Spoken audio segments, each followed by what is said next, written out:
Brilliance Audio presents the unabridged recording of The Barefoot Summer by Carolyn Brown, performed by Donna Postel.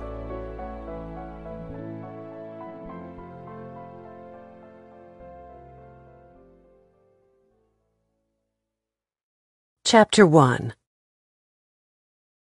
Black showed respect for the dead, so Kate Steele wore red to her husband's funeral that Saturday. It seemed fitting that she would bury him on the first day of July, the same day he'd come into her life 14 years ago. It brought everything full circle, right back to the afternoon that she'd met him, in the cemetery, when visiting her father's grave. 6 months later, they were married. A year after that, the marriage went to hell in a handbasket. Conrad Steele had definitely conned her, but she'd be damned if he would win. Would the preacher go on forever?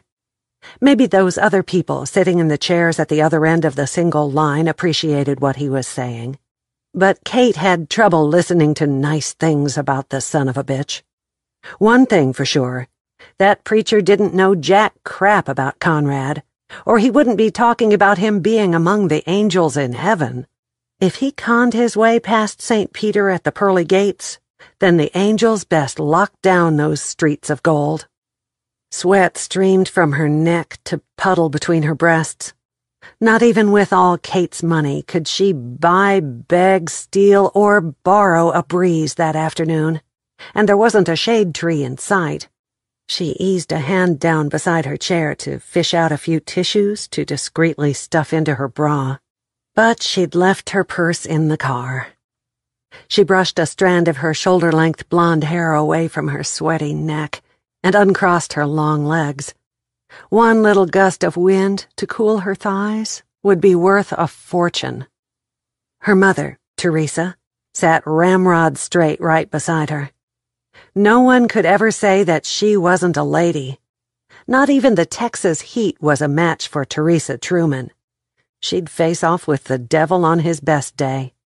Legs encased in black pantyhose, properly crossed at the ankles, a black silk suit tailored to her long, thin body, gray hair styled that morning, and a wide-brimmed black hat with only the hint of a thin veil dropping down from the front.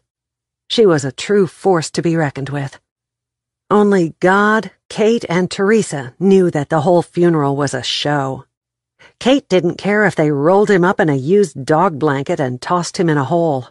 Teresa insisted that they had an image to uphold, because through Kate, his name was associated with the family oil company. And God, well, Kate would like to be a mouse in a corner when God got a firm grip on Conrad's soul. An antsy feeling that something was wrong crept up the back of Kate's neck, making all the fine hairs stand on end. She glanced over her shoulder to see Detective Waylon Kramer standing behind a tombstone about 10 yards to her left. The handsome detective had asked her to identify the body. He'd even told her right up front that the spouse was usually the first suspect, but she'd provided a rock-solid alibi.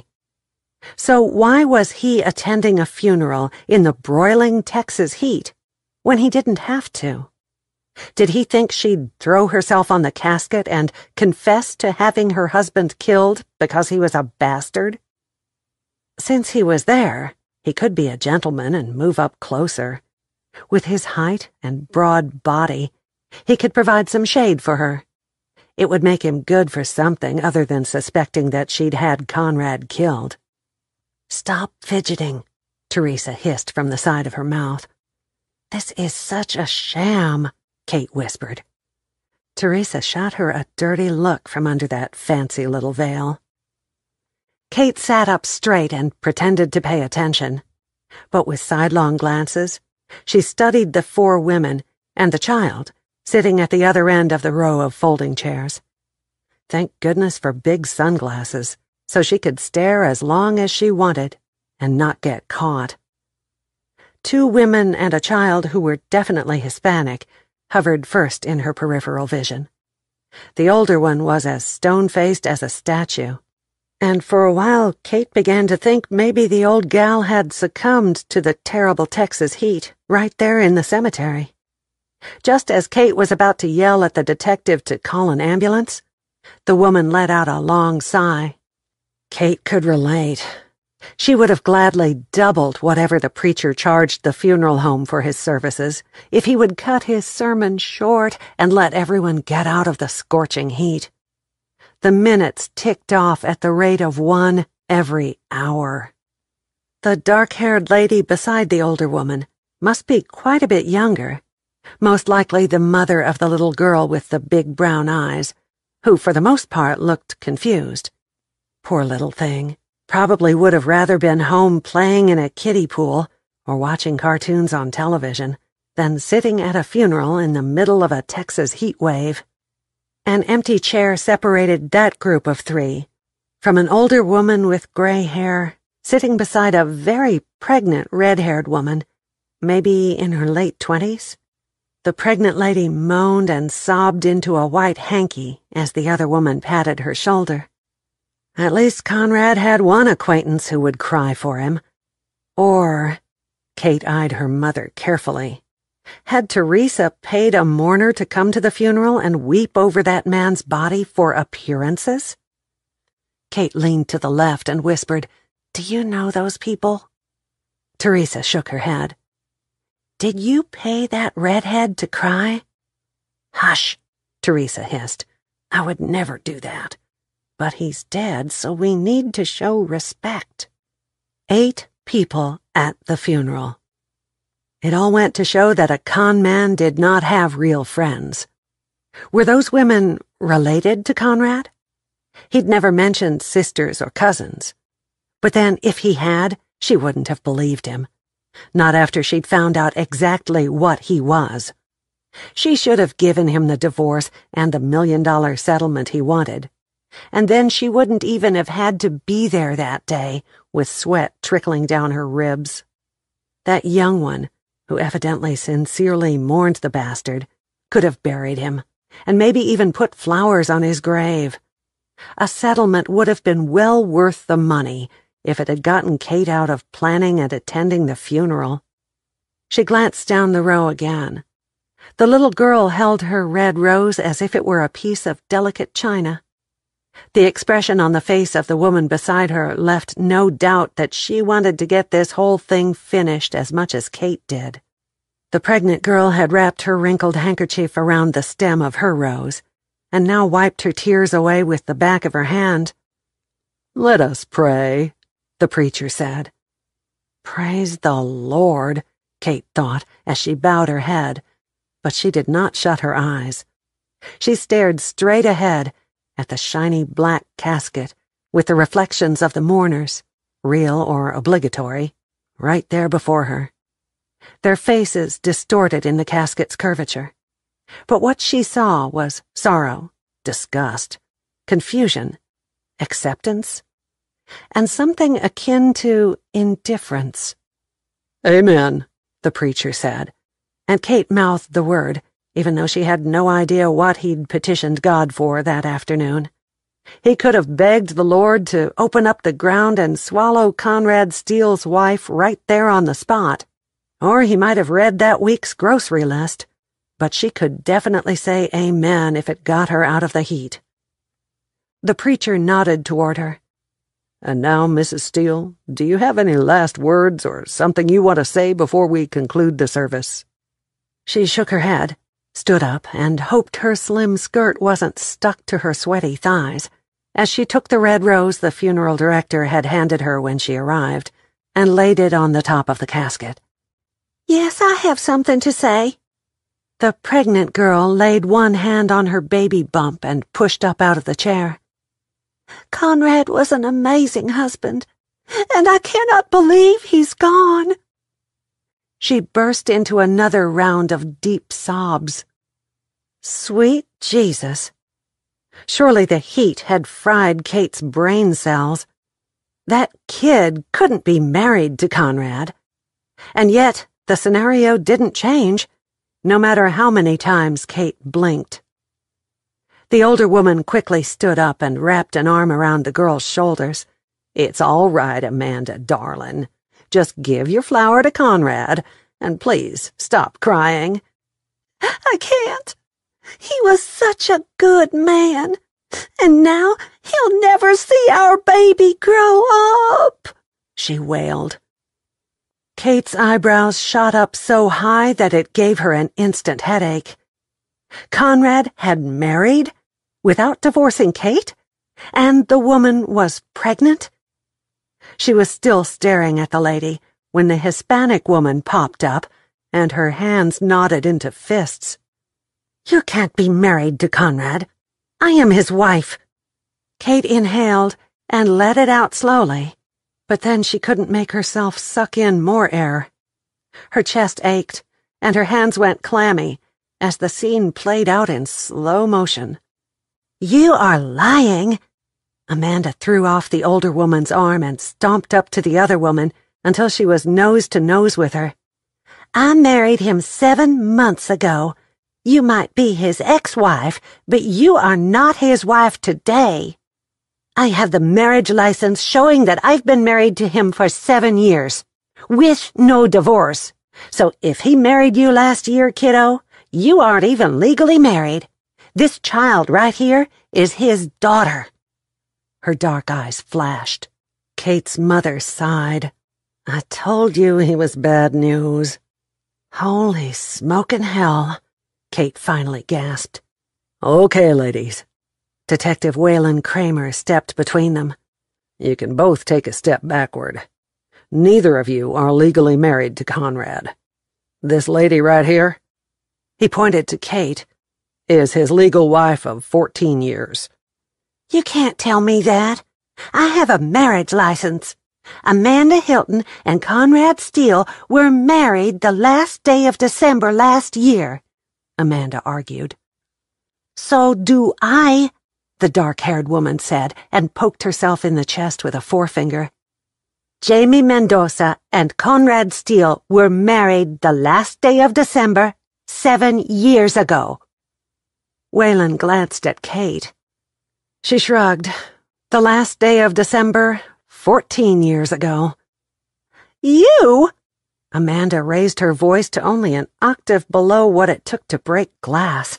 "Are his sister, and that old woman beside you is his mother. He showed me pictures of you awful people together. His mother liked you better and gave you most of the money. He only got a little bit from his trust fund, which would be mine if something ever happened to him. And I need it for this baby." Her hands went to her rounded stomach. "Old woman," Teresa gasped. Kate bit back a nervous giggle. Nothing was humorous about anything that was going on, but that pregnant redhead had no idea that she'd just opened the cage to the scary Teresa Tiger, who could rip her throat out with nothing but icy words. "I am his legal wife, and there is no trust fund," Kate said. "Bringing up money at a funeral," Teresa muttered under her breath. "This is worse than the Jerry Springer show. If I'd birthed that son of a bitch, I would have thrown him in the river before he was a week old. Old woman, my ass." "You are both wrong. Come on, Aunt Ellie. We're going home, and we'll get a lawyer to sort this out." Amanda set her mouth in a firm line. At least that annoying sobbing had stopped. Kate didn't give a baby rat's rear end about her late husband, and when that woman woke up and realized that she'd married a con man, she might change her tune. "Your rose?" her Aunt Ellie reminded her. Amanda laid it on the casket with her handkerchief. "Darling Conrad, take my rose and my tears to heaven with you, and someday we will be together again." It might be funny if it wasn't so bizarre. Lord, this kind of fodder just might be good enough to make it to those tabloids beside the grocery store checkout counter. Kate shuddered as she pictured all 3 wives with sweaty faces lined up beside a picture of Conrad on the front page of a magazine. What would that do for her reputation as president of the oil company? Conrad had 3 wives. At the same time. She held her hands to keep from counting them off on her fingers. Kate, Jamie, and Amanda, married 7 years apart on the same damn day. At least he wouldn't forget his anniversary. It sure put new meaning to the 7-year itch. "Did you know this?" she asked Waylon. "I did yesterday." His sexy grin jacked up the temperature another 10 degrees. "And you didn't warn me?" She glared at him. "I wanted to be sure that you didn't conspire together to kill him or have him killed. The second wife, Jamie, showed up at the precinct when she heard the news on the television. The third one, Amanda, arrived in hysterics worse than you saw today when she saw the article about his death in the newspaper," Waylon said. "And what did you tell them?" Waylon removed his cowboy hat, combed his thick, dark hair with his fingers, and resettled the hat. "That the funeral was today, where it was and the time, and that his family was taking care of arrangements." "And now?" "I'm not ruling out a conspiracy, but you are still my prime suspect. Don't leave the state, Ms. Steele," he said. "How can she be a suspect? She was with me in a board meeting all day when Conrad was murdered," Teresa asked. "That does not mean she couldn't have paid someone to do the job when she found out about these other 2 wives." Waylon tipped his hat to the 2 ladies and headed out across the green grass toward a pickup truck parked behind Kate's Cadillac. "You killed Conrad?" Jamie confronted her, hands on her hips and brown eyes flashing anger. "I did not." Kate took a step forward, jolted by her unexpected burst of offense at those words, and looked down on the shorter woman, as if she'd bother. "You had him killed then," Amanda wailed as she made her way back toward Kate. Kate quickly shook her head. "No, I didn't do that either. But if either of you want to confess, I'll chase down that detective and we can get this over with right now." Amanda took a step backward. "I would never. How could you even suggest? He was my husband." Jamie stood her ground. Her eyes flashed anger, and her body fairly well hummed. "Well, he's damn lucky I didn't know about you or that other whiny pregnant hussy, or I would have done the job myself." Jamie's heart beat so fast that she thought it might jump right out of her chest, and her high heels sank into the green grass all the way from the graveside to her 7-year-old van. That hoity-toity bitch back there was probably laughing at her, trying to keep her balance. She made sure Gracie and her grandmother had their seatbelts fastened and drove out of the cemetery 10 miles an hour above the speed limit. Rita Mendoza crossed her arms over her chest. "I told you that something was not right. No man leaves his wife and daughter and only comes home 1 week out of every month. I don't care what his job is. If he is within 100 miles, he should come home. Now we know that he was staying with his other wives. But that leaves an extra week. Is there a 4th wife in the woodpile? God, I hope not." Jamie gripped the steering wheel to steady her shaking hands. "Mama, are they going to put my daddy in the ground? Was he really in that big black box?" Gracie asked from the back seat. "Yes, baby girl. Your daddy is gone, and he won't come home anymore. But we will be fine. You still have your grandmother and me," Jamie answered through clenched teeth. "How do we know he was really in there?" Gracie asked. "I'm sorry that you won't see him again, sweetheart." Jamie had to work at keeping her voice calm, but he was really in the casket. It wasn't a lie. She was sorry that Gracie wouldn't see her father, but Conrad was lucky that someone had shot him before Jamie figured out why he only came home 1 week during each month. How dare he turn his back on Gracie and marry that girl? She wasn't a day over 20. She might not even be old enough to buy a shot of tequila, and Conrad was past 40. Did Kate have children with him too? Gracie nodded seriously. Can we go to McDonald's now? Rita laid a hand on Jamie's shoulder. Let it go. Don't sugarcoat the truth when she asks, but don't say too much. He was a good father when he was around. I am so angry. Jamie emphasized each word with a slap of the steering wheel. With damn good reason, but it will pass, Rita said. I'm starving. Gracie folded her arms over her chest. I hate getting all dressed up. My shoes pinch. I'm hungry too, baby girl. Rita smiled.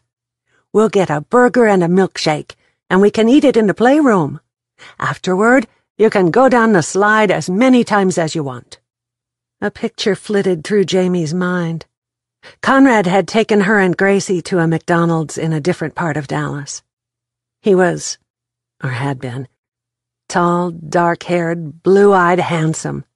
And when he walked into a room, or even a McDonald's, all the women in the place eyed him.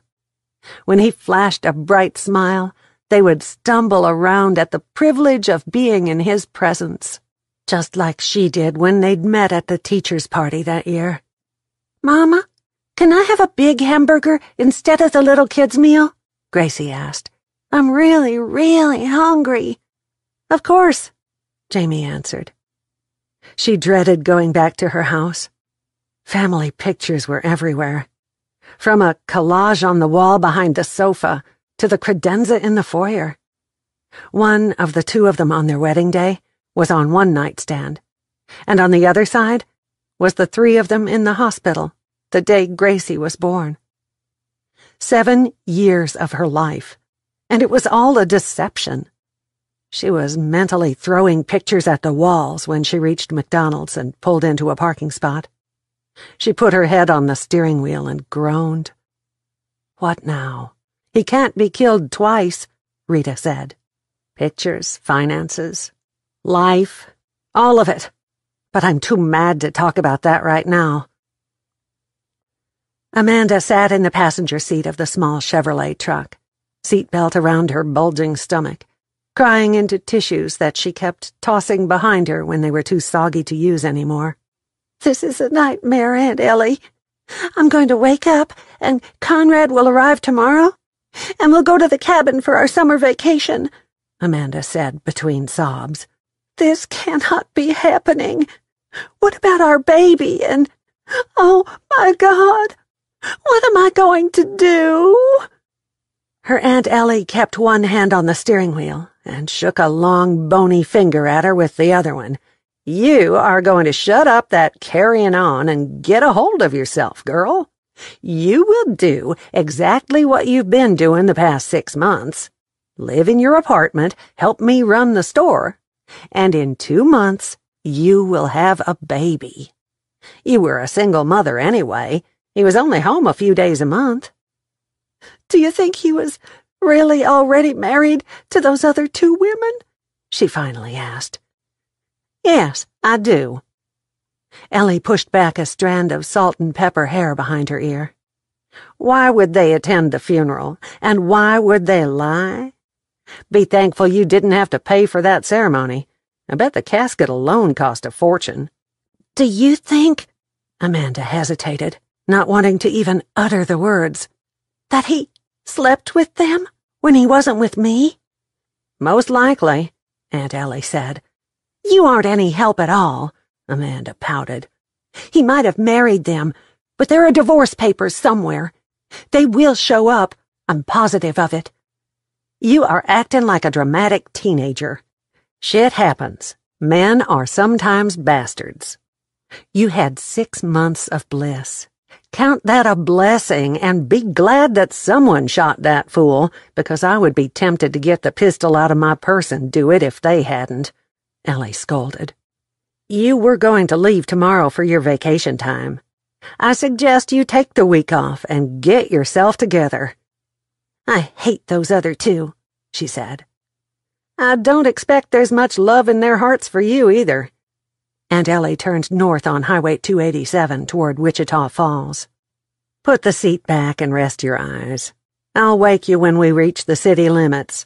Wanda will have closed the store by the time we get there, so I'll take you straight to your apartment," Ellie said. Amanda obeyed her aunt's orders, but she couldn't sleep. Conrad was dead. Really dead. She'd seen the article about his death in the Dallas newspaper yesterday, and laughed at first, thinking she would tease Conrad about there being two of him. What appeared to be a robbery had gone bad in a well-known flower shop in Dallas. Conrad Steele had been fatally shot. The owner described two people who came into the store wearing masks. He'd given them the money without an argument, but then they'd both turned their guns on Conrad. One blew his face off with a shotgun, and the other shot him in the groin with a pistol before they ran out of the store and sped away in a black, late-model SUV. She'd called the Dallas police station and talked to a detective who verified that Conrad Steele was dead. She wanted to go see the body, but he told her that the family had decided on a closed casket under the circumstances.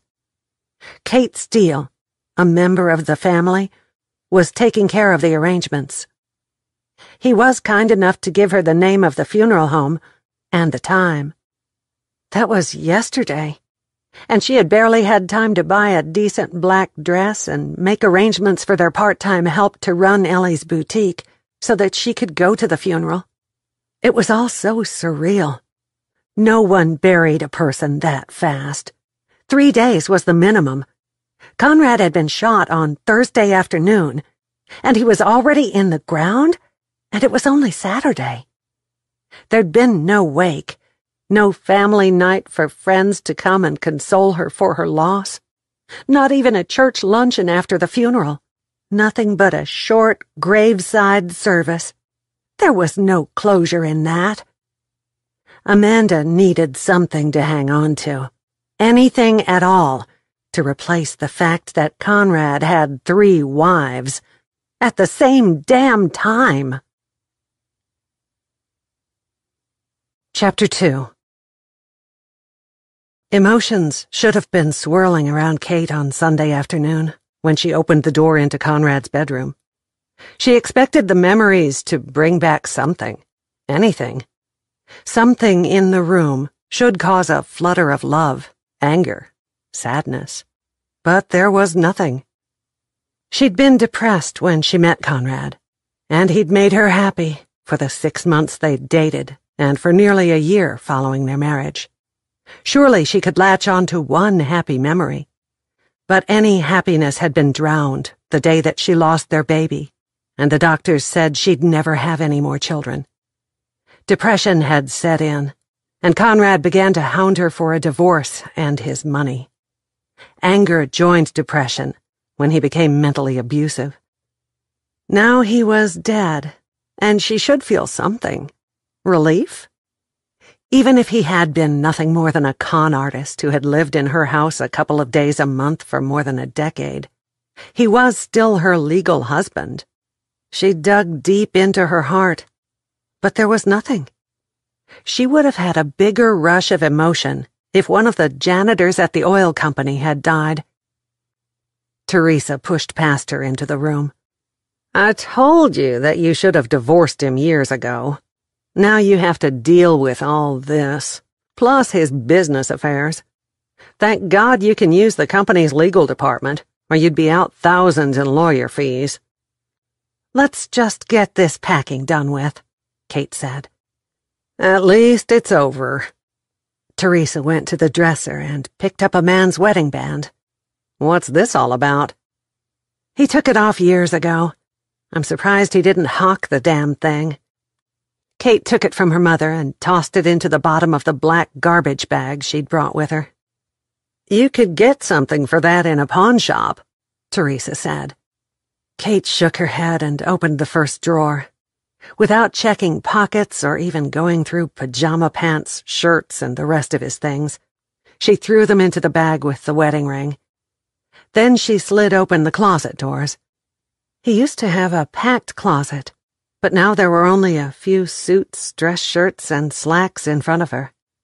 "I told you not to buy all those fancy things for him when you were first married," Teresa said. "Now they are hanging in one of those other women's closets. They'll take them to a consignment shop and make a fortune on them. I don't care if they burn them and dance naked around the flames. I just want this thing settled. I never want to see those women again." Kate shoved it all into the bag. "Well, this isn't going to take long." Teresa reached for a box on the shelf. "Are you even going to look in this, or do we just put it in the bag, too?" More to appease her mother than anything else, Kate flipped the lid off onto the bed. His last 5 years' tax returns were there, but no will, which might have simplified things. The deed to the cabin he owned up by Lake Camp, along with the taxes and insurance papers concerning the cabin, were tucked into a big manila envelope. She flipped through the federal business. No dependents. Married, but filing separate, with her listed as his spouse. And very little return for any of the 5 years. They'd been prepared by an accountant whose card was stapled to the front of each copy. Kate set the box aside. "I'll take this to the lawyers tomorrow. Looks like that cabin where we went on our honeymoon is his primary asset, so I'll have to deal with it. I'll get in touch with his accountant tomorrow to see if he has kept the utilities paid." "How many times did I tell you that man was trouble?" Teresa sighed. Kate didn't answer. Arguing with her mother was like fighting with a tornado. Lots of wind and noise, with only mayhem and destruction remaining at the end of the argument. It wasn't totally unlike fighting with Conrad these past 13 years, but at least he didn't start every other sentence with, "I told you so." Teresa glanced around the room. "Anything else?" "I don't think so." Kate looked down at the bag. 14 years, all neatly tied shut with a red plastic drawstring. Nothing remained but a few phone calls and selling a cabin located 2.5 hours north of Fort Worth.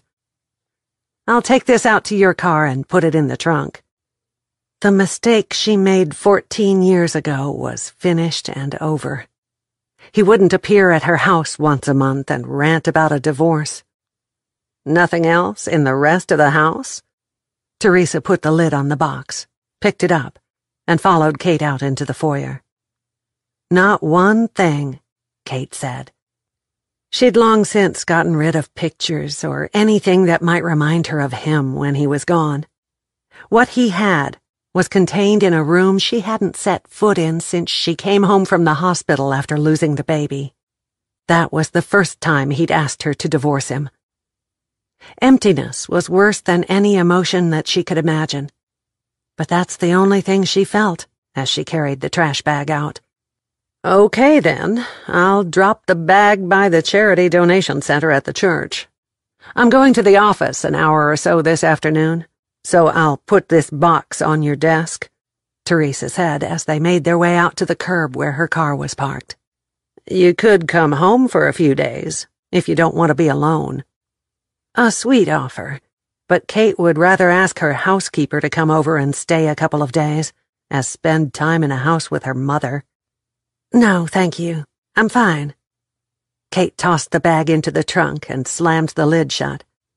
"I'll deal with the accountant and start proceedings for probate on the cabin tomorrow."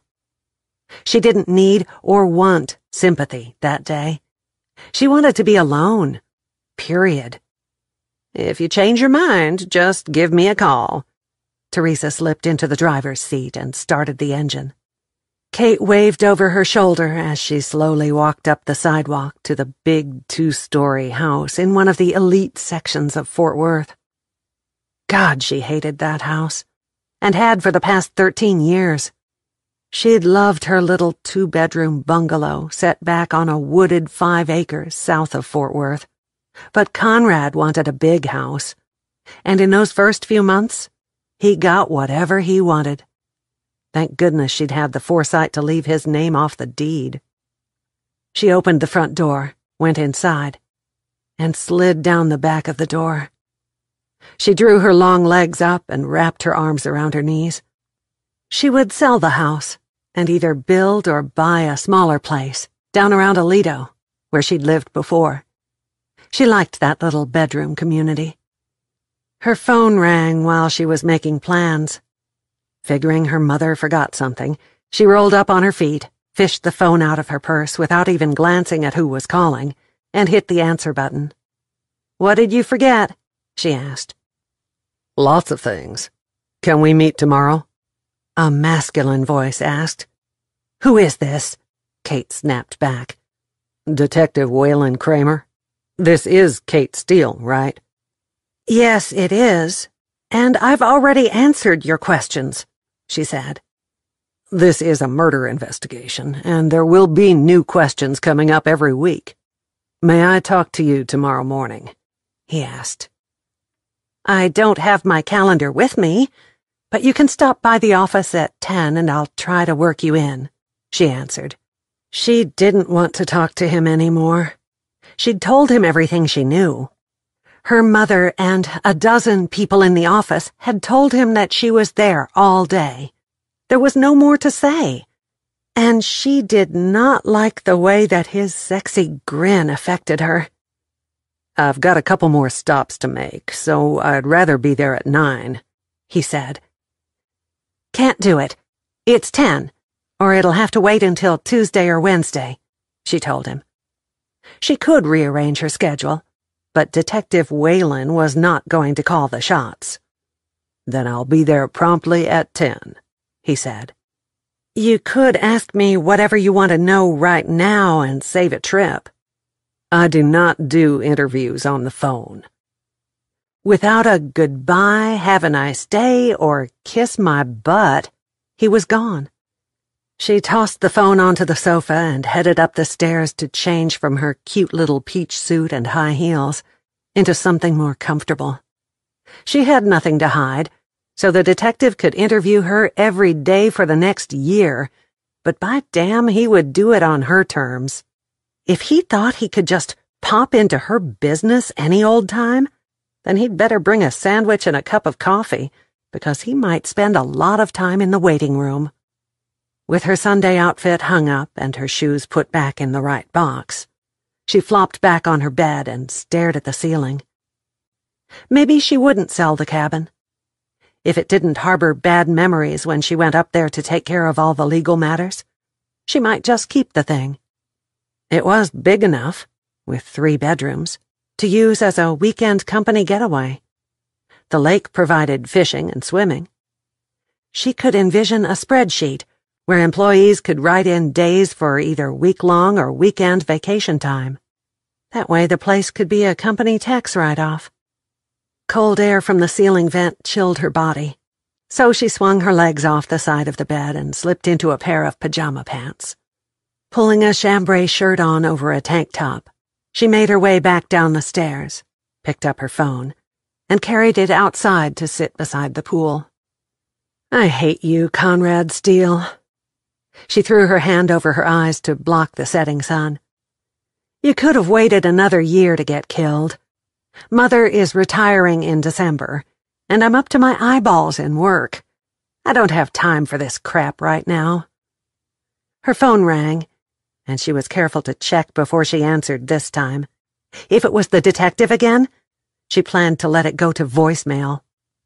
"Hello, Mother," she said. "I think you should take some time off," Teresa said. "No one at the firm knows about the situation, but the news will break, and when it does—" She let the sentence hang. "I'm going to be a big black spot on the company's immaculate reputation, right?" "Something like that." Kate counted to 10. "I'm not running away. That makes me look guilty. It's only taking part of the 3 months' worth of vacation time you've got built up. It's not running," Teresa argued. If she'd asked for a long weekend a month ago, Teresa would have gone up in flames higher than a Texas wildfire. But now that it was to do with the business, everything had changed quicker than the blink of an eye. Kate wasn't going anywhere. You are retiring. I'm trying to get things lined up to step into your office. I can't take time off. Yes, you can. When Teresa got an idea, she went at it like a hound dog chasing a coyote. If we get into a bind, you can work from wherever you are. Go to that cabin and take care of the business involved with that, so you'll be finished with everything outside of the company when I'm gone. You can work from the computer if we have a problem. And if something really serious happens, you can be here in less than 3 hours. I told you. Kate smiled at how slickly those words came from her mouth. That I'm fine. This whole thing was over years ago. If you don't take some time now, you will be too busy after I'm gone to get away. Don't argue with me. Come into the office tomorrow, spend the week getting things lined up, and then go, Teresa said. But at 44 years old, she didn't need someone to tell her what to do. But then she was also amazed. Her mother had never suggested that she take even a few days off. Was Teresa Truman, president of the Truman Oil Company, getting soft in her old age? No. Teresa would be hard-headed and hearted until the day that they crossed her arms over her chest in a coffin. This had nothing to do with Kate's emotional well-being, and everything to do with company image. I've been running this company since I was 30 years old. The one thing I regret is not taking vacations, Teresa said. If it did not involve business, I didn't see the need for it. Don't get to be 70 years old with regrets, like I'm doing now. I'll think about it, Kate said. Regrets, my naturally born white ass. The only thing that you might feel sorry about is not buying out Texas Red when it was a small company, or maybe letting me buy stock in this company through the years. Now I own 30%, which is only slightly less than what you own. Good. That's at least a baby step. See you in the morning. I'm leaving the office now and going home to get a few laps in the pool before dark, Teresa said. Bye, Mother, Kate said, and hit the end button. She visualized her mother's smile, the one that made her eyes twinkle, the one that she pasted on her face when she won a big deal. She eyed her own pool for a minute, then stood up and stripped down to her underwear. The water enveloped her in its coolness when she dived in and started swimming from one end to the other. 100 laps later, Kate had made up her mind to take a week of her vacation time. Surely it wouldn't take a day longer than that to get things settled with the cabin.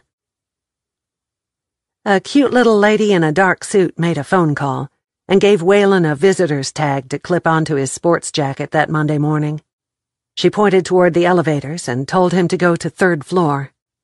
As she said, the waiting room would be to the right, and Mrs. Steele would send her assistant for him when she could see him. A wall of glass at the end of the waiting area provided a view of downtown Fort Worth. Current magazines occupied orderly rows on the coffee table in front of the sofa where he'd slumped down. He couldn't get comfortable. The seat was too short for his tall frame, and the back hit him at a place between his shoulder blades that had been sore for weeks. Finally, he left the sofa behind and watched the traffic down on the street from the 3rd floor glass wall. God, he hated the city. Time was when he loved it and everything about the Dallas-Fort Worth area. But lately, his heart was back in Maybelle, Texas, on the ranch that his folks had left him. He was tired of chasing the bad guys and doing paperwork. He wanted to sweat in the hayfield rather than in a jacket, white shirt, and tie. He checked the time on his phone every 30 seconds, and finally, at 10 minutes past the hour, someone said his name. He turned around to find a short, gray-haired lady with a no-nonsense expression motioning for him. She'd made it with 5 minutes to spare. He did not wait more than 15 minutes for an appointment. Doctor, dentist, or suspect. If you are Detective Waylon Kramer, Mrs. Steele will see you now." He followed her into an outer office, through a set of double doors into a bigger room with the same view out the window on one end. Mrs. Steele was sitting behind her desk, and did not get up or extend a hand. He removed his cowboy hat and laid it on the edge of her desk. "Please sit," she said. "Could we get you something to drink? Coffee? Water?" "Coffee would be nice. No sugar or cream, just black," Wayland said. "Millie, make that 2 coffees and 2 glasses of water," she told the gray-haired lady. "Now, what can I do for you today, Detective?" "You've given me a complete rundown of where you were on the day your husband was killed. Could I have something on paper, like your schedule and who you were meeting with on that day? And I'd like access to your financial records," he said. "Okay, I will have Millie run a copy of my schedule that day. I believe you came to the office at 3, so I suppose anything prior to that would be enough. And if you want my phone records or my financials, get a warrant." "I want you to tell me in your own words, but I would like a copy. I can get a warrant, if it's going to be a problem," Wayland said. "You bring the warrant and I'll grant you access. Am I still a suspect in Conrad's murder?" "We always look at the spouse first, especially when there is an insurance policy involved," he answered. "And is there an insurance policy? I don't have a copy of one. Maybe one of the other wives bought the thing." "You took it out on him and you pay the premiums," he countered. She inhaled deeply and let it out in a whoosh. "I forgot about that." Wayland bit the inside of his lip to keep from grinning. So he could fluster the Ice Queen. That made the 10-minute wait worth every second. "Which leads me to believe maybe you forgot about something else," he said. "It's only for $25,000, for God's sake, and I had the premium set up for automatic payment. I figured if he died out there on the road, it would pay for his funeral expenses. It's damn sure not enough to kill him over," she protested. Her tone had gone an octave higher, and her body language said she was even more rattled. "Hell hath no fury like a woman scorned. Did you find out about those other 2 women before he died?" Millie brought in a tray and set it on the desk. "Anything else?" "No, that's all for now," Mrs. Kate Steele said. Millie shut both doors behind her as she left. Wayland reached for coffee, and Kate picked up a glass of water, downing a third of it before setting it back down. In his books, a sign that she was guilty as hell in some way, and her mouth was dry from her lies. Kate hit a couple of keys on her computer and brought up her calendar. "I told you all this before, but if you want the minute details, here they are. I arrived at work at 8:30. I came in 30 minutes early to get my files in order for a meeting with the acquisitions department concerning buying out a smaller company. I went from my office to the conference room at 9 o'clock. I did not have time in that 5-minute ride in the elevator to dash down to the flower shop and kill my husband," she said. "We were there until noon, hashing out the finer points of a buyout. Millie had lunch delivered, and we took a 45-minute break. I didn't leave, except for 10 minutes in the ladies' room, and there were at least 2 other women in there at the same time I was. We were back at the table at 1 o'clock and wrapped it all up by 2. I went back to my office to make phone calls. I did not kill Conrad or have him assassinated." Wayland took out his notebook and wrote down the timeline as she talked. Most of the time, folks got real antsy when he made notes in his book. It didn't seem to affect Kate Steele as much as he wanted. She sat across the desk from him, sipping her ice water, as if he were no more than a gnat that she would squash with that glass paperweight any minute. He put his pen and notebook into his pocket and finished off his coffee. "You got anything else you want to say this morning?" he asked. Only that, if I'd wanted to kill Conrad, I would have done it years ago, and I would not have hired someone to do my dirty work, she said curtly. Don't leave town. I might have more questions. Thanks for the coffee. He rose up out of the chair slowly and settled his hat back on his head. I am leaving town next weekend, but I'll still be in the state, she said. You have my cell phone, and before you accuse me of murder again, why don't you pull your head out of your butt and do some real detective work? Who was he sending flowers to? They damn sure weren't for me. And if there are 3 of us, there might be another wife in the wings. Find them and see if that person has a gun to match the bullets that killed dear old Conrad. Wayland nodded. Good day, Mrs. Steele. Think about what I said. She raised her voice slightly as he left. Damn it, he muttered as he pushed L on the elevator. She'd brought up 2 good points that he was already investigating. Was she covering her own tracks by throwing him off course? And why was she taking a vacation right now? Hiding evidence? Chapter 3. On Tuesdays, the trash man picked up the garbage, but since that particular day was a holiday, they wouldn't get it until Wednesday. Still, Jamie was determined to get rid of anything in her house that had belonged to Conrad. She did leave one picture of Gracie with her father in her daughter's room. Even though Conrad had been a son of a bitch, he was still her father. Was it something in the genes? Jamie's mother hadn't had a lick of sense with her relationship, and Jamie had been the result. She twisted her black hair up the back of her head and held it with an oversized clamp, dragged 2 bags out to the curb, and returned for a 3rd big black one that held their actual garbage for the week. It would be ready for the trash man when he came the next day, and it would damn sure be out of her house. Her grandmother had suggested giving his things to a charity, but Jamie was a little superstitious.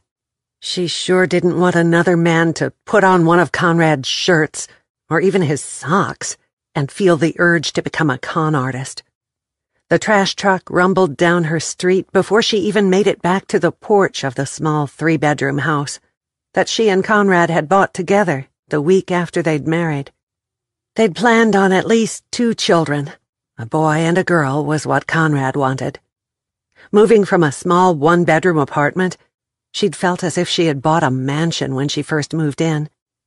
Now it seemed small, because memories lurked in every corner, and every damned one of them fueled the red-hot anger inside her. She would sell the place and move into an apartment. There was no way she could make the mortgage payment, pay taxes and insurance, and keep up with all her other bills on her teacher's salary. He might have been a bastard, but he did give her the money for the mortgage every month. Unless I can sell the cabin and put the money on the house. She sat down on the porch, propped her elbows on her knees, and put her chin in her hands. That has to be Gracie's inheritance, since she is his oldest living blood kin. As her guardian, I could sell it and pay off most of this house. I'll make a will leaving this property to her, which I would have done anyway. Who are you talking to, Mommy? Gracie plopped down beside her. She smelled faintly of cinnamon from the French toast they'd had for breakfast, but the rest was sweaty kid that had been playing jump rope in the backyard. If anything could ease the feelings inside Jamie that day, it was love for Gracie. She hugged her up next to her side. I was talking to myself, trying to get things figured out. How would you like to go to the cabin for a few weeks? Gracie jumped up and clapped her hands, her black ponytail flopping up and down in excitement. Yes, yes, yes! We can swim and go to the snow cone stand down by the store, and will we be there for the festival? And Daddy can share cotton candy? Gracie stopped and tears filled her eyes. Daddy won't be there, will he? Do you think he's in heaven like the preacher said? Jamie pulled her down on her lap and buried her face in Gracie's hair. Only God knows that. Maybe Mama Rita will know. She talks to God. You'll have to ask her, Jamie smiled. Gracie wiggled out of her mother's embrace. Can we go to the cabin today? We've got some stuff to take care of first, and tonight we have to go see the fireworks display with Mama Rita. How about this weekend? That will give you time to get your toys packed and decide which outfits Barbie will need to take. Jamie smiled. There would be memories at the cabin, but they only spent a week there each summer. It would be a far better place to figure things out than sitting in the house all summer. And besides, Gracie loved it there. I think I left one of my Barbies there last time we went. I bet she's lonely. Gracie sighed. I will miss Daddy. We never been there without him. I know, sweetheart. But we'll have a good time. And maybe you can turn some balloons loose when we leave. They can rise right up in the sky, and he might even see them. Jamie fought the desire to cross her fingers behind her back. Okay, Gracie said with a serious nod. Now I'm going to start packing my Barbies and their clothes. They'll need bathing suits, and I'll have to take Snugglies, or I won't be able to sleep. She disappeared into the house in a blur, leaving the sound of a slamming screen door in her wake. An official-looking black vehicle slowed down as it passed her house, then backed up and pulled into her driveway. She shaded her eyes with her hand and hoped to hell it wasn't more bad news. That detective from the funeral got out, shook the legs of his jeans down over cowboy boots, and tipped his hat toward her. Tall and dark-haired, he shot a winning smile her way and swaggered over to lean on a porch post. "Mrs. Jamie Steele?" "That's me," she said.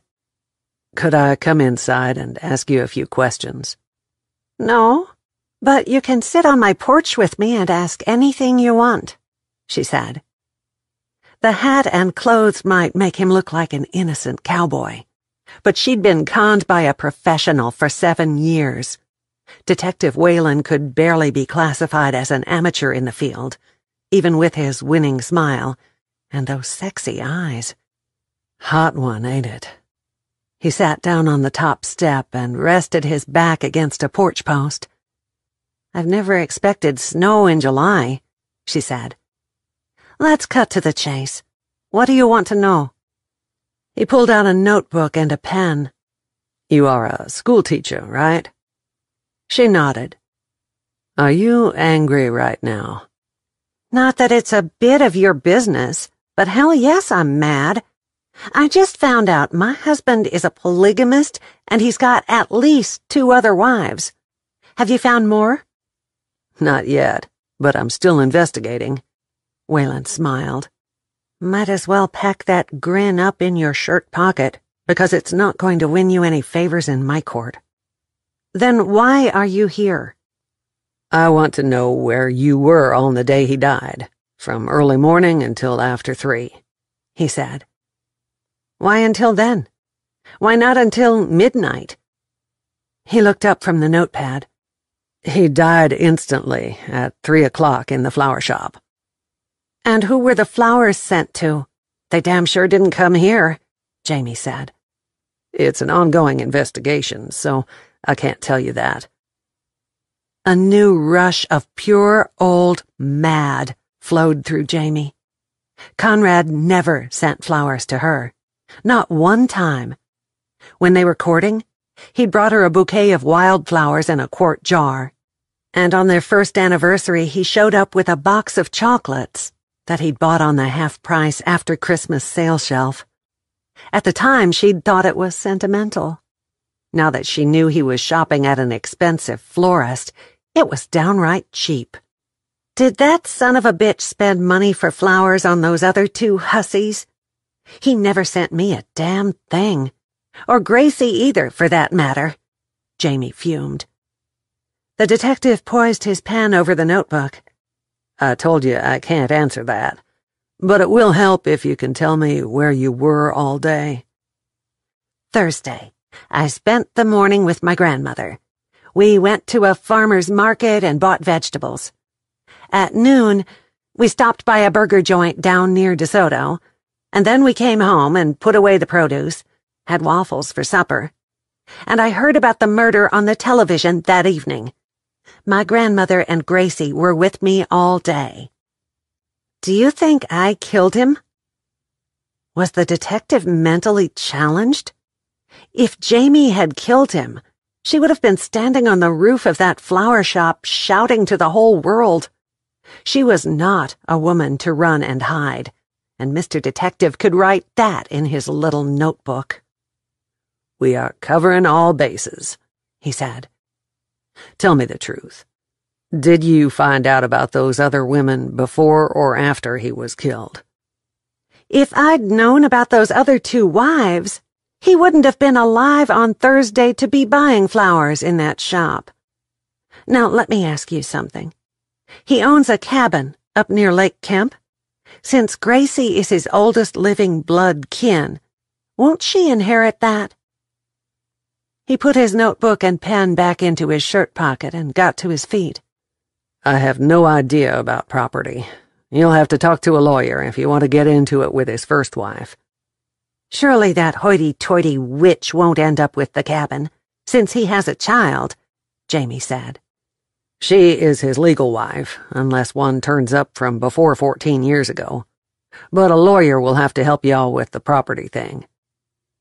He started to walk away and then turned back. "Don't leave town. I'll have more questions as the investigation continues." I'm not guilty of jack shit, and I'm going up to that cabin this weekend. It's Gracie's, and nobody is taking it from her, Jamie declared. Amanda heard the squeak of the door to her tiny one-bedroom apartment open, and didn't need to open her eyes to know that her aunt had stopped by. Again. She could hear her in the kitchen putting food in the fridge, right along with what she'd brought the past 3 days. Very little of it had been touched. Amanda hugged her wedding picture closer to her chest and curled up around it on the sofa. She couldn't eat. She couldn't sleep in the bed they'd shared last week. She could barely look at the bassinet with the cute little airplane mobile above it. Conrad was dead, and those other 2 horrible women were telling lies about him. He might have been married to them, but he'd divorced them long before he even met her. And that little girl didn't look anything like him, so she couldn't be his child. Conrad loved her with his whole heart, and he would have told her if he'd had another child. He talked all the time about the excitement of his first baby with her. She frowned. Or had he said, his first son? She couldn't remember, but still he would have told her. She opened one eye to peek at the picture, and then snapped it shut, as the hole in her heart grew bigger and bigger. She vowed that there would never be another man in her life. She'd given all her love to Conrad, and he'd taken it to heaven with him. "You might as well open your eyes," Aunt Ellie said. "This has gone on long enough. Today you are going to take a shower and get dressed, and you will leave this apartment. We are going to the store, and you are going to do your job. You've had 3 days past the funeral to wallow around in sorrow." "I can't," Amanda whined. "You will, or I will drag you into the bathroom and put you in the shower. This is not good for that baby," Aunt Ellie said with enough conviction that Amanda opened her eyes and sat up. "I loved him so much," she said with a long sigh. "I reckon he was good at making the women love him." Aunt Ellie pointed toward the shower. "Go. I'll be right here when you get back. Put on makeup and something nice. You're not going to the store looking like hammered buzzard shit." It took an hour to shower, get dressed, and put on enough makeup to cover the circles under her eyes, but when she finished, Aunt Ellie nodded in approval. "Now eat," she said. "I made bacon, eggs, and toast. Your plate is in the microwave. Coffee's in the pot. You've got 15 minutes, so don't argue." Amanda wanted to revert to her old rebellious days, flip off her aunt and curl back up on the sofa with the picture for the rest of the day. But she'd promised Jesus, when she accepted him into her heart, that she would put her wild ways behind her, and so far she'd kept her word.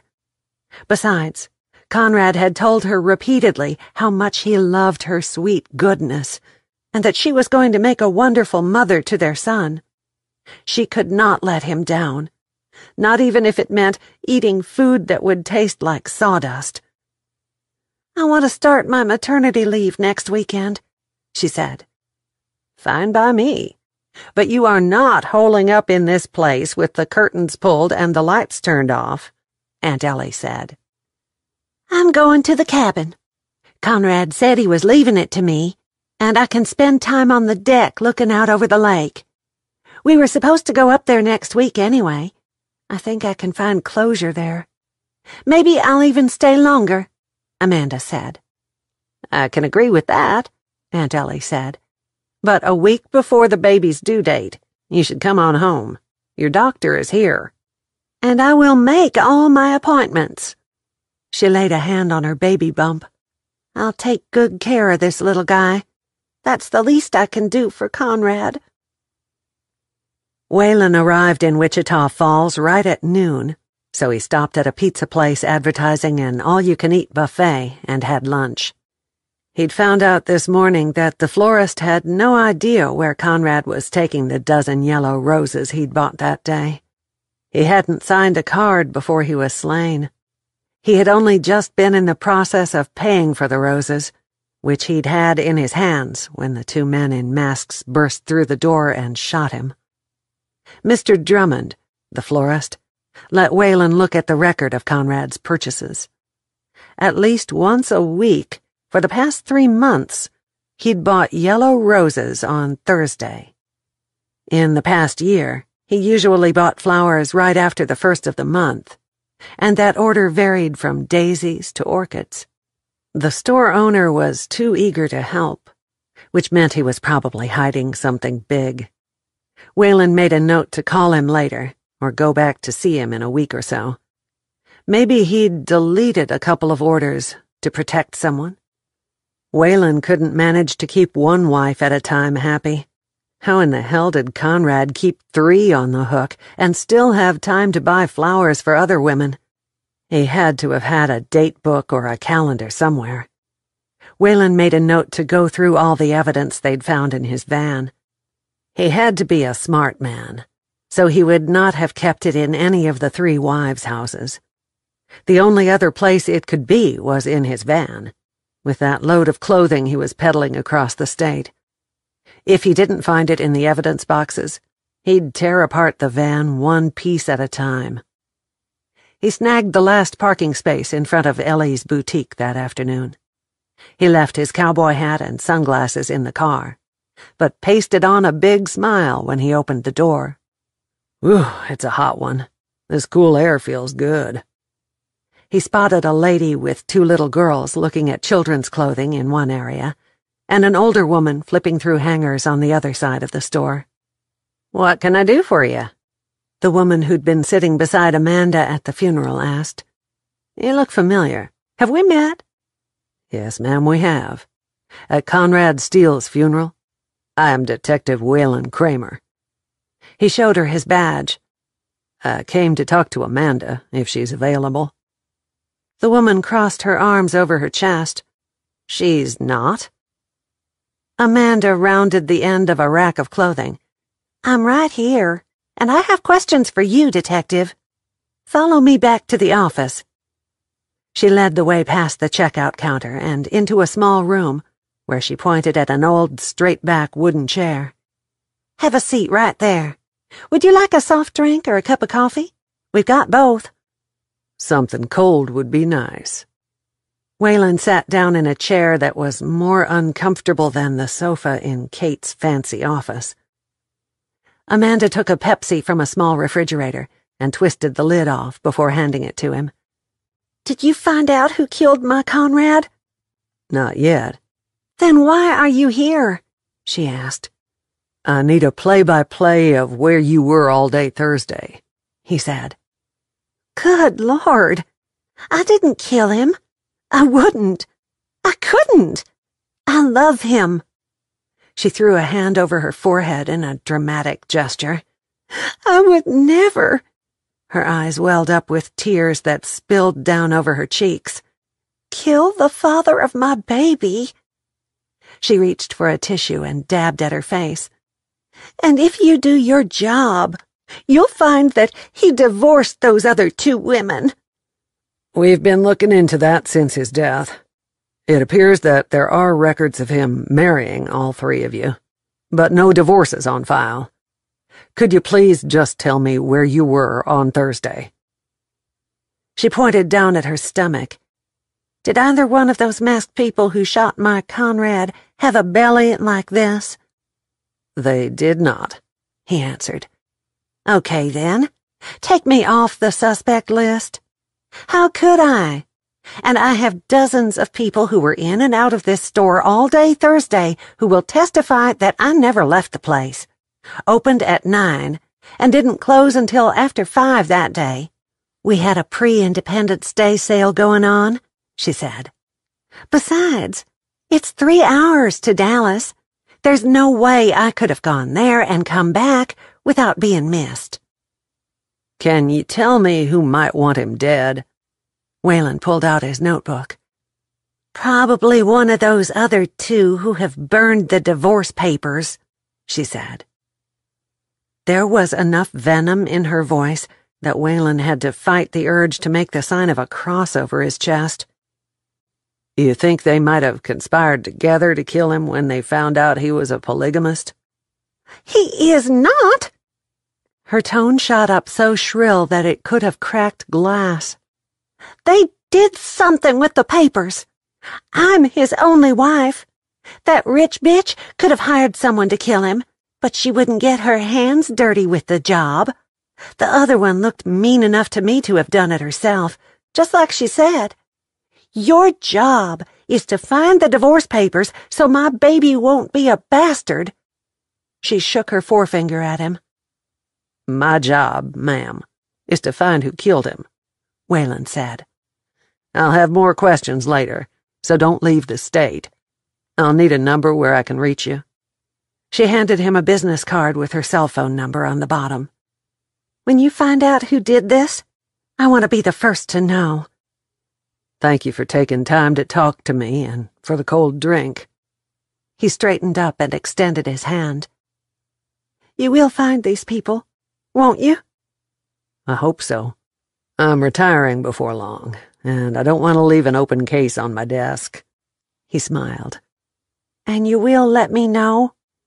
He nodded. You have my word. He would tell them all when he closed the case, starting with Kate, the legal wife, and working his way down to Amanda. After the hysterics from her at the funeral, he'd expected to find her still weeping and whining. Maybe it was all for show, and they were in it together after all. If so, he'd see them all behind bars before he left the precinct for good. Chapter 4. 14 years hadn't changed the old cabin much. 5 mismatched rocking chairs awaited her in a line across the wide front porch. The one on the end, with the wide arms, sat a little higher than the others, and she'd claimed that as her chair on her honeymoon. Kate would wrap a big quilt around her body and bring her morning coffee out to the porch. There she would listen to the soft laps of the lake as it rolled up on the shore. Her high-heeled shoes sank into the soft green grass as she pulled 2 suitcases up onto the porch. She parked them on the porch and sat down in the rocking chair. Nothing happened. No peace, no memories. Just a hot wind, like that on the day of the funeral, blowing across her face and making beads of sweat pop up under her nose. She pushed up out of the chair and found the spare key hidden under the flower pot shoved up in the corner. 29 steps off the deck out back led straight down to the boat shed where the pontoon used to be housed. Conrad had used it in one of his schemes a few years back, and bragged about it to her. So now there was just an empty shed down there. She opened the front door and wheeled her suitcase and briefcase inside. She expected the musty scent of a house that had been closed for a long time, but the aroma of something sweet, like a scented candle or potpourri, lingered. Had someone been there recently? Kate parked her suitcases in the middle of the floor and went straight to the thermostat, turning it down from 78 to 70 degrees. And then she eased down on the sofa and covered her eyes with the back of her hand. Coming to the cabin might have been a bad idea. She could have gone anywhere in the world for a few weeks, and this was the very last place she should be. But after her mother suggested that she get away for a while, all she could think of was the quiet happiness that she'd known sitting in that rocking chair on the porch. And she did need to get all the legal matters settled before her mother retired. With its log walls and Western decor, the interior of the house was as rustic as the outside. The front door opened right into a great room, living room, and country kitchen separated only by an archway. A panoramic view of the lake spread out before her from the sliding glass doors that opened up to the wide deck where Kate had watched beautiful Texas sunsets every evening for a whole week. She was there, and she didn't plan to leave, so all that was left was to unpack. She rolled her luggage down the hallway toward the master bedroom, but she couldn't make herself go into the room. She'd known he'd had other women, but did he bring them here? Did he have sex with them in her honeymoon bed? There was no way in hell she could sleep in that room. The therapist would call it love-hate, what she experienced as she stood there, her feet glued to the floor. She'd loved him. He'd tricked her. She hated him. All those feelings finally hit home and rolled up into a hard ball in the middle of her chest. They did not make for the happy, peaceful feeling she'd hoped for. She crossed the hall to a second bedroom and noticed a furry paw sticking out from under the bed. Startled, her first reaction was to run, until she realized it wasn't a mouse, but a stuffed animal. She crossed the room and raised the bed skirt to find a little toy bunny, no bigger than the palm of her hand, and a Barbie doll wearing a bathing suit. The doll's black hair was frayed, giving testimony that it had seen lots of time in the bathtub. No doubt about it, Conrad had brought his daughter and her mother here. Kate made her way to the second guest room. Judging by the dust on the dresser, no one had been in this room in years. Evidently, the wife with the little girl only dusted and took care of the part of the house that they used. Which makes this room perfect. She set her briefcase at the end of the dresser and parked her suitcases in the middle of the floor, went back to the car, and rolled in a case with her laptop and printer/fax machine. She took it straight to the room and parked it beside the dresser. A queen-size bed with a split-rail-type headboard, flanked on both sides with nightstands and lamps fashioned from horseshoes, a 6-drawer dresser with a mirror above it, and a nice-size empty closet waited for her. A gold velvet rocking chair had been shoved into a corner. It looked comfortable and well-worn, as if someone had used it a lot in the past. "No bad auras here," she mumbled. That room, with its rustic charm, felt right. She stripped down the bed, carried the sheets and the quilt to the utility room, and shoved as much as she could into the washer. She found a dustcloth and a can of spray cleaner in the cabinets over the washer and dryer, and returned to the bedroom. While she was dusting, she thought she heard the squeaky hinges on the front door, but attributed the noise to the washer and kept right on cleaning her new bedroom. She'd come to the cabin to get away from everyone, and no one even knew she was there. "Hello? a thin voice yelled. Kate stepped out of the room to find a wide-eyed Amanda standing in the hallway, not 5 feet from her. Amanda tucked her chin and glared. "What are you doing here?" "I own this place. What are you doing here?" Kate asked. Before Amanda could answer, another voice called out, "Who's here? Show yourself." Kate recognized wife number 2. Jamie, was it? Amanda whipped around as fast as her big belly would allow and stomped into the living room with Kate right behind her. "Get out! Both of you, get out! This is my cabin!" Amanda shouted and waved her arms around.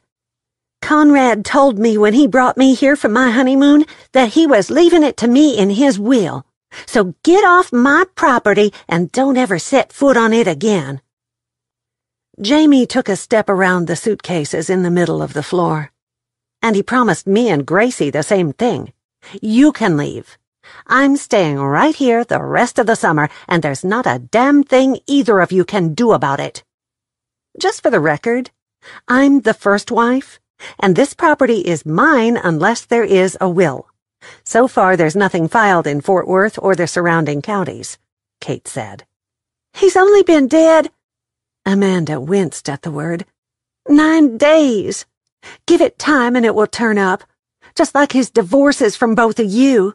And when it does, you are both leaving my house." Jamie crossed her arms over her chest. "And if it's my house, then you two can get out of it. How long will it take to figure this out?" She frowned at Kate. "I have no idea," Kate answered. "Why would either of you even want to stay here?" "It's where Conrad brought me last December on our honeymoon. We started off the new year right here on the deck and watched the fireworks display out on the lake," Amanda answered. Jamie drew her eyebrows down in a frown. "And I suppose he said he'd bring you back here for a week out of every summer?" Amanda nodded. "We were supposed to arrive tomorrow, and now," she sniffled, "I'll just have to imagine that he is here with me." Gracie tugged on her mother's shirt tail. "Mommy, are they really going to live with us?" "Looks like it, because we aren't leaving." Jamie grabbed the handles of 2 suitcases and rolled them down the hallway. Kate wrapped her arms around her body in a hug, but it didn't help. Her blood still ran cold through her veins. Conrad had been a smart con. He kept his stories straight by keeping them the same, starting with her. Or did he? Was there another wife out there who was even older than Kate? A week in the same house with those two was not the peaceful time she'd been looking forward to. But there was no way she was backing down from the challenge. Whether she wanted to be or not, she was the real wife at the time of his death. She'd paid for his funeral, and it would cost her a lot of money to get all this crap cleared up. So she was staying right here. Amanda tilted her chin up a notch.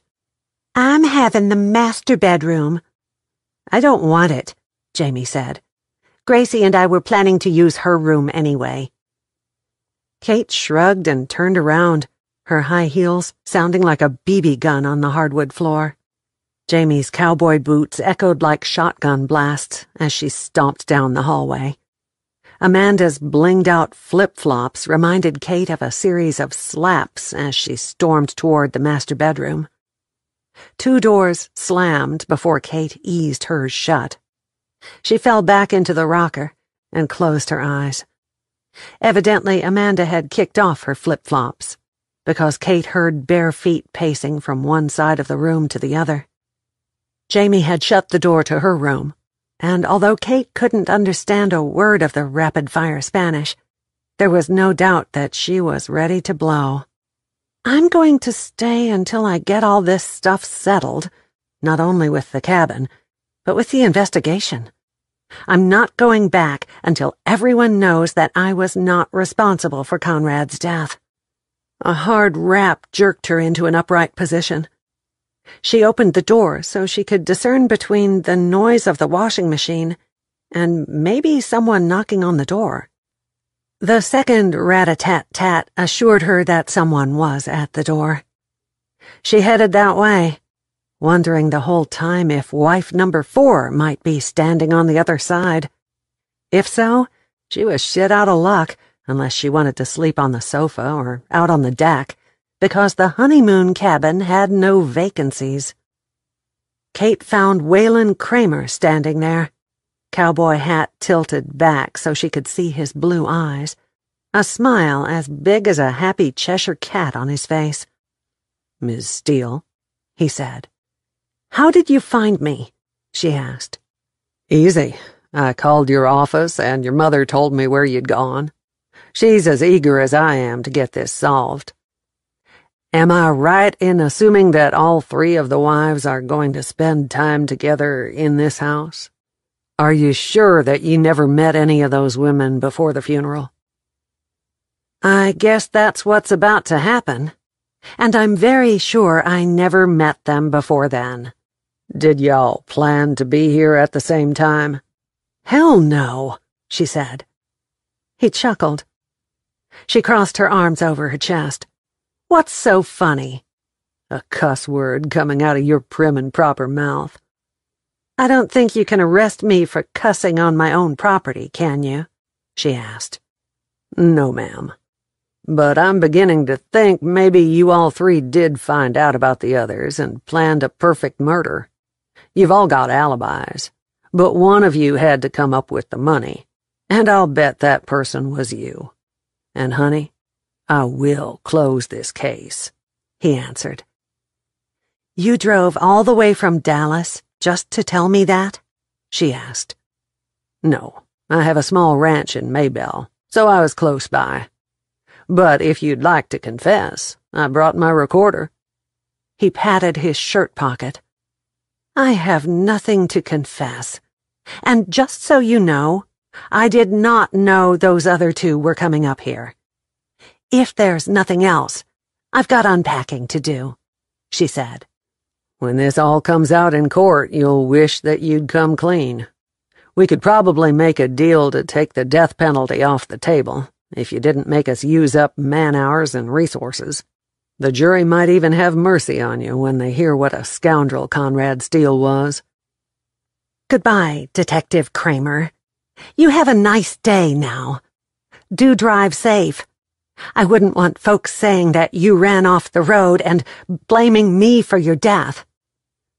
Kate shut the door in his face and slid down the backside. Her skirt hiked all the way up to her panty line when she drew her knees up and wrapped her arms around them. Tears stung her eyes, but she refused to let them flow. She would not cry, not one single tear, no matter how crazy things got. She wasn't aware anyone was in the room with her until Jamie's daughter laid a hand on her arm. "I'm Gracie. You're Kate, right? Daddy showed me a picture of you and said you was his sister. Does that make you my aunt?" Her big brown eyes bored into Kate's. "You have blue eyes. How can you be my aunt?" "I'm not your Aunt Gracie. I was married to your father before he married your mama," Kate explained. "And that other one? The fat one? Was she married to Daddy, too?" Gracie asked.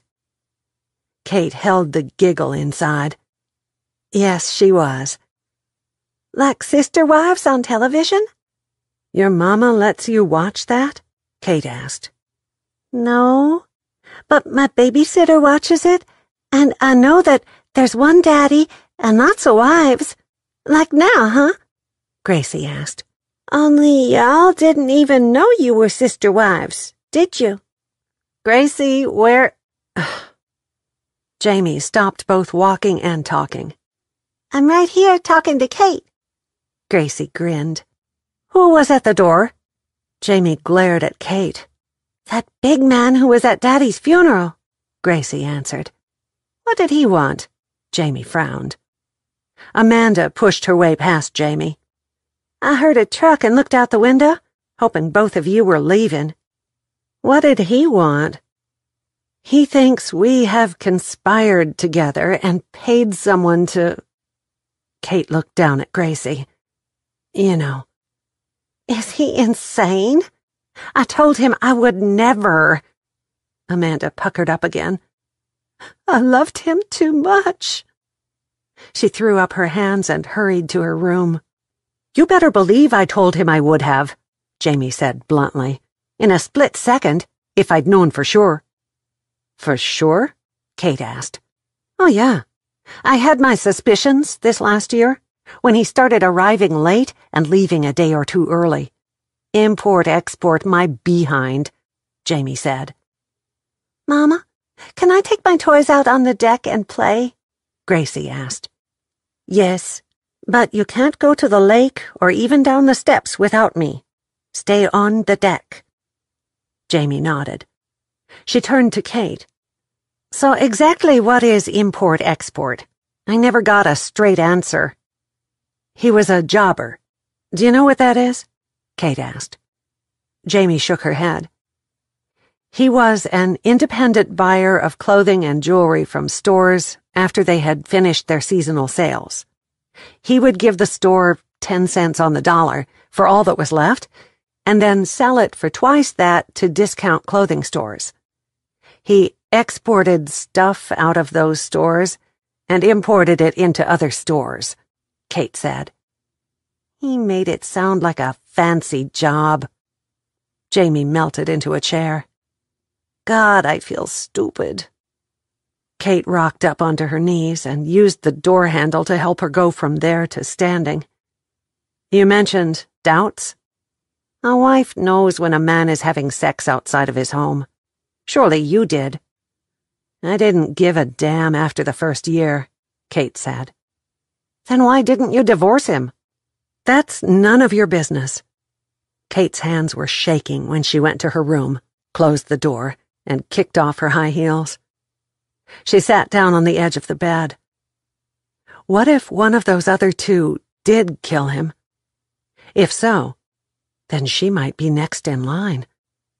They both sure seemed to be in a hurry to lay claim to the cabin, and she was the only one standing in their way. Stop it, she scolded herself. They want this place, but they did not kill Conrad. Not even a Hollywood actor can put on an act like they did at the funeral. Still, a shiver ran down her back as she opened her suitcases and filled the empty dresser drawers, hung up shorts and shirts, and neatly placed her sandals on the floor of the closet. She'd brought 2 sundresses, in case she decided to go to church, and 2 bathing suits for swimming. Other than that, it was strictly casual summer clothing. She unzipped her straight business skirt and removed the matching short-sleeved jacket, hung them on a hanger together, and then pushed the straps down from a full-length slip, letting it slide off her slim body and puddle up around her feet. No pantyhose, no slips, no enclosed shoes. Not until she went back to Fort Worth. Dressed in khaki shorts, a bright orange knit shirt, and her favorite brown leather sandals, she picked up her Kindle and headed toward the deck. Halfway there, she remembered that Gracie was playing out there, so she steered for the front porch instead. She settled into the rocking chair again. It would be a good place to sit and read until supper time, when she intended to eat the sub sandwich she'd tucked away in the refrigerator. Those other 2 hussies better not touch it. They had shared a husband, and they might be sharing a house, but by damn, that sandwich was hers, and they'd do well to keep their hands off it. Tomorrow she would drive down to that grocery store in Seymour and buy what she wanted for a week. They could starve or fish for their food. Frankly, Kate didn't give a damn what they did, as long as they stayed out of her way. She hadn't sat there more than 10 minutes before she got thirsty and went back to the kitchen to make a pitcher of tea. But there was no tea, no sugar, and not even a jar of peanut butter in the pantry. The only edible thing in the house was her sandwich, and she'd have to drink tap water. 14 years ago, the water had had a strange taste to it. It was fine for laundry and not bad for showers, but drinking was impossible. She filled a glass, took a sip, and spit it out. The years had not changed the water one bit. She headed toward the tiny utility room and switched the sheets over to the dryer, and then tossed the quilt in the washer. Right then, she would gladly pay triple for a Starbucks coffee or a McDonald's sweet tea. Neither was available in the tiny little town of Bootleg, Texas. It had a convenience store, a post office, a tiny bank branch set up in a portable building, 2 churches, and a liquor store. And that was at least half a mile down the dirt road in front of the cabin. There had to be more than what a convenience store offered. She made a quick trip to her bedroom, exchanged the Kindle for her purse, and headed out of the house without telling anyone where she was going. These were her acquaintances, not her friends, and she didn't care if they needed or wanted anything in the way of groceries. When the dust settled and they realized that their marriage licenses weren't worth the paper they were printed on, they'd leave and she'd put the cabin up for sale. Until then, they were 3 strangers sharing a house. Still, even with that little pep talk, Kate was very glad there was a lock on her bedroom door. Those women were about as stable as nitroglycerin in the middle of an F5 tornado, and she didn't trust either of them. She turned on the radio and headed south. "And now for your Texas news and weather," the DJ said in a deep voice. "Weather through the week is more of the same heat we've been having. It looks like we'll have days in the triple digits through Wednesday at least." Kate passed a fireworks stand on the side of the road. It had closed up after the holiday the week before, but she could imagine the scent of firecrackers, and that put a smile on her face.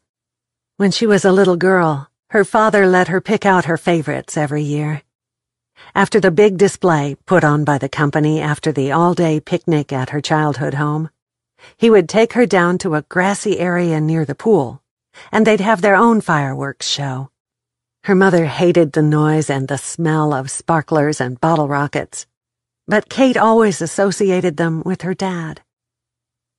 I wonder if there are certain things that Gracie remembers about Conrad. Did they come to the cabin on the 4th of July and set off fireworks on the lakeshore? This is Denise Winters with your Texas News. The voice on the radio had changed.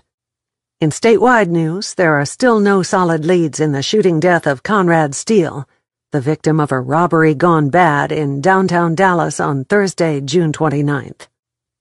Kate's whole body stiffened as she waited for the next sentence to be that it had been discovered that Conrad had 3 wives at the same time, and that none of them were aware of the other 2. That was sensational news.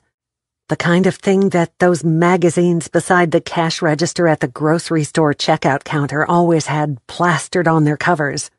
The headline, in big red lettering, would say, "Oil company heiress suspected in polygamist husband's death."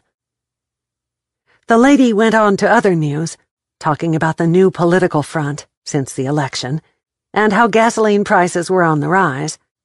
But she didn't mention Conrad again. Hopefully, pretty soon they'd stop even mentioning him, and it would just be another shooting that slipped into the cold case file. At least she hoped that was the case. Maybe Waylon Kramer's supervisor would put him on more pressing cases. 15 minutes later, she was inside the small grocery store in Seymour, Texas. She pulled a cart loose from a long string of others and stopped at a display with all kinds of cookies, cakes, breads, and pastries. She was trying to decide between iced sugar cookies or pretty little miniature cupcakes when she felt a presence behind her. She whipped around to find Detective Kramer, so close that she could have slapped him without even stretching. Seeing him in the grocery store, for God's sake. Was like throwing gasoline on a bonfire. Was he going to show up in her shower stall next? That put a picture in her mind that shot the temperature of the store up 20 degrees. "What are you doing here?" She looked up into his eyes and visualized taking the top off the cupcake package and smashing the whole dozen into his face to get the picture of him naked in the shower out of her mind. Would that be considered assault? "I might ask you the same thing. You are a long way from Fort Worth." Detective Kramer grinned. "A woman has to eat. Are you stalking me?" she asked. "Don't answer that. I don't even want to know. Did you find out who Conrad was buying flowers for that day?" "You know I can't tell you anything about an ongoing investigation. He had 2 more wives. Did you have an open relationship? How many men am I going to find in your little black book?" She looked him right in the eyes. "First you have to find the black book." "From what I can piece together, y'all didn't have much of a marriage. No kids, no joint property. Why didn't you divorce him?" Waylon asked. "Keep piecing it together," she threw over her shoulder as she walked away from him. It was a damn good thing that Kate did not have a weight problem, because when she was angry, she had a voracious appetite. She ripped open the cookies and ate the whole dozen as she loaded her cart. Twice she passed Waylon on an aisle, but she didn't speak, and neither did he. She did sneak a peek at his purchases, and was surprised to see flour, sugar, and staples that most folks bought if they were planning on preparing meals from scratch. Where was it he said that he lived?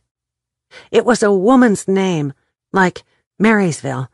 No, Maybelle. Didn't they have a market there? Maybe he really was following her. Did that constitute harassment? Back behind the steering wheel, with the AC running full blast, she checked the statistics on Maybelle, Texas. Population at last census was 9. That wasn't big enough to be considered a community, much less a town. It was about 9 miles southwest from Seymour, and maybe 5 miles from Bootleg, which sat on the edge of Lake Kemp. "I guess this is the closest grocery store. So at least he's not stalking me," she said as she started the engine and pointed her car north toward Bootleg. Chapter 5. Kate let the engine run, keeping the vehicle cool, while she studied the lineup in the rocking chairs on the front porch. Jamie sat closest to the door, with a strange lady with short, curly hair a faint shade of purple beside her. Gracie was in the middle chair, bare feet dangling about halfway to the porch. Next to her, an old gentleman with thick glasses and a rim of gray hair around an otherwise bald head nodded as she chattered nonstop. Neighbors? Grandparents? Friends? Hopefully they weren't there to spend the night, or they'd have to pull out the sofa bed. She'd decided to treat this whole thing like her freshman college dorm days, a building full of rooms with a single kitchen and lobby/living room. She turned off the engine and hit the button to open the trunk. By the time she got around the car to unload her supplies, the old gentleman was lifting out 2 bags of groceries. "I'm Victor Green, and I'm your neighbor to the left." He nodded over his shoulder. "That's Hattie Bell up there on the porch, and she's your neighbor to the right. We know Gracie and Jamie from their week in the summer, but we ain't seen you." "I was here about 14 years ago, but only for a week," Kate said. "So you'd be the oldest wife?" Victor asked. Ouch, that stung, even if he didn't put emphasis on the word, or even act surprised that they were all there at the same time. "I might be," she answered. Hattie followed them inside and unloaded the bags, setting the food on the table while Victor went back to the porch. "Jamie told us what happened with Conrad. I'm not a bit surprised. I told Iris when she married him that he was a shyster and just out to get her money. A year later, she was dead, and he owned this house. Plus, he had all of her savings. Her poor daughter didn't get a thing, not even the wedding rings that her father had given Iris. Poor Iris was only 55 when she had that heart attack. Hattie lowered her voice to a whisper. I always suspected that he had something to do with it. And she narrowed her eyes until they were mere slits in a bed of wrinkles. I wouldn't be surprised if he hadn't done the same thing before Iris. Is the daughter still alive? Kate asked. Oh, no. She died in a car wreck about 6 months after her mama. And Iris was 55? Kate opened the refrigerator to find her sandwich gone. That's right. Conrad said he was 28, but I always thought he was younger than that. He was a charmer, all right. Iris was a fool to think he was in love with her, and not what he could con her out of, Hattie said. Why are you telling me this? Kate put away milk, cheese, and lunch meat. So all three of you understand that you weren't the first, and if he'd lived, you wouldn't be the last, Hattie said. And besides, she giggled, I'm nosy. I want to know what happens with the three of you living in this house together. You gotta admit it could be a reality show. Maybe something like Hostile Sister Wives. Me and Victor have a $10 bet going as to which one of y'all killed that son of a bitch. In memory of Iris, I'll take whoever did it to dinner. A smile spread across Kate's face as she put on a pot of water to boil for tea. Did you see him? I mean, Conrad. Very often? Did he come here and stay a whole week with anyone else other than Jamie and Gracie? Honey, he showed up here all the time, but I never paid much attention to them. I did see him last winter with the redhead, and they stayed a week. Most of the time he'd slink in here with a different woman over weekends. He knew we didn't like him, so we all ignored one another, Hattie said. He came near the end of each month? Oh, yes. How'd you know that? Just a lucky guess. She dropped 4 tea bags into the boiling water, covered the pot, and set it aside. While they steeped, she ran water into a plastic pitcher until it was half full, added a 1.5 cups of sugar, and stirred it until it dissolved. Just the way I make tea. Your mama taught you well, Hattie said. Would you look at the time? 30 minutes until Sunday night church services. Y'all are all invited any time you want to attend. It's the little white church on the north side of town. The one on the south side has been closed down for a couple of years now. We usually have a potluck after Sunday morning services, so bring along a covered dish if you want to join us for that. Thank you for your help, Hattie, Kate smiled. Any time. Me and Victor will be popping in to check on you girls. She grinned. Like I said, I'm nosy. And besides, I'm old. That means I get to ask rude questions and say what I want. Then I can't wait to get old, Kate said. Bye now. Hattie waved as she crossed the room to the door and disappeared. Kate removed the tea bags, squeezed all the water from them, and then poured the tea into the pitcher. When it was stirred well, she took a glass down from the cabinet, filled it with ice and tea, and carried it to her bedroom. She gulped down 1/3 of the tea, set it on her dresser, and reached for her laptop. She opened a new folder and typed, Information about Conrad. Conrad came home at least one day toward the end of every 3rd week. He would meet with his accountant to discuss his business and sign any tax papers or forms that she needed him to take care of. He'd draw out his monthly paycheck at that time, and he'd be at the house when I got home from the office. The conversation was always the same. He wanted me to divorce him. I refused. He'd have his evening meal in the dining room, and I'd take mine to my bedroom. My house was simply a free hotel for the night. She closed her laptop and drank the rest of the tea. When she went back for a refill, there was not one drop left in the pitcher. Her sandwich was gone, and now her tea. It was the old proverbial straw that broke the camel's back. She marched out to the porch to find Jamie and Gracie sipping away at a glass each, and Amanda on the other end of the porch, chomping on the ice pellets left in hers. "What's your problem?" Amanda asked. "That was my tea, and it was my sandwich in the refrigerator," Kate said. "Well, pardon me," Amanda said with a head wiggle. "I was hungry, and it was the only thing in the house. Conrad never said I couldn't eat something that was left in the refrigerator. And I was thirsty, so I had a glass of tea. What do I owe you? Being the first wife don't give you the right to get all bitchy over a glass of tea," Jamie said. "Conrad is dead, so what he said in this house does not matter. And I'm not the first wife. I'm just likely the oldest one alive today. Didn't Hattie tell you about Iris?" Kate propped a hip on the porch railing.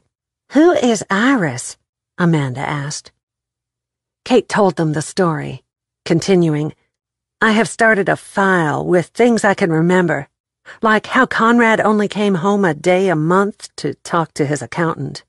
Or maybe I should say he came to my house. If you'll do the same, maybe it will help that detective to see that we aren't guilty of conspiracy to commit murder." "I'm not doing one blasted thing," Jamie said. "Then if he finds us guilty, you'd better get your affairs in order as far as Gracie is concerned.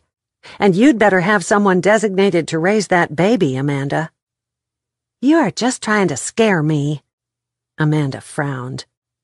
"No, she's not. She might have money, but—" Jamie stopped. Gracie picked up a couple of dolls.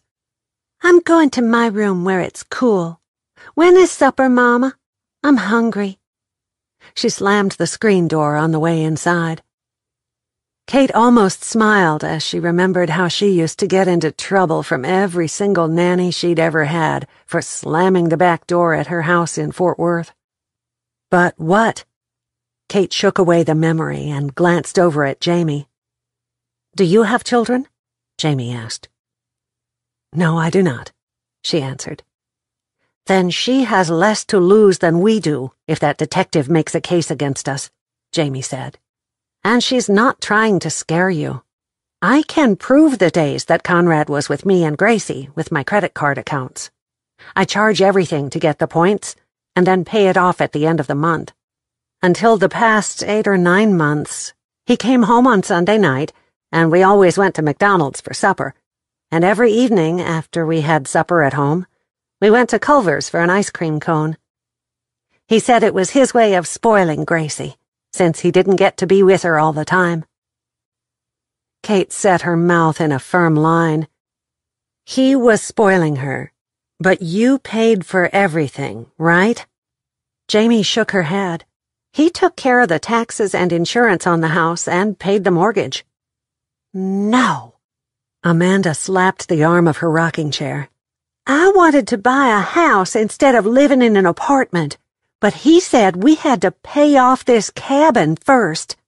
I've been giving him $500 a month to make an extra payment on this place." "He inherited this place, and it's paid for," Kate said bluntly. "Then where was my $500 going?" Amanda asked. Kate shrugged. "Maybe to buy lots of flowers for other women." "Mama?" Gracie poked her head out the door. "I'm really hungry." "We'll have to go to the store. Maybe we'll get pizza," Jamie answered.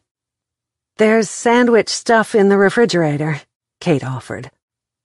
There was no way she was going to let a child go hungry, not even for the length of time it took to drive into Bootleg and get a pizza from the deli part of the convenience store. "Oh, so she can have some of your food, but I can't?" Amanda shot a dirty look toward Kate.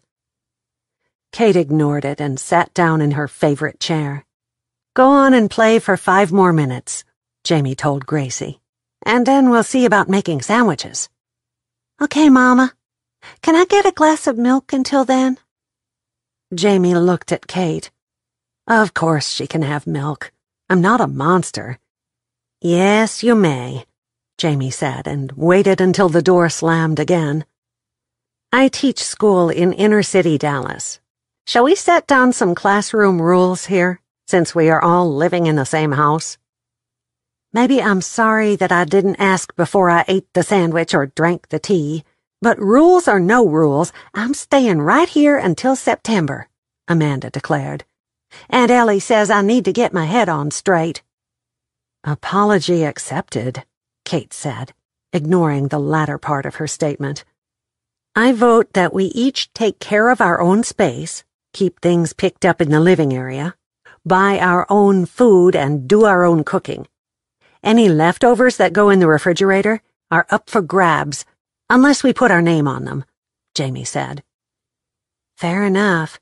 Where's the nearest store? Amanda asked. About 6 or 7 miles south in Seymour, Kate answered. Open until 9 every evening. Hopefully the whole thing will be settled by the end of summer. The business part might be all done and finished by summer's end, but I'm scarred for life, Amanda whined. Stop the dramatics. Think about him in bed with a 55-year-old woman, Jamie said. Yuck. Amanda's nose wrinkled in disgust. My Conrad wouldn't do that. He might have married her, but he didn't go to bed with her. Or all those women he brought up here toward the end of the month. You stupid enough to believe they weren't screwing like minks? Jamie argued. How do we know Hattie isn't lying or just saying those things because Iris was her friend? Amanda asked. It'll be easy to verify, Kate said. I can check his bank records as soon as the lawyers get this straightened out. I bet we see where he deposited your money, Amanda. There are probably receipts where he bought gasoline right here in Bootleg at the end of every month. How could he do this to me? Amanda whispered. You? Do you think you are the only one? He was cheating on all of us outside of being married to us, Jamie said. Grow up. How old are you, anyway? 28, Amanda said defiantly. Then stop acting like you are 16. And you? Kate looked over at Jamie. I'm guessing you are about 35? 36, Jamie said. I'm 44, Kate said. We were all about 30 when he married each of us. Amanda's chin popped up 2 inches. He married you for your money, and Jamie to get a kid. He married me for love. Kate shook her head slowly from side to side. Wake up and smell the bacon, girl. Jamie, how much is your mortgage? $489.50 a month, Jamie said. Amanda, Kate pointed at her. Your $500 made her house payment, so he could use his money to look around for rich women to fleece. No, he wouldn't do that, Amanda declared. If you are so smart, then why didn't you divorce him? Oh, wait, because he divorced both of you. When the papers show up, you'll both feel like fools.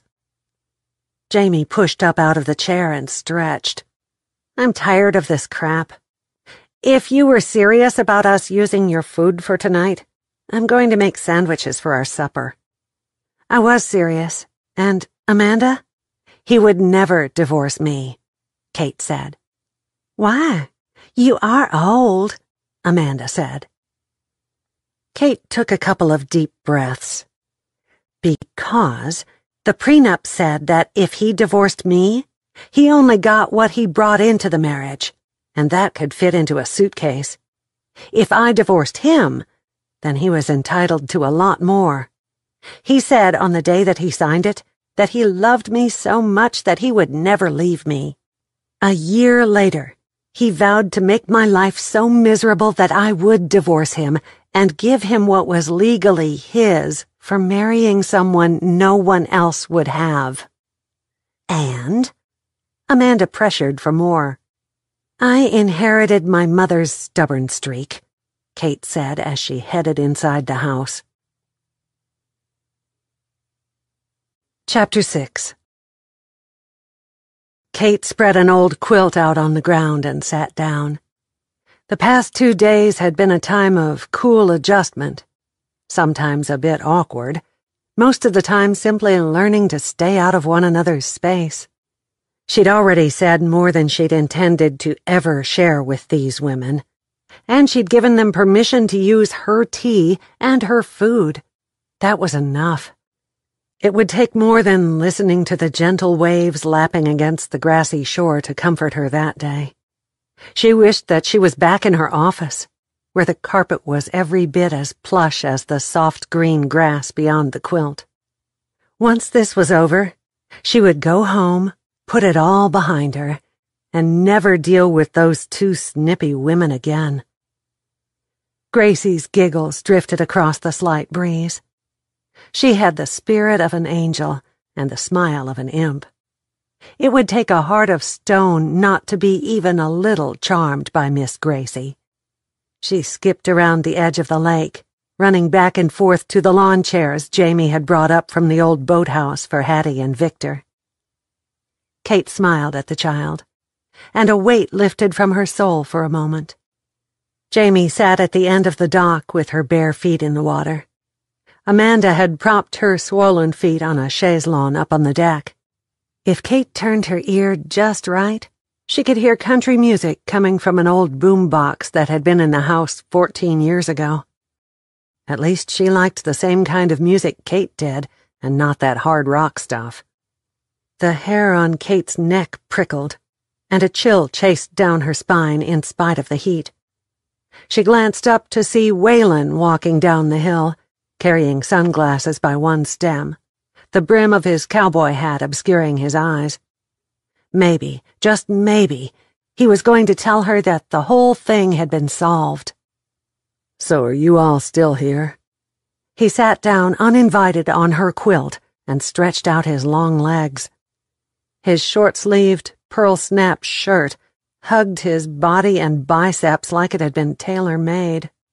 I figured one or all of you would last about 24 hours and then go scampering back to your own places.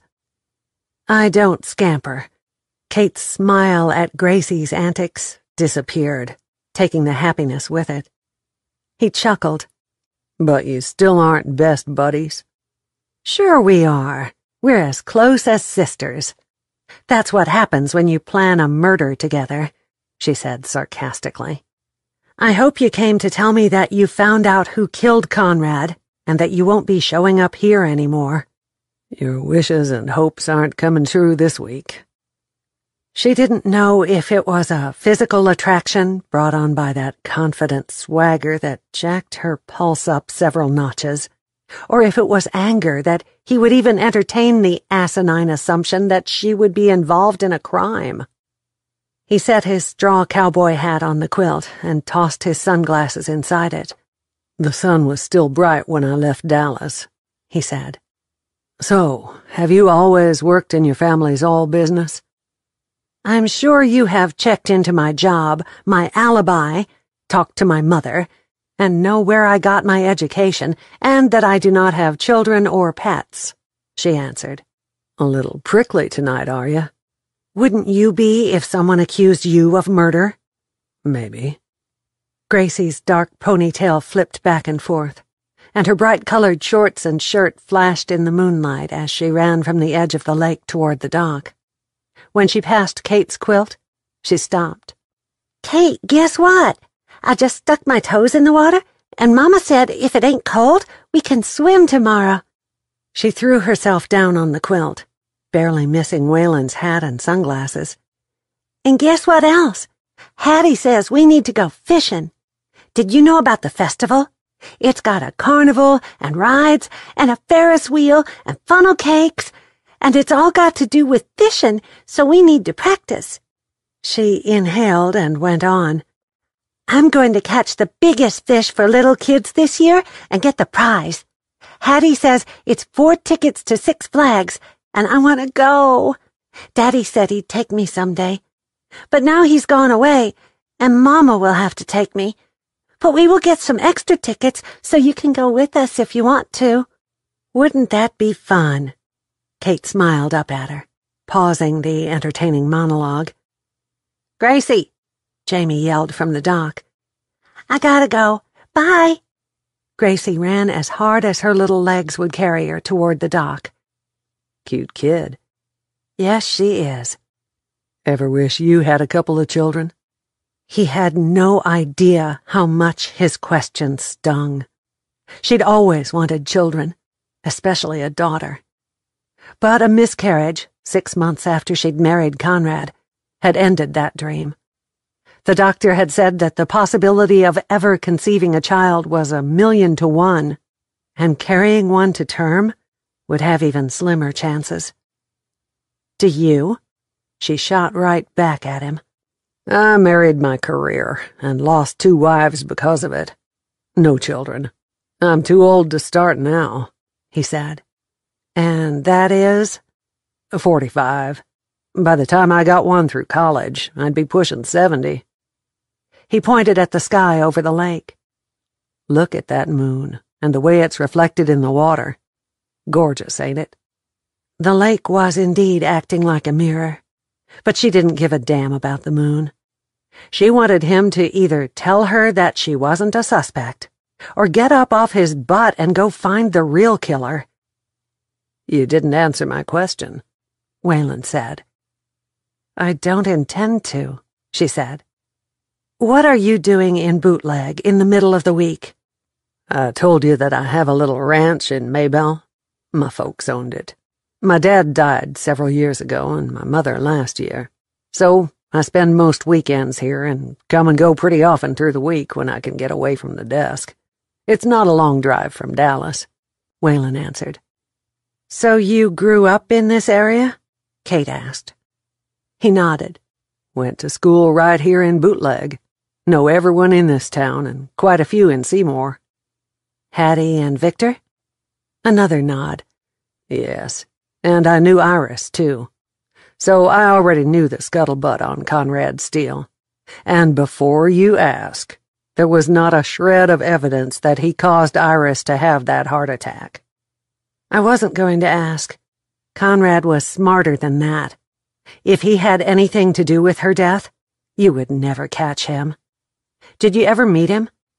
"No, but my mother told me about the little wedding reception at this cabin when they married." She'd been conned by Conrad, with his compliments and pretty face. Wayland couldn't begin to work his charm on her. "How long are you staying in Bootleg?" she asked. "A couple of days this time, but I'll be around pretty often. How about you?" "Until you tell me that I'm not a suspect." "Fair enough," Wayland said. Fair. If life had been fair, Conrad Steele would have never entered her life. Amanda dabbed at her eyes with a tissue. She was doing better. This was the first time she'd gotten all misty-eyed that day, but the sunset reminded her of lying on the deck in Conrad's arms the last evening of their honeymoon. Tonight, Conrad was supposed to be sitting beside her, his hand on her baby bump, smiling every time their son kicked. The only thing that made her happy was the decision she'd made about his name. When the boy was born, he would be Conrad Jonathan Steele, Jr., and she would call him Jonathan, or maybe Johnny. She would raise her son to know that his father was a hero who'd tried to stop a robbery, and she would never tell him about the other 2 wives, or about Iris. He would have to grow up without a strong male role model in his life. Amanda had not had a father figure in her life either, just Aunt Ellie. But she'd survived. This baby would have a mother who loved and wanted him very much. She swiped at a fresh batch of tears. She laid her hand on her stomach. "I wanted more for you, baby boy. I wanted you to have the storybook daddy who played catch with you and taught you how to throw a football." Aunt Ellie's ringtone startled her. She didn't want to talk to anyone right then, but she answered the call. It was Aunt Ellie who'd saved her hide on more than one occasion, so she couldn't be rude.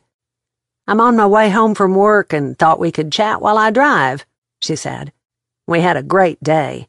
Wanda and I went for the buffet down at the pizza joint on our way home to celebrate." "I'm watching the sunset from the deck. Don't talk to me about pizza. I'm craving it. And all I had for supper was an omelet and toast." "You sound depressed. Are you okay? If that place and those 2 women are upsetting you, it's not good for the baby. Come on home. Wanda has said she'll help me out in the store the rest of the summer, so you won't have to come to work every day. But you'd be close to your doctor, and you'll be near the people who love you." Amanda managed a weak smile.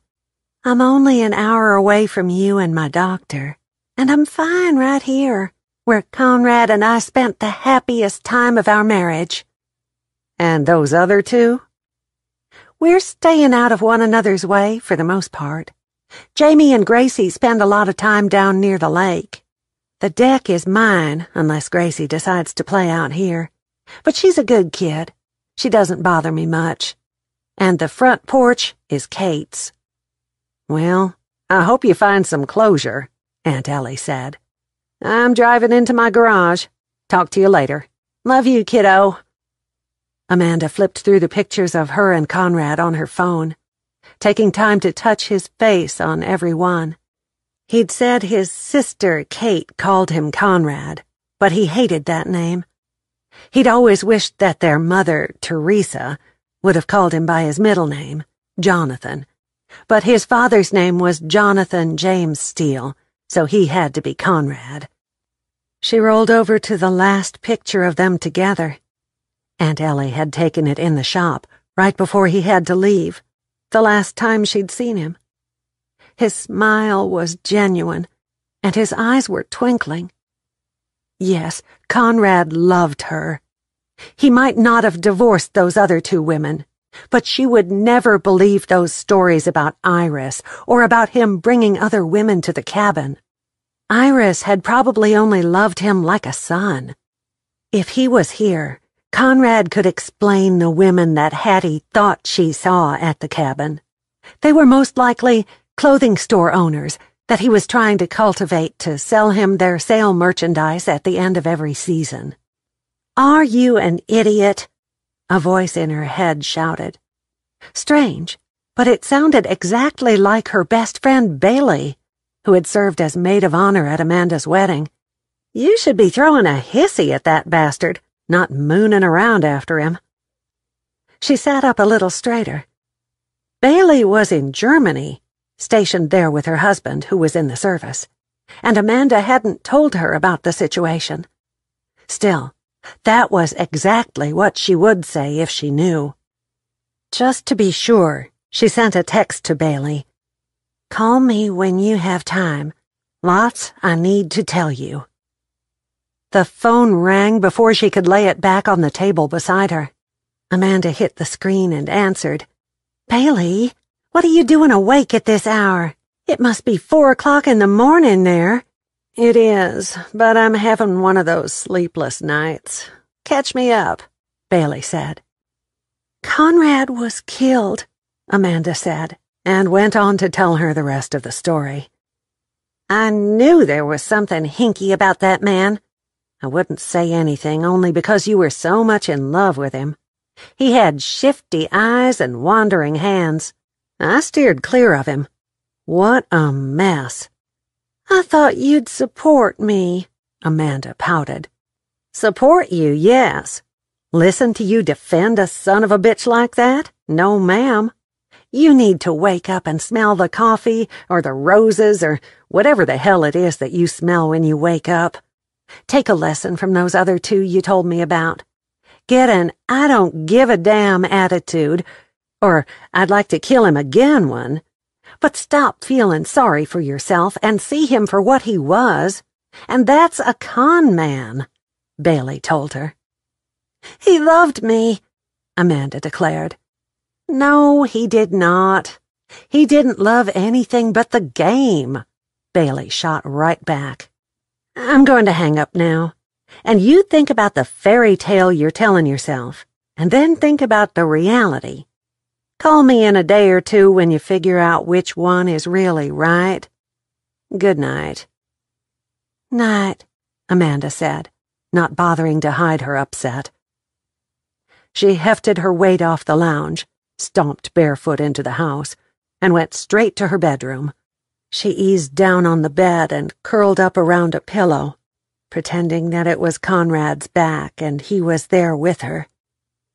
A dozen pictures flashed through her mind, starting with the week she'd met him, the whirlwind romance, the small but pretty church wedding, the honeymoon in that very room, and then the shiny black casket at the graveside service.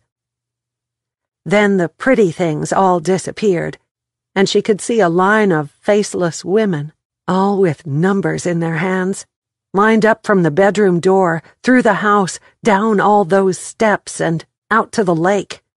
There was no counting the women that Conrad had slept with in this very bed. Her eyes popped open as reality hit her smack in the face. She slung the pillow across the room. Anger set in.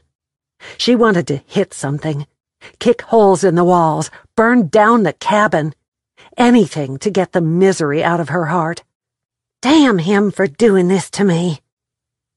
Feeling as dirty as if she'd been violated, she went straight to the bathroom and took a long, cool shower, washing her shoulder-length hair twice and lathering up her belly 3 times. I will not name you after that man, my son. You'll have a good, strong Irish name, like Liam or maybe Desmond, and I will think of something else to tell you about your father. It won't be that he was a hero, and you will not have any of his looks or ways. I'm your mother. She felt a little better once she finished and was dressed in a baggy t-shirt that came halfway to her knees. But when she went back into the bedroom, she could not make herself even sit on the bed. She paced around it a few times, and finally turned her back, closed the door, and went to the living room, where she pulled the cushions from the sofa. She tossed them to one side and pulled out the hidden bed. It might not be comfortable, but it would be a place that Conrad had never used. Or was his name even Conrad? Maybe that wasn't even the name on his birth certificate at all. How do you know that?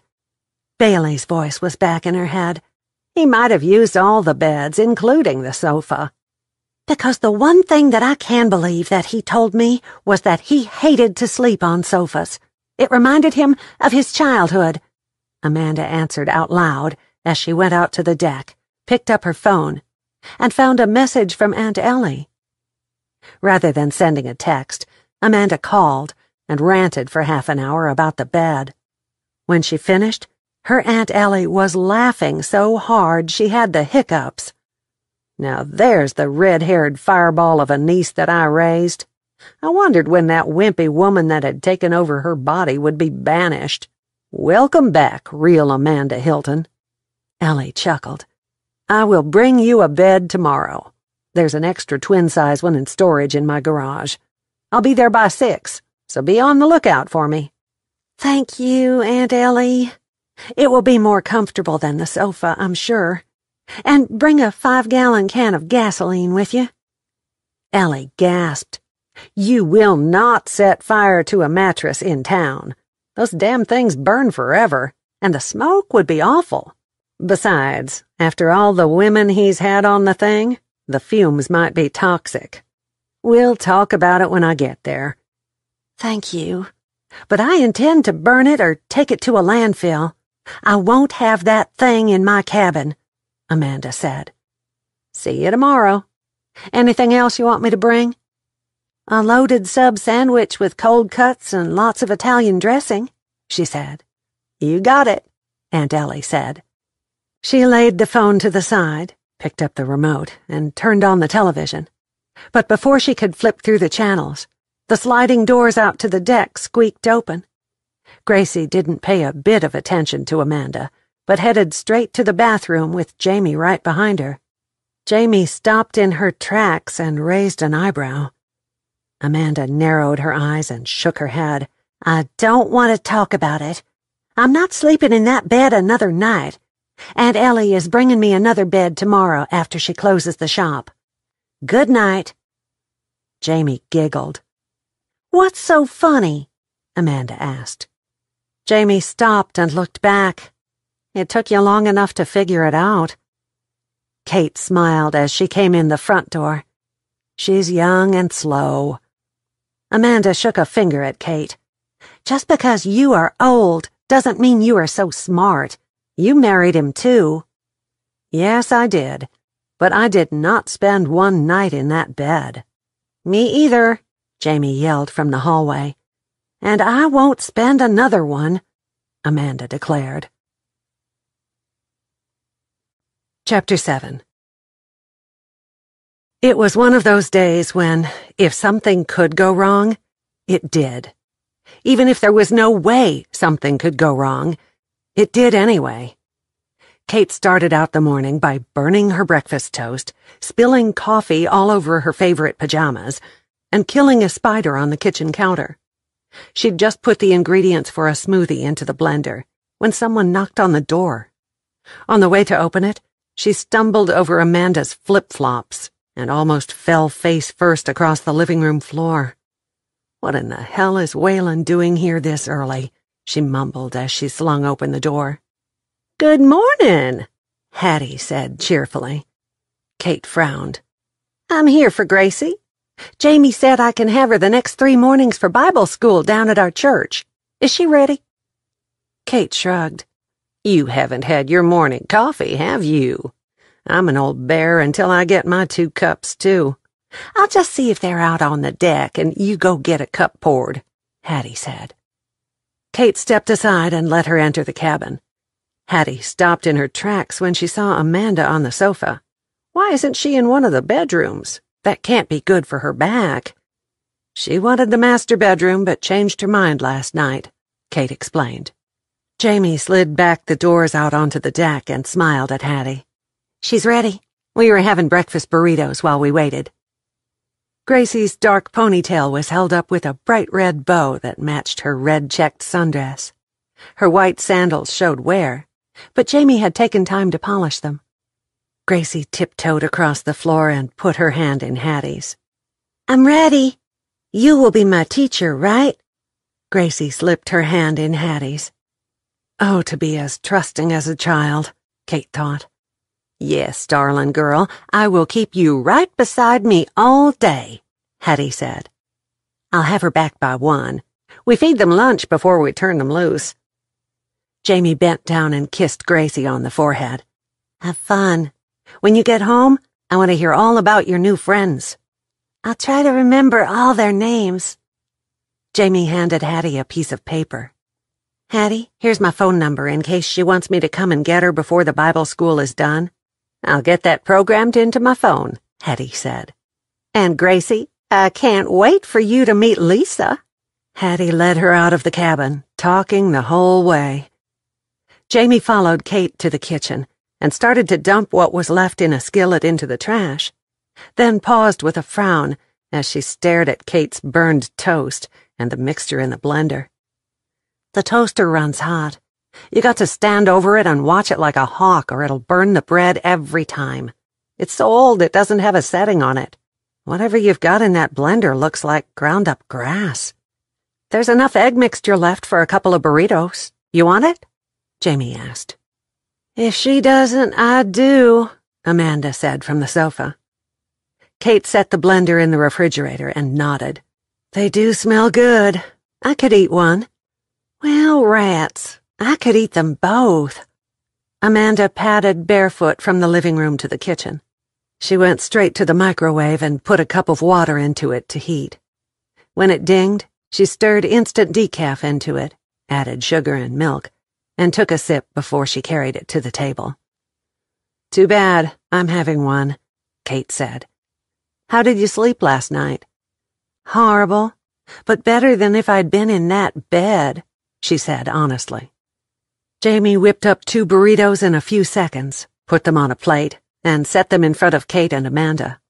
Then she poured herself a cup of coffee and sat down at the table with them. "Y'all ever hear of the 7 steps of grief?" Amanda bit the end off the burrito. I thought it was 12 steps. I went past denial into anger last night. It's 5, Kate said. I'd expect someone as old as you to know, Amanda said. Jamie cocked her head to one side.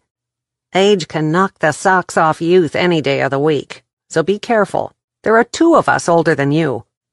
Jamie shook her head. Back to the stages of grief. Tell us what happened to make you leave that bed.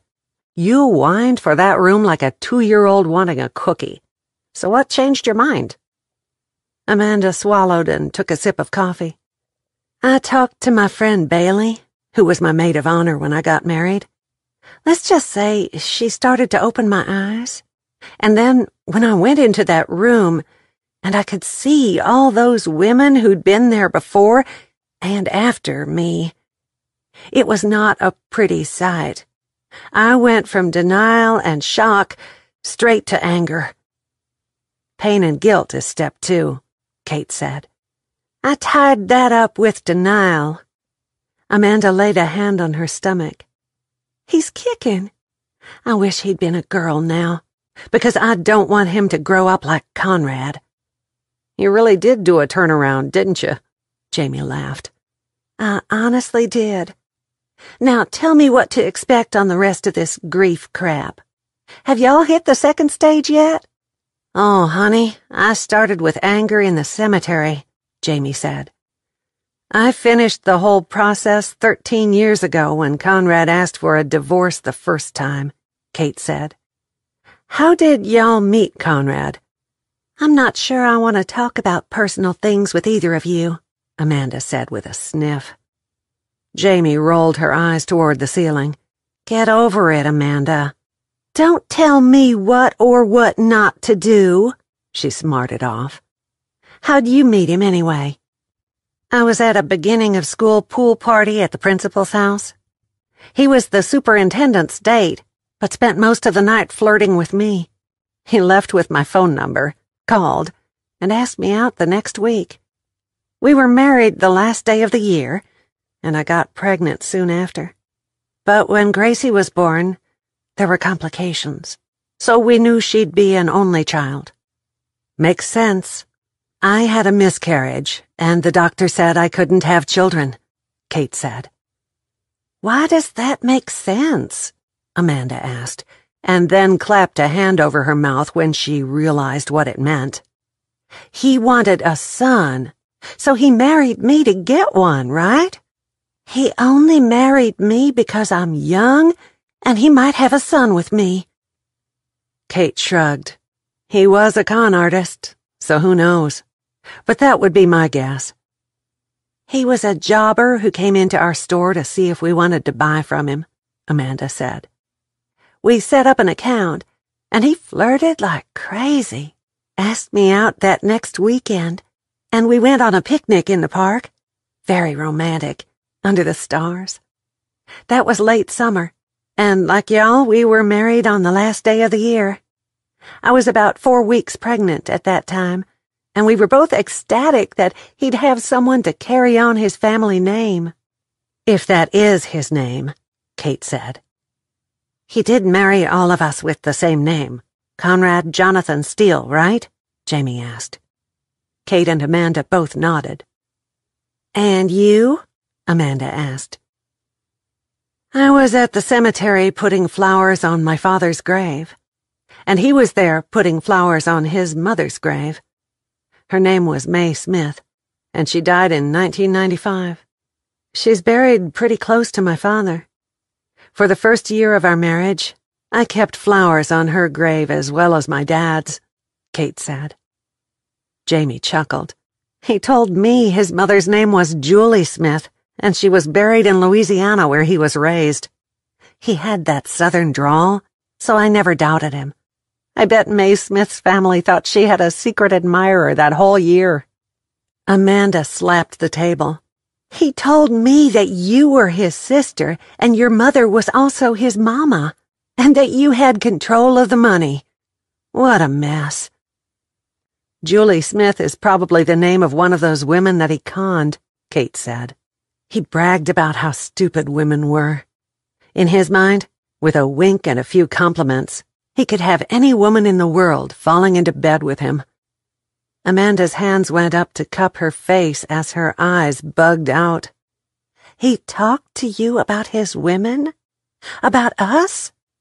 Not about you two specifically, but yes, about his other women. He was trying to make me mad enough to divorce him so he could have a lot of money. Well, we were all duped by the same rascal, Jamie said. The next thing is, what are we going to do about it? Step number 5 is an upward turn, Kate said. You'll see the light at the end of the tunnel and start to realize that you can have a normal life. Do I have to get over the anger before I can get to that one? Amanda asked. Kate picked up her coffee and sipped it. Yes, you do. And also the depression. Amanda sighed. Do you really hate Conrad? Kate looked across the table at Jamie. Right now I do, and that's not healthy. So when I leave here at the end of summer, I want to be indifferent and ready to move on. How could he do this to Gracie? He could have divorced me. There was no prenup between us, Jamie answered. Even if he did divorce you, there would still be the Kate marriage, and he probably didn't want to get lawyers too close to any of the marriages, Amanda said. Who knows what happened before Iris? There might even be an earlier wife out there who will hunt me for this cabin and whatever else he had in his bank account. When was his birthday? Kate asked in an attempt to divert their attention from the ownership of the cabin. November 28th, 1972 was on his driver's license, Amanda said. That made him 44 last fall. That's when we celebrated it too, Jamie said. The birthday and the wedding dates are the same for us all. Kate pushed back her chair and headed to her room. Where are you going? Amanda asked. I'm writing this down, like I told you. I may hire my own private investigator. If they find a living wife before me, then she will be in line for this property. If it's not mine, then I'll go home and let her worry with the legalities of the thing, Kate said. I want to know the truth, and once I know that, I can truly have closure. Know the truth, and the truth shall set you free, Amanda whispered. But I will fight anyone to the death for this cabin. Quoting scripture? Are you religious? Jamie asked. Oh, yes, I am, Amanda said. Conrad and I went to church every Sunday when he was home. Damn it! Both Jamie and Kate giggled. Amanda frowned. It's not funny. He was sitting in church with me, pretending to be all righteous, when he was... Tears filled her eyes and spilled down over her cheeks. I can't believe that he even conned God. Kate smiled. A touch of depression is setting in, right? Amanda nodded. He doesn't deserve to make me sad. I'm more depressed with myself than anything, because I was so gullible. That's what con men prey on, Jamie said. Do you think I wasn't gullible? Or Kate? And honey, you can fight, but I've got a legal claim on this place that you can't unseat. Gracie is his oldest child, and she will inherit this place. We'll see when it all comes out that there are divorce papers hiding somewhere, and that I'm his wife. And gullible, you might have been, but not Kate. Amanda shot a glance toward Kate. With a sigh, Kate turned around and returned to the table. Of course I was. I'd spent my entire life working on my career. I was 30 when we married, which isn't old, but I was established in the business, had 3 degrees, and was working on my doctorate at that time. I have a level head on my shoulders, until it comes to men. Then all my common sense flies right out the window, Kate admitted. And on that note, I have to go write down details before I forget them. Thanks for the breakfast, Jamie. You are welcome, Jamie said.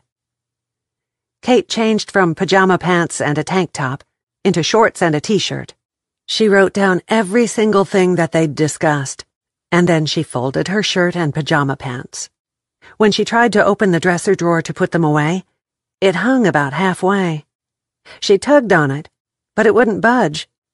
She tried to push it back in, but that didn't work either. Finally, she dropped to her knees, and with her face on the floor, she peeked under it to find the corner of a thick piece of paper jamming up the works. She needed something long and thin to slip under there. But if she removed the two top drawers, then she could reach under the back side of the bottom one and pull the paper out. All it took was one little yank, and the envelope was free. She tossed it onto the bed and shoved the drawer back, but just before it closed all the way, something else fluttered underneath. It didn't give her a problem to pull the drawer all the way out and set it on the bed with the other two. Good grief, she muttered at the sight before her. At least a dozen envelopes had been hidden under there. She gathered them all up and laid them on the bed with the others, and then put the drawers back. Curiosity made her pull out the bottom drawer on the other side of the dresser, and she found a dozen more. When she was sure she had everything, she sat down on the bed with letters in unsealed, legal-size envelopes stacked up in front of her. Dates had been written where a stamp should have gone, starting with June 1st and ending with July 3rd. Nothing to indicate a year, but from the yellowed look of the paper, they'd been written a long time ago. She held the one dated June 1st in her hand. They could have a bearing on who killed Conrad. Besides, she wanted to know more. She pulled the paper out, gently unfolded it, and gasped when she saw the first line. My dearest Darcy, I know you will find the new will and the letters I am leaving you, because this was your favorite hiding spot for treasures when you were a little girl. I must be a very strong woman in the coming days, because Conrad has threatened that if I don't do what he wants, he will divorce me, take his half of everything your father and I worked for all our lives, and then he will seduce you into marrying him. He can be very charming, and I cannot bear the thought of you being taken in by that man. Though he is very sweet when we're out, when we are alone, he is mentally abusive. After the first 2 weeks of marriage, I moved into your old room, and he seems fine with the situation. I love you, Darcy, and I'm very sorry for this terrible mistake I have made. There is a will in a sealed envelope. From what I found out, it had to be signed in front of 2 witnesses and the seal unbroken to be valid. Take it to our lawyer. He knows my handwriting and my signature. And the key, taped to the bottom of this letter, is to my deposit box at the bank. Conrad does not know about the box. What's in it belongs to you, as well as this cabin where you grew up, and whatever money that Conrad has not blown through. Love you, Mama. Kate laid the envelope with Will written on the outside on the dresser, and opened the next one in the stack. When she'd read through half of them, she lay back on the bed. Her heart weighed heavy for Iris. But why hadn't the woman mailed the letters and the will? Why had she left them hidden to be found after her death? The next one answered her question. If Darcy knew what was going on, she'd do something about it, and Conrad had promised retribution. Evidently, he'd convinced Iris that he would hurt her daughter, or worse yet, seduce her, if she breathed a word of what was happening. So she wrote letters with the hopes that Darcy would find them as soon as she was dead. She would be warned about what kind of man he was, and she'd fight him for the property. Kate laid the letters aside when she'd read them all. Iris damn sure had some grit. What should she do now? Darcy was dead, and if she had a will, how would it affect the cabin? If she didn't have one, what then? Should she share them with Amanda and Jamie? Should she give them to Waylon? "I'll call the lawyers at the company first," she said. "But first, I've got to think." According to a report from a private investigator Iris had hired after she and Conrad had married, he'd been married twice under a different name, Swanson. One of those women died in a suspicious car wreck, and Kate would bet dollars to donuts that he got insurance money on the death, as well as a settlement with the divorce. A copy of the full report was there. Conrad's birth certificate name was Kane Smith, and he was born in New Orleans, Louisiana. Mother was listed as Linda Smith. Father was unknown. He was raised in foster homes because his mother had been an alcoholic, or maybe still was, if she was still living. But the detective could not find her. Kate's blood ran cold in her veins. Maybe none of the three of them were married to him, since there wasn't anything in the report about him legally changing his name. Now wouldn't that be a royal kick in the butt?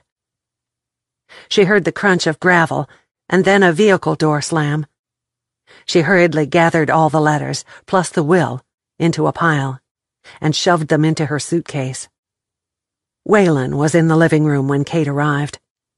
His biceps filled out every bit of the sleeves of a blue chambray work shirt, and bits of straw and hay stuck to his jeans. His sunglasses had slipped down on his nose, probably due to the sweat she could see at his hatband. He removed them and hung a stem in his shirt pocket. "What are you doing here?" Kate asked. "My partner called from Dallas. Do any of y'all know an Estrella Gonzalez?" Kate shook her head. "Is that who killed him?" "Name sounds familiar. Does she live in Wichita Falls?" Amanda asked. "There's a little girl in Gracie's classroom named Estrella Gonzalez. That's a really common name," Jamie said. "Why are you asking?" Kate asked Waylon. "It must be important for you to leave the farm and come here to ask us, when you could have called." "I wanted to see your expressions, and I was coming through town on my way to Seymour for a load of feed anyway," Waylon answered. "The name Estrella Gonzalez came up in the investigation when my partner went back to talk to the florist again. I thought he was holding something back, and he finally confessed that Conrad sent flowers to the woman at least once. I wanted to know if she might be a friend, especially of yours, Jamie." "Why?" Jamie narrowed her eyes. "Because of the Hispanic name? You think all Mexicans know one another?" Waylon took a couple of steps backward. "Just putting together a case. Y'all have a nice day." Victor and Hattie stepped up on the porch with Gracie between them, at the same time that Waylon opened it to go outside. "Hello, Waylon," Victor said. "Looks like you've been hard at work on the ranch today."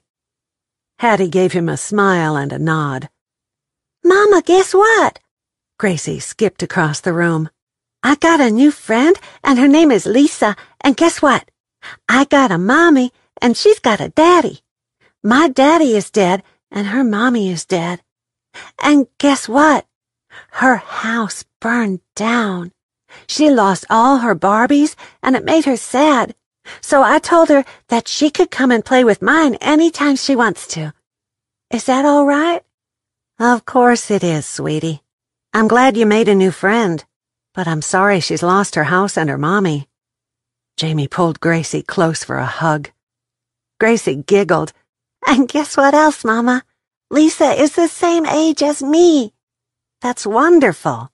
Jamie beamed. "I've got to go tell Snugglies all about my friends."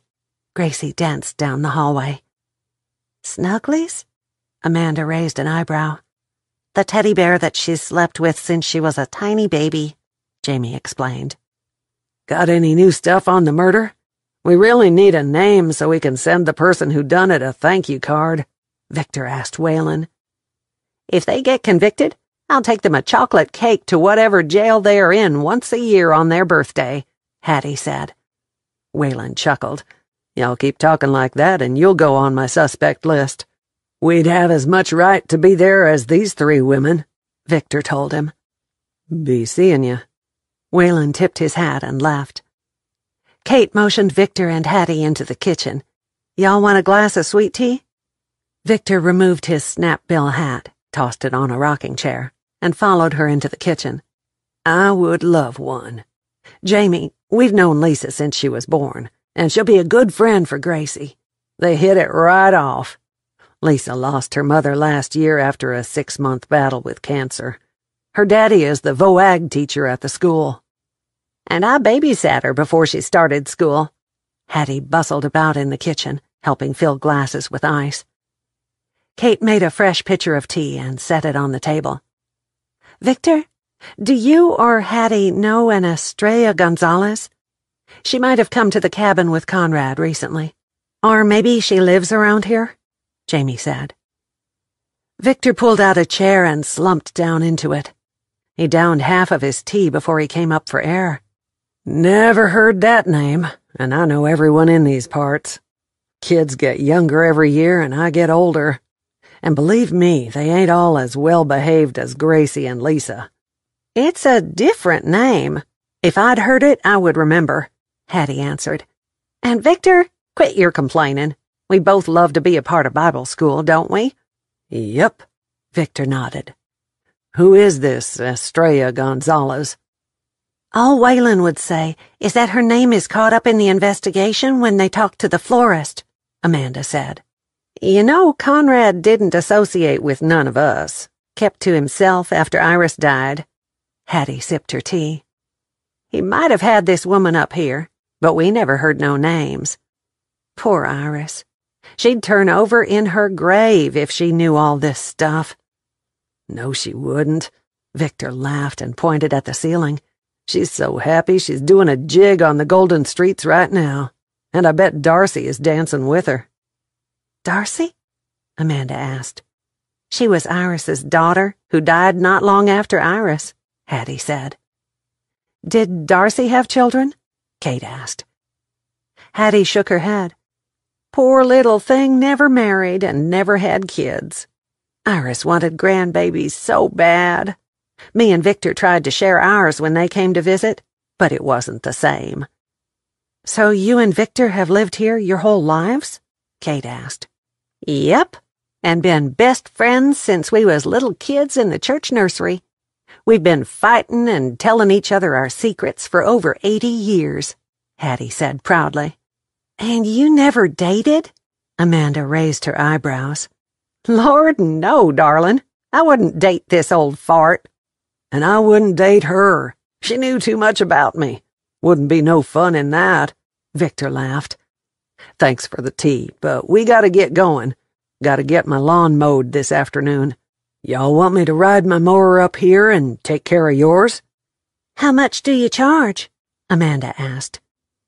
Well now, I reckon if you'd make up another pitcher of tea and maybe if you brought out some homemade cookies, that would be plenty of payment. He grinned. You make the tea, I'll bring the cookies, and we'll have a front porch visit, Hattie said. Say about 3 o'clock? Sounds great to me, but do you have to ride yours up? Jamie asked. Maybe there's a mower here. There's not, Victor said. Conrad had it done by someone out of Seymour, but now that things have changed, I'll be glad to take care of it for you this summer. He's got a new riding mower, one of them zero-turn things, and the new ain't wore off yet, Hattie teased. You know what the difference between men and boys is? Kate thought they were the same, especially the ones she'd met. What? Amanda asked. The price of their toys, Hattie giggled. Chapter 8. Kate almost didn't answer the phone, hearing a ringtone she'd rather avoid. But on the 5th ring, she relented. Hello, Mother. I hate to do this to you as you are trying to get all this crap sorted out. But there's one small project that you were working on that we can't finish without a couple of hours of work from you. If I email it, can you— Yes, Kate butted in. I'll take care of it." She paused a moment. "I probably should tell you that both of his other wives showed up here the same day I did." "That's horrible. Why haven't you left?" Teresa's voice went all high and squeaky, but by golly, not a single "I told you so" came out of her mouth. "Conrad brought all three of us here for our honeymoons, and we're trying to find some closure," Kate answered. "That pregnant red-headed one is liable to kill you in your sleep. You can see it in her eyes. Even after all the theatrics, my money would be on her as a suspect in the murder. She might not have done it, and she might be sorry about it, but I bet she knows something. Now I'll worry about you," Teresa said. Kate held the phone out from her cheek and stared at it. Where was her mother, and who had taken over her body? Kate's father had worried about her, but Teresa? Never. She barely had time to acknowledge that she even had a daughter. A savvy business partner, yes, for sure. But a daughter that she worried about? "Are you there? Did we lose the connection?" Teresa yelled. Kate put the phone back to her ear. "I'm fine," Kate said, "and I would love to work from home on whatever you need done. Just send it to me and I'll get right on it." Teresa chuckled. "We're workaholics. I'll tell Joyce to send it over to you, and maybe it will keep you from killing off the other wives for one day. But if you get really bored, I could send work every day. It might keep them from killing me if I get bitchy from boredom. I'm not sure I want a daily regimen, but if I change my mind, I will let you know," Kate laughed. "I haven't heard your voice that cheerful in years," Teresa said. "Crazy, isn't it?" Kate said. "I'm in a situation that borders on bizarre, and I'm actually kind of content. Tell Joyce hello for me, and I'll have the work done by quitting time today." "It's on the way. Keep me up to date on this soap opera. I never had time to watch those things, but then my daughter wasn't starring in one." "Will do, and thanks," Kate said. Kate picked up her laptop and carried it to the front porch, propped her feet up on the railing, and settled down to work. It wouldn't be difficult to work from home in conditions like this. Plenty of sunshine, sweet tea beside her, barefoot, no constricting clothing, and her blonde hair in a ponytail. A really nice change from her usual office attire and four walls. A gentle south breeze brought Gracie's squeals from the dock to the porch, and Kate heard the occasional splash, and remembered enjoying the pool in their backyard when she was Gracie's age. Her father would sit in a chair grading papers, and she'd squeal and splash all she wanted. Sometimes her mother would join her in the pool, but when she did, it was all business and exercise. Teresa would swim to one end, kick off, and repeat the process until she got her desired number of laps for the day. Then she would get out, wrap up in a white terry robe, and kiss Kate's dad on the top of the head on her way inside to get dressed for dinner. "I hadn't thought of that in years," Kate said as she opened the folder Joyce had sent. And in seconds, she was engrossed in finishing a project she'd started a month before. Amanda sat on the deck all afternoon, with a romance book in her hands. Her back hurt from 2 nights on the sofa. Aunt Ellie had found mice had eaten into the one in the garage, so she'd had to go out and buy a new full-size bed for Amanda. Tonight, her aunt and her new bed would be there. More than reading, she'd spent time watching Gracie and Jamie down on the dock. Oh, how she wished that there was no such thing as ultrasound equipment that could tell parents the sex of their child. She would have loved to at least hope for a little girl like Gracie. The little girl was such a bundle of joy and happiness all rolled into one that just watching her run up and down the shoreline was delightful. She expected any moment to wake up and find that this whole past week had been nothing but a horrible nightmare. Everything was so overwhelming that she wanted to crawl into a closet and not come out for at least a year. By then, maybe she could digest all that information Kate had told them while they'd made lunch together. After finishing off a bottle of water, she eased up off the chaise longue and went inside to the bathroom. On the way back outside, she picked up 2 more bottles. How 20 ounces of nothing but water could make her have to go to the bathroom at least 3 times was a mystery. She stretched back out on the lounge, pulled a big floppy straw hat down over her eyes, and wished that all love stories could have a happy ever after like she read in romances. In a few seconds, she was sound asleep, and she didn't wake until she heard her aunt's voice right beside her. "Hey, girl, are you going to sleep all day and night, too? Or are you going to come on inside and have that sub sandwich you ordered?" Aunt Ellie asked. "No, and yes." Amanda stretched. Then reality reminded her that her life was nothing like the romance novels, and she sighed. Life would never be the same. Aunt Ellie, God love her heart and soul, had been Amanda's savior most of her life, and though she was past 50, her aunt was still taking care of her. She looked plumb worn out that evening, but then she'd worked all day, and then driven an hour to bring the bed to Bootleg. "You look tired. Sit a spell and let's visit," Amanda said. Ellie shook her head. "I want to get home before dark. I'll stay while you eat, but then I'm leaving." Ellie extended a hand. "I stopped by that barbecue joint that you like and brought ribs. You can save those for later." Amanda put her hand in Ellie's. "Thanks for everything. I've missed you."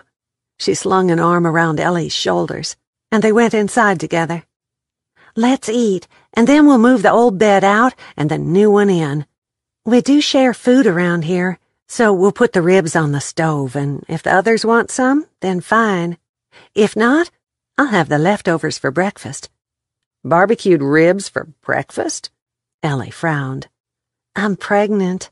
Amanda patted her shoulder. Jamie yelled up from the bottom of the stairs. "Is that ribs I smell? You didn't tell me you were cooking supper, Amanda." She and Gracie appeared. Jamie picked up a t-shirt from the back of a kitchen chair and jerked it on over her bright orange 2-piece suit. Gracie wore a cute little bathing suit with Cinderella on the front, and she kept right on going down the hall. "She's going to change into something dry." Jamie held out her hand to Ellie. "I'm Jamie, and you must be Amanda's Aunt Ellie."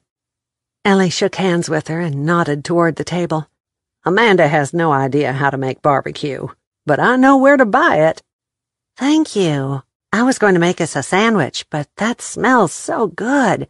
Nothing like a whole afternoon in the water to build an appetite," Jamie said. "Hey, Jamie," Hattie yelled from the front door. "Are you here?" Jamie quickly crossed the deck and went inside. "Right here. We were just coming in from an afternoon swim.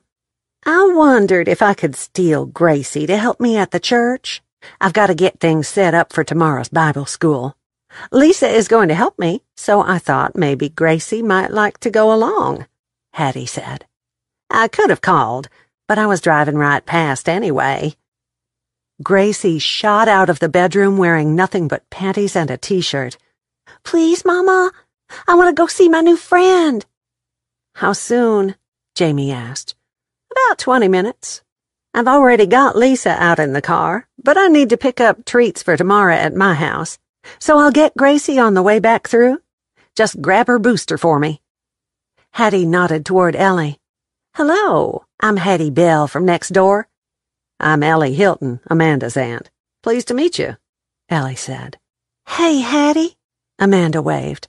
"Where's the nearest dump ground?" "What are you throwing out?" "The king-size bed in the master bedroom," Amanda answered. "Would you mind donating it rather than tossing it? You remember Gracie's friend Lisa, whose house burned down? Her dad could probably use it," Hattie said. "They live in the second house down from the bank. It's yellow with white trim. Belonged to his grandma, and she let him use it until he can settle up with the insurance company." "Be more than glad to donate it," Amanda said. "But it's a bed and, well, you know. It does have a mattress cover, right? And it's washable? Hattie asked. Amanda nodded. That's wonderful. I'll call them and let them know. They have a pickup truck, so if you'll just set it out on the porch, I'm sure they'll come by and get it. His name is Paul Terry. Someone donated a bed for Lisa, but he's been using an air mattress, and I know he'll be real happy to have a bed. Even with the history? Ellie asked. Honey, once it goes out of this house, the history is wiped clean. Hattie grinned. Gracie has time to eat, and I'll have plenty of cookies so she and Lisa can have some later. Can I go out to the car and see Lisa now? Gracie bounced up and down like a wind-up toy. No, you can eat your supper and then get on some shorts. She doesn't have to be dressed up tonight, does she? Jamie asked. Play clothes is fine. Hattie started toward the door. I'll call Paul as soon as I get to the car. In the middle of getting Gracie settled at the table, Jamie heard someone knock on the door. It was too soon to be Hattie, so it was probably that detective. Where was Kate? She was the one he usually had questions for. I'll get it. Jamie wiped her hands on a paper towel. She was expecting Waylon to be on the other side of the door, but it was 3 younger men, none of them over 30. Can I help you? She asked out of caution. I'm Paul Terry, and these are 2 of my buddies from the church. Hattie called and said you had a bed to give away. We thought we'd come help you tear it down and put up the new one for you. It's the least we can do. Light brown hair, some crow's feet around the hazel eyes. A man that wouldn't turn many heads until he smiled. And then bushels of charm came out. Jamie opened the door and motioned them inside. Come on in. The bed is in the last room on the left, and the new one is out there on the back of that pickup. And the bassinet? Does it come into the house too, or is it leaving? Paul stopped in the middle of the room. It's arriving, Amanda called from the kitchen. Jamie heard Aunt Ellie say something about how having it there would help Amanda get through the hard times. If you'll bring it in too, it would be a big help, she said. Paul smiled again. You got it. To get to sleep on a real bed, I'd move a whole house full of furniture. Amanda yelled from the kitchen again. Hey, Paul, you can have all the bedding too, but you'll have to wash it. Thank you. Paul raised his voice, but his eyes were on Jamie. This is the answer to a prayer. I am very grateful.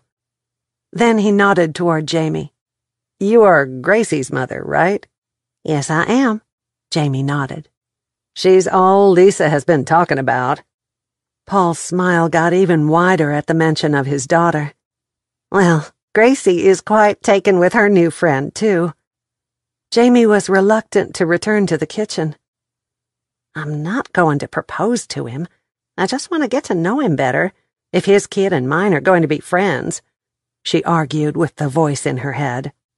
Kate pushed open the sliding doors into the kitchen and raised an eyebrow at Jamie. What is going on? We're giving away the bed. You got a problem with that? Amanda answered quickly. Kate shook her head and yawned. I do not. What time is it? 6:30, and barbecue is on the stove if you're hungry, Amanda answered. Good grief. I was working down on the dock and time got away from me, Kate said. The guys came out with the bed and loaded it onto their trucks. Then they took in the new bed and a bassinet filled with cute baby things. Ellie wanted to get home before dark, so she hugged Amanda and hurried off, while Jamie finished getting Gracie's plate ready. I would have helped tear down and unload for this supper. Jamie held up a rib. Mama, I got barbecue on my shirt. Does that mean I can't go to church with Hattie? Gracie whined. It will wash. And you sound pretty tired to me to be going somewhere again tonight. Bible school until after lunch, and then more than 4 hours of swimming and playing in the water? Jamie laid a hand on her shoulder. Please, Mama. I want to see Lisa, Gracie begged. And she's looking forward to seeing you. Paul said on a trip back out to his truck. Hattie loves to have the kids around her, and she told me she'd only be half an hour. Suddenly a picture popped into Jamie's mind of Paul drawing her into his arms, brushing her hair back with his big hands, and then tipping her chin up for a kiss. She had to blink half a dozen times to erase the sight.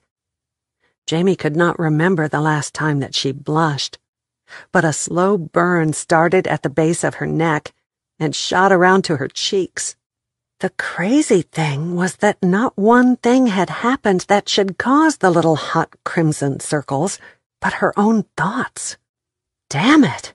She was a widow of only a few weeks, and she had no right to even be thinking about another man, much less one she'd only met that moment.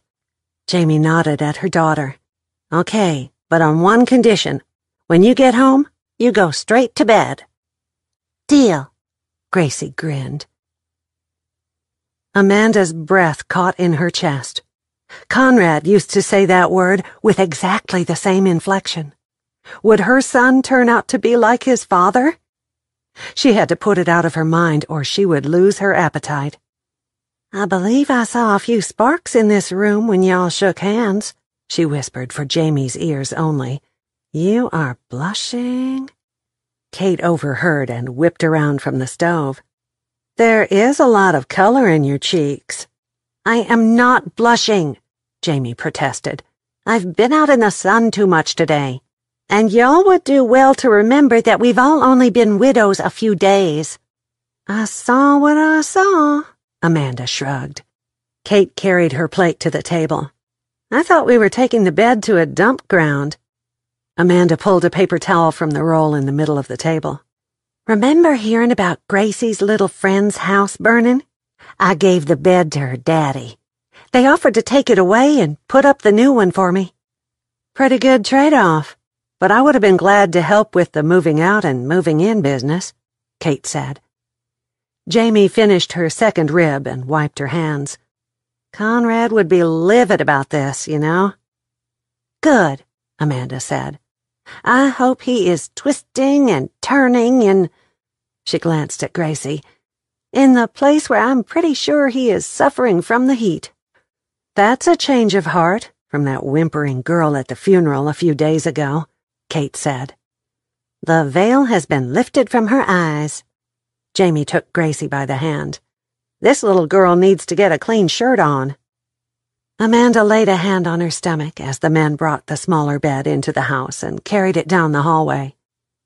I wonder if women in a harem feel like this, she said. Not in your wildest dreams, Kate said. They know they aren't the only ones in the lives of their master or husband or whatever he is to them. Conrad taunted me with constant reminders about how I was too damn ugly to hold a man's attention. But Jamie only had suspicions, and you were completely in the dark. So no, it's not like a harem. They all know one another and know exactly what is going on. He told you that? But you are beautiful and smart and so prim and proper that I feel like a country bumpkin around you, Amanda said. And I feel like a big ugly sunflower in the middle of a beautiful rose garden when I'm around you and Jamie, Kate said. Amanda's eyes grew huge when the guys hauled out the mattress. Kate, will I be in trouble for giving away something that goes with the cabin? I don't think so. When the probate stuff starts, they'll count every bed and every spoon in the kitchen, Kate said. Chapter 9. When Kate was at home in Fort Worth, she and her mother had a standing date every Sunday. They attended church and then had dinner at a restaurant. One week Teresa made the reservations. The next week Kate did. After they had spent an hour and a half together over lunch, Kate would go home and do nothing but relax. In the summer she usually swam in the pool, usually doing laps like her mother did when she was a little girl. When it was too cold to get into the pool, or when she wasn't in the mood, she watched recorded episodes of her favorite television shows. If Gracie hadn't begged them all to go see her Bible school program that morning, Kate would have used the excuse that she had some last-minute work done. But she could not stand to think about disappointing Gracie. However, it did make her nervous to step outside her comfort zone and attend a church other than the one she'd been christened in as a baby and had gone to her whole life. So there she was, standing in front of the mirror in a bright orange floral sundress she'd bought on a whim when she had been looking at cruise brochures. Her mother would be so speechless that she wouldn't be able to utter an "I told you so" if she could see Kate dressed like that. A lady wore appropriate clothing to church. She had an image to uphold, one that included a tailored suit, pantyhose, and high heels. The image did not have time for a casual sundress and sandals. She ran a brush through her shoulder-length blonde hair one more time, reapplied lipstick, and picked up her purse. She found Jamie and Gracie already in the living room and breathed a sigh of relief. Jamie wore a cute little denim skirt that skimmed her knee, and a sleeveless chocolate-brown knit shirt, and cowboy boots. Gracie was in one of her sundresses and white sandals. Her hair was pulled up into a side ponytail with a big white bow at the top, and Kate wanted to pick her up and swirl her around the room until they were both dizzy. "You got all dressed up," Jamie said. "Not really," Kate smiled. "I was afraid I'd be underdressed. My mother wouldn't even sit beside me if I wore this to our church." "It's not what you wear on your body, but what you have in your heart." Amanda appeared from the kitchen with a casserole dish in her hands. "Remember Hattie said if we were staying for the potluck, we should bring something? I made a fruit salad this morning." "Are you staying?" Kate asked. "Of course," Amanda nodded. "I never turn down a big dinner like that. Since we all live in one house, this covered dish will take care of as many of us as want to stay." Gracie clapped her hands and did a wiggling dance in the middle of the floor. "Can we stay, Mama? Lisa says they always stay, and now I can play with her more. And Mama, can she go swimming with me someday and maybe even have a picnic on the dock?" She stopped for breath and then went on. "And we could even play Barbies on the deck and—" Jamie laid a finger over Gracie's lips. "Right now, you need to settle down, little girl." "Yes, ma'am," Gracie said. "Did you know that Lisa already lost a tooth and the tooth fairy gave her a whole $1? "Well, her tooth fairy may be richer than the one who visits our house, but it will be a while before you lose a tooth," Jamie said as they left the house and stepped out into the warm morning breeze. "Why don't we all go in my van? Seems kind of crazy to take 3 vehicles." Amanda headed straight toward the van, her baby bump well-defined in a sleeveless bright blue tunic worn over capri-length leggings. She'd changed her regular flip-flops for a pair of electric blue ones with multicolored stones. With her red hair twisted up in a messy bun, she looked downright adorable that morning. Kate hesitated, but only for a moment, before she fell in behind Amanda, opening the door for her so she didn't drop the fruit salad. She'd never been to a potluck. Oh well, it was only half a mile from the church to the cabin, so if things got too awkward, she could excuse herself and walk home.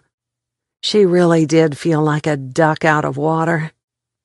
"Do you realize what we are doing?" Kate asked. "Riding together to church and staying afterward to eat every kind of potato salad and chicken casserole imaginable?" Amanda asked right back. "No, she's talking about the 3 of us all arriving at the little country church together," Jamie giggled. "Well, if Bootleg is anything like most small towns, it will provide fodder for the gossip mill for a whole week." "Hey, Amanda, did you and Conrad ever attend this church?" "No, we were on our honeymoon the one Sunday we were here," she answered. "Us neither.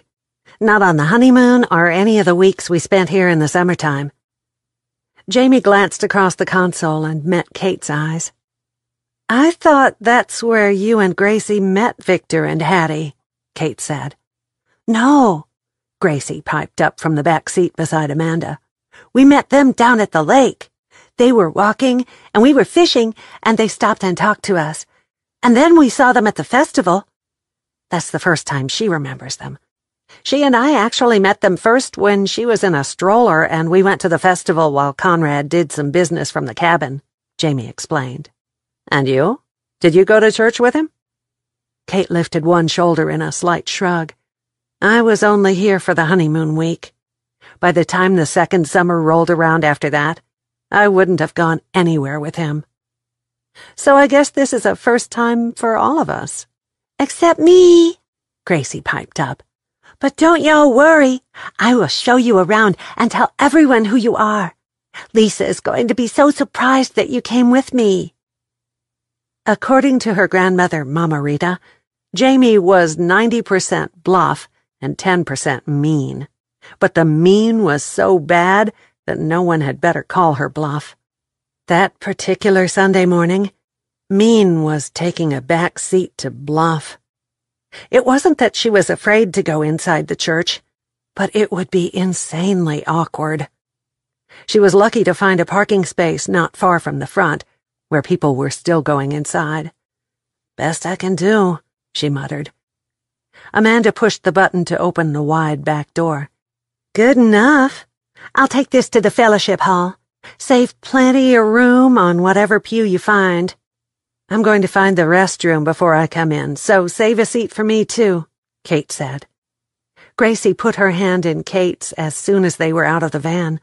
"I'll show Kate where it is. I gotta go, too."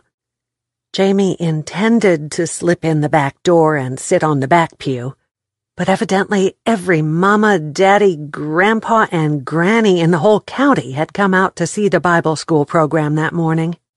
She searched both sides of the church for empty seats as she made her way from the back to the front, and found absolutely no space except for the front pew. She sure wasn't going to turn around and take a second look, so she slid into the corner of the long oak pew and picked up the songbook right beside her. Her hands trembled as she turned the pages, without seeing the words at all. She could feel the people behind her staring and hear the buzz of whispers. It didn't take a lot of imagination to figure out what they were saying. She'd never thought of quietness having a color, but it felt stone-cold gray that morning when everything went silent. She glanced over her shoulder to see Amanda, head high and belly forward, eyes straight ahead, and then flashing a smile when she finally located Jamie on the front row. At the funeral, she'd wanted to slap the shit out of that whining redhead. But right then, Jamie was so glad to have someone beside her that she could have hugged Amanda. "Looks like we should have left 20 minutes earlier," Amanda whispered as she settled down, leaving enough room for Gracie between them. "No way we'll sneak on over to the fellowship hall and hide in the shadows like we could have if we'd gotten a back seat." The buzz of conversation started as soft as the flutter of butterfly wings, but then it got louder and louder until it sounded more like a swarm of bees. Jamie chanced another glance, and there was tall, beautiful, blonde-haired Kate coming up the aisle, holding Gracie's hand. Now everyone in church would be speculating about which one of them that the little girl belonged to. She looked like the dark-haired woman, but the tall blonde brought her into the church. "God, Jamie, is this the best you could do?" Kate sat down beside Amanda. "Short of sitting in someone's lap, you are welcome to see if you can find someone willing for that if you want to," Jamie smarted off. Amanda giggled. "What's so funny?"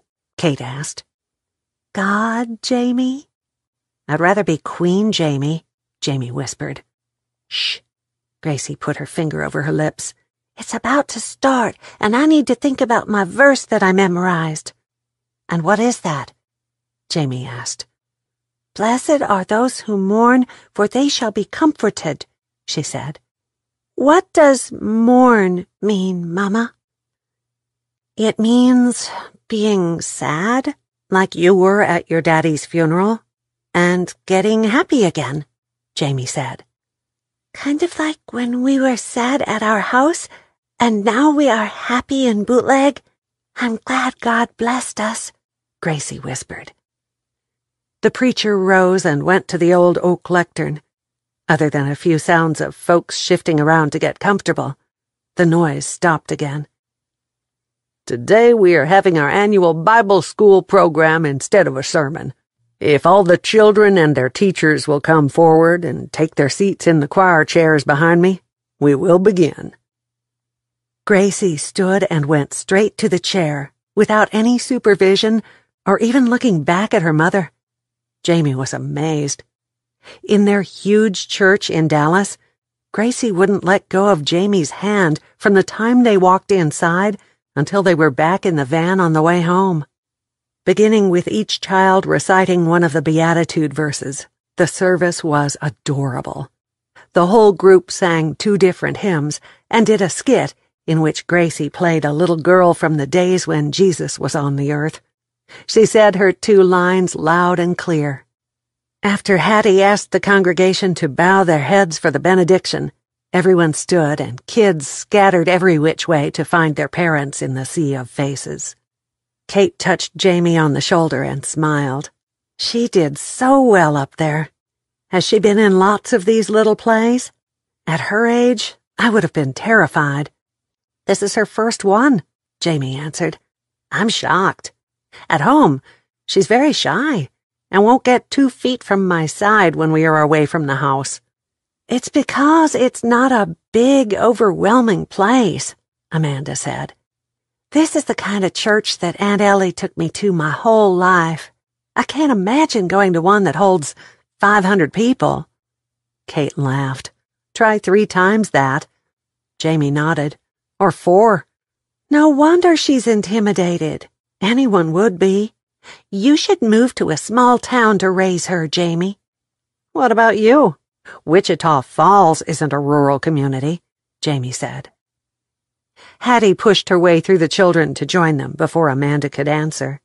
You should all stay here at the end of summer and raise your kids in Bootleg. Follow me and I'll take you to the fellowship hall so you can meet everyone. We're so glad you all came this morning. Wasn't that program just the sweetest thing? And Gracie did so good with her parts. She's fitting in right well with the children, too. At that moment, Jamie knew how Moses must have felt when the Red Sea parted. The whole crowd separated to let Hattie lead the way to the fellowship hall. Gracie's hand was tucked in Hattie's. Jamie filed in behind them, with Amanda and then Kate behind her. When they reached the fellowship hall, Jamie felt as out of place as a chicken at a coyote convention. But she kept her head up and followed Amanda's lead. Amanda introduced herself to the 2 women who were already working at taking lids off the dishes and getting them organized. Jamie took her cue and stepped right in behind her to do the same. I have never been to a potluck, but I'm willing to help any way I can. I'm Kate, and I'll help too. Kate's tone said that she was every bit as nervous as Jamie. Pleased to meet all of you. I'm Ruth, and this is my sister Hilda. With Hattie, we pretty much take care of the kitchen part of the duties, but we're always glad when you young people step up to help. Oh, there's Paul and his daughter. I understand y'all gave him a nice bed this past week. Right glad to have you ladies in church. Shame what happened, but then some men are just born rascals. It ain't y'all's fault, though. God will take care of it all. Hilda nodded toward the tables. We set out the meat dishes first, then the potatoes and vegetables, salads after that, and then desserts at the far end. Hattie bustled into the kitchen and started to work. And the tables are already set with plastic cutlery. I had to stop and give all my kids a special hug for doing so good, so I'm a little behind. Gracie tugged on Jamie's skirt tail. Mama, can I go over there and talk to Lisa? Just don't leave this room. Jamie caught sight of Paul talking to Lisa, and from his body language, he was telling her the same thing. The little girls met in the middle of the room and hurried over to a corner, where they plopped down on the floor and put their heads together. Paul zeroed in on Jamie and came toward the tables where she and Amanda were busy arranging desserts. I wanted to come over and tell you that I've slept better the past couple of nights than I have in ages. Thank you again for giving me the bed." His brilliant smile lit up the whole fellowship hall. "You are very welcome. Gracie sure talks a lot about Lisa," Amanda said. "Well," he turned his full attention toward Jamie. "Lisa seems happier than she has in a long time since you all arrived in Bootleg.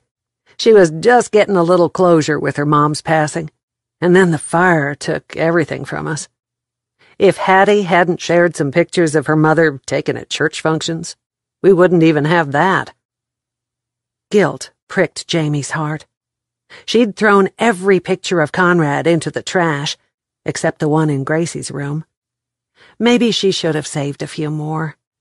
In later years, that one could get torn or misplaced, and then Gracie would have nothing.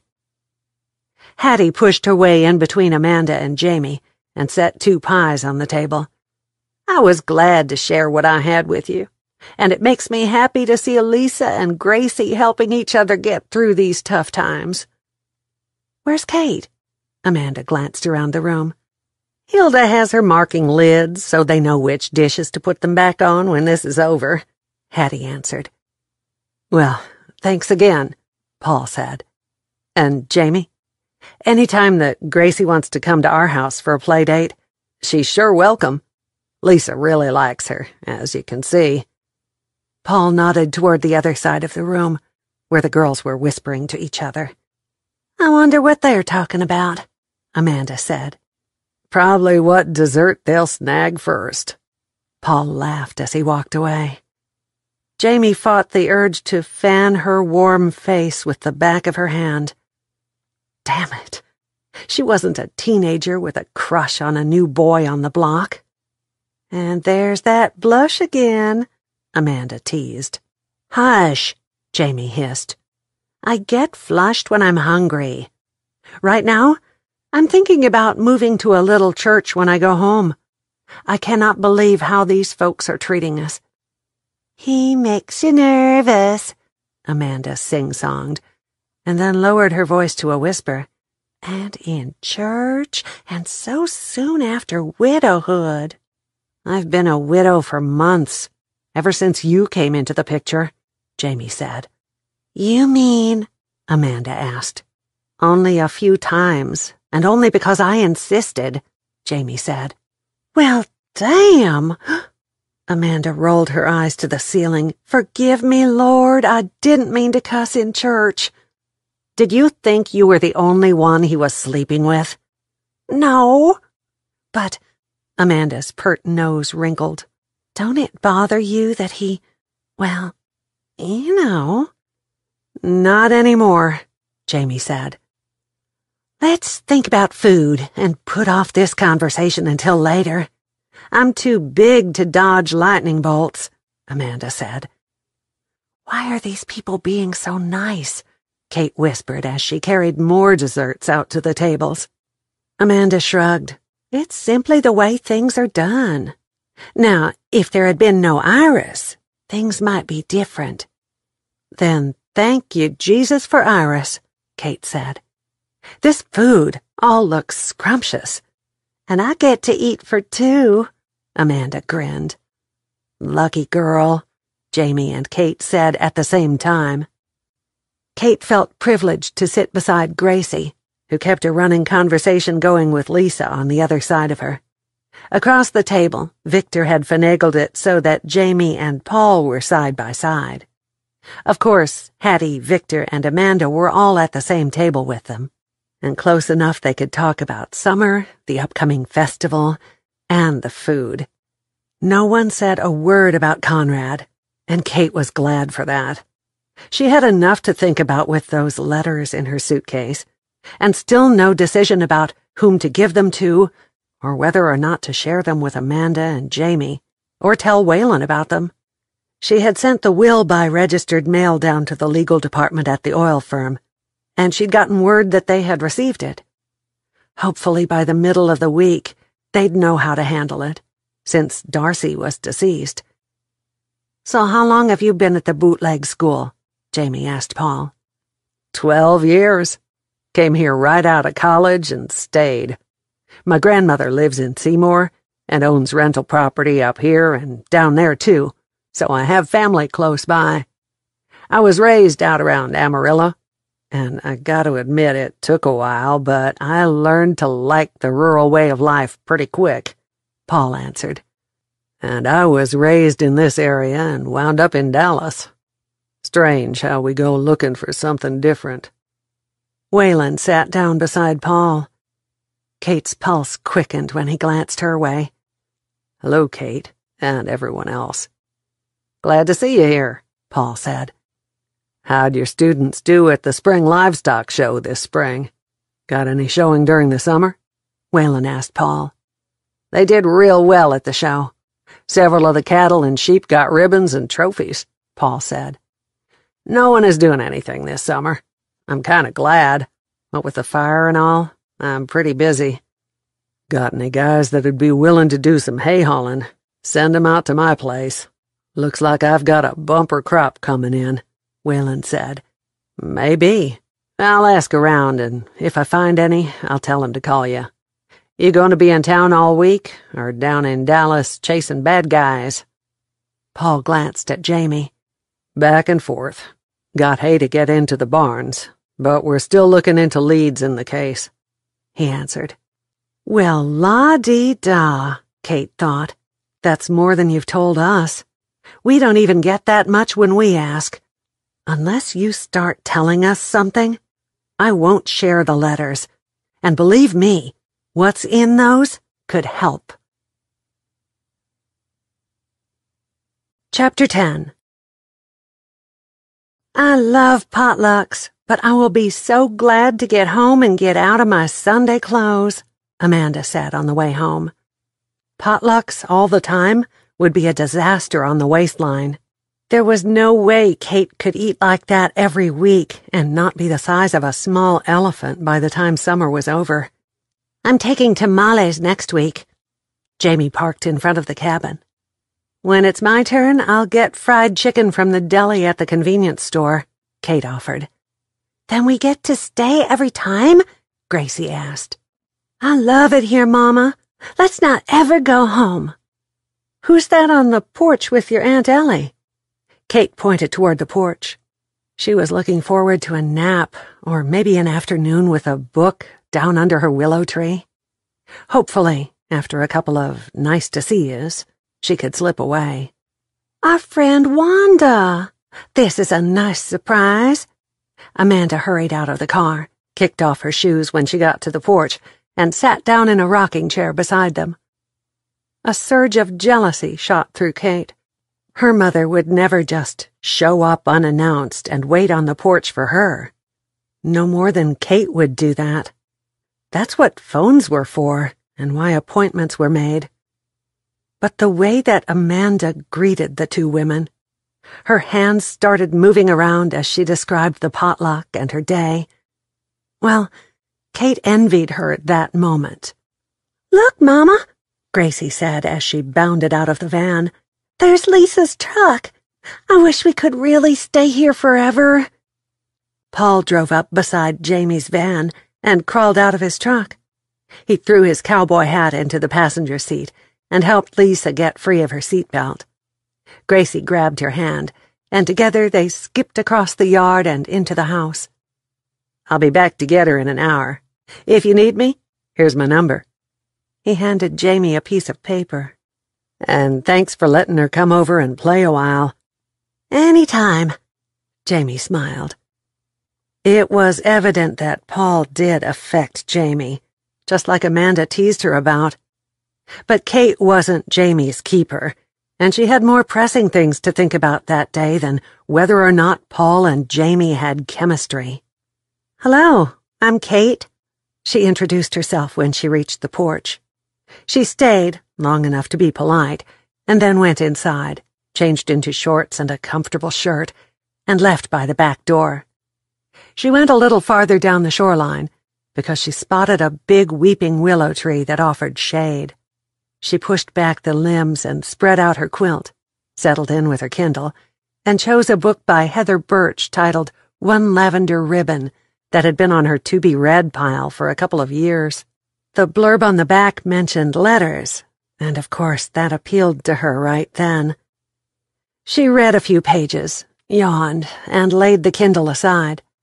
She only planned to shut her eyes for a minute, but when she awoke, the sun was low on the horizon, and Waylon was sitting beside her, his boots off to one side, and his knees drawn up with those big arms wrapped around them. She shut her eyes tightly and then snapped them open. No, it wasn't a dream. He really was sitting there, staring out at the lovely sunset with all the colors in a painter's palette. "Good morning," she said. "More like good evening." She propped up on an elbow. "How long have you been here?" "An hour or so. I've been protecting you from spiders and snakes." He smiled. "And how many did you shoot? Spiders and snakes, I mean." "Not any. I ran them off with my evil stare," he answered. "Well, thank you for that." He turned to face her. "I saw that dirty look you shot my way at dinner. If I had something I could tell you, I would. We really are following leads, but they keep taking us into dead ends. Look at the way the water is reflecting the sunset. Isn't that beautiful?" Kate didn't give a flying flip about the colors in the water right then. "So is this going to be the case that you don't solve, and everyone will have doubts about me, and those other two, the rest of our lives?" He shook his head, sadness in his eyes. "I hope to hell not. It wouldn't be fair to my folks to do that." "But your parents have passed away." She frowned. "Yes, but they did not want me to be a policeman. They scrimped and saved my whole life to put me through college and help me become who I am, even though they wanted me to stay on the ranch and run it. I owe it to them to finish on top of the mountain," he said. "I'm freezing my retirement and quitting the police business at the end of summer." "Why?" "I'm tired of the city, of the commute back and forth to the ranch, and this past year, I'm liking ranching better than chasing bad guys," he said. "I know exactly what you're talking about. My mother is retiring in December. I step up at that time and take over the firm. My dad was a professor and died when I was 29. She bit the inside of her lip in frustration at herself for volunteering anything at all. "I'm sorry." "What happened?" Waylon asked. "Heart attack. It was sudden." "I was older, but I don't expect it hurt any less," he said. "They're both gone, and now all I think about is leaving the force and coming home to be a rancher. I waited too long for them to ever see it." "Were you close to your dad?" "I adored him. He was a gentle soul, a history professor with a specialty in the Civil War. She'd opened the can of worms, and it was impossible to put the lid back on the subject now." "So you were vulnerable when Conrad came into your life?" Waylon asked. Until that moment, Kate had not realized just what a big part the timing had played in her life. "I guess I was." "Explains a hell of a lot," Waylon said. "I couldn't figure out how anyone could con a woman like you." The sun had dropped below the trees, and that magical part of the evening had arrived. Called twilight. It wasn't yet dark, and yet wasn't still light. Part of Waylon's face was in shadows, part still clear. His chiseled features defined and sexier than ever. She turned to stare at the lake instead of Waylon. "So you think I got conned because I was at a low place in my life?" "I imagine that Conrad could spot a woman with a soft spot a mile away. I wouldn't even be surprised if he stalked you to learn your habits before he introduced himself." Waylon wanted to hug Kate close to him. Yet with this murder case hanging over her head, she was vulnerable again, and he would not be like Conrad, in any sense of the word. "Why would he single me out?" Kate asked after a few minutes. "You are rich, you're beautiful, and he thought he could make you submit to his will, like Iris. If you'd had children, he would have threatened to take them if you didn't do what he wanted. I'm surprised he didn't threaten your mother," Waylon said. "And besides, you have gorgeous eyes." "My eyes?" She frowned. "Oh, yeah. The eyes are the windows to the soul, so he stepped in and he conned me," Kate finished for him. "How do I know you aren't doing the same thing, just to get more information from me?" His eyes locked with hers. "Because I'm not like that." Finally she blinked and looked out across the lake. She wanted to believe him. She really did. "Well, I'd sure like it if you solved this case. I don't want the suspicion of murder hanging over my head the rest of my life." "I'll still be on it until my paperwork is finished," Waylon said. "And for your sake, I hope I do get it all tied up with a pretty bow." They sat in silence for a few minutes. Twilight had deepened into full dark, the moon providing the only light under the weeping willow tree branches. "Did you ever have any regrets about going right into the family business?" he asked. To his surprise, she nodded. "I was groomed to take over the oil business from the time I was a little girl. Disappointing Mother was not an option. I don't know what I would have done differently, but it would have been nice to have a choice," she said. "Well, if you'd like to—" He stopped mid-sentence and pulled his phone from his shirt pocket. "Well, shit," he muttered after he'd listened a few seconds. "Maybe Paul will find some guys willing to help." Another moment and he rolled his eyes. "Then we'll be working until midnight and using spotlights to get it all in." He inhaled and let it all out in a whoosh as he shoved the phone back into his pocket. "That's the foreman of my ranch. He says that 3 of my summer hired hands have come down with the flu, so I'm really going to be short-handed for the rest of the week." He rolled up on his knees and then stood. "If you'd like to see if you'd like the ranching business, I sure could use a hay truck driver.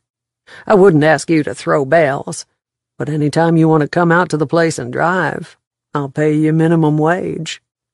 "I might take you up on that." She smiled. He offered her his hand, but she shook her head. "I think I'll stay here a little longer. I want to think some more before I go back to the cabin." "Thanks for the visit, Kate." "Right back at you," she smiled. Driving a hay truck might be just exactly what Kate needed for a few days to convince her that her job in the city was ideal. She picked up her Kindle and the quilt and was on her way to the cabin when the buzz of conversation on the deck above caught her attention. It had been several days since she'd found the letters and sent the will down to her lawyers. She'd hoped to have that part of the thing settled when she told Jamie and Amanda about the letters and let them read them, but there were still no answers to what would, or could, happen to the cabin. Still, tonight might be the right time to go ahead and tell them. "What's going on here?" Kate asked. "We don't need you to settle our argument," Jamie said. "You don't even want this cabin, so just butt out," Amanda said. "Life is not fair, and we don't know yet who will wind up with this place. Why do you even want it, anyway?" Kate asked. "I like it here, and Victor said there's an opening at the school for an elementary teacher." Jamie tipped up her chin a notch. "You'd only sell the place if you inherited it. And like I've said, it'll be Gracie's, since she is his oldest living child." "What if we all inherit equally? I get a third, you each get a third. What then?" Kate asked. "God, what a nightmare that would be," Jamie groaned. You have money and a fancy job in Dallas. Why would you even want this place? Amanda asked. Kate laid the quilt and her Kindle on a table and sat down in a lawn chair. Arguing about it now isn't going to solve anything. The property could be tied up in court for years. We should all go home and wait until something is decided. Jamie hiked a hip on the railing. No, Gracie likes it here. She's coming out of her shyness more and more. Amanda has a business in Wichita Falls that she's not going to leave. You have one in Dallas. You do the math. I'm not leaving, Amanda said. I've got time, and I don't want to be cooped up in an apartment. I like this fresh air and sunshine, and I'm staying right here until I have to leave. Kate glanced at Jamie. Jamie pushed away from the railing. Like I said, it is amazing how much Gracie has come out of her shell this past week. I want her to have the rest of the summer here. So we'll all have to agree to disagree about who's going to wind up with this property, Kate said. Tonight was definitely not the time to bring out those letters. Everyone needed to have a level head when they found out what was in that will.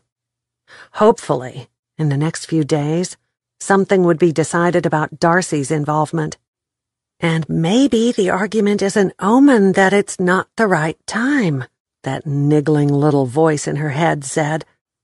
I don't believe in omens or fate. Choices that we make determine our future, not fate or karma, she argued. Amanda almost snorted. Miss Fancy Pants with money speaks, and we're supposed to bow down and worship her wisdom. The smart-ass statement brought Kate back to reality. Don't take it out on me because you are angry at Conrad. Besides, that's downright mean, Jamie said. So now the two smart wives are going to gang up against the one that barely made it through high school, Amanda smarted off. And now you're getting malicious. Jamie's tone said her claws were about to come out. I'm not looking down on anyone. She glanced toward Kate. Or up to anyone either. Yeah, right, Amanda said. Mama Rita says that familiarity breeds contempt. I'll take care of part of that tomorrow. Gracie and I will be gone all day. Victor offered me a job at the school just for the summer. The secretary quit without notice, so Gracie and I will be spending our days there. Well, thank you, Jesus. Amanda raised both arms toward heaven. Kate looked from one to the other. Jamie was right. They did need some time apart, and there was no way she was staying in the cabin with Amanda every day. That hay truck job was looking better and better. Chapter 11. Jamie inhaled the familiar scent of what could only be described as school when Victor took her inside Bootleg Elementary that morning. Pure vitamins to her heart and soul. He led her down the hallway to the office and pointed at the desk. Basically, you will answer the phone all morning. Office closes at noon during July and August, and the principal will stop by later today to visit with you. There's a stack of filing over there, if you don't mind doing it. The secretary that quit left the files in a mess. So you haven't hired a secretary yet either? Jamie asked. Haven't had a single bite on the job. Got someone in mind? Jamie immediately thought of Amanda, but shook her head. She damn sure didn't want to work with that woman after the argument from last night. Don't y'all keep this on the computer? She asked. We do, but these files are a nightmare. She's put stuff in them that hasn't been entered, and they need to be organized and then checked with what has already been put in the computer. You want to tackle it? Victor asked. Jamie didn't even flinch when she looked at the stack of paperwork. I don't like to be bored, so yes, sir. Gracie tugged on her arm. I can help, Mama. Yes, you can. Jamie smiled. You'll be a big help. Victor winked broadly. Man, this is the school's lucky day. We're getting 2 secretaries for the price of 1. He lowered his voice to a whisper. Hattie says if Gracie gets bored to call, and she'll be glad to keep her for you at no charge." "Thank you," Jamie said. "And now I will leave you to it." Victor waved as he left the room. First things first, Jamie found the teacher's lounge across a small hallway and made a fresh pot of coffee. The cabinets were empty except for one lonesome little package of cheese crackers, and she earmarked those for Gracie's mid-morning snack.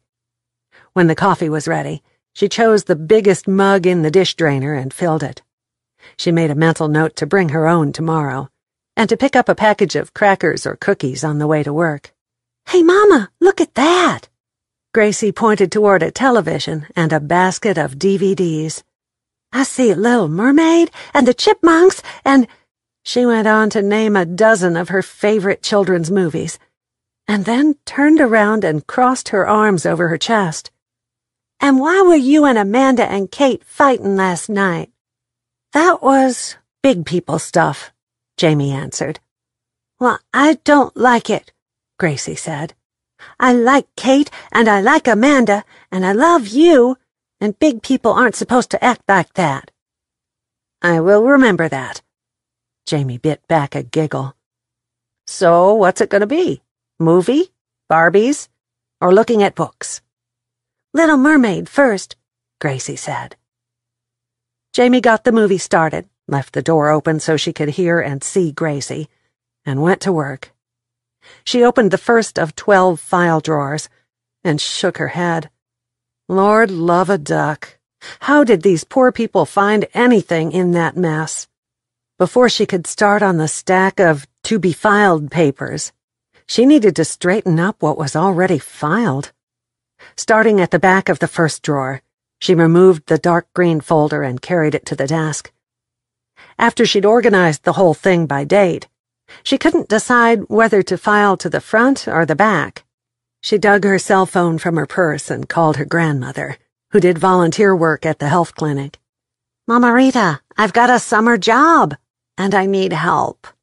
She went on to tell her everything. "Put the newest forms to the front.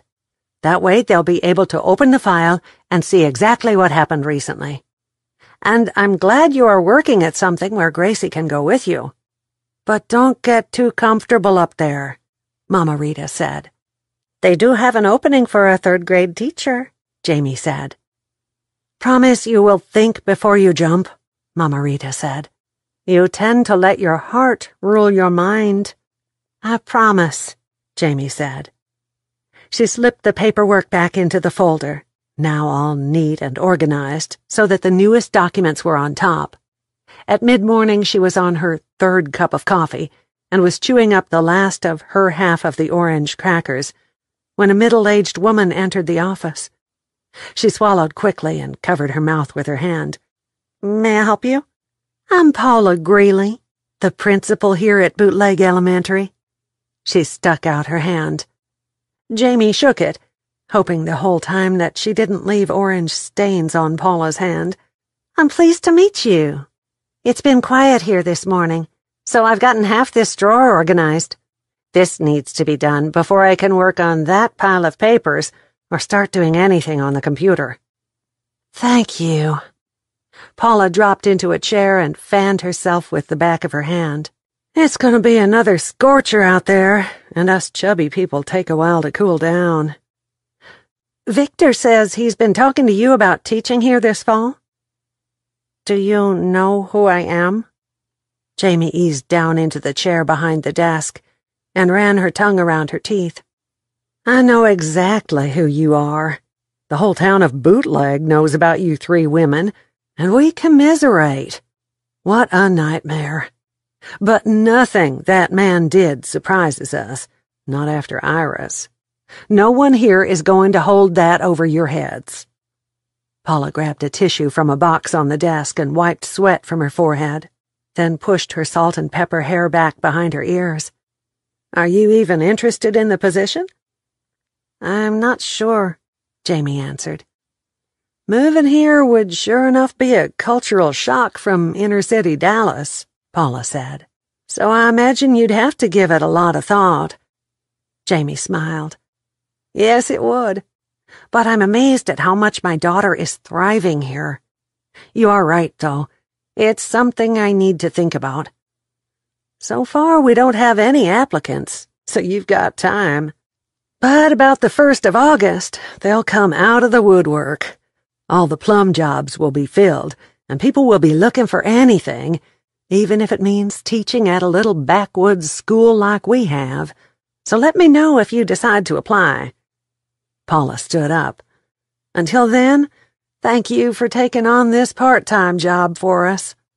Thank you for the consideration and for giving me a summer job. Paula smiled. From the looks of that drawer up there, we both got a good deal.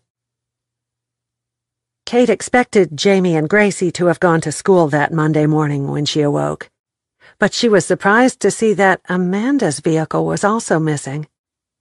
That meant, for the first time, she had the place to herself. She stuffed a biscuit with leftover bacon and grape jam and carried it to the porch. After she'd eaten it and finished a second cup of coffee, she began to pace from one end of the porch to the other and back again. Still nothing from the lawyers, and the idea of not sharing the letters was weighing on her heart. The other two had every right to know what was going on. There might even be something in them to help Waylon. She picked up her phone and called the lawyer. While it rang, she crossed her fingers like she'd done as a child when she really, really wanted something. The angels who granted wishes must have been on strike that day, because the news was that they hadn't found anything out yet. She could go home and let the dust from all the drama settle. She'd go to court and get her maiden name back, and since she'd be the new president of Truman Oil, no one would dare voice out loud anything about the Conrad scandal. She'd about talked herself into packing her bags and leaving when her phone rang. "We're about ready to go to the hayfield," Waylon said. "Were you serious?" she asked. "Pays minimum. Work until we can't see anymore. No dress code. You can work barefoot if you want in the truck," he said. "Where's your place?" "The ranch is easy to find. Take the county road out of Bootleg toward Wichita Falls. The ranch is about 3 miles down that road on the right. You'll see a big metal sign above the cattle guard that says Double Back Ranch. Turn there and follow the path. I'll meet you in the front yard. How long until you can get here?" 20 minutes. "You'll drive an old work truck with no air conditioning, so you might want to pull that pretty blonde hair up in a ponytail," Waylon said. "See you soon," she said, before she changed her mind. She picked up a cooler from the kitchen and stopped by the convenience store in Bootleg to buy bottles of water and a 6-pack of cold Coke. The thermometer in her caddy said that it was 101 degrees, and driving a truck with no air conditioning would make for thirsty work. She had to stand in line to pay, and noticed a rack of baseball hats for sale. She picked out a pink camouflage one, removed the price tag, stuck it on her head, and pulled her ponytail out the hole in the back. Then she saw the sunblock and picked up an extra bottle of that. She paid for her items, followed his instructions, and drove up in the front yard 22 minutes later. He was leaning against a flatbed truck, a bottle of water in his hands, and sweat glistening on his arms and face. "Sorry I'm late. I had to make a stop, and there were 5 people ahead of me," she said. "I don't count 2 minutes as late, darling," he drawled. "I like the hat. You ever driven a stick shift?" Her mouth went dry at the endearment, and all she could do was nod. "Well, this truck is your caddy for the afternoon, and I'll gladly give you all the work you want to do," he said. "We'll be in the hay several days a week for the rest of this month, so anytime you want to come out here and take a look at country life, you are welcome." "I learned to drive stick in my dad's reconditioned 55 Chevrolet." She set her little cooler in the back of the truck. "Here's some water and Coke so no one dies of thirst." "Beautiful and smart. A woman after my own heart." He grinned. Your dad really was a trusting soul to let you drive his vintage car. Oh, he never did let me drive the '63 Corvette that Mother bought for their 20th anniversary, even though he did leave it to me. She grinned. You own a vet? He asked.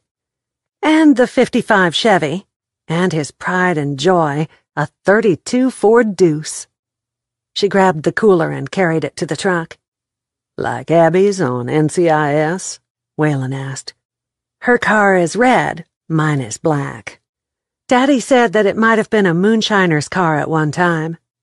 You driving out to wherever you're hauling hay? Or do I need to give you a demonstration of my skills? Where are those cars? Waylon asked. In a special climate-controlled room at the oil company. I drive them every so often, just to keep the cobwebs blown out. You want to see them sometime?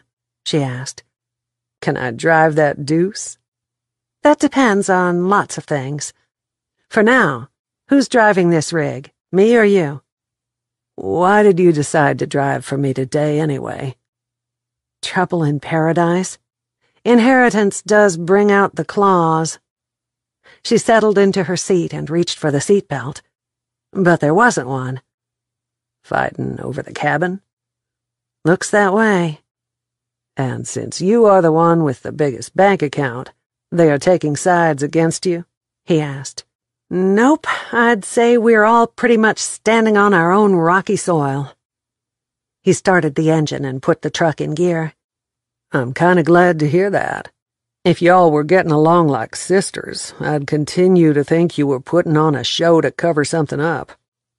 We might argue and even come to blows someday, but I'll stake my oil company on the fact that not a one of us had anything to do with Conrad's death, she said. That's pretty positive. How can you believe in those other two that strongly? Jamie might have been thinking about divorcing the son of a bitch, but she would never kill Gracie's father. Amanda, bless her heart, will bitch and moan, but she wouldn't have the nerve to pull the trigger. And besides, she was still living in that first year of bliss, Kate answered. And you? Waylon stopped the truck at the edge of a field. I didn't give a damn. To kill someone, you have to care. I would like to have my maiden name back and have it cleared from all doubt. Other than that, I was over Conrad a decade ago. Are those guys going to work with me? She pointed to 4 teenage boys waiting under a shade tree. That's your crew. What you do is drive this truck at about 5 miles an hour. 2 will be on the ground throwing bales up to the catcher, who will toss them back to the stacker. When the truck is full, you'll go back to the barn, where they will unload it, and then start all over again, Waylon said. Where is this barn? She asked.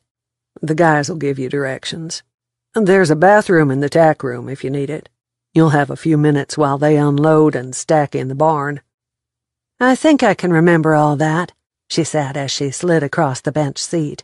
Now give me the wheel. Does the radio work? Like a charm.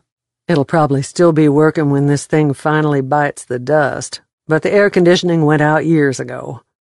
Waylon opened the door and hopped to the ground. And thanks, Kate. This is a big help. It frees up a man to throw or stack. Hey, I'm doing this for the money, not thanks. He chuckled as he slammed the door shut. And what are you going to do with your huge paycheck? Buy tickets to Six Flags, if Gracie doesn't win them at the festival, she said. If I work all week, she and I might even send out for pizza from down at the convenience store one night. And if Jamie and Amanda are still bitchy with each other, we won't share with them. Beautiful, smart, and funny. He shook his head as he walked away. Waylon would never know what those 3 words did for her ego that day. She smiled as she shifted into low gear, let out the clutch, and eased forward with a single lurch. A young cowboy hopped up on the back, and 2 others started throwing bales up to him as she inched the truck along. She turned the knob on the radio, and a country music station came in loud and clear. Maybe those cowboys liked her kind of music. Maybe they liked rock or rap. But she was the driver, and as such, she had control of the dial. "Hot enough for you folks?" the DJ asked when the first song ended. "Well, turn up the air conditioner and enjoy the Monday madness. We'll play 10 of the most popular songs from last year in a row. At the end of the 10 songs, the 13th caller who can tell me what month these were on the list will win 2 tickets to Six Flags Over Texas. First one is Carrie Underwood's Heartbeat." "Was it February or March?" Kate asked as she kept her foot steady on the gas pedal. She'd listened to country music every day on the way to work at the oil company, on the way home, while she took her shower, and sometimes while she did extra work at night so she wouldn't be behind the next morning. When they made trips to the barn to unload the hay, she got out and helped stack the bales, but she kept the engine running so they could hear the music. By the time Waylon sent a text calling it a day, she'd put away 4 of the Cokes and 6 waters and was still thirsty. Never before in her life, not even at the gym, had she sweated so much or felt so grimy. Lord, she'd have to have her caddy detailed and fumigated by the weekend if she rode home in it every day smelling like hay, sweat, and dirt. She drove the loaded truck to the barn and parked it, bailed out, and headed for the bathroom. Using brown paper towels from a dispenser, she cleaned up, as best she could, with cold water. By the time she returned, Waylon was helping the guys unload the last of the hay. "Good job. The guys say that you can drive for them any time, and that they like your music," Waylon said. "Would you like to stay for supper? I've got a couple of steaks laid out to throw on the grill." "I'm filthy dirty," she said. "So am I," he smiled. Her stomach growled. A steak did sound really good. "So you can cook?" "You bet I can. It's not far to the house, so we'll walk. Do you cook?" "I can make soup from a can and a mean ham and cheese sandwich," she answered. "You any good at putting together a salad?" "I can manage in a pinch." Her long legs matched his stride with no problem. He opened the gate for her and stood to one side. The yard sported a big pecan tree on each end, and a nice, wide, screened-in porch. "Kick off them shoes. We don't stand much on ceremony.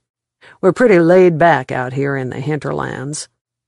Waylon sat down on the back porch steps, yanked off his boots, and padded barefoot over to a garden hose curled up in the yard. He turned on the water and sprayed the dust from his feet, and then leaned over and wet down his dark hair. "Damn, that feels good. Come join me." When in Rome, Kate thought, as she removed her sandals and set them on the porch.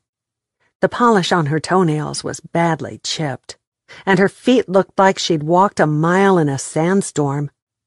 Thank goodness she'd washed her face in the barn bathroom, or it would probably look the same. But then she was on a ranch, not going to a fundraiser. "If everyone jumped off the cliff, would you follow them? I told you to get a mani-pedi 2 weeks ago.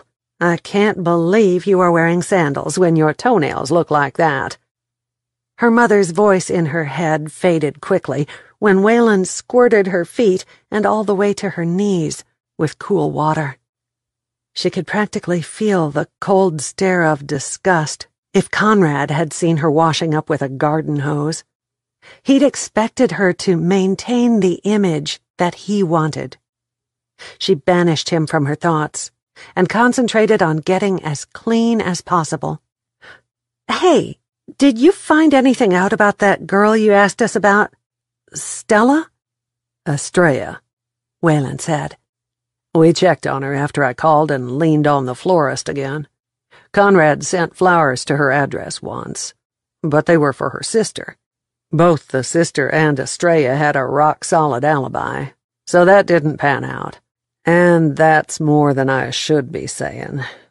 Want your hair done?" He changed the subject. "I'll pass on that, but my hands and arms won't." She held them out.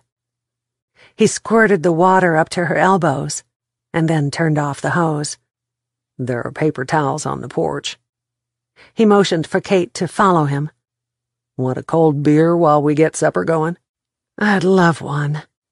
She dried her hands and arms with paper towels and tossed them into a trash can. Cool air greeted them as he opened the door into the house. He went straight to the refrigerator, took out 2 cans of icy cold beer, and handed one to Kate. Bottoms up. She pulled the ring at the top and drank deeply. Tastes great after a long, hot day. Nothing like it, Waylon nodded. Have a seat and catch your breath. I made a little hash brown casserole, and it'll take 5 minutes to heat it in the microwave.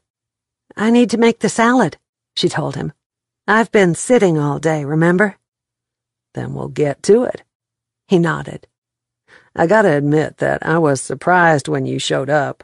I expected you to be some hoity-toity city gal who didn't know the gear shift on a hay truck from the back end of a cow. Or from the underside of a bull? Kate asked. Waylon spewed beer all over the tabletop. He grabbed a towel and wiped up the mess. I was damn sure wrong about you, Kate. He whistled as he lit a gas grill in the middle of the stove burners. As a person or as a killer? She asked. As a person, for sure. The jury is still out on the killer issue, but my gut says that I might have been wrong there, too. Time will tell, he answered. Well, we got that hoity-toity business out of the way, and maybe a step away from me being one of the bad guys you chase. Now, where do I find the makings for a salad? Left bottom drawer in the refrigerator, he said. When she opened the fridge, he reached around her to get the steaks, and his hand brushed her side. Sparks flew, but she attributed them to hunger, not attraction. How do you like your steak, Kate? He asked. Oh, and while we are cooking, we'll have jalapeno poppers for an appetizer. Medium rare. I love poppers, she answered. The small pan of cooking oil heated quickly, and he dropped 4 poppers in, waited until they floated, and dipped them out. He added 4 more and nodded toward her. They are best when they're hot. Help yourself. She picked up one of the poppers and bit off the end. Just the right amount of cream cheese and bacon, mixed with a spice that she didn't recognize. Was that chili powder? These are amazing, Waylon. It's so smart to have that grill right on the stove, she said. Mama insisted on it. She loved having it inside the house where she could fix the rest of the meal at the same time. He bit into a popper and smiled. Got plenty of chili pepper in this batch, didn't I? Just the right amount. She reached for a second one. So, are you coming back tomorrow? Maybe. She glanced through the archway to the dark living room. It reminded her of the little place she'd had before Conrad. Cozy and comfortable. It's not a big house, but we didn't need anything else. She tore lettuce into small pieces, and then added a diced tomato and cheese cubes to the bowl. He leaned against the counter and watched. Strangely enough, it didn't make her the least bit uncomfortable. Mama never wanted a big house until sale time. Then she would have liked a big dining room, so we could have the top bidders in the house for a private supper. Sale time? She asked. We have a cattle sale in the fall. We cull the herd. There's a sale barn on the north side of the property. I'll show it to you sometime. It has stalls for the cattle we want to sell, a balcony for the buyers, and a ring for the auctioneer to bring in the merchandise. It usually starts on Friday, and Saturday night, when it's over, we have a huge party for everyone in the community. I'd love to see it. And a cattle sale? It sounds like fun, she said. Do folks get to attend whether they buy anything or not? She finished making the salad and set it on the table. He slapped the steaks on the grill. That's right. Everyone looks forward to the Kramer party every year. We've got a couple of hands who smoke a beef, and the women all bring side dishes. Like a huge potluck. Something like that. He circled her waist with his hands and moved her away from the bar into the kitchen nook. She was sure that later, when she examined her skin, his handprint would have left a mark from the sheer heat that radiated through her entire body. I'm glad they didn't build anything bigger. I like the coziness of a small house. She heard every word, but she was more interested in the feelings his hand evoked. She hadn't felt so alive in years. Maybe in her entire life. She could see 2 buttery soft brown leather recliners placed at either end of a long matching sofa, facing a huge stone fireplace with bookcases on either side. The room reminded her so much of her father's study that she got weepy-eyed. "Do you have an office?" He shook his head. I pay a CPA to take care of all the financial stuff. Once a month I take her the receipts, and every 3 months I pick up the paperwork for taxes. This isn't a huge operation, Kate. Nothing like your oil company. By Texas standards, it's a hobby farm. I run about 200 head of cattle. We grow our own hay, and I have 1 full-time employee who lives in a trailer here. Johnny was born on the ranch. And the rest of your employees? Live in the area and drive to work. I hire a lot of high school and college kids for summer work, and for the cattle sale in the fall, which is a small affair when you consider what some sales involve, he said. He hit a button on the microwave, and the aroma of cheesy potatoes, mixed with that of the grilled steak, filled the room. Conrad had not cooked, so this scenario was a first time for her, and she liked it. When the steaks and potatoes were on the table, Waylon bowed his head and said a quick grace. Mama insisted on us giving thanks. It was ingrained so deeply into my being that I still do it without thinking. That's nice, she smiled. Maybe she should give him the letters after all. It appeared that he genuinely wanted the case settled, and what was in those letters from Iris to Darcy could help him do that. But she wanted to see what was going to happen with that will before she made up her mind. I have ice cream for dessert. Would you like to take it and coffee to the living room? He said when they'd finished their supper. Thanks for the offer, but it's getting late, Waylon. If we're going to have a repeat of this day, then maybe I'd better go on home. Besides, I'm too full for dessert. I'll help you get things cleaned up, though, she said. Not necessary. It'll all go into the dishwasher. I'll walk you out to your car. Then I can look for you tomorrow, for sure? Yes, you can, she answered. What time? 10 o'clock is fine. We have to wait for the dew to dry so the hay doesn't mold when it's stacked in the barns. He escorted her through the kitchen and the screened porch with his hand on the small of her back. It was such a simple, gentlemanly gesture, but it sent her on a roller coaster of emotions. From worry that this was all staged to draw more information about Conrad out of her, to plain old, hot desire.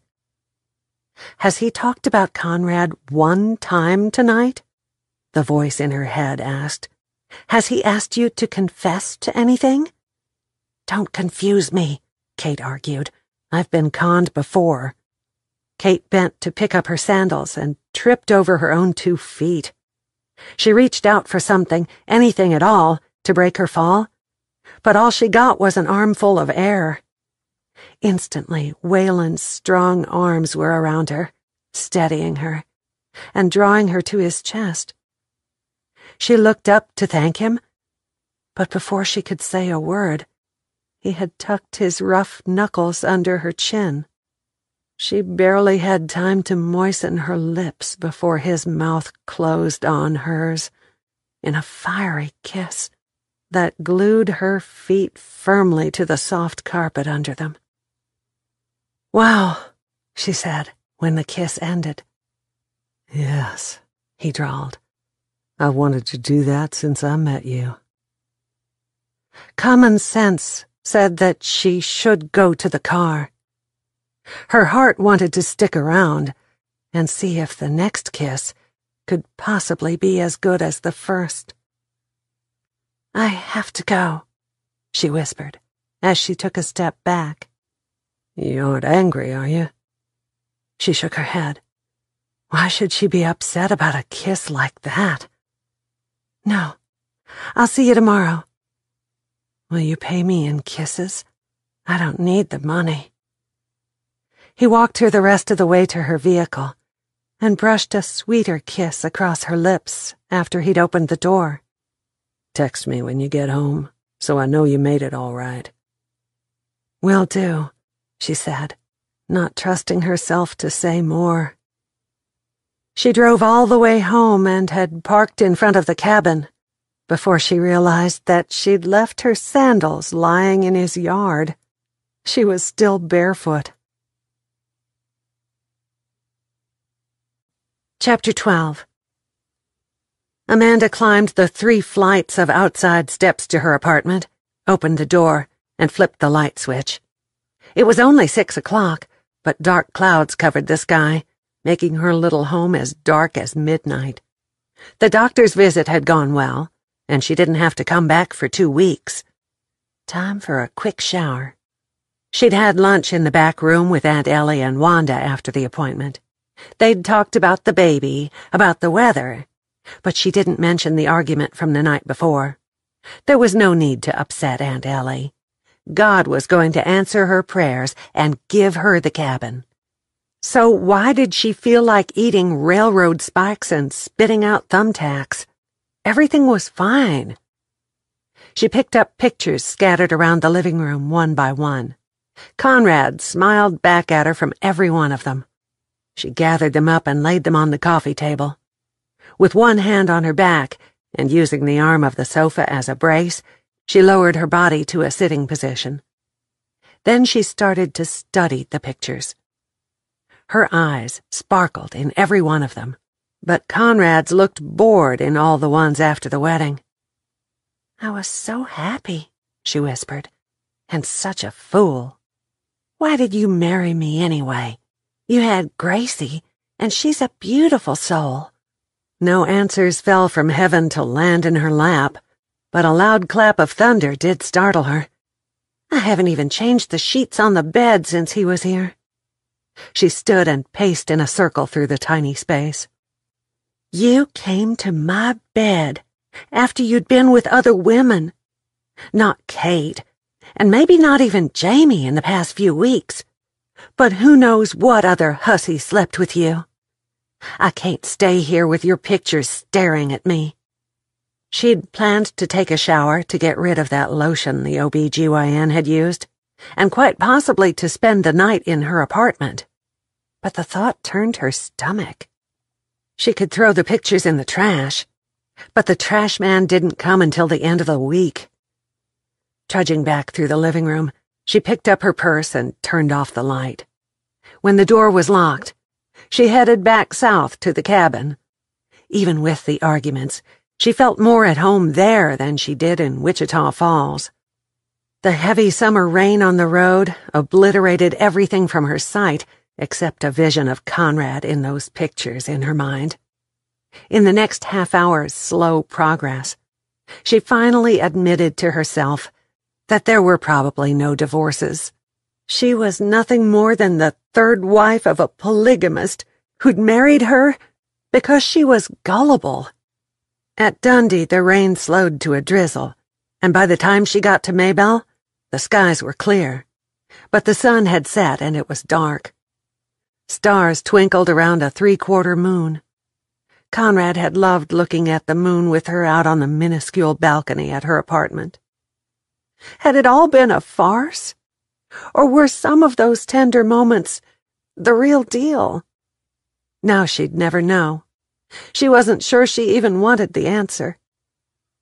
She had hoped that she could slip into the cabin and go right to her room. She didn't want to argue or to even see those other two that night. She wanted to lie in her bed, stare through the darkness at the ceiling, and beg God to help her find closure. Kate's Cadillac pulled up in front of the cabin at the same time Amanda did, canceling that idea. Jamie was sitting in a rocker on the porch with her bare feet propped on the railing. "This is not closure. This is another argument," Amanda muttered as she got out of her truck and started across the yard with Kate on her heels. "Where in the hell have y'all been?" Jamie asked. "Better yet, what have you been doing, Kate? You are barefoot." "I worked for Whalen driving a hay truck all afternoon, and then I had supper with him. Amazing steak. You should have tasted the pepper poppers. And I get paid for driving the hay truck any time I want to work," Kate answered, her tone so happy that it shocked Amanda. "Why would you do that kind of work?" Amanda gasped. "And where are your shoes?" "I remembered them when I was halfway home and didn't want to go back and get them because I didn't want Whalen to know how his kiss affected me like that," she answered. Words spilled out of her, almost as if she were Gracie. "Sweet angels in heaven." Jamie rolled her eyes. "You better start at the beginning." "Before I even get a shower?" Kate grinned. "Before you do anything? You can't be sleeping with the enemy." Amanda slapped the arm of the rocking chair. "Or maybe you're doing this to throw suspicion on us and get it off you. You sure that you didn't kill Conrad?" "For the last time, I did not kill him or have him murdered, either one. I've never had a sister, but I imagine this is the way siblings argue." Kate grinned. "We are not sisters in any sense of the word," Amanda said coldly. "God almighty. There was no stretch of the definition that would ever make her own kinship with either of those two women. What had Kate been drinking? Or smoking? Or maybe she'd done a lot more than just kiss Whalen. "That's what Gracie said the first day we were here. She said we were like sister wives on television," Kate said. "Well, I don't share well with others, and I would never have married Conrad if I'd known he already had 2 wives, Amanda said. "I think sister wives have a screw loose in their heads." Jamie slapped a hand on her forehead. Gracie's babysitter watched that. "You need to be more careful about who you leave her with," Amanda said. Jamie shook a finger at her. "Don't you tell me how to raise my kid." "Don't you two get your underbritches in a wad? You are definitely not my sisters in any sense of the word, and I'm damn sure glad, even if we are fighting like siblings. Here's what happened." Kate started at the beginning and told the tale with every detail, including how Whalen's kiss made her feel. "So what should I do? Give up my job because I liked his kiss?" Jamie pulled her dark hair up into a ponytail and secured it with a rubber band she took from the pocket of her denim shorts. "I expect that real sisters would act like we do sometimes." "But real sisters would love each other sometimes, too," Amanda said. "And I don't intend to ever love either one of you. However, if a parent died with no will and only one piece of property, they might all get a little greedy. As for you and your summer job, Kate, go for it." "I disagree. He's just softening you up for information," Jamie said. "No, he is not," Amanda argued. "He needs help on the ranch." Jamie held up a hand. "We'll have to agree to disagree. Now, on to another subject. I got offered a job today, too." "Well, crap," Amanda thought. "That means she'll probably stay here." Kate sat up straighter. "Go on." "The principal and Victor want me to apply for a position that's open, but I only have a week or 2 to think about it." Jamie paused. "I could sell my house, and I wouldn't have that mortgage hanging over my head. I could rent something here a lot cheaper, or maybe even live in the cabin until the probate court decides what's happening to it. Which, like Kate said, could take months, maybe years." Amanda sat down in a rocking chair and frowned. "Did living in the cabin mean the same as possession being 90% of the law?" Kate nodded and headed inside. The cabin is better off if it's occupied. What about Gracie? You should ask her what she thinks." Jamie and Amanda followed her. Amanda opened the cookie jar in the middle of the table and took out a fistful. Jamie went to the refrigerator and brought out a pitcher of freshly squeezed lemonade. "Of course I'll talk to her before I make a decision, but I know what she'll say. She's always loved this place, and she'll float on clouds if she thinks we can stay here forever," Jamie said. "Well, she's definitely like a breath of spring, spreading laughter and smiles everywhere." Kate filled 3 glasses with ice cubes and set them on the table. "That lemonade looks wonderful. I haven't had the real thing in years." "Looks good to me, too," Amanda said. "About last night and all this arguing?" Kate poured 3 glasses full of lemonade. No one can live in the same house 24 hours a day, 7 days a week, and not disagree. It's not possible. Doesn't matter if it's a married couple, a parent-sibling situation, or an insane one like we have. We are only here for the summer. At the end of it, we'll split and go our separate ways. You two might stay in touch, since you'll be raising half-siblings, but I'll have no connection with you." "Not even for a Christmas card?" Jamie asked. "Well, maybe that much. And maybe you'll invite me for Gracie's birthdays or graduation," Kate said. Jamie threw up a hand. "Don't have her growing up so fast. She's the only baby I ever get. I want to save her every moment." "You should," Kate said. "And my baby? Are you coming to his birthday parties and graduation?" Amanda asked. "If you invite me," Kate answered. "You will be invited." Amanda sipped at her lemonade. "This is a big jump from what we are talking about, but I went to my apartment, and I looked at Conrad's pictures. It was in his eyes." "What?" Jamie asked. "I thought it was a twinkle, but when I really studied him, it was something else. Like you see on those big game hunters on television when they bag a tiger or a huge white-tailed deer. I can't describe it." "How did it make you feel?" Kate asked. "Used," Amanda said without hesitation. "Do you feel Conrad in this house? I don't. I came here hoping to feel him, but I never have. At first, all I had was anger at y'all and then at him." She sighed. "This is gonna sound corny, but I think Iris is smiling that we are here and we're finding out about him." Kate would probably have something to say about that, but Amanda didn't care. She wasn't going to let either of them intimidate her. "I believe she is," Jamie said.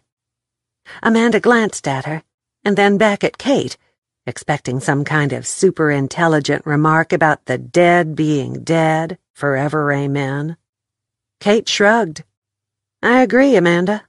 I have no idea about what happens to good folks in eternity. But it would be nice if Iris and Darcy could see that things didn't go Conrad's way." Amanda could hardly believe her ears. "Well, thank you for that. It's just my opinion," Kate yawned. Kate took a long shower and was on her way to her bedroom when she noticed that someone had left the kitchen light on, so she went to turn it off. Jamie was sitting at the table with a cup of hot tea in front of her. "Still pondering the idea of a drastic move?" Kate asked. "Did you talk to your grandmother about it?" "Yes, I did. And she told me to think about me and Gracie before I leap. Sometimes I turn a blind eye to common sense and don't check to see if I'm leaping into fire or water," Jamie answered. "You have to do what your heart tells you," Kate said. "Things happen in our lives to turn us around. I've never believed in fate or karma or any of that stuff, but I do believe in our choices directing our future." Amanda had gone into the bathroom right behind Kate, and now joined them with a big white towel wrapped around her head and a terry robe belted above her pregnant tummy. "And that means?" Think back to the most horrible moments in your life, and the happiest ones. Didn't they both have a bearing on who you are right now? Kate asked. Jamie pushed the cup of tea back. I saw a lawyer right after Christmas last year. He told me how much it would take for me to get a divorce. I was saving my money. What has that got to do with what Kate said? Amanda asked. Just going there made me happy, even though I was terrified. It gave me back some of my power. I understand what she is saying, Jamie answered. When were you going to divorce him? Amanda asked. I'm not sure I would have gone through with it. Gracie loved her dad, and even having a part-time father was more than I had as a kid. Sometimes anything isn't a bit better than nothing, Kate said. Hindsight, Jamie chuckled. My 2 cents? You should apply for the job, Kate said. If they hire you, then it was meant to be. If they don't, you won't have regrets later. And you need to get in touch with Social Security. I think Gracie is entitled to some benefits.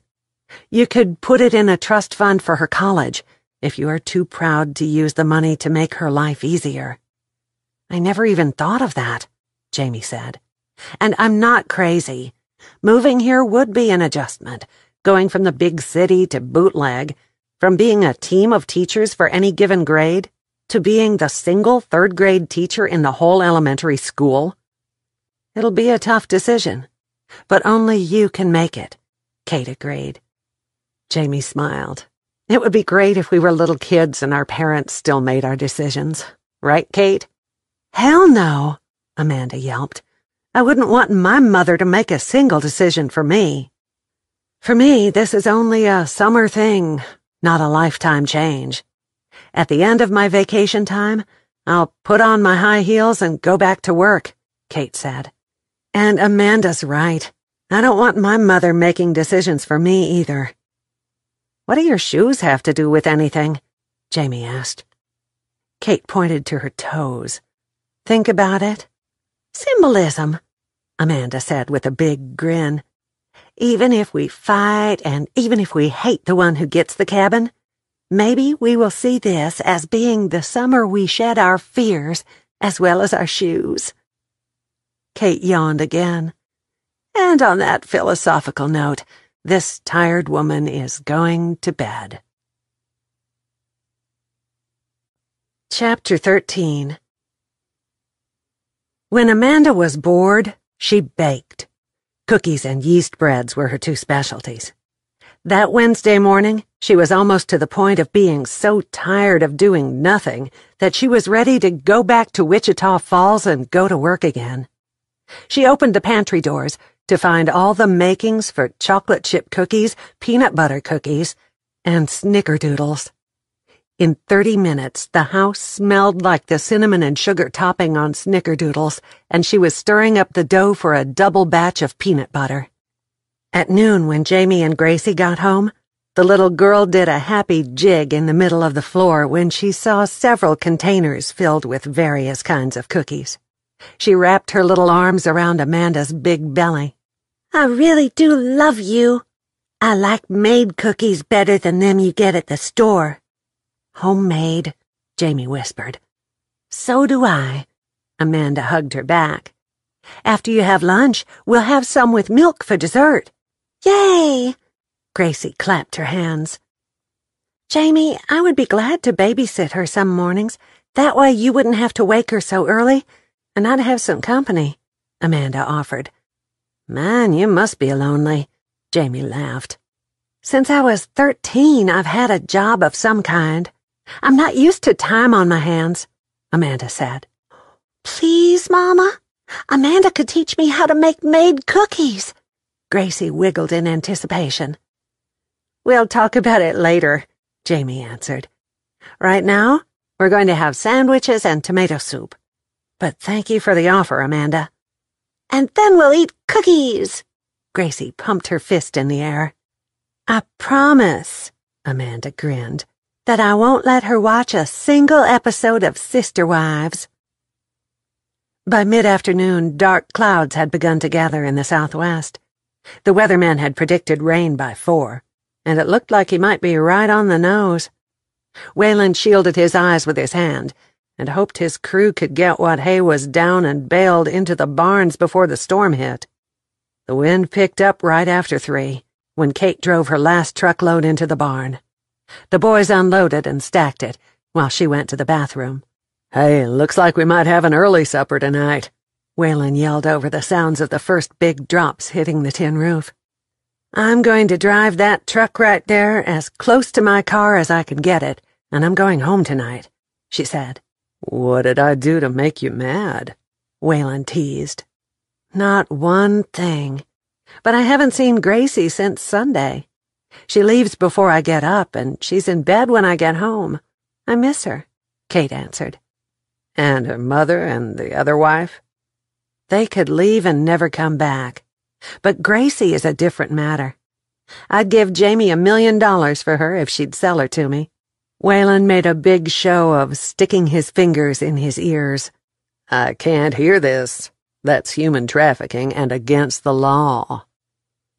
Of all the things that Wayland admired about Kate, her compassion topped the list. Well, maybe right after the way she felt in his arms when he kissed her. He'd thought that kind of emotion was only for those crazy love stories that women read. "Then don't hear it," she said as she crawled back into the truck when it was unloaded. He quickly rounded the front end and got into the passenger's seat. "I'll ride back to the house with you. The wind coming off the rain could have some hail behind it. I don't want to have to run between the hailstones." "What happens tomorrow?" she asked. "With us? With the investigation? With what?" "The hayfields? There is no us, and you can't discuss the investigation."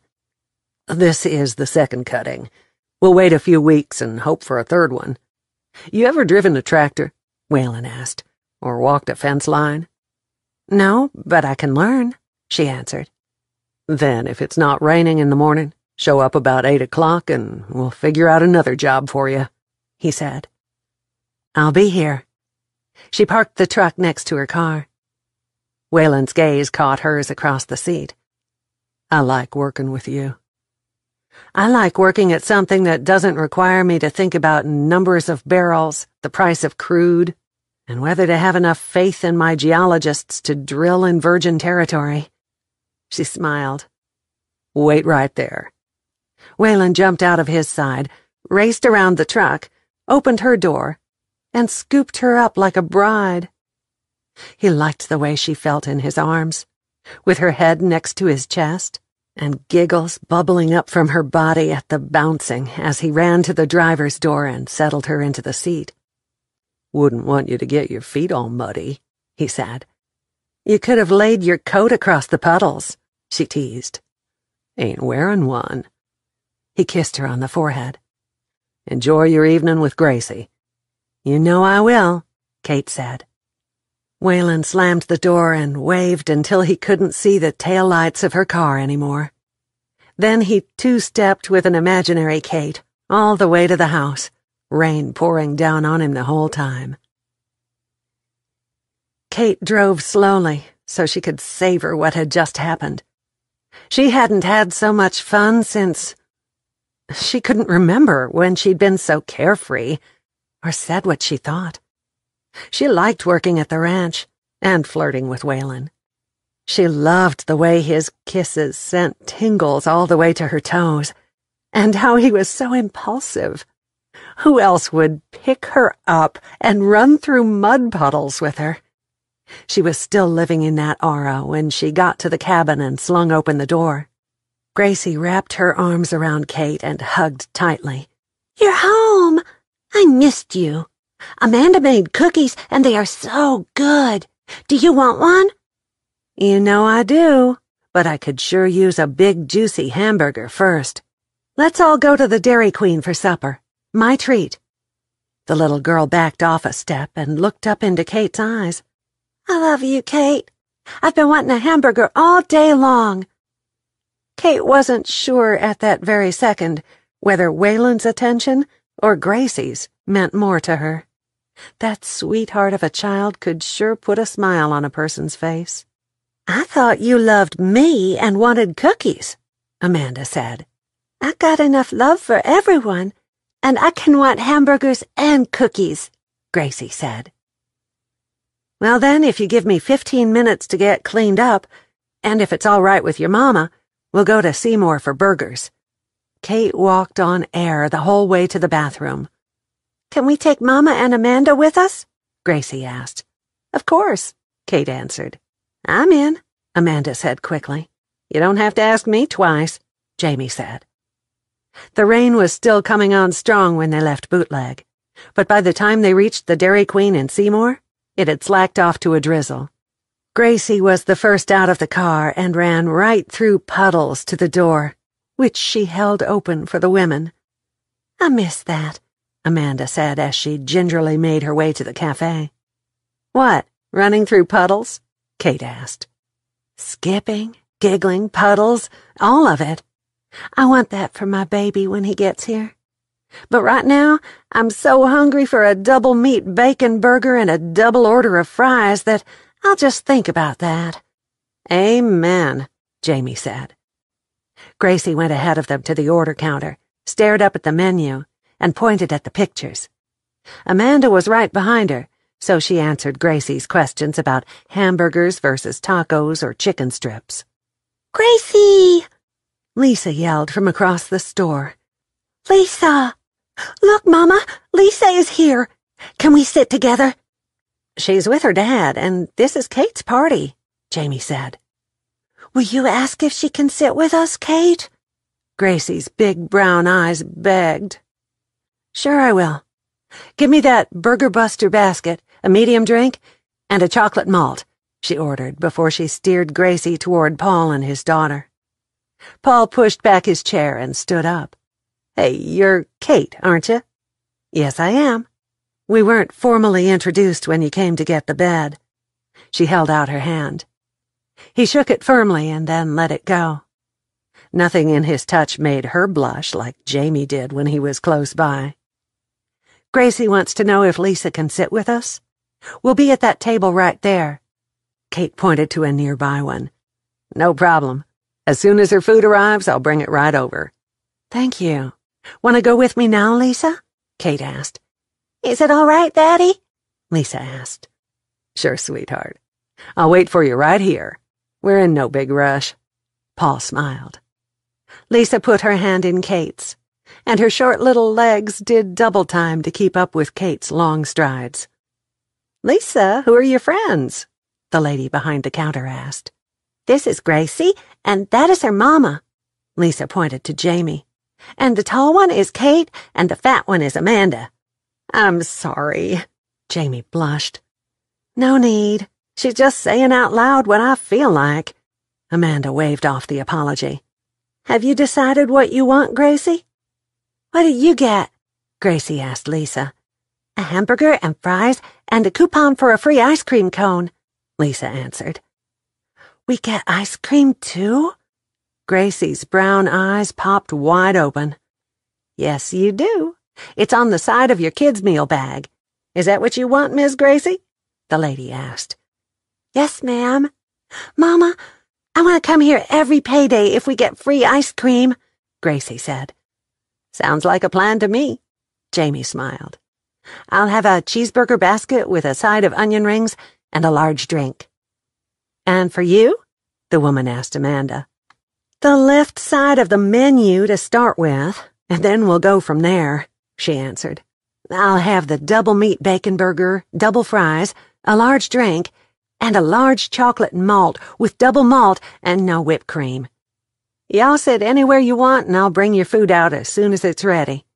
She set 5 cups on the counter. Help yourself to the soda fountain, and you girls don't forget your ice cream. Never, Lisa grinned. Miss Jamie, can me and Gracie sit in a booth all by ourselves? As long as your dad and I can see you, Jamie agreed. What do you girls want to drink? Orange, Lisa said. Me too, Gracie chimed in. Kate remembered the days when orange or grape were her choice of soda. That was when her father took her for a burger on Sunday evenings. Not every week, but when he did, it was a big treat. Can we please take that table over there rather than a booth? Amanda picked up her cup and headed for the soda fountain. Booths don't offer much wiggle room. I remember those days very well, Jamie said. I felt like an elephant. Was Conrad there with you? Amanda filled her cup and headed for the nearest table. This one okay with y'all? Fine with me, Kate answered, more than a little jealous that they'd both have a child, even if it was by Conrad. Jamie set her cup to the side and carried drinks to the little girls. Then she went back and took care of her own drink and sat down at the table with Kate and Amanda. To answer your question, out of the 9 months, I saw him 8 weeks. He just happened to be home on the night she was born and was there the next day when we took her home. But on the following day, he left for a week. Of course he was sad, but he had to work, and his import-export business was just getting off the ground in those days, Jamie said sarcastically. So you were basically a single mom, too, Amanda said. Oh, yeah. Kate, just how long was he in this business anyway? Jamie asked. I'd guess about 8 years. So he might have even told the truth when he said the business was just getting off the ground. Before that, he sold cars, put in his own little used car lot for a while, and did a couple of other things. By then, I didn't care and refused to finance his schemes. The only thing that she had cared about then, and right up to that very moment, was the fact that her child had not lived. And that evening, watching those 2 little girls whisper and giggle made the ache in her heart even more painful. The lady took the little girls' food to them first. Then she went back to the kitchen and returned with a tray laden with their food. Enjoy!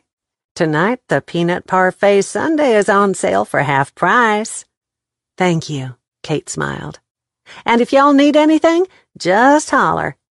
So, Amanda picked up her burger and folded the paper back. What is happening tomorrow? Does this weather make a difference in either of your jobs? Not mine, Jamie said. If you were serious about watching Gracie, I'm going to take you up on it 1 day a week just to give her a break. And you? Amanda glanced at Kate. I'm going to the Doubleback Ranch to learn how to drive a tractor, or walk a fence line if it's not raining, Kate answered. I've never worked outside before, and I kind of like it. So if you wind up with the cabin, maybe Waylon will hire you every summer, Jamie said. This would be a good time to tell them about the letters, the voice in her head said. Not when things are going so smooth. It's going to cause another argument, and I want this evening to be nice. For Gracie, she doesn't need to ride home in a tense car with 3 angry women. That's still being checked on, Kate said quickly. How about you, Amanda? You got any desire to make a move to bootleg? Well, I called the bank here in town and talked to the president. He says there could possibly be an opening about Thanksgiving. One of his tellers is retiring. Baby is due the 1st of September, 6 weeks to recover after that. So it would work out fairly well. What about your store? Jamie asked. Wanda would buy out my half in a heartbeat. I can put in my application and still have lots of time to think about it, Amanda said without hesitation. I can't believe we're talking about moving here. Do you realize that Conrad's been gone only a couple of weeks? Jamie squirted ketchup from a dispenser onto her fries. Kate, you look as if you're seeing angels floating down from heaven. What on earth is out that window that's mesmerizing you? I'm not looking out the window. I was watching Gracie and Lisa. They are adorable. And about Conrad? Maybe he's only been dead 2 weeks by the clock. But if we're all honest, he's been dead a lot longer than that, right? Kate said. Would you ever think of leaving your big, fancy job and moving to a place like Bootleg? Amanda asked. I'd never leave my business behind. But if I had a daughter like you have, I might reconsider everything. Never say never, Jamie quipped. Chapter 14. Amanda was so antsy that she decided to bake again all morning on Thursday. She rationalized making more by saying that she would take 2 large platters of cookies to the church for the potluck. Gracie was delighted to sit at the table and help stir, mix, and sample the broken ones as they came out of the oven. "I like cooking," Gracie said, "because I get to eat the mistakes. I like it because it helps keep my hands busy. We'll have to think of something for lunch for your mama, though, other than cookies." "Why?" Gracie giggled. "How about toasted cheese sandwiches and some noodle soup?" "Yes!" Gracie pumped her fist in the air.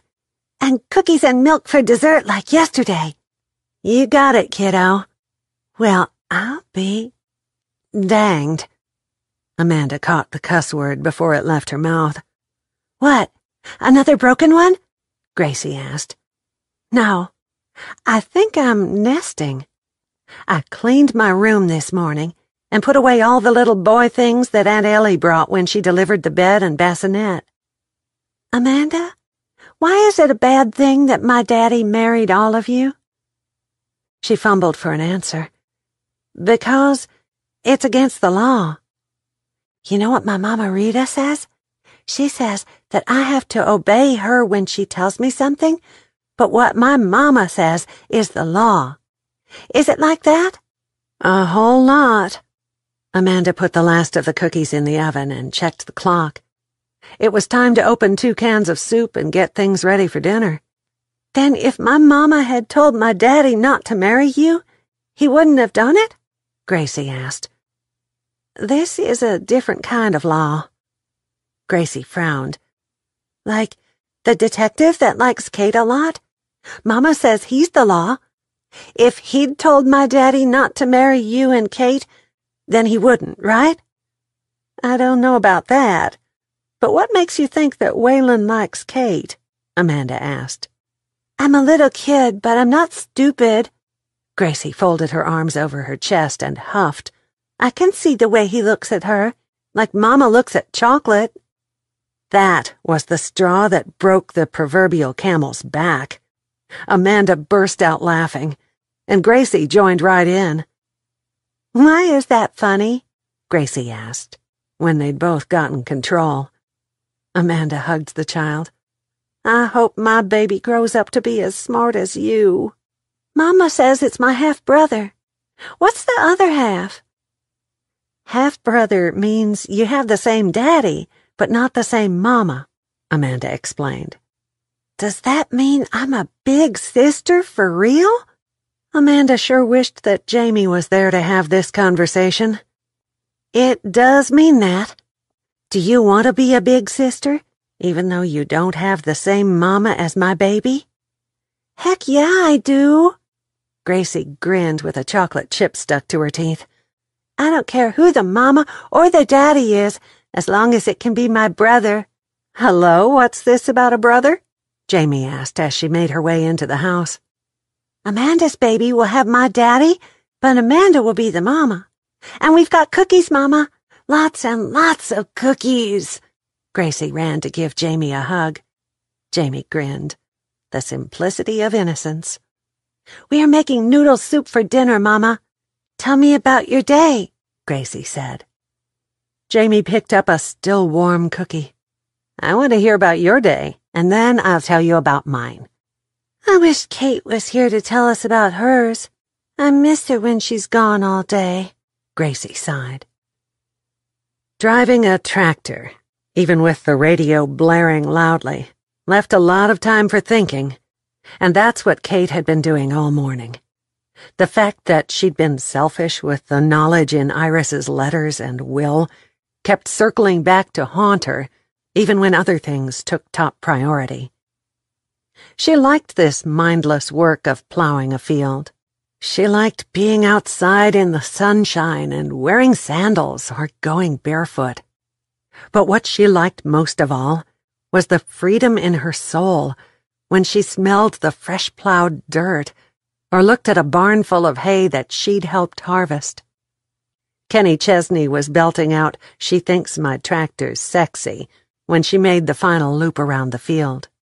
"Oh, yes, I do," she grinned, "and my mother would have me committed for saying that." She picked up her phone from the console beside her and poked in the speed dial number for the lawyer as she drove the tractor back to the barn.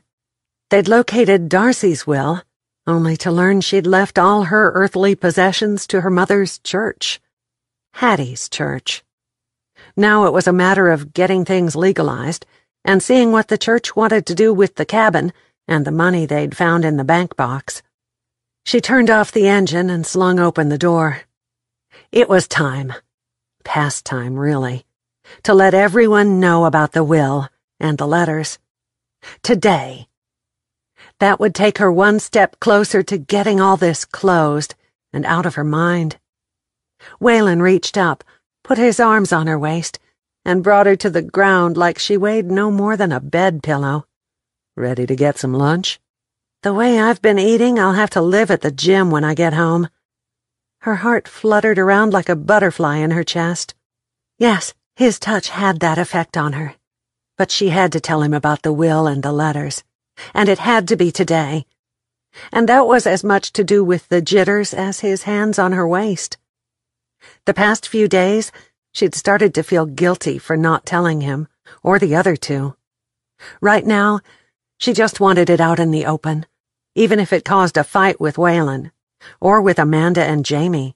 He laced his fingers with hers, and they started toward the house. "Darling, you will always be beautiful in my eyes." "That's sweet of you to say." She took a deep breath and said, "I've been holding back on you. I have some information that could help." He put a finger on her lips. "If you held something back, then I believe you had a reason. What is it? And why are you going to tell me now?" "I found letters that Iris wrote to her daughter, Darcy. There is a will. She left everything to Darcy. And in Darcy's will, she left everything to her mother's church," Kate said. "That means it could be tied up for a while, if either Jamie or Amanda contest it, I guess." "Let's go in and have some chili. I put a pot on this morning before we got started, and it should be about simmered down real good. You can tell me everything over lunch," he said. "But I don't know what a will has to do with his murder, or a bunch of old letters, either one. Did you read them?" "Of course. The will was sealed, so I didn't open it, but the rest of them were in unsealed envelopes. Can I be arrested for that?" She opened the cabinet doors and took out 2 bowls, while he stirred the chili and then put silverware on the table. "I wouldn't think so." He grinned. "They didn't go through the U.S. mail.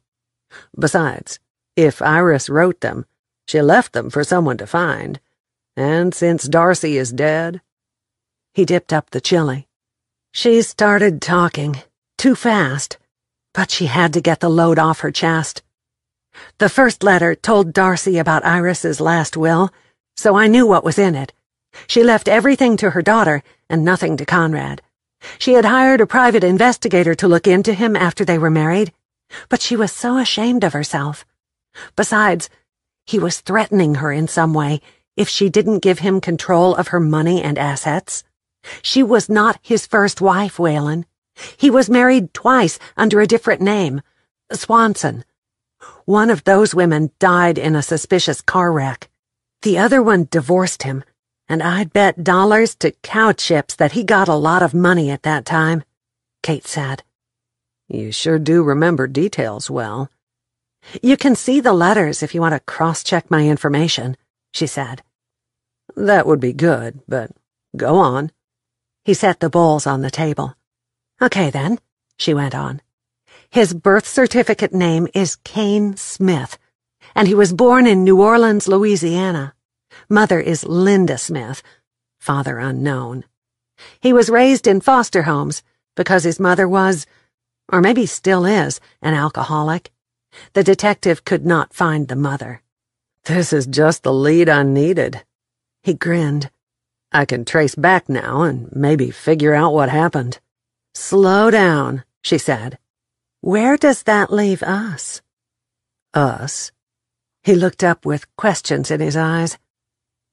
For God's sake, did he think that just because they'd exchanged a few kisses and she was finally telling him what she'd known for days, they were in anything other than a working relationship? Or maybe a friendly one, if she stretched out the matter? Us, as in me and Jamie and Amanda? Were we really married to him? Is my marriage even legal? What happens to the cabin now, or his van and his bank account? I have no idea what he had, but it's sure not mine. She'd unloaded the burden, and now she wanted answers, right now. I'd say you'll have to get in touch with your lawyers on that one. But I suppose that all his belongings will probably be divided among his children, depending on the story with Darcy. Do you know what's involved in his assets? Kate shook her head. I'm not sure. His accountant took care of his business, both personal and professional. I despise his accountant. He's probably as crooked as Conrad was. You might start there. When I called him about the utilities on the cabin, he said that since Conrad wasn't there to authorize the payments, no more would be made. They were probably in cahoots in all kinds of scams. And that is another good lead. I'm going to Dallas after we get done eating. Want to go with me? He asked as he picked up his phone. Give me a minute here to call Johnny. The back door opened before he finished hitting a speed dial number. Hey, Waylon, a man called out. Come on in, Johnny. I was about to call you. A tall, well-built guy with close-cut hair and a square jaw came into the kitchen. Is that chili? Help yourself. Meet Kate, our new hired hand. This is Johnny, my right-hand man. Waylon made introductions and then turned back to Johnny. I'm going to Dallas this afternoon. Hopefully I'll be home tomorrow. Okay. Johnny filled a bowl with chili and carried it to the table. It's nice to meet you, Kate. You'd be one of those women that Conrad married, right? Yes, I am. And it's nice to meet you, Johnny, she said. Would that always be the way she'd be seen in the community? At least in a city the size of Fort Worth, very few people knew her, or that a robbery had gone bad in Dallas. My pleasure, Johnny said with a smile. Guess what, Waylon? We've got a set of twin calves. Born too late for this fall's sale, but in my opinion, they'll be good breeders. Both bulls, and they've got some fine lines. That's what I came to the house to tell you. Though I do love a good bowl of chili, Johnny said. Johnny's biceps bulged the seams of his knit shirt, and his dark hair had a ring where his cowboy hat had sat all morning. That he'd been in the military was evident by his body language. The way his eyes didn't miss a thing told Kate that he might have even been in the Special Forces. "So what branch were you in?" she asked him. "What?" Johnny's brow furrowed. "Oh, you mean the military, not the crick at the back of the ranch. Navy SEALs." "Overseas duty?" she asked. "Spent some time in Kuwait. Texas is a paradise compared to that. Good chili, Waylon. I'll keep an eye on the calves until you get home, and then you can see them for yourself." Johnny didn't talk much more as he set about eating. When he finished, he carried his bowl to the sink, rinsed it, and put it in the dishwasher. "Don't worry about a thing. I'll keep it running smooth until you get back home and pin a couple of medals on those two who killed that bastard. I remember Iris, and how she always made special treats for us at Bible school." Waylon chuckled. "I sure would like to get this settled." "Not as much as I would," Kate thought, as she finished the chili. "Get it done and get back here for good." Johnny waved as he left by the back door. "You sure you don't want to go with me?" Waylon turned back to Kate. "No, I do not. If I get that close to home, Mother might pull me right back into the business, and I really want to get all this finished before I go back," she answered. "I'm just sorry that Darcy died not knowing that her mother had figured out what a horrible mistake she had made. She talked about a bank deposit box, too. A key was in one of the letters. If that's in your purview, go by my office and Mother will give it to you. Whatever is in there will be Darcy's, and since she is dead, it will go to whomever she listed as the beneficiary. But I would imagine you and those other two are free to live in the cabin until it's all settled, he answered. I'm going to tell Amanda and Jamie about this. They have a right to know, she said. You should. Please tell them to keep it under their hats. I want to put my best folks on researching every alias that he used. He did stay pretty true to what con men usually do. Waylon got to his feet. Funny how things work out, isn't it? His choices brought him to a fatal end, for sure. But what did you mean by staying true? They nearly always use the same initials. Would you send me an email this afternoon with all that information? That way I'll have it when I get to the precinct, and we might be able to get something accomplished today. I will as soon as I get to the cabin, she said. How will this help you find his killer? If we know the past, and the way he lived then, it might help us figure out what was going on just before he died. I'll bet that it has to do with another wife, or at least another woman, she said. That was his game. Find a woman, charm her, fleece her, and move on. Waylon laid his hand on hers. You are the exception. How's that? He didn't fleece you. That was the only way to hold on to a little bit of my dignity, she whispered. Chapter 15. Kate got inside her caddy, started the engine, turned up the air conditioning, and hit the button to roll down the window. If you clear my name, I'll let you drive my vintage cars as a reward, she teased. Darling, that could be considered a bribe, Waylon said. Oh, really? Are you tempted? She wished the same cool air that pushed the heat out the window could do the same for her body. But as long as Waylon braced a forearm on the window and leaned down so that their faces were only inches apart, the AC wasn't going to cool anything down but the car. We could ride down there together, and it wouldn't seem like such a long trip, he said.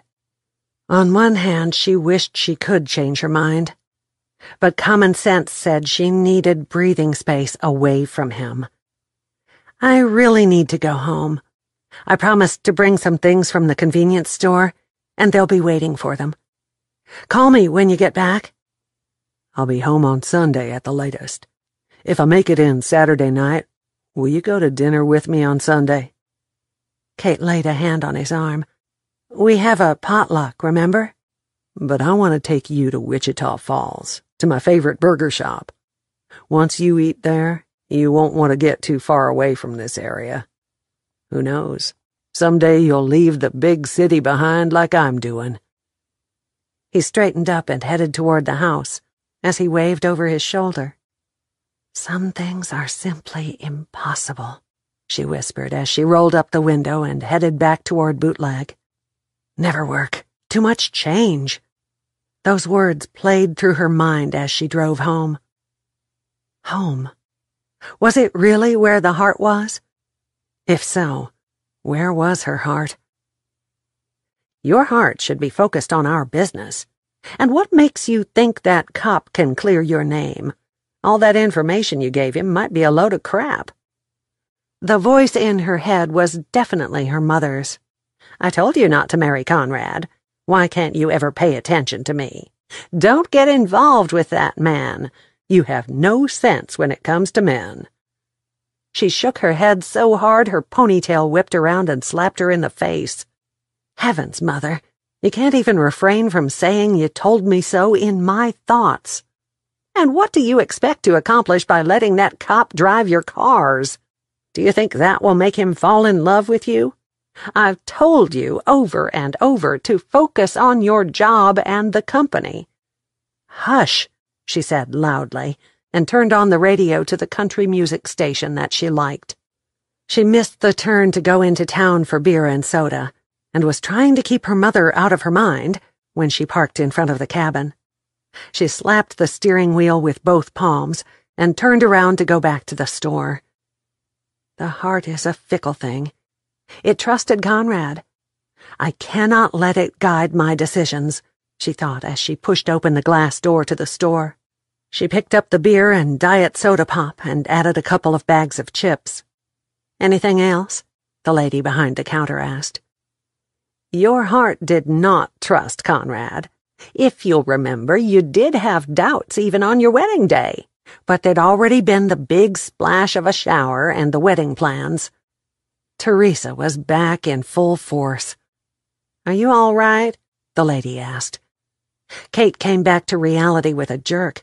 "I'm so sorry. I was off in La La Land." "Happens to all of us. Anything else?" "Yes.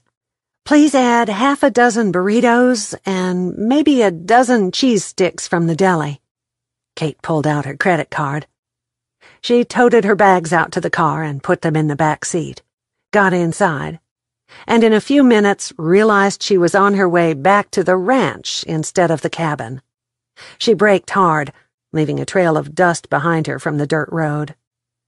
"Get your head on straight, Kate."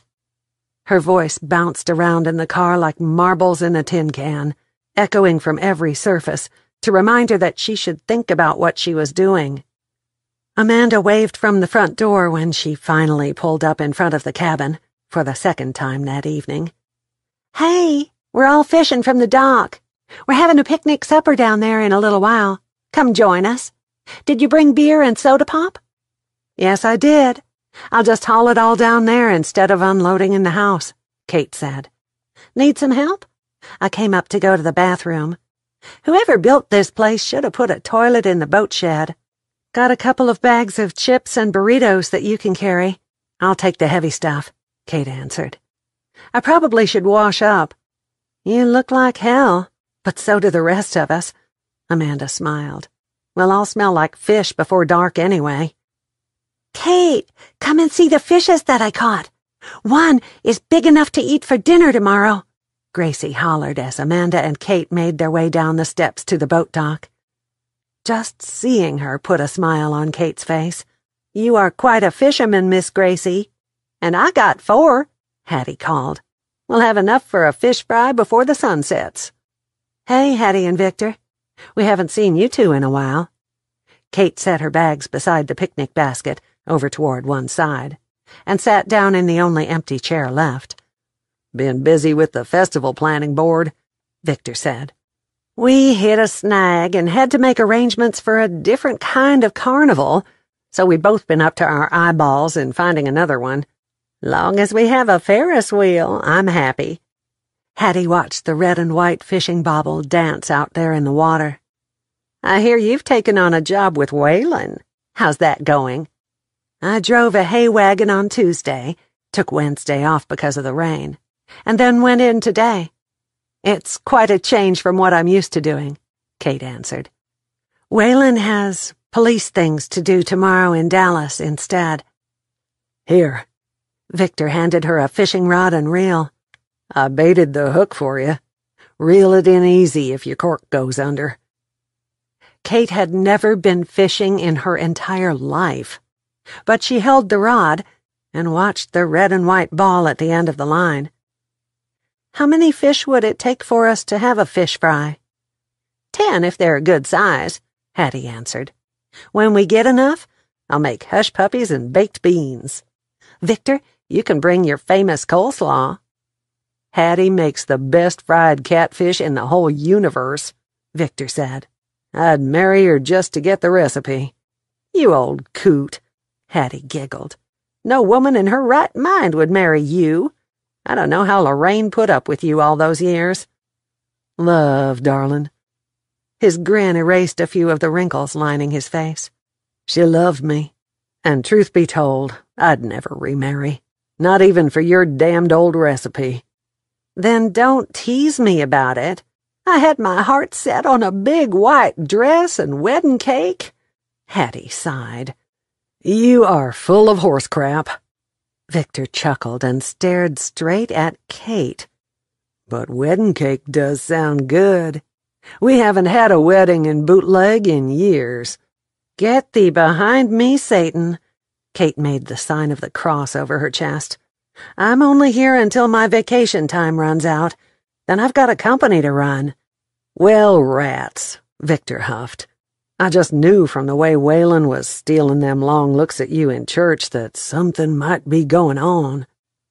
"It's only been 2 weeks since Conrad died," Amanda said. "Oh, honey, that scoundrel died years ago for Kate. Now, you might need to wear widow's weeds a year, but not her," Hattie said. "Look, I've got another fish, and this is a big one. Help me bring him in, Victor. My arthritis has been acting up all day." "Well, so is mine, woman, and I've got a bite on my line. You are on your own," Victor said. Jamie handed her rod and reel off to Amanda and hurried over to Hattie's side. She deftly slid the grip from the older woman's hands and worked the reel until she had a nice 3-pound catfish lying on the dock. "Now that's going to taste really good." "Would it be a winner in the contest?" Gracie asked. "It could be, depending on the age category. For yours, Gracie, it would be big enough to get you those tickets to Six Flags you want for sure," Victor answered as he brought in a smaller bass. "I'll get what we've got cleaned and filleted and put in the ice chest while y'all go on and catch some more. When you get that done, we'll spread out our picnic and take a break." Hattie glanced over her shoulder. "Who are you looking for?" Kate asked. "Oh, I just mentioned a picnic on the lake and kind of invited Paul and Lisa to join us. He said if he could get away early enough, he just might," Hattie answered. "Nothing like sandwiches and beer on a hot summer night," Victor said. "Or fried chicken," Jamie said from the other end of the dock. "If you fry up a good chicken, I'll throw Hattie in the lake and marry you instead," Victor teased. "Not me." Jamie shook her head slowly. "I'm never getting involved with another man." "Me either, so don't ask," Amanda said with a grimace. "Guess that leaves me with no one, since we all know Waylon will sweet-talk Kate into becoming a rancher before the end of the summer." Victor removed a long, thin-bladed knife from a leather sheath on his belt and began cleaning fish. "Oh, hush," Kate fussed at him. "We can buy a wedding cake at Walmart and you can eat the whole thing, Victor, but I'm going back to Fort Worth when summer ends." Were these people insane? Trying to fix Jamie up with Paul was one thing. She planned to stay in Bootleg if she got a teaching job, and they were both teachers. They had kids the same age, and it was plain that there was chemistry. Kate and Waylon had little, if anything, in common, and a few hot kisses and a little flirting would not turn her from an oil heiress into a rancher's wife. She shuddered at the idea of being anyone's wife again. Lover, maybe. Wife, never. "You drank of the Bootleg water, my dear," Victor said. "And that means?" she asked. "Anyone who drinks the water in Bootleg ain't satisfied to live anywhere else," Hattie answered. Kate rolled her eyes toward the blue sky. "That's a crock of horse pucky if I've ever heard one. I'm changing the subject. Was there something that any of you wanted to be other than what you are right now?" "You mean like when we were kids?" Amanda asked. "Any time in the past," Kate answered. "Well, when I was a little kid, I wanted to be Cinderella. But now that I'm a big girl," Gracie said, "I want to be a school teacher like my mama." And if she needed money, an apartment, or anything else to realize her dream, by golly, Kate would take care of it. Hattie patted Gracie's shoulder. "You'll make a wonderful teacher. You were so good at keeping things organized and put back into their proper place in Bible school. I wanted to be in the Air Force and fly fighter jets. But in my day, women weren't allowed to do that. I ran the convenience store in Bootleg for 50 years before my husband took sick and we sold it." Kate could see someone as sassy as Hattie sitting in the pilot's seat of a fighter jet. Too bad she'd been born generations too early to get to do what she wanted. "And you, Victor?" Kate asked. My daddy was the bank president, and I was trained up to follow in his footsteps. But once, when I was about 10 years old, the carnival came to town for the festival, and I had the wildest hankering to run away with it and be one of the crew. Those girls in those cute little costumes were pretty amazing to a 10-year-old. He blushed. Kate could see him mooning around after the ladies in their skimpy, shiny costumes, and wishing that he could be a part of the carnival. "And what would you be?" she asked. At the time, a tightrope walker. He grinned. "Lord help my soul," Hattie gasped. "When you were 10, you were like a long-legged newborn colt." "But it sure looked exciting," Victor said. Was the excitement surrounding everything in Bootleg what had gotten a firm hold on Kate's heart and soul? If so, it would end and be nothing but a memory after she got back home in a few weeks, much like Victor's excited idea of joining the carnival. Kate was an oil woman, born, bred, and raised to work in that field. Could she ever be anything else? Jamie reeled in a fish about the size of the one Victor had caught. "I wanted to be a teacher from the time I was a little girl." Kate had no trouble believing that. Jamie was one of those people who had tunnel vision.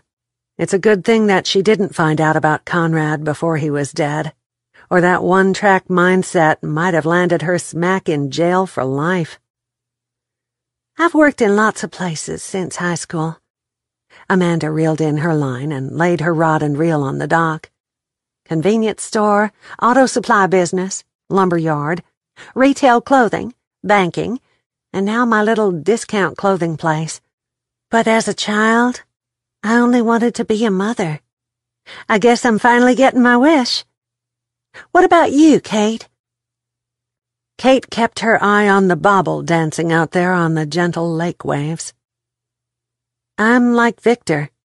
I was raised to take over for my mother in the family business, and I suppose it's too late now to think about anything else." "It's never too late to change," Hattie said. "When we sold the store, I didn't think I would ever get used to staying at home every day. But I did, and before long, it was the best job I ever had. I get to be more involved with the church and the festival, and I get to go fishing when I want.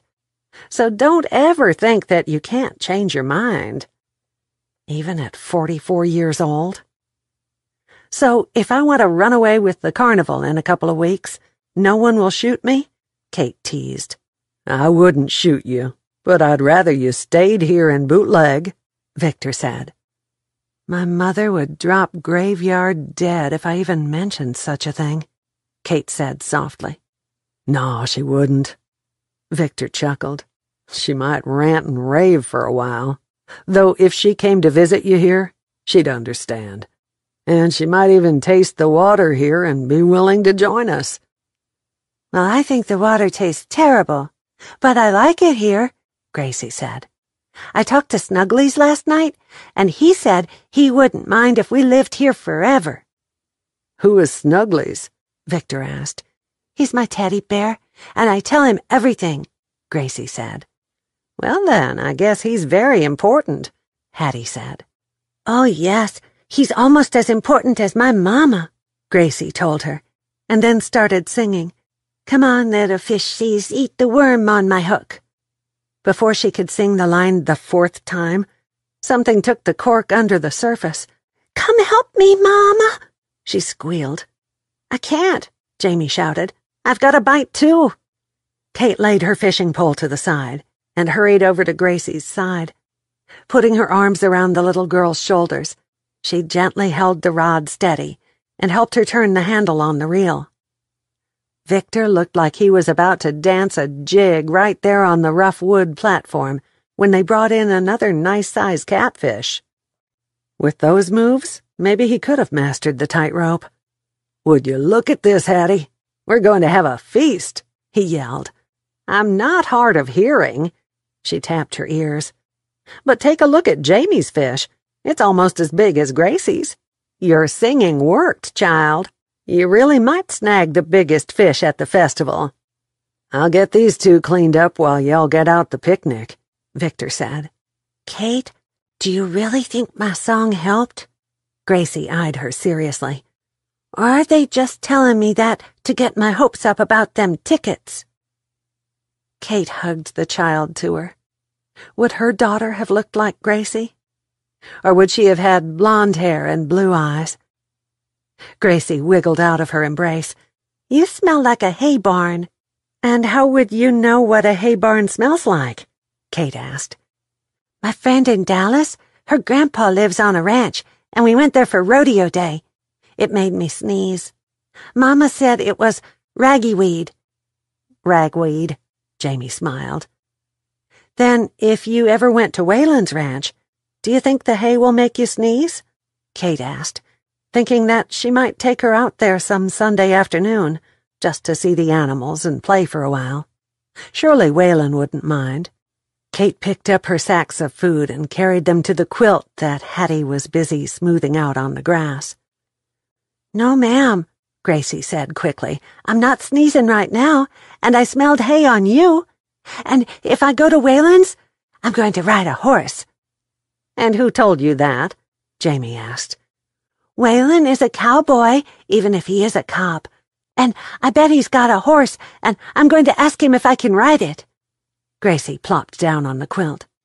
Hey, fishermen and ladies. Paul waved as he started down the grassy slope with his daughter. Lisa! Gracie squealed and took off up the hill to meet her little friend. Hattie waved. Come on down and join us. There's plenty of food. The kids can even fish some more if they can be still. They might rather run up and down the shoreline and play. Kate! Gracie ran back holding Lisa's hand. We are starving. Can we have a burrito while we wait? Of course you can. There's fried cheese sticks, too. Kate removed 2 from the sack and handed them to the girls. Thank you, Miss Kate, Lisa said. You're welcome. Kate wanted to smother both of them with hugs. Thank you, Gracie said with a big smile. Let's go sit by the water and eat them. Kate loved the sight of them sitting on the grass, talking with food in their mouths, because they were so excited to see each other.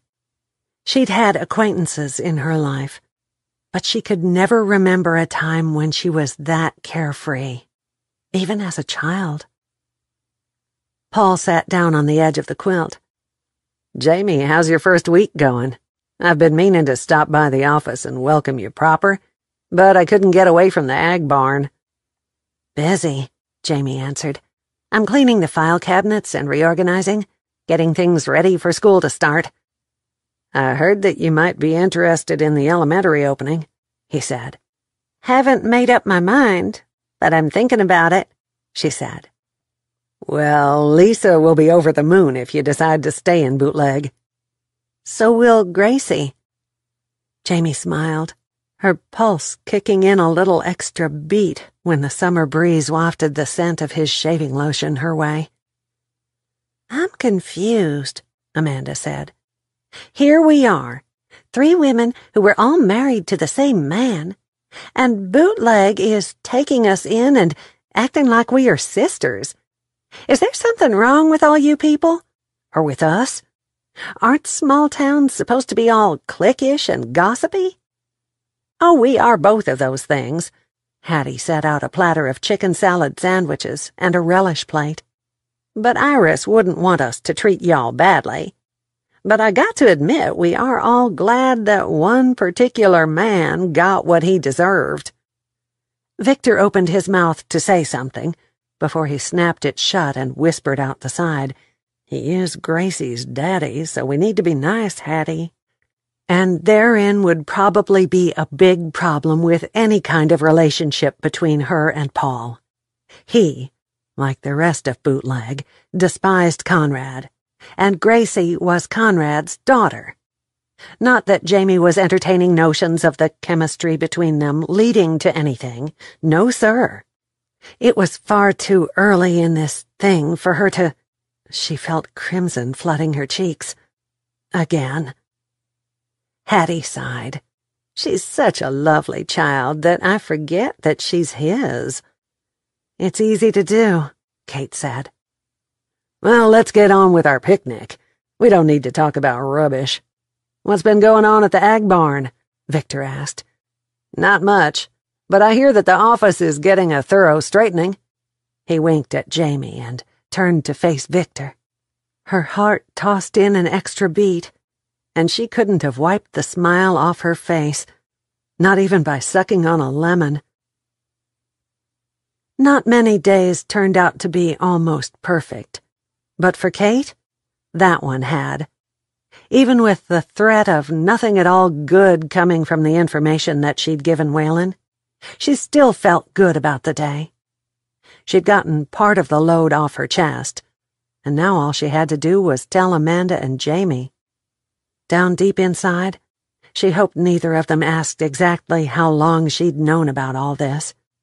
Maybe they'd be so excited, or bummed out, about the will business, that they wouldn't even think about the timing. Jamie had started reading Pipsy Nature Detective to Gracie on the deck that evening, but she'd fallen asleep in her mother's lap before the second page was finished. It was another of those moments when Kate wished she'd had a daughter, but then realized if she had, the child would be 13 now, and in those I know everything years, and certainly wouldn't want Kate to read a children's book to her. Jamie carried her into the house, returned with a bottle of beer, and got comfortable by sitting in one chair and propping her legs up in another. She set the bottle on the table between her and Kate. You still smell like hay. Well, I haven't had a bath yet. That's next on my agenda. You still smell faintly of fish, Kate said. So, Amanda laid a hand on her stomach. I hope I can be as good a mother with this baby as you are with Gracie, and as Paul is with Lisa. You will be as good as both of them. But I've got something serious to talk to y'all about now, Kate said. More serious than kissing the detective who's trying to hang us out to dry? Jamie asked. Yes, it is more serious. And I hadn't kissed a man in 13 years, Kate said. Good God Almighty! Amanda's voice got higher with each syllable until it completely squeaked out at the end. You mean you were faithful to Conrad? Not by choice, more by workload. I lost the baby and found out what a horrible person he was, all the same week. After that, I buried myself in my job. Now, back to this other thing. I found a whole pack of letters hidden in my bedroom. They were up under the dresser, addressed to Iris's daughter, Darcy. I read them, and believe me, they will open your eyes. I've given all the information to Waylon. He's asked us not to tell anyone. Not your aunt, Amanda, or your grandmother, Jamie, or my mother, either. It has to be a secret, so that it doesn't interfere with the investigation, Kate said. Oh, I love secrets, Amanda said. Will it help us to figure out who gets this cabin? Probably not, but we won't have to move out anytime soon. It's likely that the church will own it when everything is settled, she answered as she headed down the hallway and returned with her suitcase. Good Lord, how many are there? Jamie asked. There are a few. You need to read the letters for yourselves. Did you know the room I'm staying in is Darcy's? Iris's daughter grew up in this house. When she was a little girl, she used to hide things under the bottom drawer of the dresser. One morning, that drawer got stuck. Kate went on to tell the rest of the story, leaving out none of the details of the letters that were still fresh in her mind. Oh, my God. Amanda threw her hand over her eyes when Kate finished the story. I'm changing my name back to Hilton as soon as I can get it done, and I'll be changing mine and Gracie's to Mendoza when we go home. I wonder how much it will cost, Jamie said. A little over $200, Kate answered. How do you know that? Amanda checked the potatoes. Kate stirred the small pot of beans. Because I looked into it one time, and I'll gladly pay for all of us to get it done. You'd do that for me? Amanda asked. He cheated us all, and I have the money, Kate answered. I can pay for the name change, Jamie said. I'm not in the habit of taking charity. Me neither, but I'm pretty much broke, unless I want to get into my small savings account. I'll take you up on the offer, Amanda said. I'll get the legal staff on the name change papers sent to us tomorrow morning. They'll send down whatever we need to do, and when it's time to go before the judge, we can make a day of it. Only 2 weeks ago he was alive, and now we are talking about changing our names. It's surreal, Amanda whispered. Not as much to me as to you, Kate said. But I wish I'd hired someone to dig into his past like Iris did. I knew he was a con, yet it never dawned on me that he wasn't even Conrad Steele. I had no idea either, Jamie said. Amanda laid her hand on her stomach. It all hit me with so much force that I might be reeling for a month, or maybe a year. Kate was sorry that she'd lost her chance at motherhood, but she was glad she'd never have to worry about raising a child with Conrad's, or Kane's, blood. She couldn't imagine Gracie being anything but a sweet child. But a boy? Amanda would have a heavy load raising a son, if he was like Conrad.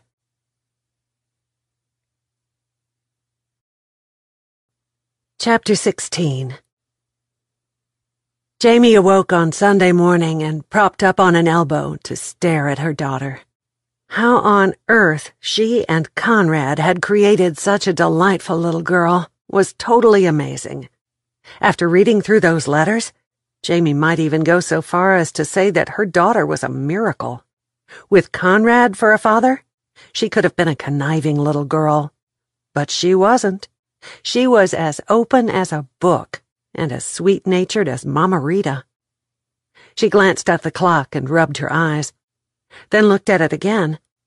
She had exactly 45 minutes to get up, eat breakfast, and get ready for church. She slung her legs out over the side of the bed and headed straight for the bathroom, knocking on Amanda's door and Kate's on the way. "Rise and shine, ladies. We have overslept," she called out, and purposely slammed the bathroom door shut. Amanda was standing at the bathroom door when she opened it again. "Pregnancy shrinks the bladder down to thimble size," she grumbled. "We've got to hurry, and it's my turn to make the covered dish for the potluck."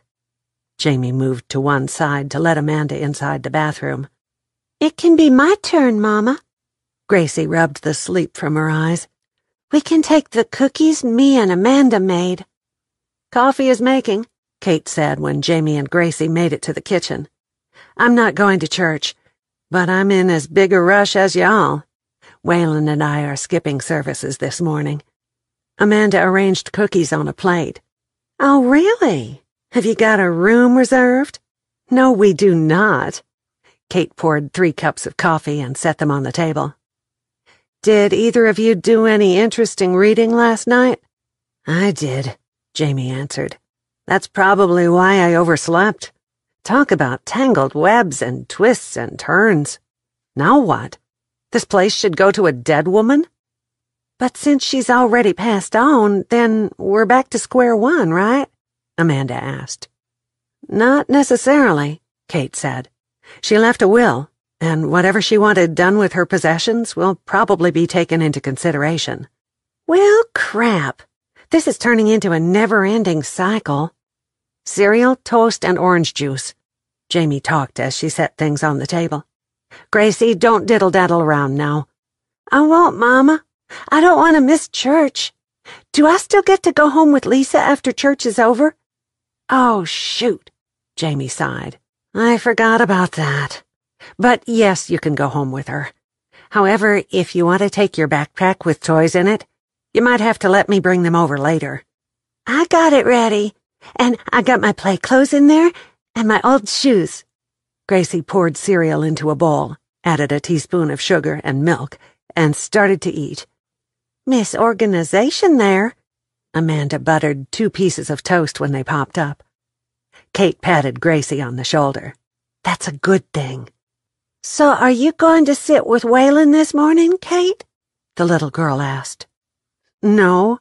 Remember what I said a while ago? I'm going to skip out on church. Waylon and I have some business to take care of, Kate said. You can miss church 1 time, Kate, but if you miss 2 times, it makes God cry. Right, Mama? Gracie said. That's what Mama Rita says. Jamie nodded. It took some serious hustle, but Amanda, Gracie, and Jamie walked through the church doors with 3 minutes to spare. Folks were still meandering in from Sunday school and taking their seats. Hattie rushed over to Jamie and hugged her tightly. I'm so glad to see y'all. I was afraid Gracie was sick. Where is Kate? She asked. We just overslept. Jamie patted Hattie on the back. Kate and Waylon are off to Wichita Falls this morning. I hope it's something to help close the case. Why don't you and Victor sit with us today? We'd love to. And there's plenty of room for Paul, and Lisa too, on that empty pew right there. She motioned to Victor. Amanda giggled and whispered, They are playing matchmakers? But don't say a word. And at least he is an intelligent man with a credible background. Jamie won the fight with the blush. Yes, he is. I've already figured Victor and Hattie out, and we've got a lot to get settled before any of us can take steps, even into friendships, don't we? You might preach that sermon to Kate, Amanda giggled. Kate wore one of the sundresses she'd brought along to bootleg, topped off with a cute little turquoise and silver necklace and her sandals. Using a curling iron, she managed to give her hair some extra volume. Makeup consisted of a brush of light brown eyeshadow, mascara, and a little lipstick. And then the time was gone. She picked up her purse and carried it to her favorite rocking chair on the front porch. But Waylon drove up in his big black crew cab truck before she could sit down. She waved and started in that direction. He shook the legs of his starched and creased jeans down over the tops of his boots when he got out of the truck and rushed around to open the passenger door for her. You look like a fresh breath of spring after a long winter, he said. Thank you. I hope that is a good thing, she answered. He pulled the seatbelt across her body and snapped it shut, and then brushed a soft kiss on her lips before shutting the door. She watched him in the side mirror until he disappeared. Good Lord, but he did fill out those jeans well. She would far rather be looking at him than singing hymns. So how was your weekend in Dallas? Was what I gave you any help at all? I let Amanda and Kate read the letters, she said. And they said they wanted to finish every one, and then we'd talk about them tonight. Your turn, even though I know you can't discuss the case, she said. The information was a tremendous help to my partner and his new partner, whom he's bitching about. Waylon chuckled. Anyway, between the 3 of us, we've got some solid suspects on the list and aren't out there chasing our tails. It's looking good, so thank you. The letters? I'd like copies of them for the evidence files, just so we have something tangible with all those names he's used. We'll run our own investigation, but if we had a copy of the old report, it would be good, he answered. I'll get that done this week. She had to clasp her hands in her lap to keep from clapping and doing a wiggle dance right there in the truck. To keep from acting like she felt, she turned on the radio and flipped through several stations with preaching before she found one that played only country music. She could tell by the way he had fidgeted that he was nervous that morning, not wanting to tell her something, and yet needing to do so. The closer they got to Wichita Falls, the more he relaxed. Was she losing her famous ability to read people? Or had the music calmed him down? If she'd been in her office trying to broker a deal to buy a smaller oil company that was failing, right then would have been the moment when she made her big move. The buyer would have arrived all tense, and with a little small talk, he would relax, and then she would ease into the business aspect of the deal. Suddenly, she realized that she didn't miss the business. It was her turn to tense. Maybe Hattie was right, and she was ready for a big change. Her hands went clammy, and her chest felt like it had stones in it. "You okay?" Whalen asked. "Yes, why do you ask?" She'd admitted that she liked working on the ranch. She'd owned up to the fact that she loved Gracie. Jamie and Amanda could pick up and move, but she shouldn't entertain such a foolish notion. "You went all stiff and the air in the truck got heavy," he answered. "So what were you picturing in your mind that made it hard for you to breathe?" "I was thinking about work, and it hit me that I didn't miss it. I'm a workaholic like my mother. I love my job. I hate change. I should miss being there at the office, right?" "You are preaching to the choir. At least up to 6 months ago, when I sat down on a bar stool with a beer in front of me and my precinct friends around me, and suddenly I didn't want to be there. I wanted to be on the ranch full time. I love my job too, and I sure hate change. So I know where you are coming from." "So what is your goal?" she asked. "To finish this case, get my paperwork all signed and sealed, freeze my retirement, and come home to the Doubleback Ranch for good. The closer the time gets, the more I want that now that I've made up my mind," he said. "What about your partner? Is he quitting the force too?" she asked. "No, he's still got 10 more years before he gets to decide whether to stay or go. And besides, I know he secretly likes the woman who's his new partner. She's smart and has all the newest ways of doing things that get the job done," he said. "And she's a hell of a lot better looking than his last partner." "That would depend on who was doing the judging," she said. "So you think I'm a little bit good looking?" He smiled. "Whalen Kramer, that's the low end of the scale. You measure way on up past that," she flirted. "Well, now that chases away even more dark clouds." He grinned. "Speaking of dark clouds, look over there." She pointed toward the southwest. "Think that might be bringing in some rain?" "I hope so. The hay is all in, and the next crop could sure use some watering. Maybe we'll get caught in it and have to spend the night up here in Wichita Falls," he said. "And now we have Luke Bryan with one of his top tunes from last year. Strip it down," the radio DJ said. "Have you seen this video?" Kate asked. "Yes, I have. The city boy knows he's lost it with the country girl, and the country boy can't forget the city girl," Whalen said. "Which one am I? And which one are you?" "At heart, you are a country boy, but you've been in the city too long. At heart, I'm a city girl, but I'm learning to love the country life. Where does that take us?" "To a happy medium, I hope," he answered. "What do you get from the video?" She ran what she could remember from the video through her mind. "I see a young farmer who needs to take his woman to a nice place and let her get all dressed up. And then I see a corporate bigwig who used to be a cowboy and fell for a woman in cowboy boots. Now they're both miserable and wanting another shot at love. Which one are you?" Kate asked. "Both. I've worn the suit and the cowboy boots. Which one would impress you the most?" he asked. "Neither," she answered. "Oh, come on," he said, grinning. "Surely you know if you like a cowboy or a detective better." "Right now, I'd like for all this crap to be cleared up, and I don't care if a cowboy, a detective, or a big old tomcat does the job," she said. The grin faded.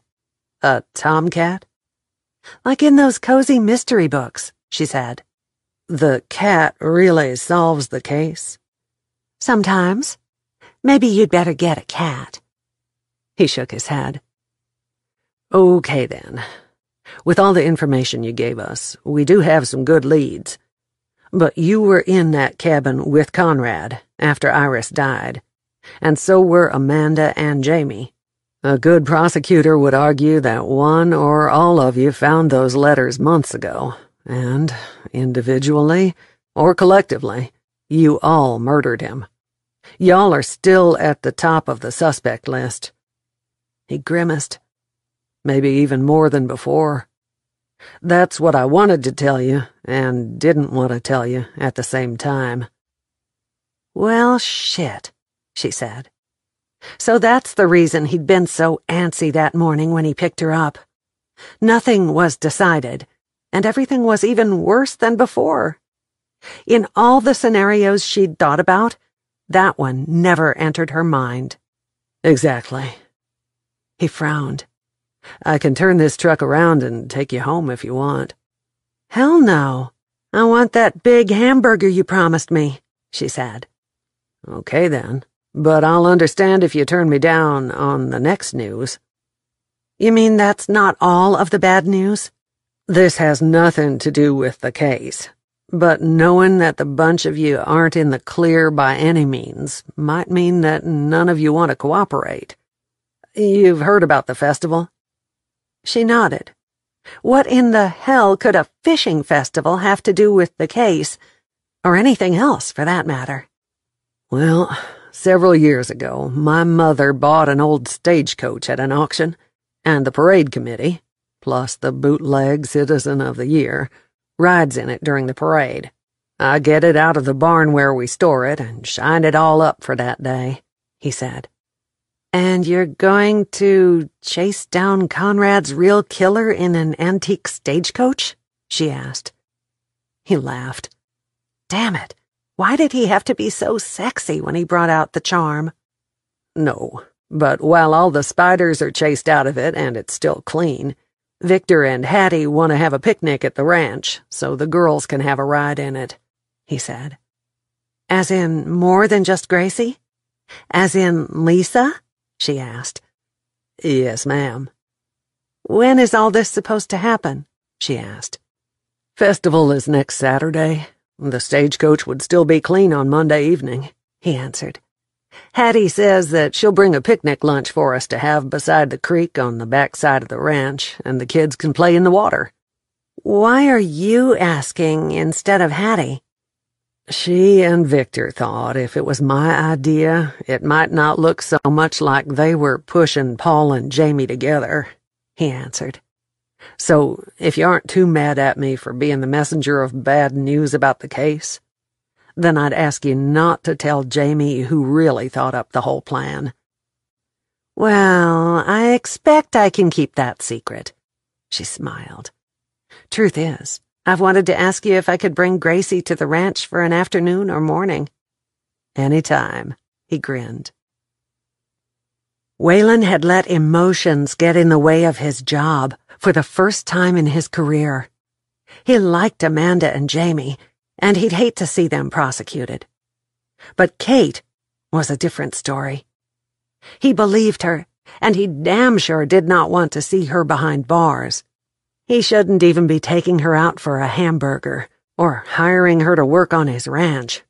But damn it, there was something there between them that he couldn't ignore. He'd sworn off women after his second divorce, and he'd stayed pretty faithful to his vow of bachelorhood until he met Kate. God or fate or karma damn sure had a wicked sense of humor. Gracie told me she wanted to come to your ranch and ride a horse someday, so I know she'll be delighted. But I feel like I should ask Jamie first, Kate said. Now, let's put all that on the back burner, and you can tell me about this burger joint. Is it a chain? Do we have them in Dallas and Fort Worth? It's not a chain. It's one of a kind, and it's called Bobby Joe's. They only make burgers and hot dogs. None of this diversifying business. And they peel their own potatoes for their fries, and make their own chili for the burgers and hot dogs.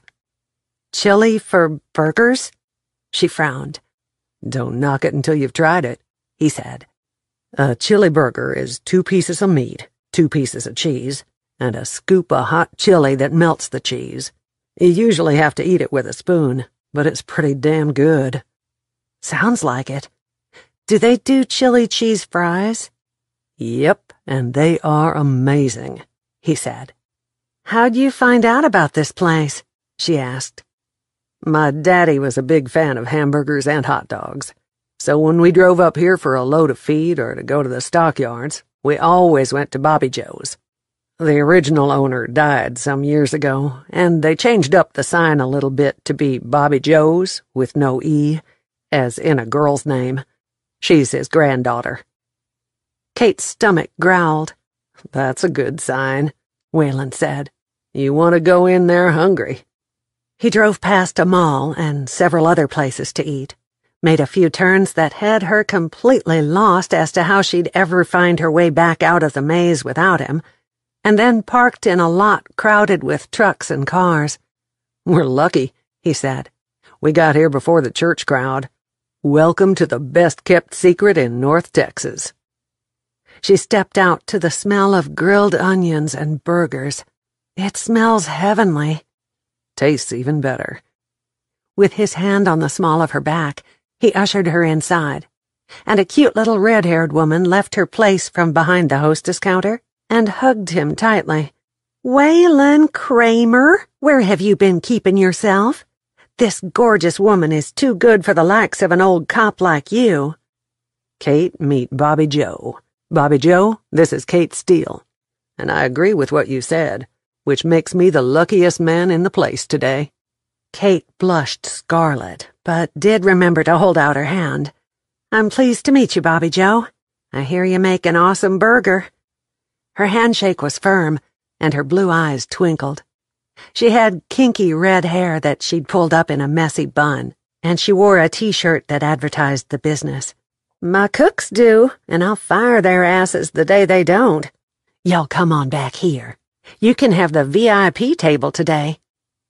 She dropped Kate's hand and motioned for them to follow her, leading them through a maze of tables filled with people who had already been served. First class, Waylon said as he seated Kate. Thanks, Bobby Joe. Any time, darling. She went up on tiptoe to kiss him on the cheek. I loved this man's daddy. He always left me $1 tip just for bringing him the menu. That's all Grandpa let me do in those days. Your server will be with you in a minute. As she left, she pulled a set of sliding doors shut, leaving them in a small enclosure with a window facing a tiny little garden. This is great, Waylon, Kate whispered. I've been in here dozens of times, and I didn't even know there was a VIP table. He grinned. She must like you. The doors opened, and a waitress appeared with 2 glasses of water and a couple of one-page menus. What can I get for y'all today? I want the double bacon cheeseburger, chili cheese fries, and a Coors in the bottle. Long neck if you have it, Kate said. Well, that was quick. How about you, sir? The same.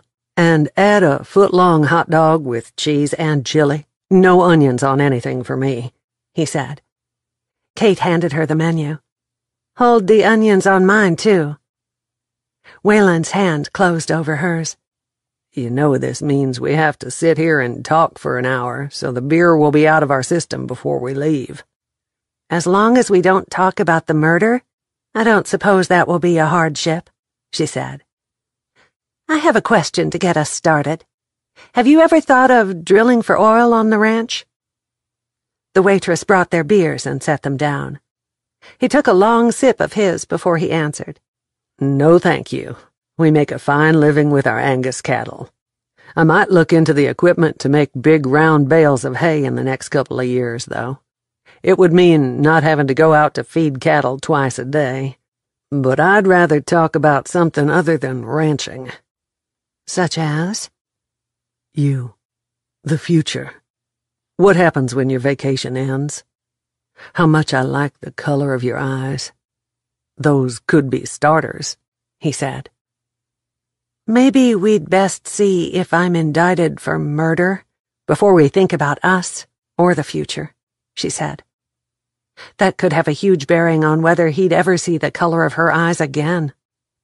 He covered her hand with his. I do not believe you killed Conrad. I just have to find out who did so that you're cleared. Thank you for that. Now, let's talk about today, and whether the chili in this place is as good as what you make. Or we can talk about how much I adore Gracie and really would steal her if I could figure out a way to do it legally. Whatever you want to talk about is fine with me.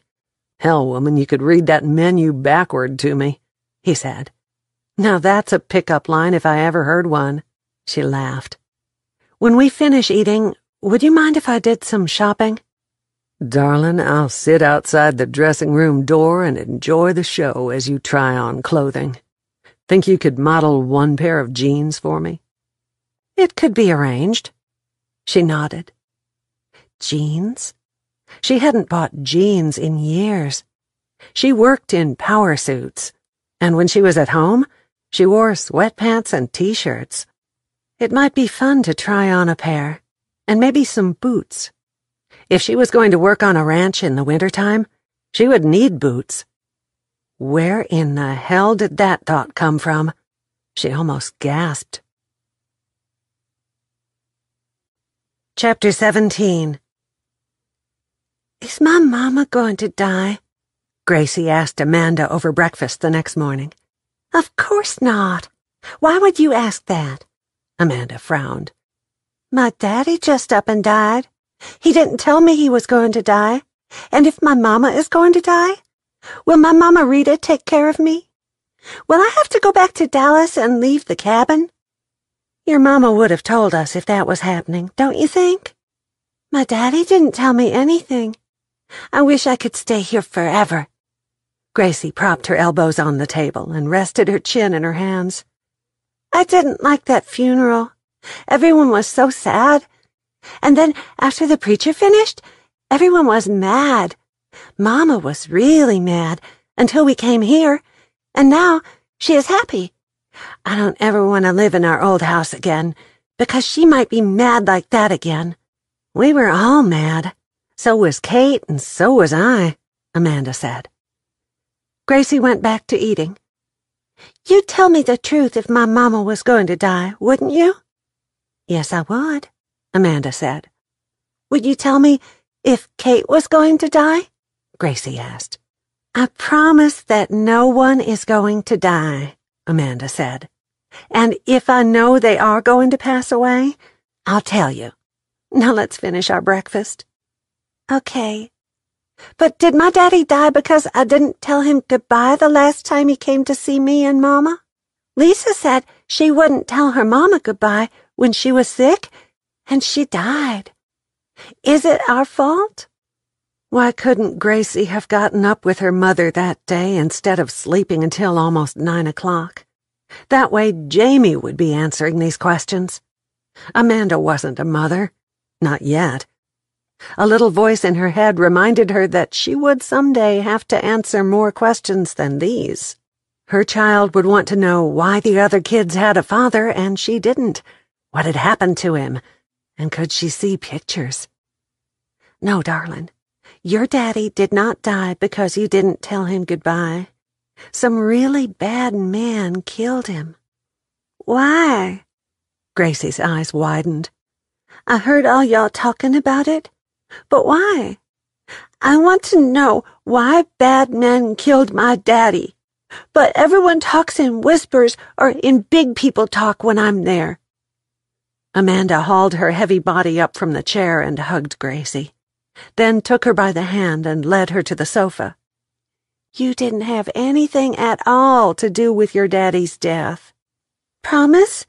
Gracie snuggled in close to Amanda. Cross my heart. Gracie held up her hand. Pinky swear and I will believe you. Amanda laced her smallest finger with Gracie's. I do hereby pinky swear. Gracie giggled. That sounds funny. Sighing with relief, Amanda nodded. Kate and Waylon were on the way from plowing fields all morning to to the ranch house when Waylon hung back to answer the phone. She went on into the house and washed up in the bathroom. When she came out, he was still talking, and from all the gesturing, it was not a good conversation. She knew anger when she saw it. He was probably mad about something with the investigation, or with his paperwork concerning when he could leave the precinct permanently. It had nothing to do with her, she hoped. She kept walking right out the front door without looking back over her shoulder. When she parked in front of the cabin, her phone pinged with a text from Waylon. "Can we talk?"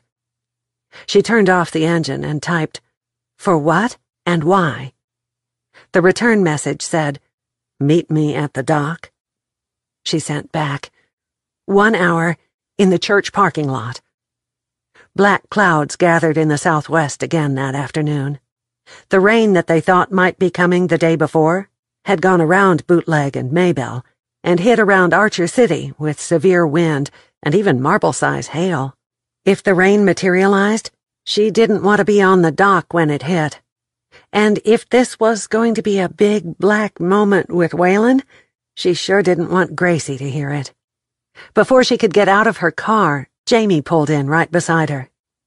Kate stepped out and pointed at the sky. "Looks like a storm coming our way. Let's go get a glass of sweet tea and a cinnamon roll and sit on the porch. I love the smell of rain in the air," Jamie said. Kate jogged from her car to the porch. "You haven't eaten yet? It's almost 1:30. Jamie hit the first porch step by the time Kate got to the door. "I wanted to finish a file drawer, so I worked an extra hour. I sent Amanda a text, and she sent one back to say that she and Gracie were making yeast bread and cinnamon rolls." Kate shook her head. "I smell cinnamon all the way out here." With hands on her hips, Gracie waited for them in the middle of the living room floor. Her hair had been French braided, and her little faded shorts and shirt had the remnants of flour stuck to them. "You scared me," Gracie scolded her mother. "I'm only an hour late. Didn't Amanda tell you?" Jamie said. "Where is my welcome hug?" Gracie squared her shoulders. "You can have it later. I'm mad at you and Kate both." "What did I do? Are you mad at Amanda?" Kate asked. "Bad men killed my daddy. He didn't die because I didn't tell him goodbye. You should have told me, Mama. Or you should have, Kate." "Oh."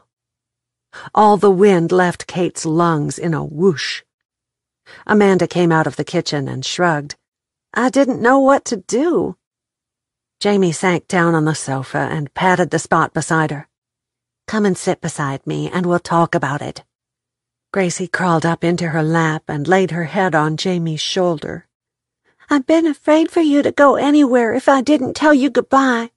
I thought you'd die, too." "That isn't why your daddy died. Some bad men came in the flower shop where he was buying roses, and they shot him," Jamie said. "This is really not your fault, sweetheart." Kate had been almost 30 when her father died, and she had not told him goodbye. They'd had a horrible argument the night before his heart attack, and she'd stormed out of the house in anger. Poor little Gracie was only 6, and she'd been carrying this burden around the better part of a month. "Amanda said it's not my fault that he's dead, and that it's not Lisa's fault that her mama is dead," Gracie said. Kate sat down on the other end of the sofa and held Gracie's hand in hers. "Amanda is right. Sometimes bad things happen, and it's nobody's fault." "It's those bad men's fault, and I hope Waylon shoots them." Gracie tilted her chin up a notch. "Now, let's go have some cinnamon rolls. Me and Amanda worked hard all morning. She's nesting, you know." "Oh, she is," Kate smiled. "I don't know what it means, but I hope it lasts a long time because I like cookies and cinnamon rolls," Gracie said. The first raindrops hit the windshield of his truck as Waylon pulled into a space in the church parking lot. He sat there for 5 minutes, hoping that Kate hadn't changed her mind. When she finally pulled up beside him, and motioned for him to come over to her vehicle, he wasted no time getting out of the truck. He started to open the passenger door of the Cadillac, but noticed her long legs going over the seat. He hurriedly got into the back seat and scooted over into her embrace, pulling her so close that their hearts beat in unison. Bad news. All that information checked out, but the one suspect we thought it might lead us to didn't pan out. I was so angry. I hope you didn't think it was at you. I didn't, but I did know that you needed some cool-down time. That means I'll get top billing on the list of suspects because I have the money to pay someone to kill him, right? He nodded. I'm sorry. We'll keep digging. Thank you for that much. Gracie had a meltdown today, and Amanda had to take care of it. I'm going to talk to the girls tonight about all this.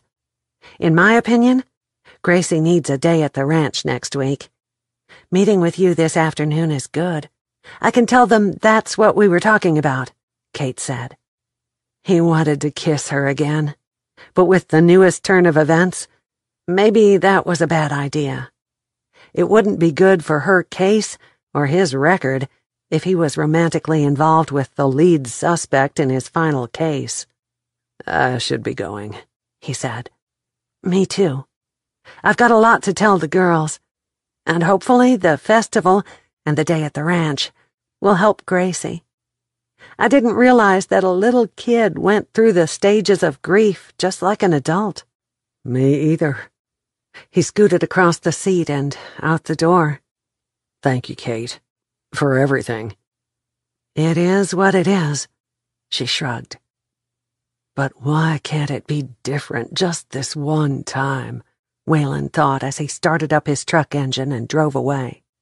Why couldn't we have met under different circumstances, like at a party or even on a couple of bar stools? Kate watched the rain splat against the windshield and the side windows for 5 minutes. What-ifs played through her mind the whole time. What if they came and took her away in handcuffs? What would Gracie do if the policeman took her mother? Did Mama Rita have enough money to take care of her properly? And Amanda, what if her baby was born in prison and they gave it up for adoption? Finally, with no answers to any of the questions, she crawled over the seat and headed home. Home. Was that what the cabin had become? She stopped by the convenience store and picked up 2 bottles of wine and a couple of 2-liter bottles of Diet Coke for Amanda, and tossed in a bag of Gracie's favorite gummy candies. Other than Conrad's monthly overnight visits, her life had been in a nice, comfortable rut for the past 13 years, and now it was one big mess after another. Paying him the $1 million settlement would have been so much easier than all this. But then she would have never met Gracie, or Jamie and Amanda. The latter 2 were beginning to get under her skin, but not as much as that little dark-haired girl. There was no way she could get from car to cabin without getting wet, so she embraced the rain, enjoying the feel of its warmth as it soaked her from head to toe. When she reached the door, she kicked it with her sandal and yelled, "Hey, Jamie or anyone in there? Would you open the door, please?"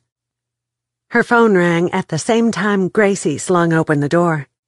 She recognized the ringtone as the one she had assigned to her mother, but it stopped before she could answer it. "What's in the bags?" Gracie asked. "Wine for me and your mother, Diet Coke for Amanda, and a bag of those sour candies that you like," Kate said. "Thank you, thank you." Gracie wrapped her arms around Kate's long legs. "I love you, Kate. Not as much as I love you, Gracie. I love you to the moon and back," Gracie grinned. "Well, I love you a bushel and a peck and a hug around the neck," Kate said. Gracie drew her dark brows down over deep brown eyes and asked, "Is that a lot?" "More than to the moon and back," Kate said. "Okay, then you love me more today, but tomorrow I will love you more. Mama, Guess what Kate brought me? She fished the candy from the bag and went down the hall in her famous run-everywhere mode. Kate went to her bedroom and changed into dry clothing, then sat down in the rocking chair and hit the speed dial for her mother. "I told you this was going to turn into a nightmare before it was over. That's the reason I wanted you to be out of town for a while," Teresa said without so much as a hello or hey. "And here I thought you wanted me to be rested in December when I took over your office," Kate said. "Don't you get sassy with me. Have you seen the Dallas newspaper?" "No, I have not. Here in the hinterlands we use smoke signals. They tell me we might get the Pony Express to deliver newspapers to us pretty soon," Kate answered. "This is not a laughing matter." Teresa's voice hit a brand new high. "Okay, Mother, what does it say?" Kate sighed. "Third page, upper half. A columnist is talking about the murder, and he's gotten all kinds of information from somewhere, like all of Conrad's aliases, his real name, and that he was a polygamist. And he lists his 3 wives at the time of his death. And your name and the fact that you are an oil heiress is right there in black and white." "Did it say anything about Gracie?" Kate gasped. "Who the hell is Gracie? Another wife?" "No, she's Conrad's daughter. I've told you about her," Kate whispered. "Nothing about a Gracie, but there is something about an Iris. And he says that you 3 should be behind bars. Do you have any idea what that is doing to your reputation?" "Maybe we should sell the whole company before that happens," Kate said. Total silence. For a minute she thought maybe she'd caused her mother to go into acute cardiac arrest at even suggesting such a thing. She held the phone out from her ear to be sure she hadn't lost the connection, and then yelled, "Mother!" into it. "Have you lost your mind?" Teresa finally said. "Maybe I have, but if there's a dark cloud hanging over me, then it wouldn't take long for the company to go down the tank. People don't trust multi-million-dollar business deals to women who may or may not have murdered their husbands." "Are you drunk?" "Haven't had a drink yet, but I'm planning on having half a bottle of wine before I go to bed, so I might be willing to give the company away about midnight," Kate answered. "You know that several bigger companies have been sniffing around us for years. Talk to them and get a backup plan before this gets any bigger." "God almighty," Teresa fumed. "I can't believe you'd even suggest such a thing. If anyone had told me 6 weeks ago that I would think about selling out, I would have thought they'd lost their marbles. But—" Kate let the sentence hang. "But that was before you got labeled a murderess in the Dallas newspaper," Teresa said. "That's right. Think about what I said. We'll talk later. Right now, I need to have an important conversation with Jamie." "More important than your future? Maybe what I should do is stay in my office, weather the storm, and send you to a country where they won't extradite you back here to stand trial," Teresa said. "Buy 4 tickets if you do." "Good night, Mother," Kate said, hit the end button, and headed for the kitchen. "Hey, Gracie said there was wine, and it's even cold." Jamie already had the glasses on the table. Amanda came from the hallway into the kitchen. "And I hear you bought Diet Coke for me. Thank you." "You are both welcome, and you are spoiling Gracie, but we both love it," Jamie said. "I'm enjoying every minute of it. To Gracie." Kate poured the wine and then held up her glass to clink it with Jamie's. "Wait, I want to toast too, if it's to Gracie. She and I have so much fun when Jamie lets me keep her." Amanda hurriedly filled a glass with ice and Diet Coke. She touched it with the other 2, and they all sipped at the same time. "We made the Dallas newspaper," Kate said, and went on to tell them what her mother had said. "Well, shit," Jamie said. "I wonder what that will do for my teaching job there. Probably put you on the fired list there and might get you an award here." Kate giggled. It's not funny, Jamie fumed. Did they mention names? Amanda went pale. Oh, yes, and probably even where we are all from. I didn't ask, but we could pull up today's paper on the internet and read the column, Kate answered. I looked into that banking job. They couldn't hire a suspected murderess, Amanda said. There's a job at the school that you could do, Jamie said. They haven't hired a secretary yet. And if they aren't going to throw my application in the trash, then they'd probably consider you for that job. Thank God Victor is on the school board. Wow. Amanda slumped down into a chair. That would be an amazing job. I'd be off when my child was out of school, and during the summer. Thank you, Jamie. You are welcome. Jamie poured more wine into the glasses. Was your mother angry, Kate? I remember her from the funeral, and she looked pretty fierce to me. Oh, yeah, she was furious, but not at the paper or the columnist. At you? We're innocent. Why can't people believe that? Amanda wailed. It's not the guilt or lack of it that is the problem. It's the taint it leaves behind. Who is going to trust me if they even think I might have had a hand in this? Trust is what our business is built on. It's our image. We do multi-million-dollar deals. And right now, I wish that I was a plain old dirt farmer. Crazy, ain't it? But the only place we might be welcome is right here in Bootleg, Jamie said. This settles it. I'm putting in my application for the job tomorrow.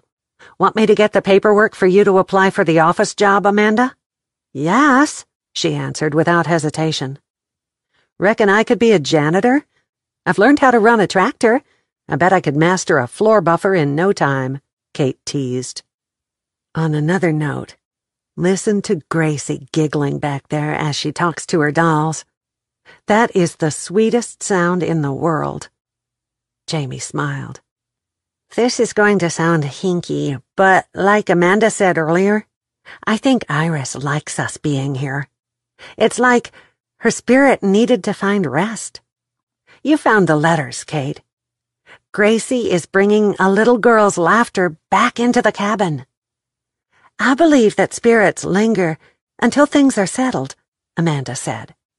It's taken a long time, but maybe us being here is bringing Iris and Darcy closure. And if it sounds crazy, then so be it. I read those letters today, and they are so sad that they made me cry. I've got a couple more things to tell you while Gracie is out of earshot. Kate told them they were still on the suspect list, and then asked what they thought about the ranch day for the kids. If they don't win the fishing contest, it wouldn't be such a big blow to their little egos. Yes, Amanda and Jamie said at the same time. Then that's settled, Kate said. I'll tell Waylon that it's a date. There's nothing we can do but pray that the real killers do something stupid and get caught, Amanda said. I know I didn't kill him. I also know that neither of you did. The cops just have to figure out the rest, and we'll sit right here in Bootleg until they do. We're protected here. I can feel it. Jamie stretched up her hand, and Amanda gave her a high five. I'm going up to Wichita Falls tomorrow, so I'll be gone all day. Aunt Ellie and I are having supper together after she gets off work. I'll try to be home by dark, so I'll be back in my safe place. Amanda giggled. And I promised Gracie that we'd go back to Dallas after we get finished at the school and get more of her clothing and toys, so we'll be gone most of the day. Paul has given Lisa permission to go with us, and we're planning on McDonald's for supper. We'll slip in and out, and hopefully the police won't slap the cuffs on us. Jamie grinned and poured more wine in her glass. This is pretty serious stuff for y'all to be teasing about, Kate said. Lighten up, we're innocent. Jamie held up her glass. To never spending a day in jail. Kate poured more wine into her glass. When I get this down, I'll be mellow enough to call my mother back and talk to her some more about all this mess. Jamie chuckled. I'd never get that mellow. Now my grandmother's a different story altogether. She raised me." "Why?" Amanda asked. "Mama doesn't have much sense when it comes to men, and most of her boyfriends didn't like me. When I was 4, she dropped me at Mama Rita's place and never came back," Jamie said. "Your mother didn't fight for you?" Kate asked. "No, ma'am. She signed the papers giving Mama Rita the right to adopt me." Amanda set her empty glass on the side table. "Sounds kind of like my situation. Only my mama was 16 when I was born, and she lived with Aunt Ellie, who was her older sister. When she was 19, she married a man, and she said she was coming back to get me in a few months. But then she had a couple of kids, and she embraced his traditions that didn't have room for a little red-haired stepdaughter," Amanda said. "Aunt Ellie filed desertion papers when I was 6 and adopted me. I have no complaints. She raised me in a good home." "Where did your mom go?" Jamie asked. "Iran. She met a man at a restaurant where she was working, and they fell in love. When he went back to his country, she went with him," Amanda answered. "Why would she leave you behind?" Kate asked. Amanda shrugged. "Aunt Ellie said that she was pregnant again, and the new husband wasn't too keen on a stepdaughter." "Have you seen her since then?" Kate asked. Amanda shook her head. "No, she never came back to Texas. I get a Christmas card from her sometimes, but she never remembers my birthday. I have 2 half-brothers I've never met. But you know what? It's all good. Aunt Ellie was and is a good mother to me." "My father was a loving, sweet, gentle man," Kate said. "My mother is the bulldog. I got a lot of my father's trusting nature. Conrad never would have snowed Mother like he did me, or my Mama Rita either. But I bet that he preyed on women who were vulnerable," Jamie said. "Probably so. But I've learned my lesson," Kate said. "Oh, yeah." Jamie's head bobbed up and down. Amanda swiped at a lonely tear making its way down her cheek. "Damned hormones. Lately, everything makes me weepy. I even cried over a television commercial about toilet paper. But those little bears were so cute." Kate picked up what was left of her wine and touched their glasses. "To the future." "To the future," Amanda and Jamie said. "And now to bed." Kate stood up. "But first I'll need an apple and a handful of Amanda's sugar cookies." "Apple?" Amanda asked. "If you eat fruit, it nullifies all the calories in cookies and wine, like if you drink diet soda pop after or with a candy bar." Kate grinned. "She jokes," Amanda pretended shock. "Hey now," Kate teased. And it felt really good. Chapter 18. Waylon and Johnny had spent the whole afternoon on Friday getting the stagecoach ready to roll, cleaning it up and hitching the horses to it, taking it from the ranch to Bootleg, which took 3 hours, unhitching the horses and putting them in the Voag barn. Thank goodness for Paul's offer to keep them there overnight. He wished that Kate could have ridden up in the driver's seat all the way to town with him that evening. But after that damned newspaper leak, which had to come from his office, there was no way their names could be linked as anything other than detective and suspect. At least not in public. If I had that damned columnist in my crosshairs, I would pull the trigger without blinking, Waylon declared to the air that evening as he ate alone in his kitchen. He was flipping through channels on the television when his phone pinged. The message was from Kate. "Princess Gracie has requested your presence at a living room movie showing." "Yes," he wrote back. The next message said, "Her Majesty would like pepperoni pizza, please and thank you." He grinned as he typed in, "Yes, be there in 20 minutes." As long as he could see Kate and spend time with her, he didn't care. On the lake, in the house, or out taking a drive in the rain. He noticed that Jamie's van was gone when he parked, and wondered where she was, as he jogged from his truck to the porch, pizza in hand. Before he could knock, Gracie swung the door open. "Kate says for me to let you in. She'll be here in a minute. She's talking to her mama on the phone. Come on in out of the rain and put the pizza on the table," Gracie said. "Yes, ma'am." "Where's your mama?" Waylon asked. While he unloaded the food, Kate walked up behind him. His well-honed sixth sense, developed on the force, told him that she was there, even before she spoke. That wonderful scent that she wore, blended with the sweet coconut smell of her hair, and the aura that belonged to no other woman in the universe, sent his senses reeling. "Gracie is babysitting us," Kate said. "Amanda started having pains, so Jamie drove her to the hospital in Wichita Falls, so they can monitor her for a few hours to be sure it's not labor. They figure it's Braxton Hicks." "Well then, Gracie, since you are the babysitter, do you think we can have some pizza and breadsticks?" Waylon asked. Gracie sighed. "I thought you'd never get here. "Can we put a quilt on the floor and watch our movie while we eat?" "We sure can," Kate answered. "What are we watching?" Waylon carried the pizza boxes back to the living room. "Will the babysitter let us have a beer with our supper?" "Of course," Gracie giggled. "And I'm not really the sitter. Y'all are. Big people can have a beer, but little kids have to drink milk or juice. Can I please have a soda pop?" Kate nodded. "Pizza does not go with milk or juice. You can have a Coke, but let's make it one of the caffeine-free ones." "I don't care if it's got calves in it or not." Gracie removed the quilt from the back of the sofa and spread it out on the floor. "We are watching Homeward Bound. Mama says it's a good movie." "Isn't that like 20 years old?" Waylon whispered. 24 to be exact, but you take what you can get at the convenience store rental. We don't have cable television here at the cabin, Kate answered.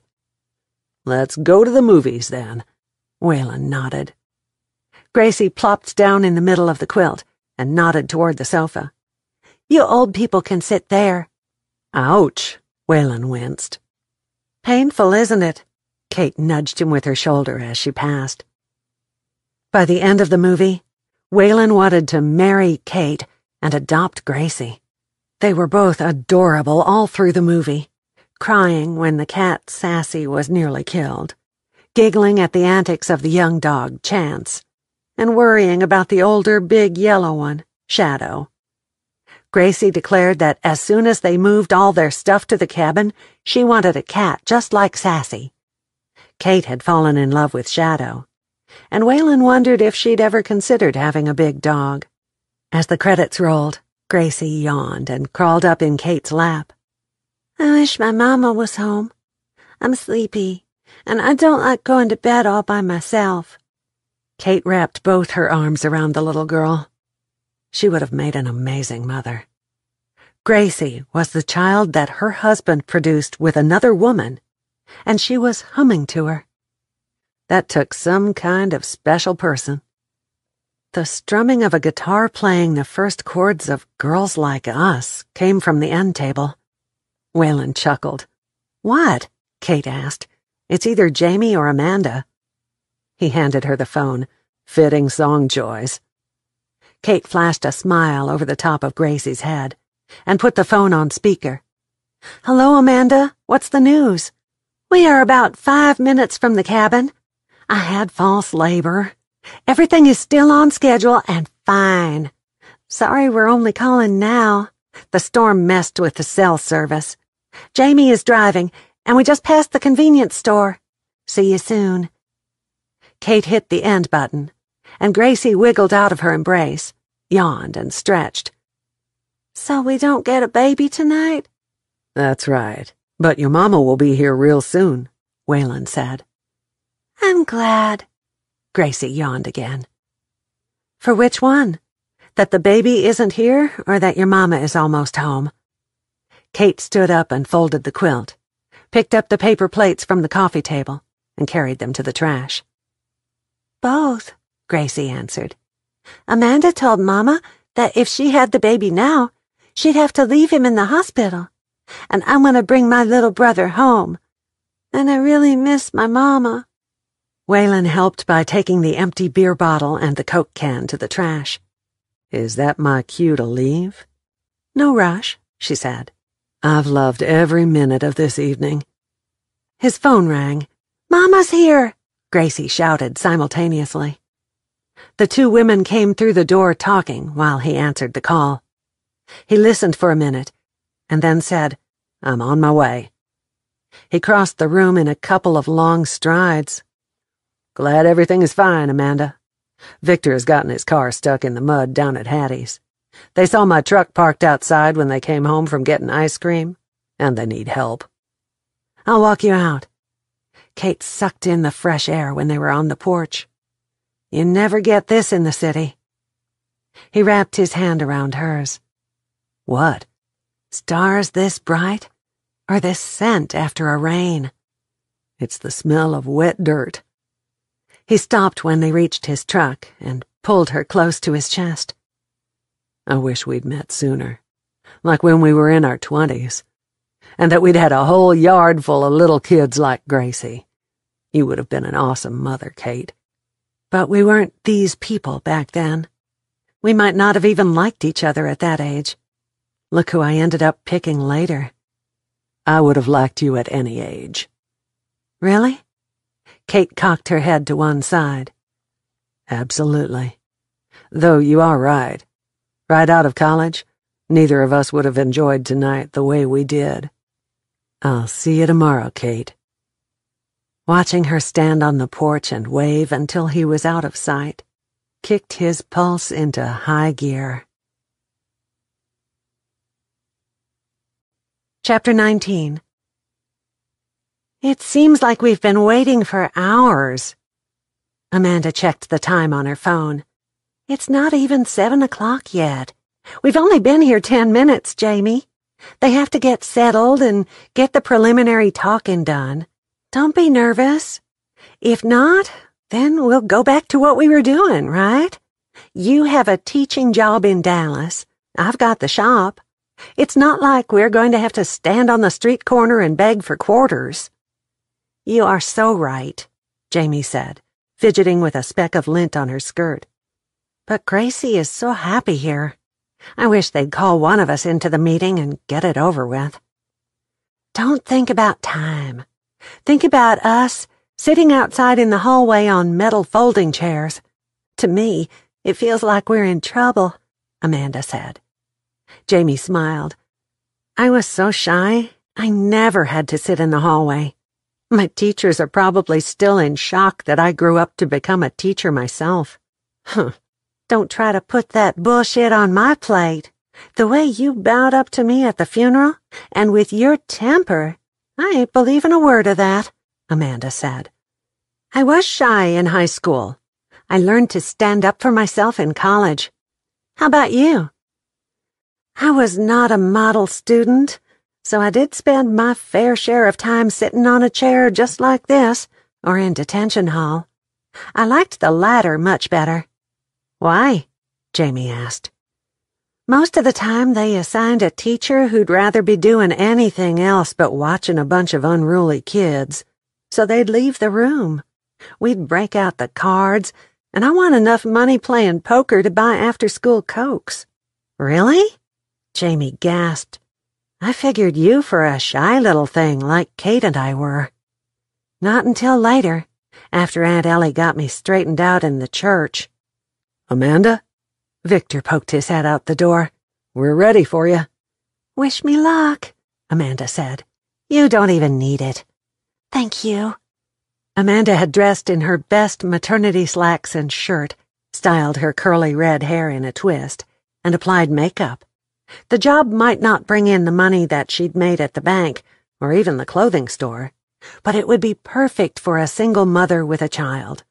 And Bootleg was a better place to raise a baby than in an apartment right in the city. "Please have a seat," a lady she recognized from the church said. The wingback chair that Amanda sank into was a whole lot more comfortable than the metal chair out in the hallway. She waited while they shuffled through her resume and recommendation letters she'd gotten from the bank, Aunt Ellie, and Wanda. "I am Andrea Drysdale, the president of the Board of Education," the woman said. She introduced 3 of the other 5 members, finishing, "You already know Victor, who has highly recommended you for this position." Amanda nodded at each of them. "I'm pleased to meet you all. You all know how I came to be in Bootleg, right?" "We do," Mrs. Drysdale said, and then lowered her voice. "And off the record, we're glad to hear that the man who conned Iris is dead. We aren't going to let anything that he caused or did influence our decision. Do you have any questions about this job?" "Could I stretch the yearly salary into 12 payments so that I would have a summer paycheck? Do I work in the summer months? And if so, could I bring my baby with me?" "Yes, most secretaries do like to have their checks in the summer, though you will still work during that time. You can choose either the month after school is out or the month before school starts for your break. If you choose to work all 3 months, you will be paid extra, and you can bring your child during those months," Andrea answered. "If you stay organized through the year, there won't be much to do but answer phone calls in the summer," Victor said. "Anything else?" Amanda nodded and asked, "You have taken into consideration that the earliest I could start to work would be mid-October? And that right now they still suspect me and Jamie and Kate of murder?" "We have, and have made arrangements with a retired teacher to take the job for the first 6 weeks. Paula, the elementary school principal, answered. "And all that other business will take care of itself, we have no doubt." "So?" "Yes, I'm interested." Amanda's heart kicked in an extra beat as she fought the urge to do a wiggle dance in her chair. "Amanda, we are offering you the job. We have the contract drawn up. The salary comes with health insurance. You will have to add dental and vision, but that will all be decided later when you put your baby on the policy," Victor said. "Oh, then you are hiring me right now?" "Yes," Victor grinned. "Are you accepting?" "Yes, I am. Where do I sign?" Kate waited on the porch with Hattie and Gracie that evening. She was every bit as antsy as Gracie, and nothing helped. Not ice cream, or playing games, or counting stars, or trying to figure out how far the moon was, kept them from wondering what was going on at the school. When Jamie parked her van, Hattie raised a hand into the air. "Well, praise the Lord, they are home. I called Victor twice, and he won't tell me anything. All he'll say is that it's classified, the old coot. I'll get him back." Kate tried to read Amanda and Jamie's body language, but they didn't give a single thing away until they reached the porch. Jamie opened up her arms to Gracie and said, "You ready to move, kiddo?" Gracie torpedoed herself into Jamie's arms. "This is just what I wanted, Mama." She planted kisses all over her mother's face. "So you got the job?" Kate exhaled loudly. "Amanda? I will start work 6 weeks after school begins. And you will let me babysit, right?" Hattie asked. "I'll come right here to the cabin so you don't have to take the baby out in the weather." "Hattie, you are an absolute godsend. I'm so lucky to have you. They said if I work through the summer, I get extra pay." Amanda beamed. "I'm hoping that when I wake up, this is not a dream. I can even take the baby with me in the summer." How could Conrad have treated these 2 women the way he did? Kate could understand why he was such a son of a bitch with her. He'd married her for money, and when he didn't get it, he rebelled like a petulant child. But Jamie and Amanda hadn't been born with the proverbial silver spoon in their mouths, and they damn sure didn't deserve what he had put them through. "Is it real? They won't change their minds?" Gracie whispered. "We are really going to live here." Jamie hugged her again. "I promise. We should call Mama Rita. I think you should tell her." Gracie squirmed out of her mother's arms and danced around the porch. "Can we tell her right now?" Jamie handed her the phone. "Don't hang up when you get done. I want to talk to her, too." Kate hugged both Amanda and Jamie. "Congratulations to both of you. To all three of you, really. Gracie wanted this as much as you did. I have been racking my brain trying to figure out what you could do at the school." Hattie glanced over at Kate. Kate patted the elderly woman gently on the shoulder. "I have a job in Fort Worth, but I can see in your face that you'd like to stay here. My mama used to tell me to never close a door until you see what's on the other side of it," Hattie said. Kate had heard that before, but it really sank in that warm summer evening. She didn't really have two doors before her like in that old television show. A beyond comfortable lifestyle had been given to her, one that she knew and could do. She imagined an extra door in her office. If she chose to step through it into a very different office, would she have regrets? But if she didn't, wouldn't she always wonder? "Don't ever look back and wonder if you might have been happier if you'd chosen another pathway to walk," Hattie whispered. Before Kate could answer, her phone pinged. She glanced down at it to see a message from Waylon. "Shall we send them flowers tomorrow?" She smiled and sent one back. "Already done, and balloons for Gracie." The next one said, "Pretty sure of yourself. Call me when things quiet down." She sent him a smiley face symbol. "That was Waylon, wasn't it? I can tell by the expression on your face," Hattie said. "I'd make a poor poker player," Kate smiled. "When it comes to Waylon, I can read you like a book, girl." Kate was so jealous of Jamie and Amanda that evening that it was a wonder she wasn't the same shade of green as the Hulk. They knew what they wanted and went after it. Kate knew what she wanted, but a nagging fear kept her from being willing to make a change. Pure insanity. She'd been in bootleg less than a month. Not long ago, she and Conrad's other two wives were at his funeral. That was not enough time for her to even consider a drastic change. Decision based on the heart. Hattie's words stuck in her mind. The only time that Kate had done that, she'd wound up married to Conrad. "Be honest," the voice in her head argued. "You weren't paying a bit of attention to your heart in those days. That was one time your mother was right." Kate pushed the voice away. "Hey, I've got a chilled bottle of wine waiting, and Hattie brought over a sinful chocolate cake." "And I can have milk with my cake, right?" Gracie was still wiggling in excitement. With an arm around Gracie's shoulders, Kate whispered, "Out of a stemmed wine glass so you can pretend." "Dear Lord, what have I done?" was the first thought in Jamie's mind that Saturday morning when she awoke. The thrill of getting the job had passed, and the reality of actually moving from the city to bootleg set in. All through the process of making up her mind and then signing the contract, she'd thought she was making the right decision, even if it did seem rushed. But that morning, she doubted herself. She moaned and immediately checked to be sure that she had not wakened Gracie. Her child was gone. For a split second she panicked, and then she heard her out in the house, laughing with Kate. Jamie hopped out of bed, and something fluttered in her peripheral vision.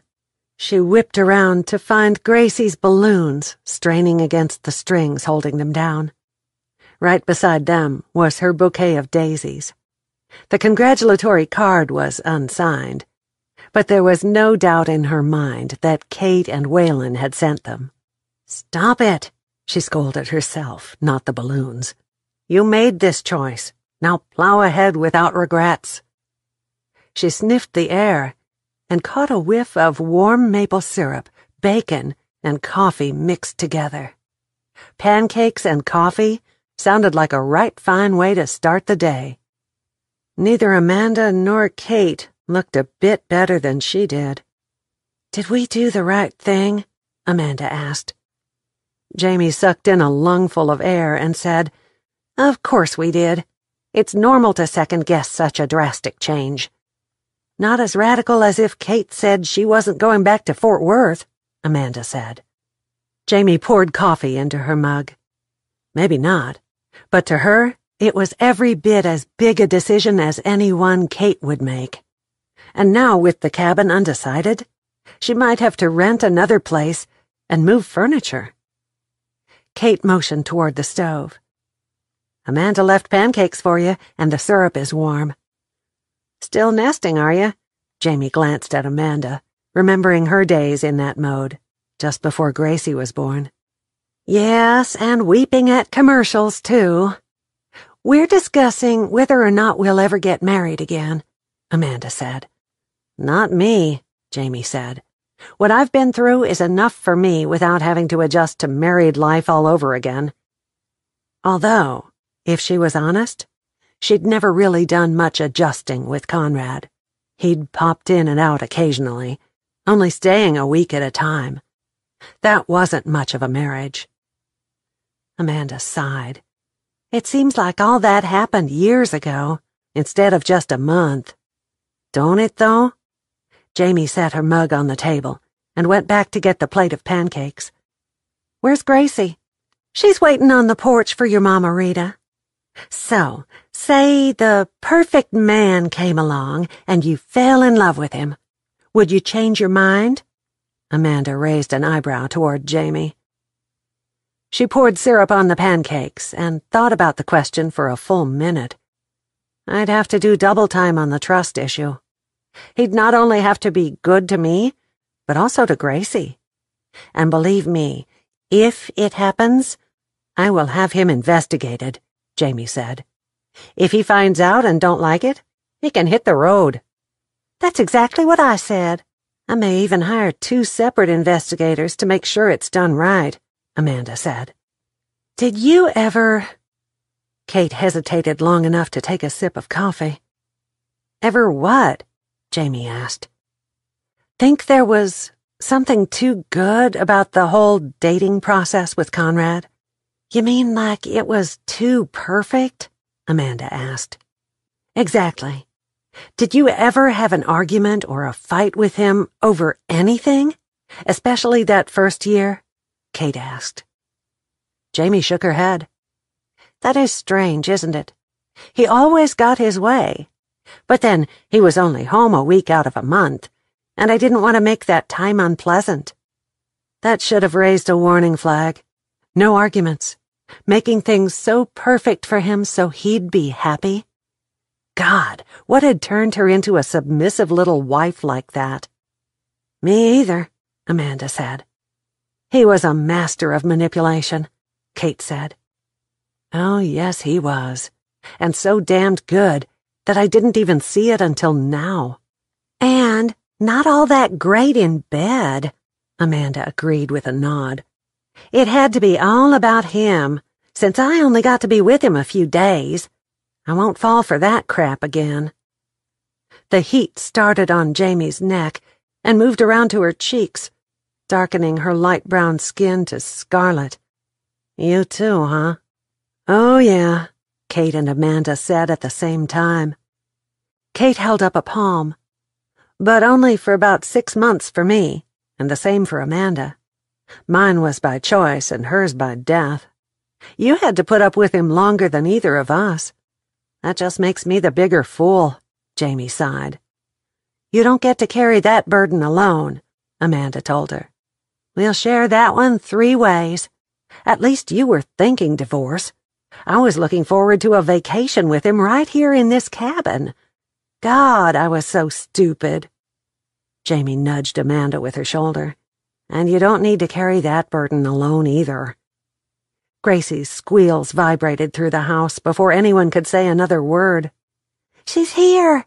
Mama Rita is here! Jamie left her coffee and food and headed for the door in a semi-jog, with Kate and Amanda right behind her. Gracie had bailed off the porch and thrown herself in Rita's arms, and was attempting to tell her everything she knew in the seconds before Jamie joined them in a three-way hug. Did you see the stagecoach? Me and Lisa get to ride in it at the ranch on Monday, and we get to have a picnic, and—" She lowered her voice.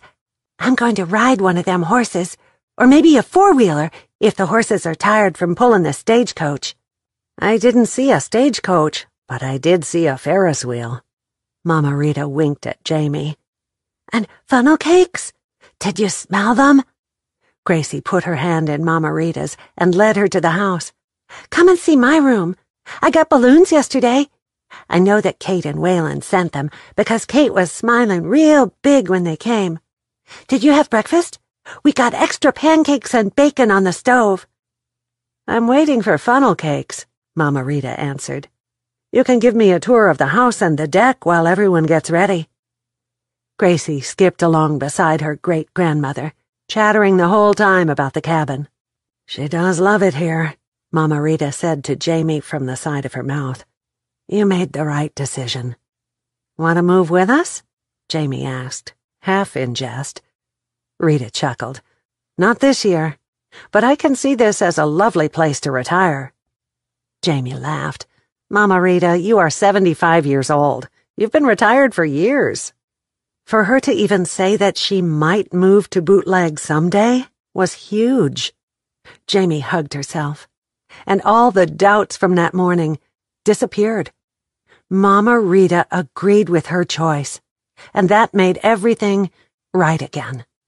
"In my family, we don't really quit until we are 80, and then we keep at something until at least 90, she said as an aside to Kate, before she gave Gracie her full attention.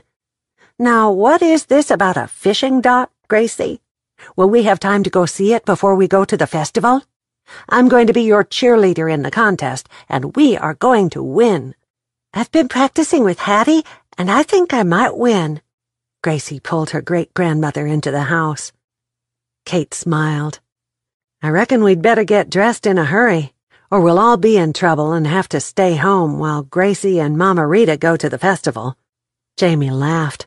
"You are starting to sound like a country girl." "Well, thank you," Kate said. "And I don't mean that with a smidgen of sarcasm either." Chapter 20.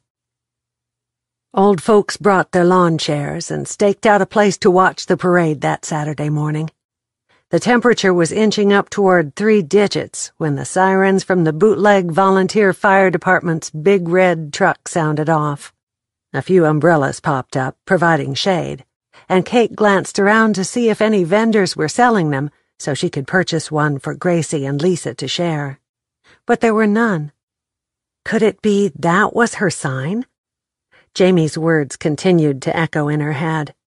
She should resign from the oil business and buy a vendor's wagon to travel around the state with all kinds of umbrellas. Every town had a festival, and everyone wanted a little shade in the hot summer. She smiled at the silly thought. The Bootleg High School band, all wearing street clothing and crazy fishing hats instead of their usual uniforms, marched behind the fire truck. Twice the band stopped and performed a fancy two-step routine that garnered catcalls and applause from the crowd. She took a picture of the band with her phone, and then took several up-close snapshots of Gracie. Maybe she'd scatter pictures of Gracie throughout her new home, wherever it turned out to be. Maybe that was her sign. She could travel around to the festivals taking pictures like they did on cruise ships and selling them to the people. The possibilities were endless. Lovers, married folks, old people, little kids. She turned her camera up and shot another picture of Gracie and Lisa, with their heads together as they watched the band. Then she took one of Paul and Jamie standing about a foot apart as they minded the children. There was a float from the church with the preacher and his wife riding on the back and throwing candy out to the crowd. One from the elementary school with all the teachers on it. Next year, Jamie would ride on that one. And Waylon was right. Katie would need to be there to watch Gracie. "No, you won't. Her Mama Rita will always be here to do that job," her conscience said above the loud band music. Kate didn't even argue. She'd be there anyway to take pictures of Gracie through the years, recording her growth by the festival pictures. People dressed in all kinds of fishing costumes dashed between the next several floats, making the onlookers laugh with their antics as they gave out rubber worms and inexpensive lures to the crowd on the sidelines. The whole thing had a Mardi Gras feel to it.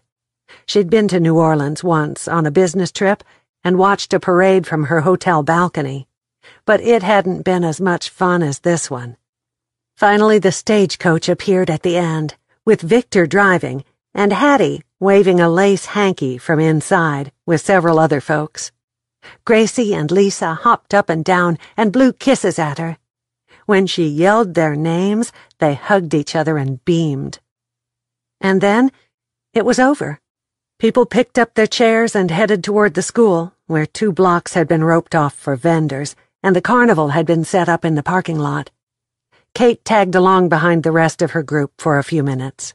But then she saw a vendor selling cute hair bows and stopped to buy a couple, with tiny pictures of Cinderella on the ribbons. A booth offering an array of brightly colored scarves and shawls caught her eye, too. The one that stood out was a splash of bright colors swirled around on a background of blue. It reminded her of a sunset over the lake, but she had absolutely nothing that it would match. Amanda has a cute little maternity dress that it would go with, though. She was about to buy it when someone touched her hand. "What do you think of our festival?" Victor asked at her elbow. "Seen Hattie around? I had to get the horses unhitched, and I lost her." Kate hung the scarf back on the display. "I love it. The parade was amazing, and I loved seeing you up there driving that stagecoach. Are you going to be our driver on Monday?" "Oh, no, honey. Waylon gets to drive that day, and Paul will ride shotgun. I'll be in the stagecoach to protect all the girls." He winked. "How many of these festivals have you attended?" Kate asked. "I haven't missed a festival since I was born back in Prohibition. Did anyone ever tell you how bootleg got its name?" Kate glanced over his shoulder, scanning the crowd for Waylon. "No, sir, they didn't." "Well, let's me and you go that way." He pointed toward the left. "I saw the funnel cake vendor over there. We can have a mid-morning snack and talk," he said. "Hattie will find me a lot quicker if I'm sitting down. She and I have got to ride the Ferris wheel together. It's been our tradition since we was 6 years old. I was scared to death to ride it, but I wanted to so bad she rode with me. Helped me out. I couldn't be afraid in front of a girl." Kate followed him to the funnel cake wagon, where he marched right up to the window, laid his money on the shelf, and said, "Give me the biggest that you got. Me and that good-looking blonde are going to share it." The smell of the hot grease and sweet frying bread brought back a memory that she hadn't thought of in years. Her father had taken her to a medieval fair somewhere close to Dallas, and they'd eaten funnel cakes. It had been a fun day, and she'd fallen asleep on the way home that evening. When she awoke the next morning, her fingers were still sticky. She'd licked the sweet sugar from them and hoped that they could go to the fair again that day. Her mother and father had both gone to work before she went down to the kitchen for breakfast, and the nanny fussed about her sleeping in dirty clothing. The memory put a smile on her face and filled her with happiness. Victor carried the paper plate carefully to the table where Kate had sat down. He placed the plate in the middle of the small table and pulled out a chair across from her. "You can have the first bite," he said. Kate quickly pinched off a bite, popped it into her mouth, and then pulled a couple of napkins from the metal holder in the middle of the table. "You were going to tell me about bootleg?" "The lake came about in 1924, back before I was even born. Until then, it was just a part of the Wichita River. Down in this area, it was far enough from prying eyes that folks who had a notion to make moonshine could use the banks of the river to do so. Didn't want to put a still too close to the house. If you got caught, you could lose your property." Victor told the story between bites. When they finished the last strip of cake, he pulled a roll of bills from his shirt pocket and peeled off a 5. "Go get us another one, but don't tell Hattie. She's going to want to share one with me later, and I sure don't want her to know that I've already had 2. Kate didn't have to stand in line, so she was only gone a few minutes. "Tell me more about Bootleg and how it got its name." Victor pulled off a chunk of cake. "My grandpa was one of those bootleggers. Times got tough those days, and he found a spot on the river and started up a business. It's what saved our home place here in Bootleg." Hattie sat down beside Kate, picked off a piece of the cake, and took up the story. "History has it when the community sprang up near the lake, they tried to name it Lincoln after the past president, and then Lakeside, but nothing stuck. Everyone had called the place Bootleg for so long, they all finally gave up on naming it anything else. Hey!" Hattie looked across the table at Victor. "You old fart. I bet you wasn't going to own up to eating one of these before you shared one with me, was you?" Victor held up his hands and grinned. "Busted." "Don't tell me you rode the Ferris wheel without me, too." Hattie's hands went to her hips and her mouth set in a firm line. "Don't get your underpants all twisted up. I wouldn't do that. We got to ride it together or you get scared," he teased. "Not me. I love the Ferris wheel."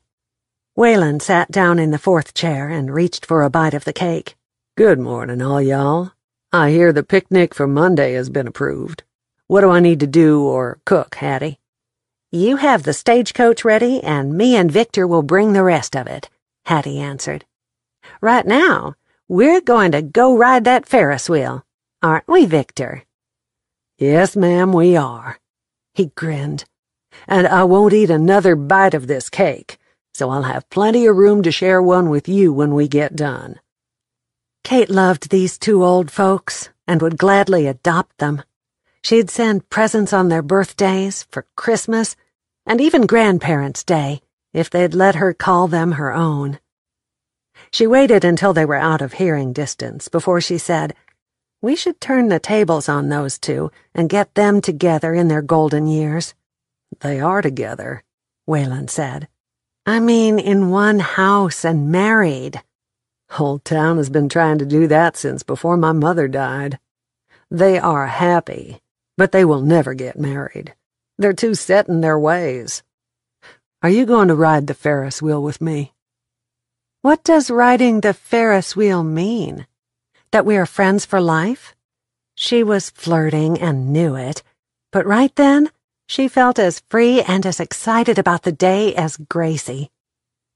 He picked up the last of the funnel cake, tore it in 2 pieces, and fed half to her. His fingertips grazing her lips ignited sparks that flitted around the air like fireflies. Turnabout was fair play.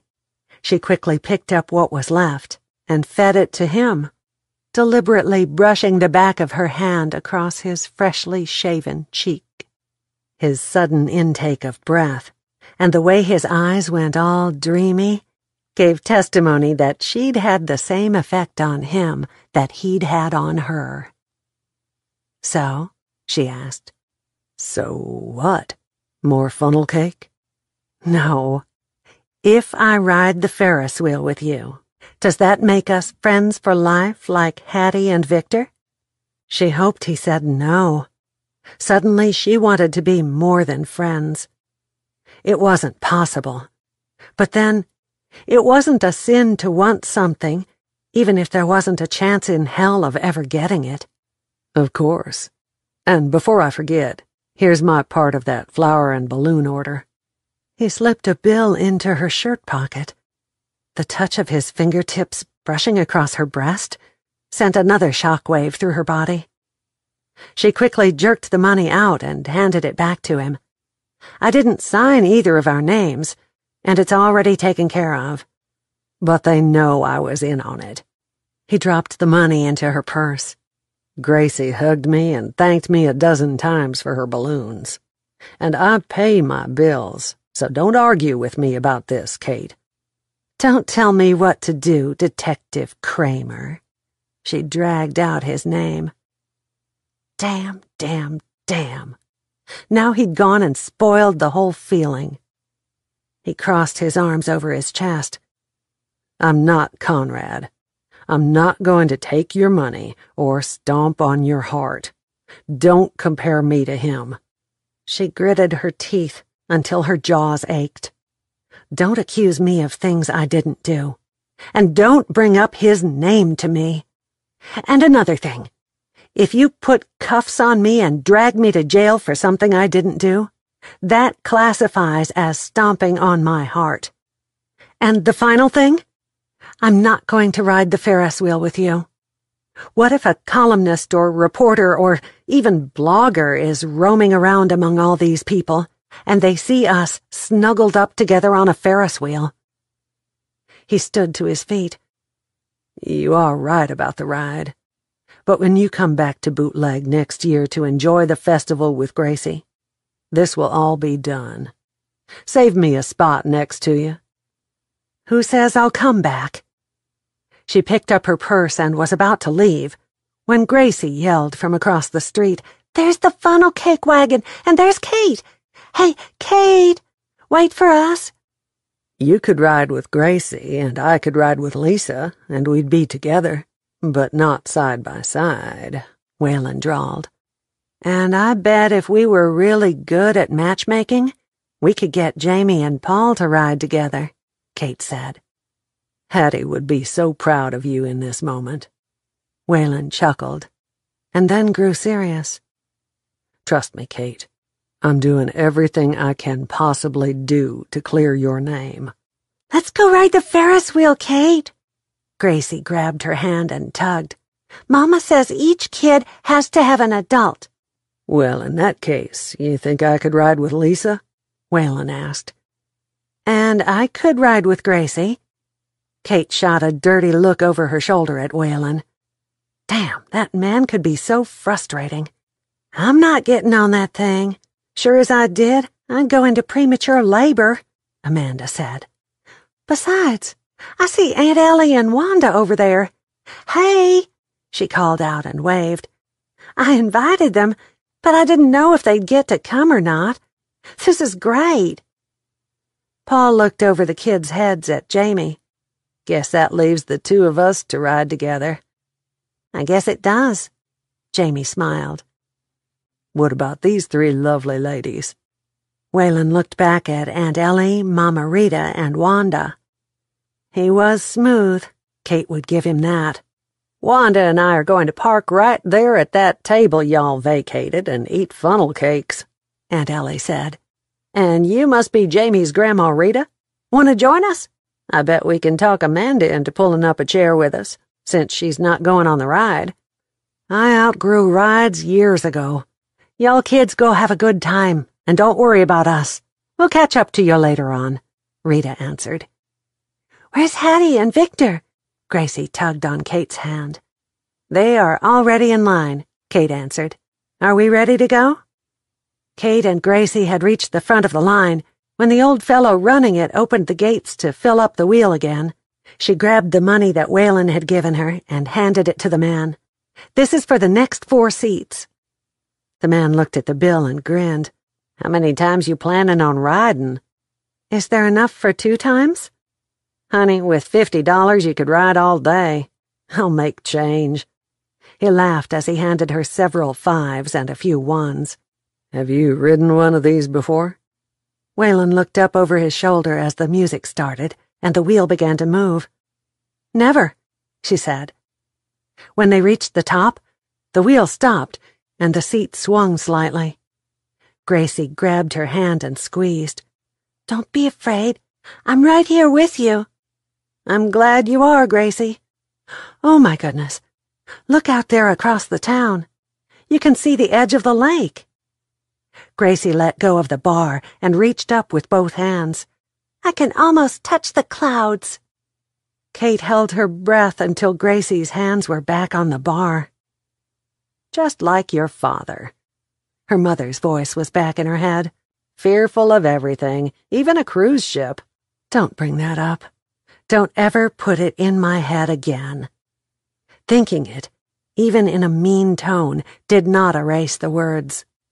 That was the very thing that had caused the argument between her and her father the night he'd died. She'd given her parents a 7-day cruise to celebrate their 35th wedding anniversary, and he'd told her to get her money back, that there was no way he'd get on a ship like that. "Just like Gracie did not cause her father's death, you did not cause yours," the voice said. This time it was much gentler, and she smiled as the wheel made another turn and her bucket started back up.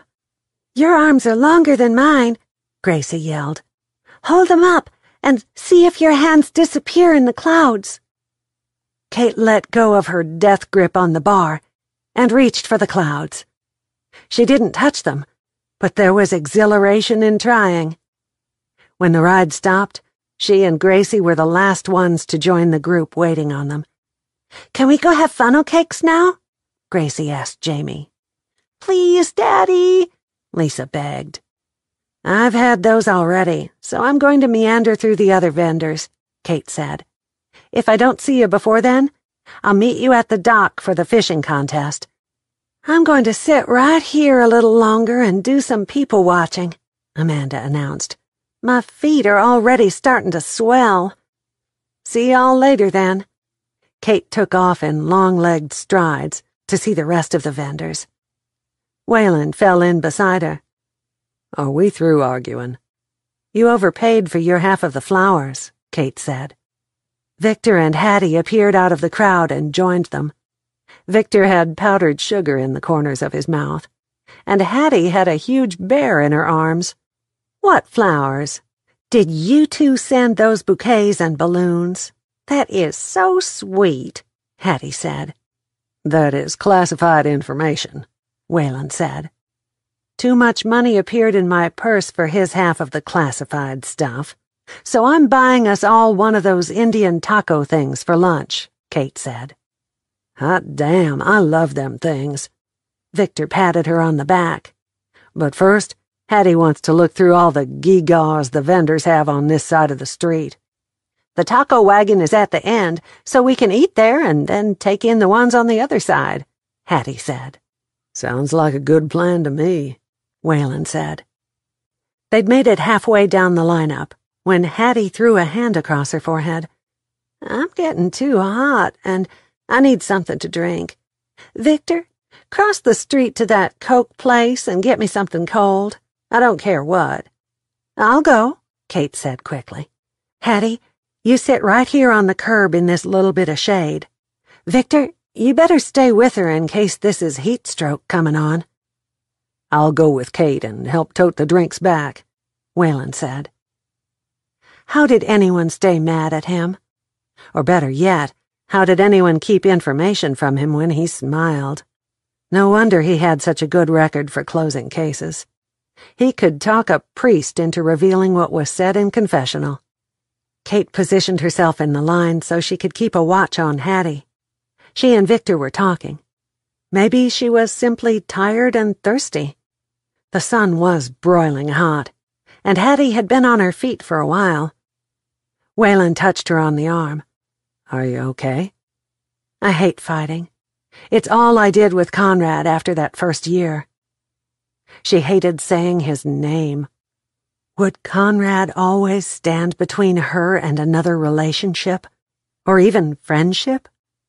"Only if you let him," the voice in her head said. And this time, it was her father, not her mother.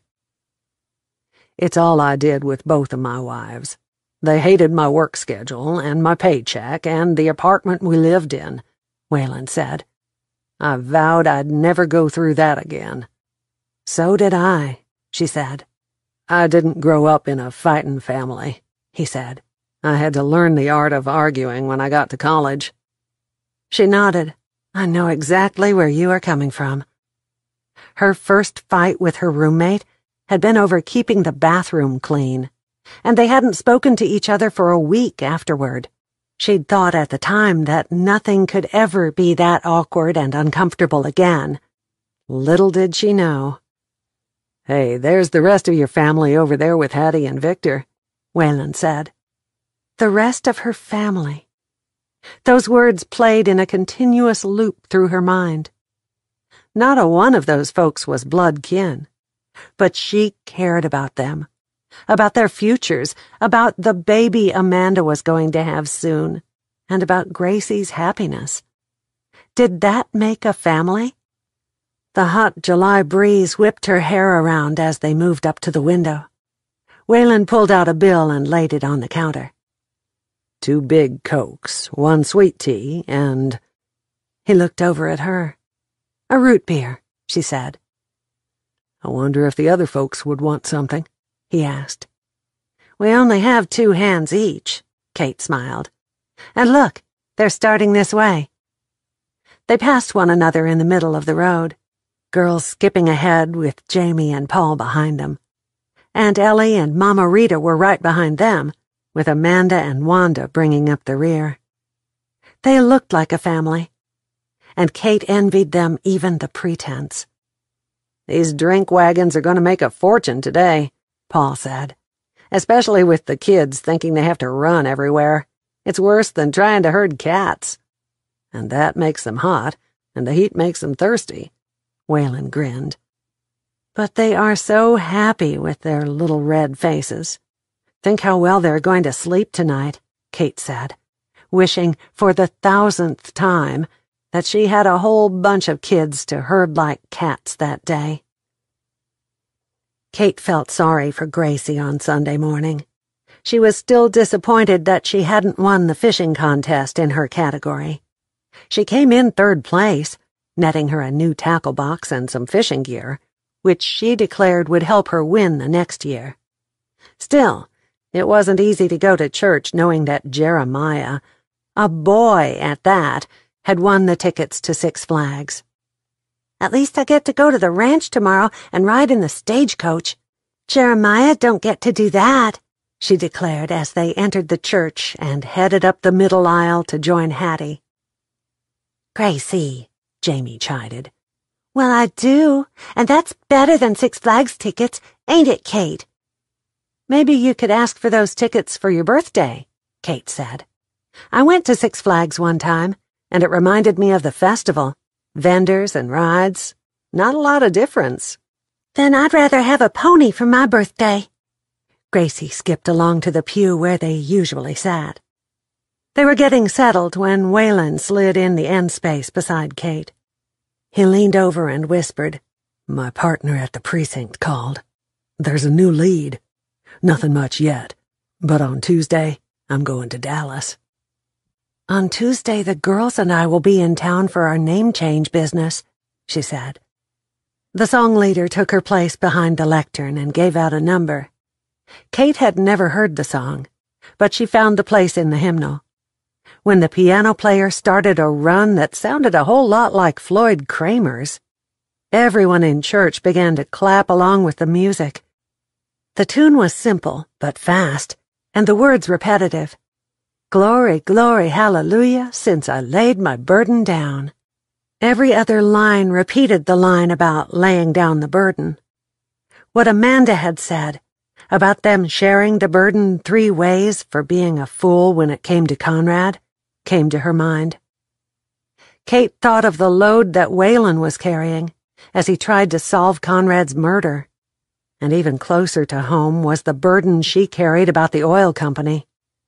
Had God, or fate, or destiny put it all on her at this time of her life because it was time to make a change?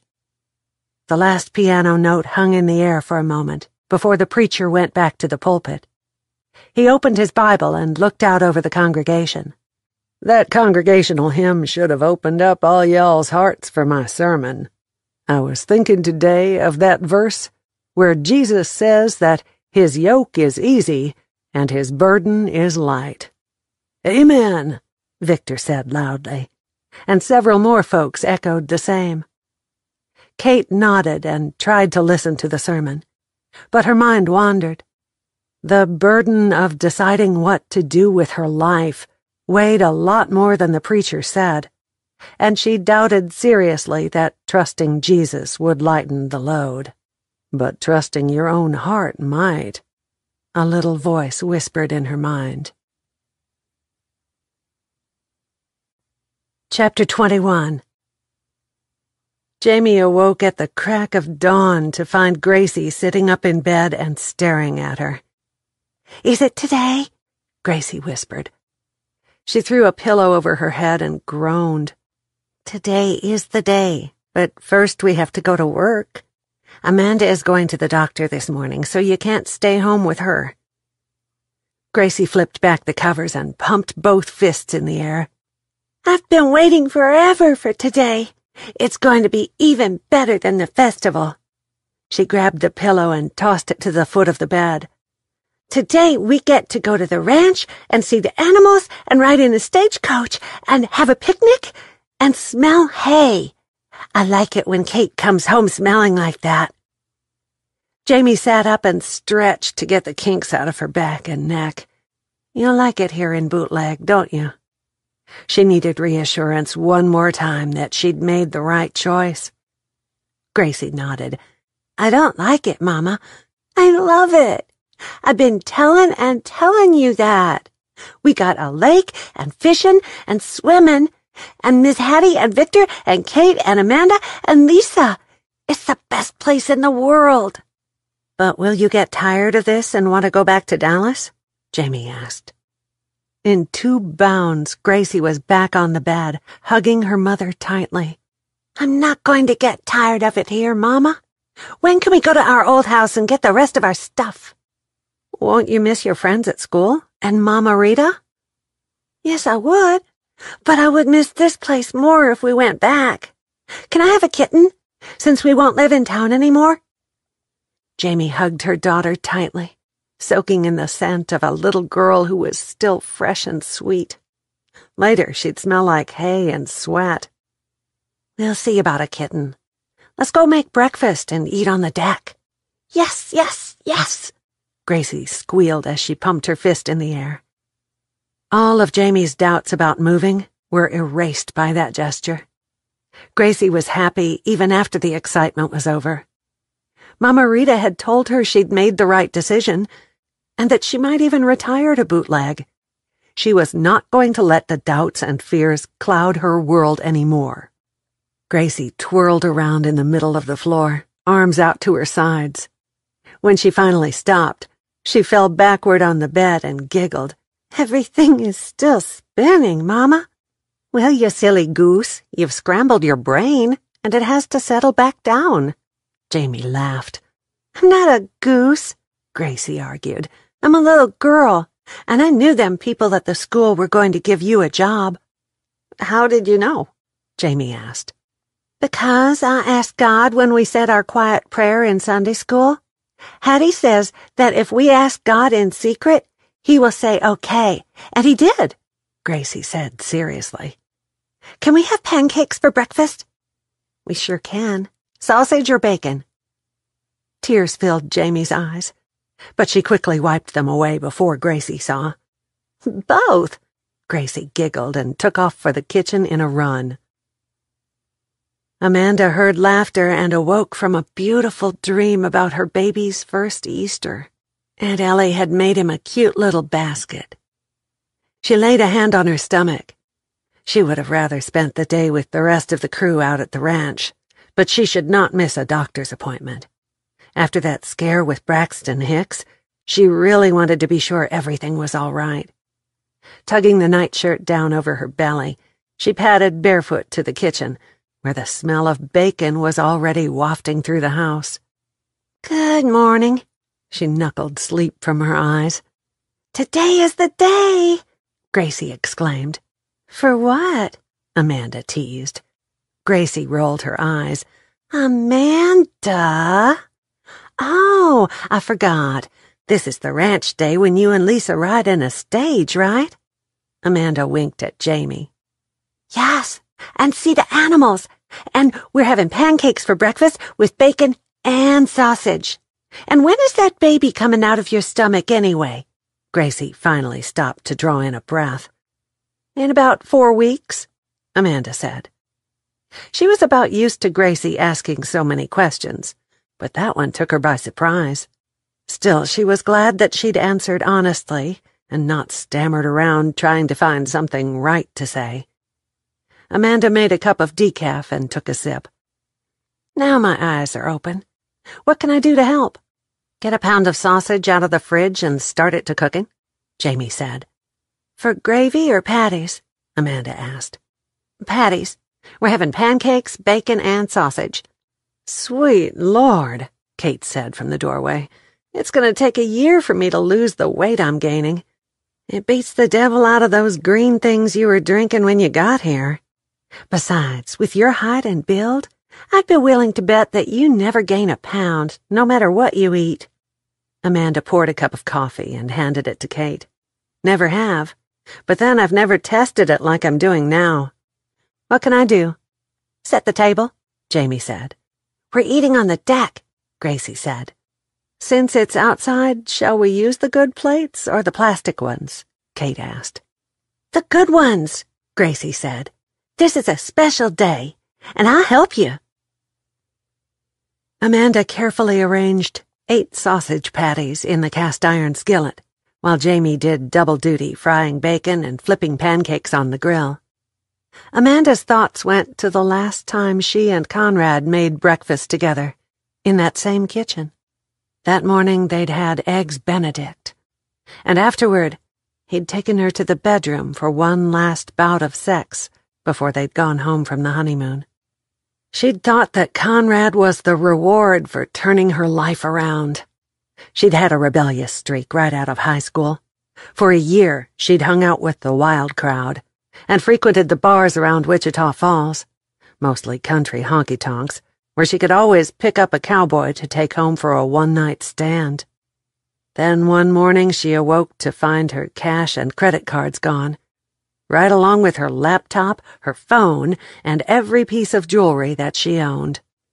It took a lot of courage to go to Aunt Ellie and tell her what had happened, and it took hours of phone calls to get everything taken care of and reported.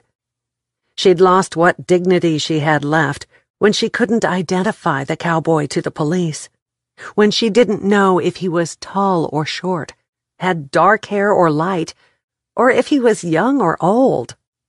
Aunt Ellie put her back in church the following Sunday morning. Do you think we get punished for our past sins? Amanda whispered. Did you repent of them?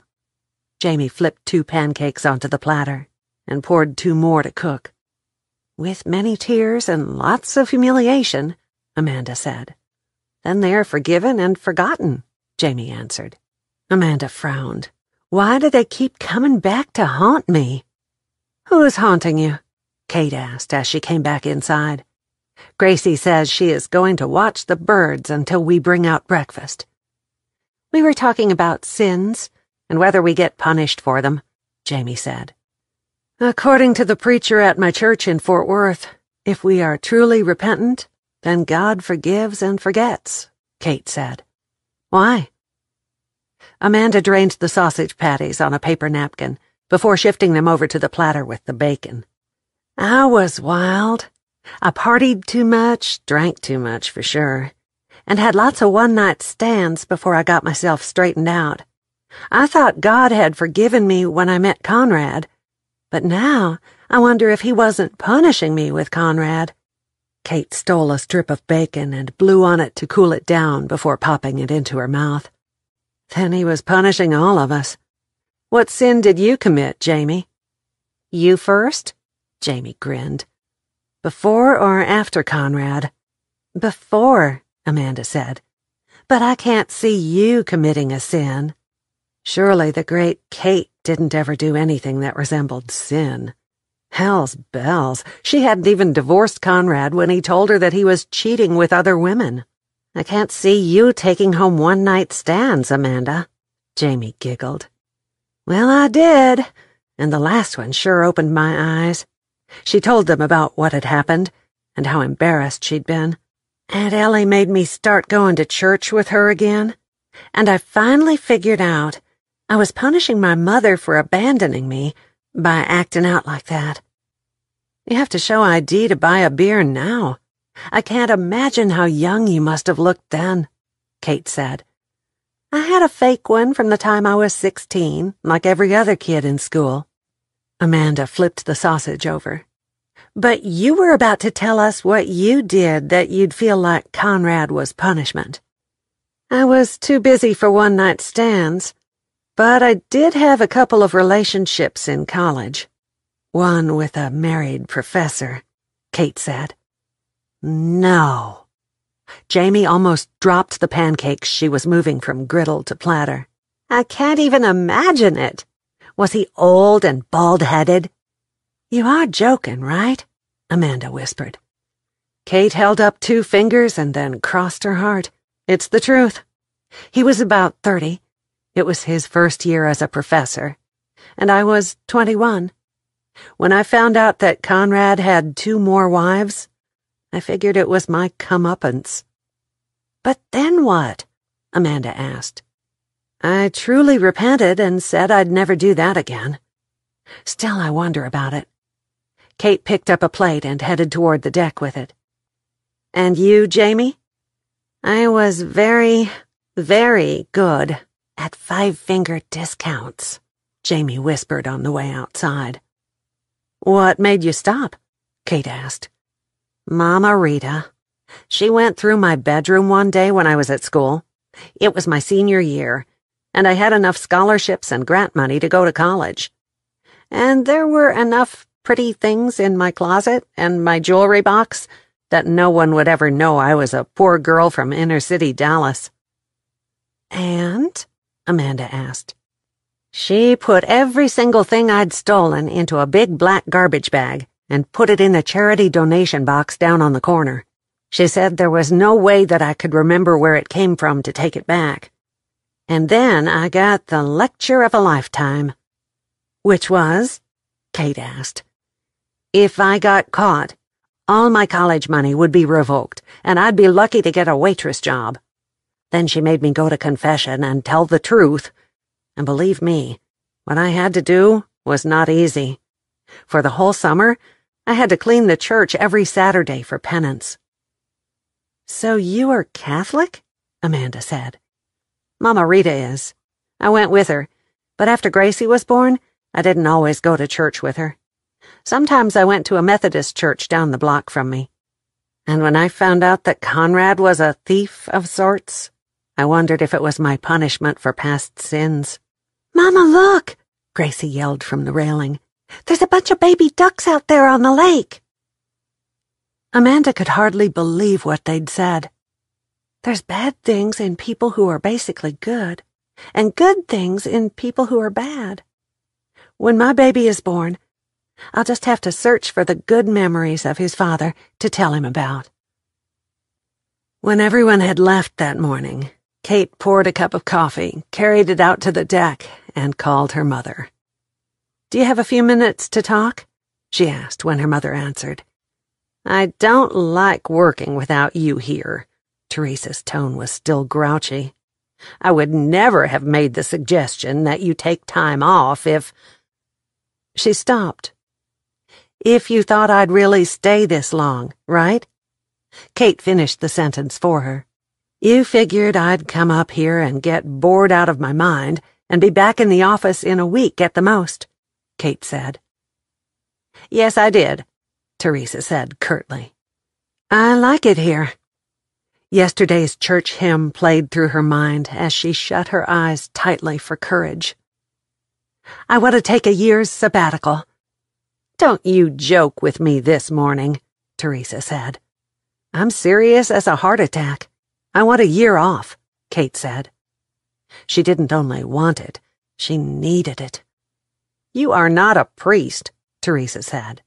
Folks other than the clergy take a year off every now and then.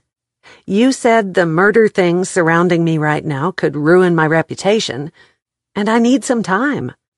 I swear you sound and act more like your father every day that you live. I've tried and tried to make you tough and ready to take over the business, But I'm... I told you so. Kate laughed. What? You're working around to saying the words, so spit them out. Maybe you should repeat them about a dozen times for future use, so we don't have to go through this whole thing again. Silence on the other end of the phone. Mother? Kate held the phone out to make sure her battery wasn't dead. You can't talk to me like that, Teresa hissed. I'm your boss. And you are my mother, but I'm 44 years old and a grown woman. Just say the words and then we can get on with our conversation, Kate said. I don't say that every time we talk, Teresa argued. I can count on the fingers of one hand the times when you didn't. Mother, did you ever want to be anything other than what you are? What kind of fool question is that? And don't change the subject. Kate flopped back on the bed and stared at the ceiling. Did you ever want to be a nurse or a teacher, or maybe even a stay-at-home mother? I did not, Teresa said each word distinctively. I wanted to grow up and run this business just like my mother did, and like you will be doing before long. What has come over you? Surely to God you weren't serious about selling the company.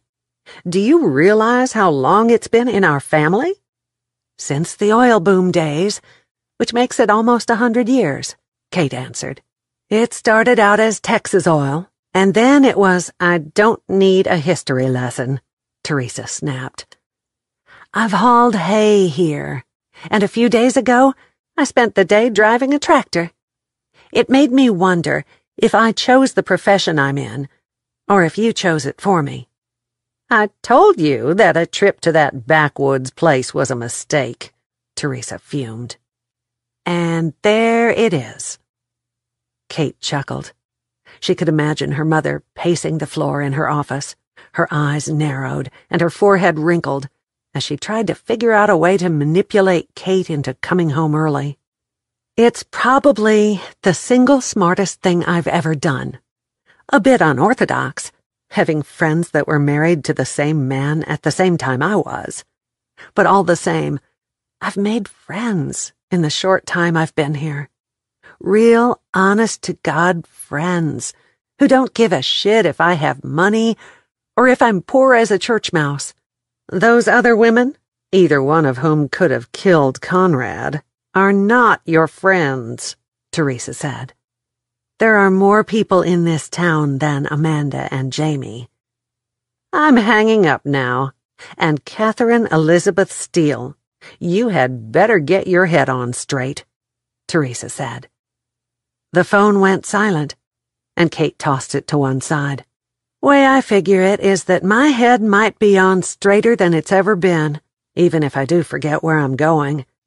She finished off her coffee and headed down the hallway, with plans to get dressed and go to the ranch to help get things ready for Gracie's big day.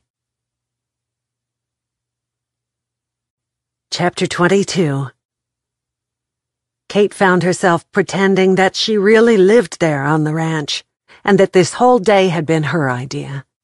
She waved when Hattie and Victor arrived, and Waylon hurried out to help them carry things into the house. Before she could go pitch in to help, Paul drove up with Lisa, and they jumped out, bouncing around like rabbits. Right behind them were Gracie and Jamie, and it didn't take her long to get out of the van and grab Lisa's hand. The feeling inside Kate's heart was a good one, even if it wasn't real. I love it here, Lisa yelled.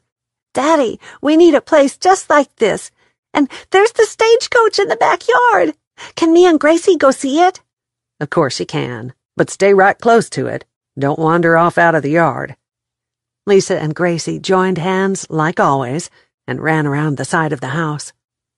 This was what it could have been like if she'd married someone like Waylon. What was it that poem said about two paths? The author had chosen the one least traveled. She wished she'd done the same, forsaken the road that her grandmother and mother had paved, and taken the dirt one with all the rocks and potholes. Jamie was so aware that Paul was walking toward her that she didn't know what to do. Should she stop right there or meet him? In only half a dozen long strides, he was in front of her, that brilliant smile lighting up the whole countryside around them. "Was Gracie dancing with excitement all morning?" Paul asked. "Oh, yes.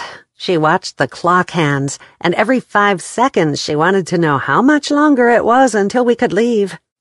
Jamie started toward Victor's car to help carry a third huge container into the house. "I'll get that," Paul said. "Take that one around the house and to the stagecoach. We're strapping it down on top," Victor yelled as he came out of the house. "What we carried inside is a snack that Hattie is putting out on the screen porch. It'll take a while to get back to the creek, and the kids will be too excited to eat the first hour."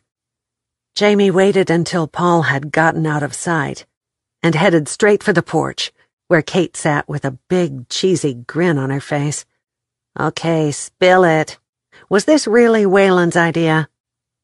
"Classified, but I can tell you that it wasn't Paul's, so you don't have to worry about him stalking you or planning to con you out of something," Kate answered.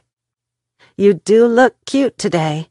I haven't seen that sundress and those sandals. Did you get all dressed up for someone special?" "That classified thing can work both ways. We like being around each other, and we have some of the same interests. It would be real easy to be friends. But, Kate, we both know this other thing should be settled before either of us even takes baby steps into a relationship, whether friendship or serious." "Hey," Kate put up her palms, "you are preaching to the choir." "Just saying," Jamie said. Too bad saying didn't always convince the person who was doing the talking. Hattie poked her head out the door. "Y'all come on in here and call in the young'uns. I've got a little sack with a juice box and a cookie for them to eat in the stagecoach. That much won't ruin their dinner." Kate's heart hurt for Hattie. Her grandchildren, and Victor's, lived so far away that they couldn't have a day like this with them. Did Teresa ever look back and wish that Kate's baby had survived so that they could pass the company on down to her? "I am the end of the line," Kate thought. "There is no one past me." I'd never thought of that. "So what's the difference if you sell it now, or if it's sold and the proceeds go to the charity of your choice when you are dead?" Her father's voice inside her head asked. "I'm glad that I planned this," Wayland whispered behind her, close enough that she got a whiff of his shaving lotion, and the warmth of his breath tickled the soft skin on her neck. "Jamie is on to Victor and Hattie," she said. "Did I hear my name?" Jamie asked. Paul's grin deepened the few crow's feet around his eyes. "You did hear me mention your name. I was telling Victor that I'm glad you decided to stay in Bootleg." "Saved by the bell," Wayland whispered. "Thank goodness," Kate said. "They sure look like they're having a good time out there." Wayland tapped Kate on the shoulder and pointed toward the stage. "I'd thought about a make-believe stagecoach robbery, though I was afraid it would scare the girls. Instead, I've got unloaded BB guns for them to do their own pretending." "Thank you for not loading them. They might—" Paul reached for a second sandwich. "Shoot their eyes out?" Wayland laughed. "You got it, partner." Paul nodded. Victor brought empty plates into the house to throw in the trash. "Are we about ready to get this show on the road?" Paul nodded. "Do you think you can handle those wild cowgirls in the coach?"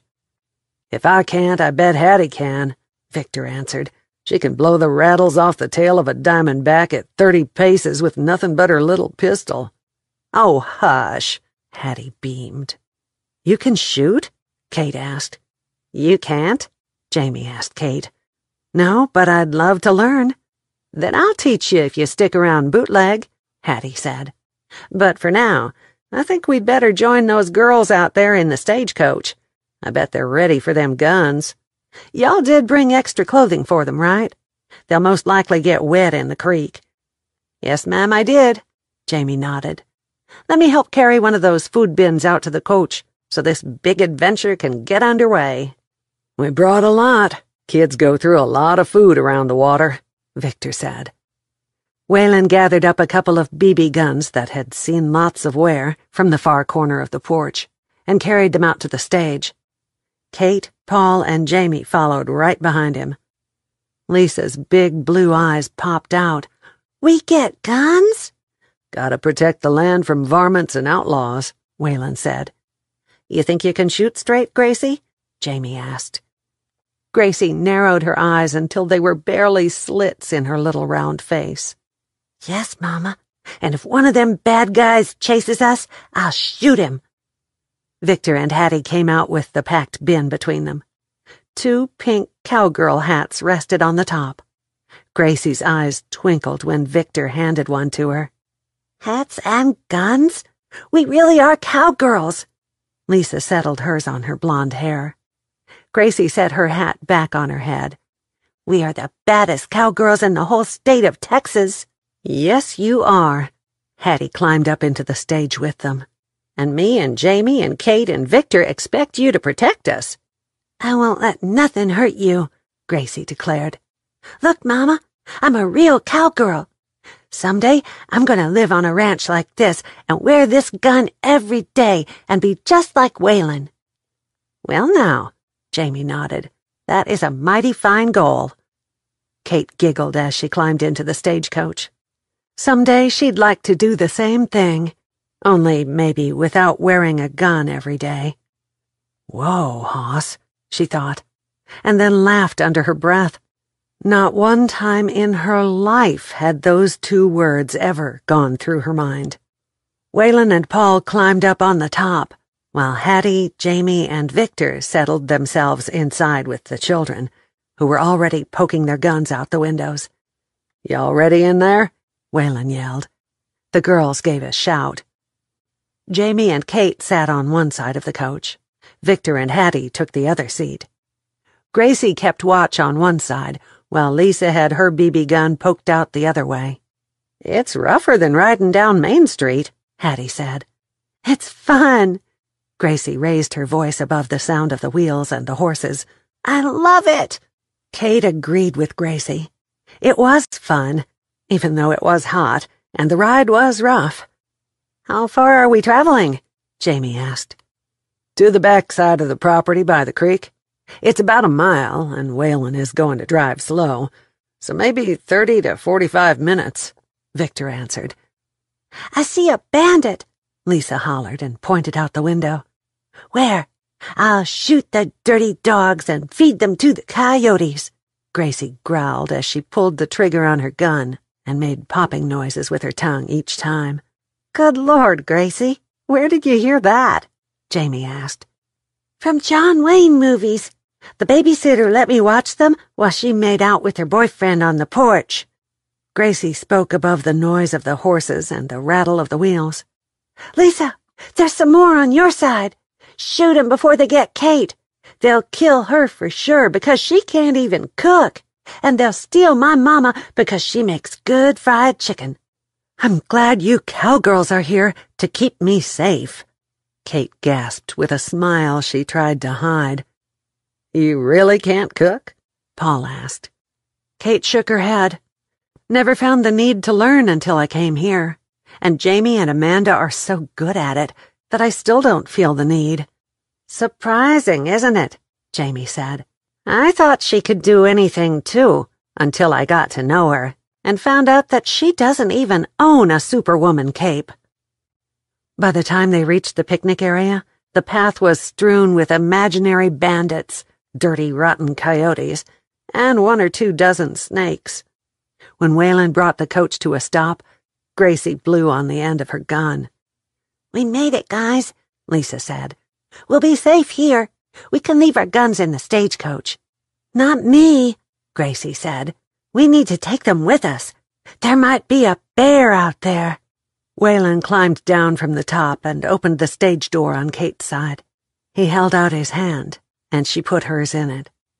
A sweet little shot of heat flushed her cheeks. "You girls did a fine job of protecting us. Miss Gracie, may I help you out of the coach?" Waylon asked. She jumped out into his arms and then wiggled free and yelled, "Look! There's water! Lisa, come on over here to this side. We've got a swimming pool. Nobody told me about this." "It was a surprise," Jamie said. "Water's cold, so y'all might want to just wait around and look for minnows," Waylon told them. "Hey, Mama, can I get in the water up to my knees?" Gracie yelled from the shore, where she'd taken off her sandals. "That's about how deep the creek is," Waylon said to Jamie. "It's spring-fed and cold as ice, so they won't get in that deep." "Yes, you can, but stay where I can see you," Jamie yelled back. "We've got guns, so if y'all see any bears, you call us and we'll come running," Lisa hollered. "If I could go back in time, I would have a house full just like them," Waylon told Kate. "So would I," Kate answered. Kate helped Hattie spread a quilt out under the drooping limbs of an old willow tree not far from the clear, trickling creek. Then Victor and Paul brought the food down from the top of the stagecoach, and they set out a picnic fit for a queen. The girls romped through the water, shooting bears behind every rock and blade of grass, until Lisa said something to Gracie, and the bears were forgotten. "Is that fried chicken, Daddy? We ain't had that in a long time," Lisa said. "Not since Sunday at the church potluck," Paul said. Lisa nodded. "That's a long time."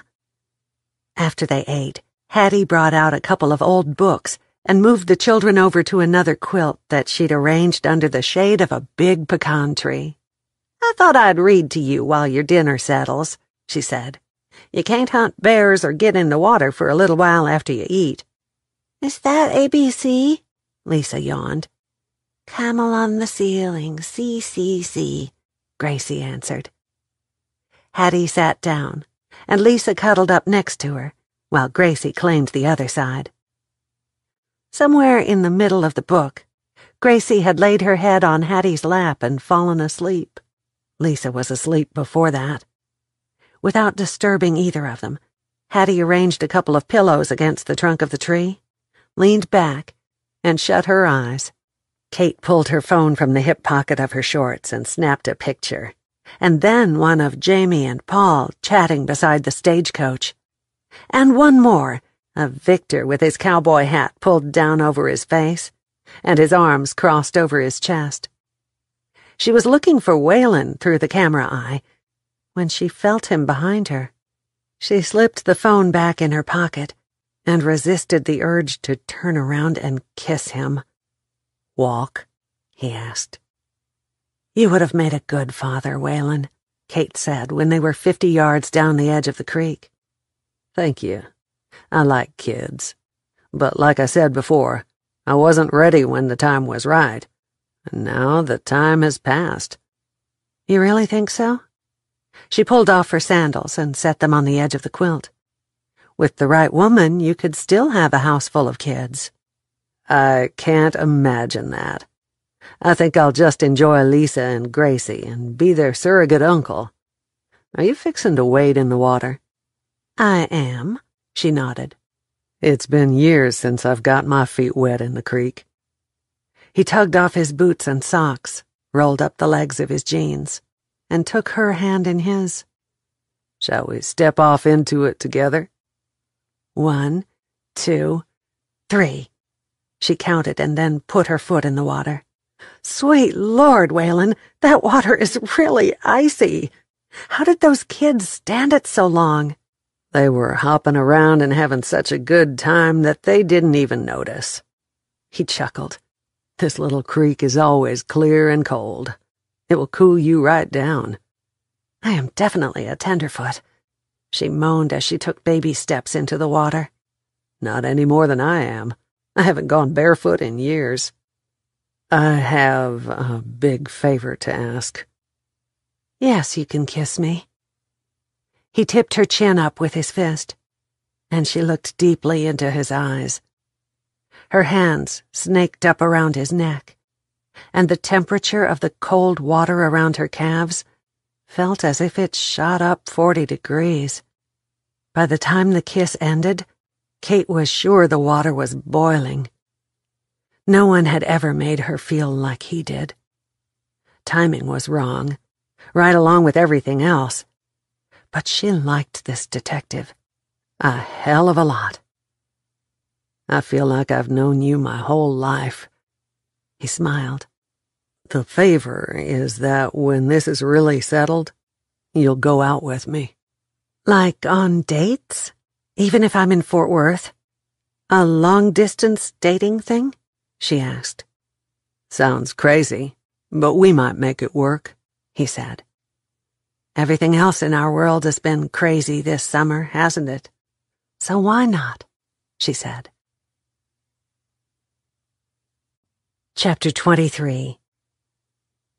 Kate envied Jamie the right to carry a sleeping Gracie into the house that Monday evening. She took in her backpack and watched Jamie strip her out of her clothing and tuck her between the sheets in nothing but her underpants. Wine? Kate asked. Love some, Jamie nodded.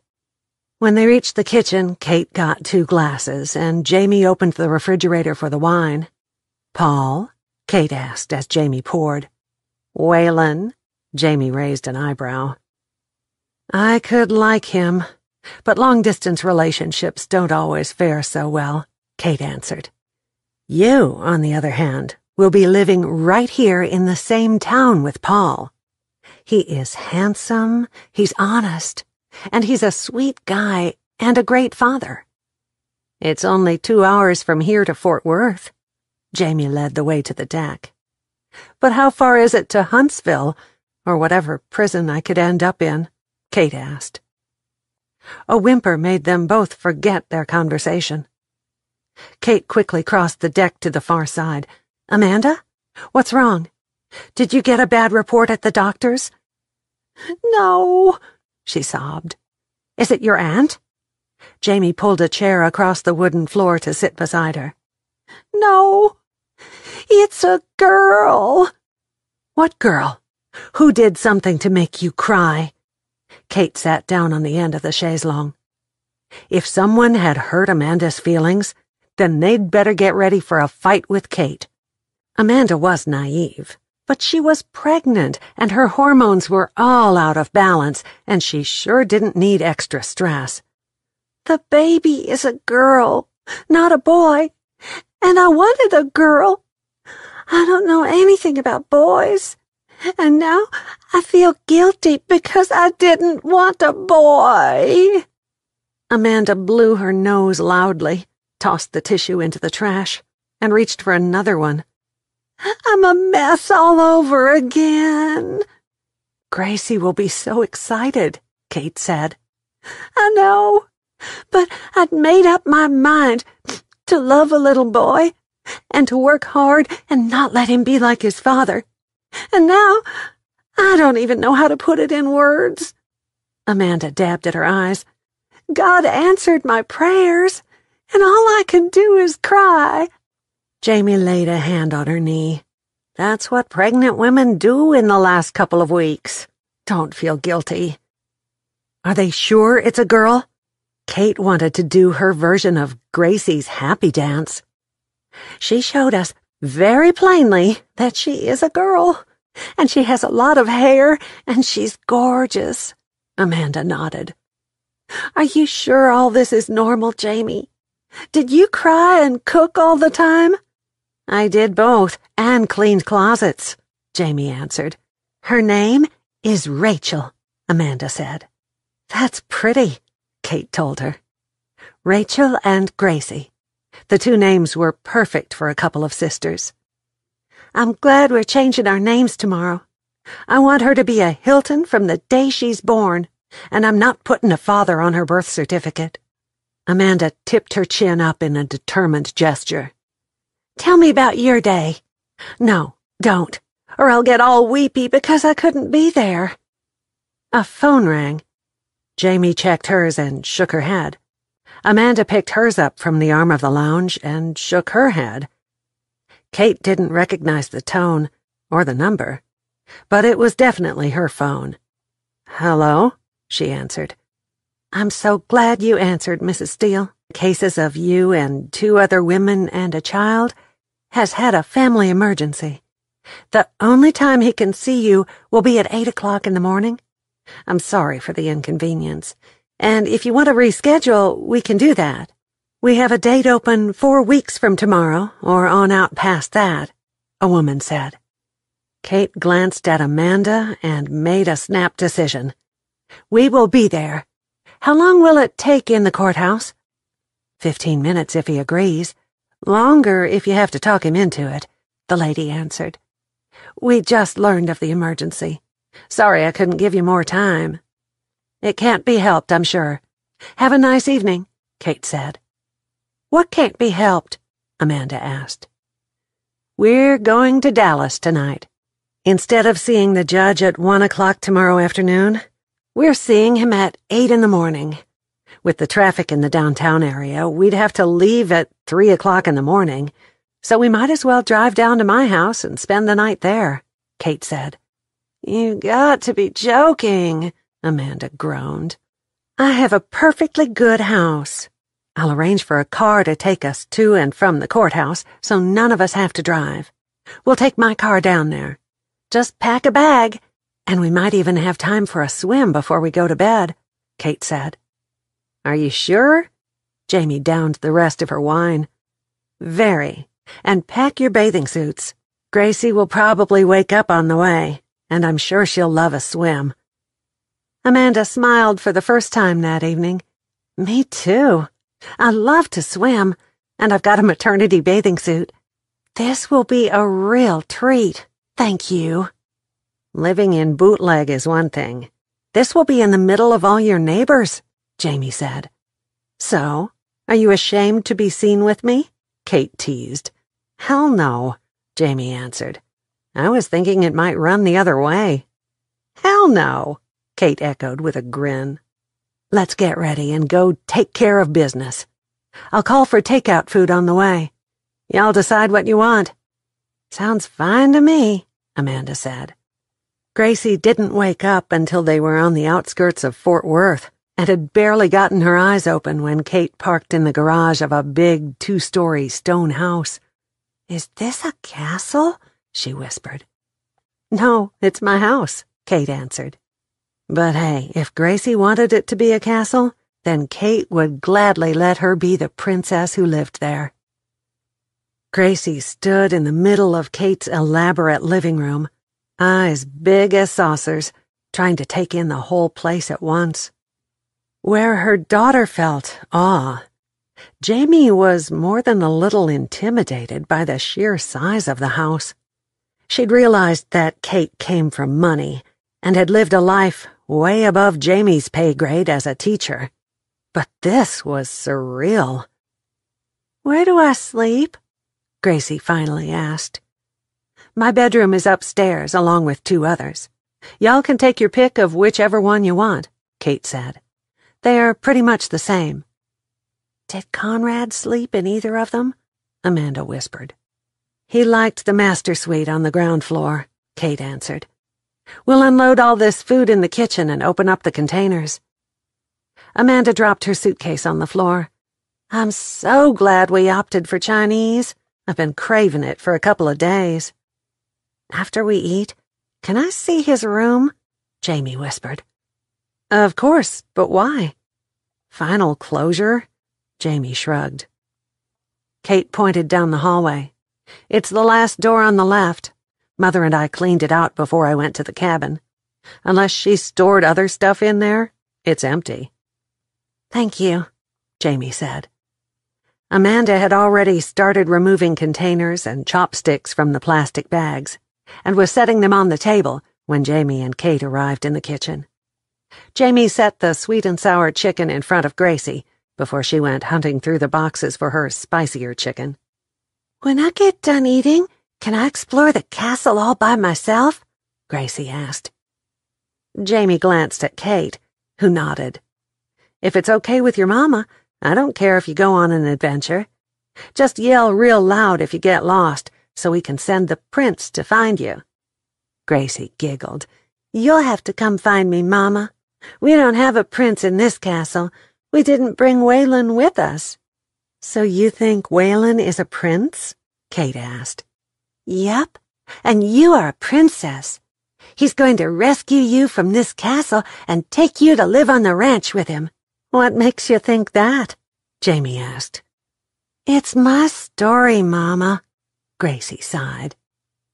Jamie didn't voice it, but she felt as if she'd been admitted to a castle, too. That's right, Amanda said, and I like her story. Gracie finished her food, broke open the fortune cookie, and handed it to Jamie. Read it to me, Mama. Jamie straightened out the bit of paper and read, "You will find new things in your future." What does that mean? Gracie asked. Jamie planted a kiss on her daughter's forehead. It probably means that you will make even more new friends in Bootleg when school starts. Gracie sighed again, this time with more drama. I thought it meant I'd find a hidden treasure in this castle. Kate ate her last grain of rice and tossed the container in the trash compactor. It's not really a castle. It's her story, Amanda reminded them. Go and find the treasure, darling girl, and bring it back for us to see. But you only have about 30 minutes, and then it's bedtime for you, little girl. We have to get up really early and go to the courthouse, and you need to be all smiles. Jamie kissed her on the top of her head. Minutes later, they heard her opening doors on the second floor. I want to see his room, too, Amanda said. Jamie pushed back her food. Want to go with me? Why don't we all go together? Kate led the way across the foyer and to the last room on the left. She opened the door and stood back to let them go inside first. It's just a room with a nice closet and a big bathroom. I bought this house after we were married because I loved this room and the view of the pool. She pulled open the drapes to show them the backyard. So this isn't where you lived before you married him? Jamie asked. I lived in a small house, not much bigger than the cabin, and I loved the coziness, she answered. Do either of you feel anything about this room? Amanda walked over to the sliding doors leading out to the patio. I don't want to sleep in here, but it's just a big, empty room. I'm done. Jamie turned and left the room. Did it help? Kate asked.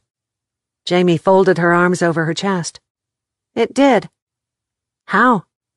Kate and Amanda followed her back to the kitchen. It wasn't just me that he couldn't love. It was any woman. We were all just a game to him, like a hunter chases down a white-tailed deer. Marrying us was equivalent to shooting us. Now I know it wasn't because I couldn't make enough money, or wasn't pretty enough, or good enough in bed. It wasn't me, or you, or Amanda. Jamie picked up her suitcase and headed up the stairs. I'm glad you invited us.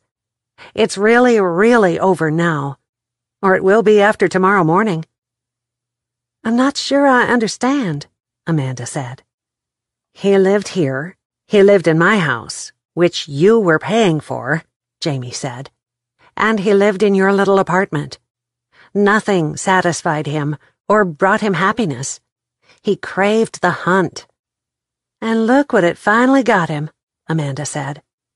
I'm ready to get in that pool and pretend that we are on vacation. What are you going to do with this house after the summer, Kate? Sell it, she said without hesitation. Amanda awoke with a start the next morning. She scanned the room and tried to figure out what she was doing in a 5-star hotel. Then it all came back to her in a flash. She was in Fort Worth. Today, she would go to the courthouse to get her maiden name back, putting the final touch on what had happened in the last month. She hefted her round body out of the bed and drew the drapes back. Jamie and Gracie were sitting beside the pool, having leftover Chinese for breakfast. Amanda dressed in the same outfit she'd worn to the funeral, a pair of black leggings and a flowing black top with a hanky hem that dropped to her thighs. She pulled her red hair up in a twist and secured it with a few bobby pins, applied a minimum of makeup, and repacked her suitcase, She took it with her so she wouldn't have to climb the stairs again. Kate was foraging in the cabinets when she reached the kitchen. "There's oatmeal, but no milk. I'll take us all out for breakfast as soon as this is over." Amanda shivered. "I'm too nervous to eat anyway. The idea of standing in front of a judge gives me the jitters. My legal department is sending a lawyer. For the most part, we'll only have to answer a couple of questions, if that." Kate threw an arm around Amanda's shoulders and drew her even closer. "Look at us. Jamie has on her cowboy boots.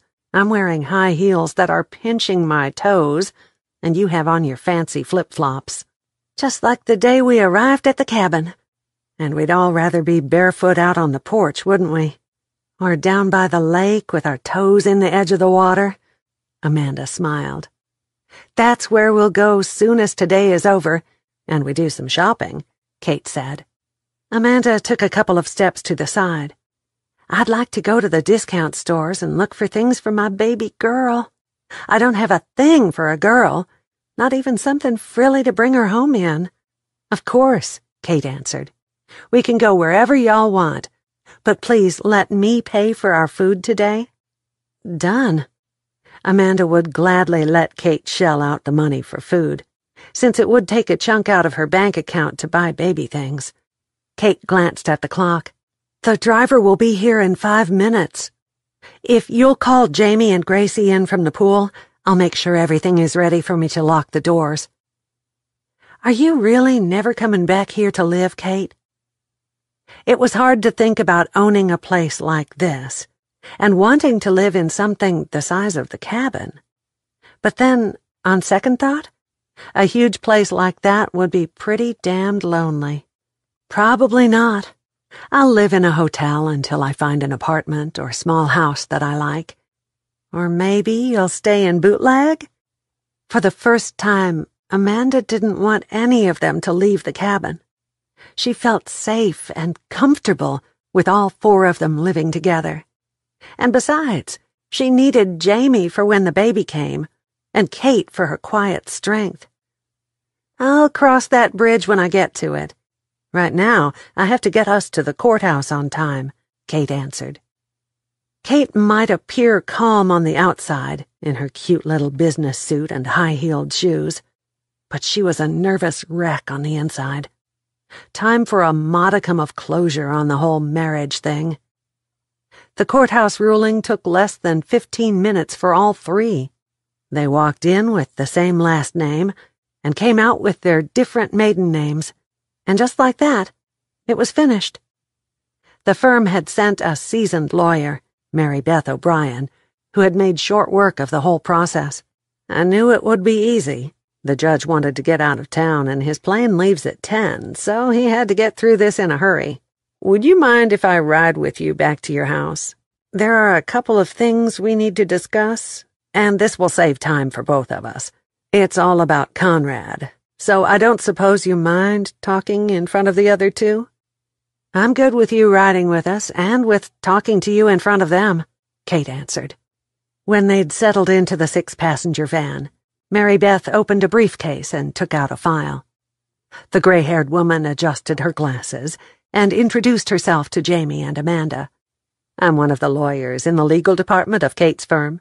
We have notified the church in Bootleg of their windfall, found in the bank deposit box, and let them know that they will most likely own the cabin where you are staying, though it will have to go through probate. They are not interested in selling it, but they will lease it to any of you on a yearly basis for enough to pay the taxes and insurance on the place. That comes to about $400 a month, and at the end of the first year, they will renegotiate if things aren't done by then. Their pastor is nearing retirement, maybe in 2 years, and they're hoping to use the cabin as a parsonage if they hire a new pastor with a family." "We'll take the lease," Kate said. "Cut them a check for an entire year's rent." "And you will be responsible for upkeep and the utility bills?" Mary Beth asked. "Agreed," Kate nodded. "So we'll split everything 3 ways?" Amanda asked. "How about I pay the rent for the year? Amanda, you take the water bill, And Jamie, you pay for the electricity? If we have a maintenance problem like plumbing or decide to paint the place, we will discuss the split on that then, Kate said. Amanda frowned and shook her head. That doesn't seem quite fair. You'd be taking on the biggest chunk. Let me do this for the first year until y'all get on your feet, Kate said. We'll take it back to the table in a year when we have to renegotiate the lease anyway. Jamie? Thank you, she said. Just hand me the electricity bills from now on and I'll pay them. Now on to Conrad's stuff. He didn't have an apartment or house somewhere else. He had $500 and change in his personal checking account, and when his outstanding bills and taxes were paid up, he had about that in his business account. Both have been closed. Where do you want the money sent? Split 2 ways. 1 check in Amanda's name and 1 in Jamie's. It's not much, but it will help with baby expenses and school clothes for Gracie this year, Kate said. Again, thank you, Jamie said. Any questions about all that? Mary Beth asked. My house has both our names on the deed, Jamie said. I want to sell it, but what happens now? Where are you financed? Mary Beth already had her phone out. When Jamie told her, Mary Beth made a phone call, asked a few questions, and smiled when she hung up. Were you aware that you bought insurance that stated in the event of your death or his, the house would be paid for in full? You need to send them a copy of the death certificate and they will process the paperwork at that time. You mean the house is totally paid for now? Jamie asked. That's right. Conrad is dead, so it is paid for as soon as they get the death certificate. Mary Beth nodded. Would you take care of all that for her, please? Kate was every bit as happy as Jamie with the news. Be glad to. Anything else? His van? He still owes $10,000 on it. The police have released it, and it's at the company parking lot. What do you want to do with it, Kate? Sell it, for enough to pay it off, or take a loss on it, I don't care. I don't want to see it again, she answered. Then I think that's all of it, other than if you've given any thought to your mother's retirement. Yes, I have, but I haven't decided what I'm going to do about it yet. I still have 4 more weeks, right? Actually, you have until the last day of this year. Mary Beth closed the files and put them inside her briefcase. And here we are at your house. I'm glad that we've gotten everything cleared up and can move forward. I'm sorry that the murder hasn't been solved and that it's hanging over your head, right when you should be taking over the business. Mary Beth shook her head slowly. It's not a good thing. Kate knew that it was ruining her reputation a day at a time, but right then she was far happier with Jamie's news than with the worry of her own problems. I know, Mary Beth, but it is what it is, and we can't change it. Jamie stuck out her hand and shook Mary Beth's a long time. I can't believe I don't have to make house payments. Thank you. You are very welcome, Mary Beth smiled. What are you going to do with it now? Amanda asked. Rent it out? No, I'm putting it on the market to sell, Jamie said. The car came to a stop in front of Kate's house, and the driver opened the door for them. Y'all have a nice day, Miss Kate. Kate had never hugged Mary Beth before, but she slipped an arm around her shoulders and squeezed. Thank you for everything. Mary Beth's smile warmed her heart. It's my job. Still, I want you to know you are appreciated. Kate crawled out of the car behind the rest of her crew. How's the family, Lucas? Doing well, ma'am. Grandson graduates from college at the end of the summer. We're right proud of him. He'll make a fine Fort Worth policeman. I'm sure he will, Kate said. If you are Mother's driver today, tell her that I missed seeing her. I'll be sure to do that. Lucas tipped his hat toward her and turned back to the vehicle to drive Mary Beth to hers. Later, she'd call her mother and tell her the courthouse news. She would have liked to see her that day. But with Teresa, business always came before family. And as she'd told Mary Beth, it was what it was, and some things never changed. Kate turned around and motioned toward her car. Now let's go inside the house and get our luggage and load up my car. Then Amanda can find the nearest IHOP on the GPS, and we'll get some breakfast. French toast for me. Gracie wiggled her shoulders. It took only a few minutes to load the car, and Amanda poked buttons on the GPS system. I can't believe that it was over so quick, Amanda said. Me either, Jamie agreed. We weren't in there more than 20 minutes. 15 to be exact, Kate said as she started the engine. Just like that, Amanda snapped her fingers. I am now a Hilton again. My baby will always be a Hilton. Thank you, Kate, for getting the ball rolling for us. I never knew that you had such a big name, Kate, Jamie said. Let me introduce myself. I am Catherine Elizabeth Truman, but my friends all call me Kate. Jamie smiled. Pleased to meet you, Kate. I'm Jamelia Juanita Mendoza, and all my friends call me Jamie. Amanda nodded seriously. I'm Amanda Christine Hilton, and I'm just Amanda. Well, I am Grace Elizabeth Ruth. What's our name again, Mama? Mendoza. Okay. Gracie took a deep breath. I'm Gracie Mendoza, and Mama only calls me by all my names if I'm in trouble. I'm honored to meet all of you. Kate followed Amanda's directions to the nearest IHOP. She and Gracie shared a middle name. That did make the little girl partly hers now, didn't it? They shopped, they ate, they laughed, they argued. And at the close of the day, Kate drove them all the way home and parked in the driveway at the cabin, just as the sun dropped below the horizon. Poor Gracie greeted their arrival with a tiny snore. Jamie eased her daughter out of the car and carried her inside. Amanda started to get out, but grabbed her stomach with a wince. I'm fine, Amanda smiled. It's just been a big day. Thanks again for everything, Kate. I'm going to have the best-dressed baby girl in Bootleg, Texas. Hey, it's amazing how far the dollar can be stretched at those places y'all took me to. And you are very welcome. It made me feel like I was really a part of something when you and Jamie let me buy a few things, Kate told her. Do you feel like because you have money that we... Amanda paused. Sometimes having money is as hard as not having it. That doesn't make sense, but it puts me at a disadvantage with folks who don't have as much as I do. I never wanted to make either of you feel like, well, you know. It makes me so happy to do things for y'all and for Gracie, but I don't want... Amanda laid her hand on Kate's arm. I know what you're trying to say. I can never do for you financially what you do for me, but if you ever need anything I can provide, all you have to do is ask.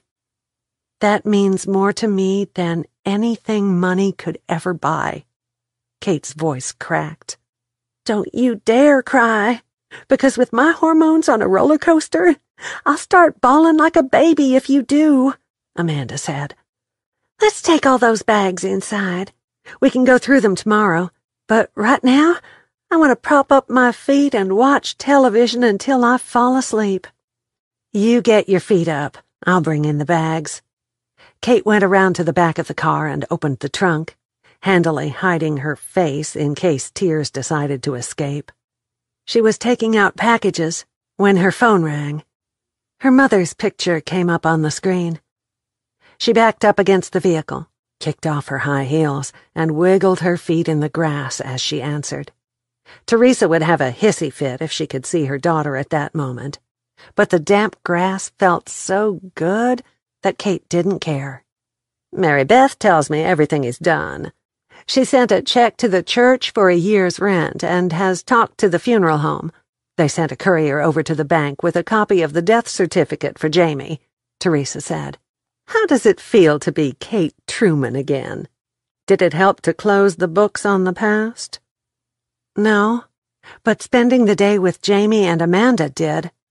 We're about to get this whole thing talked through and settled. Mercy, but she did love the soft green grass under her bare feet. Talk faster. I'm ready for you to come home, Teresa said. I'm sorry I wasn't there for you in court today. I had some meetings that couldn't be postponed, and I couldn't miss. I understand. Kate meant what she said.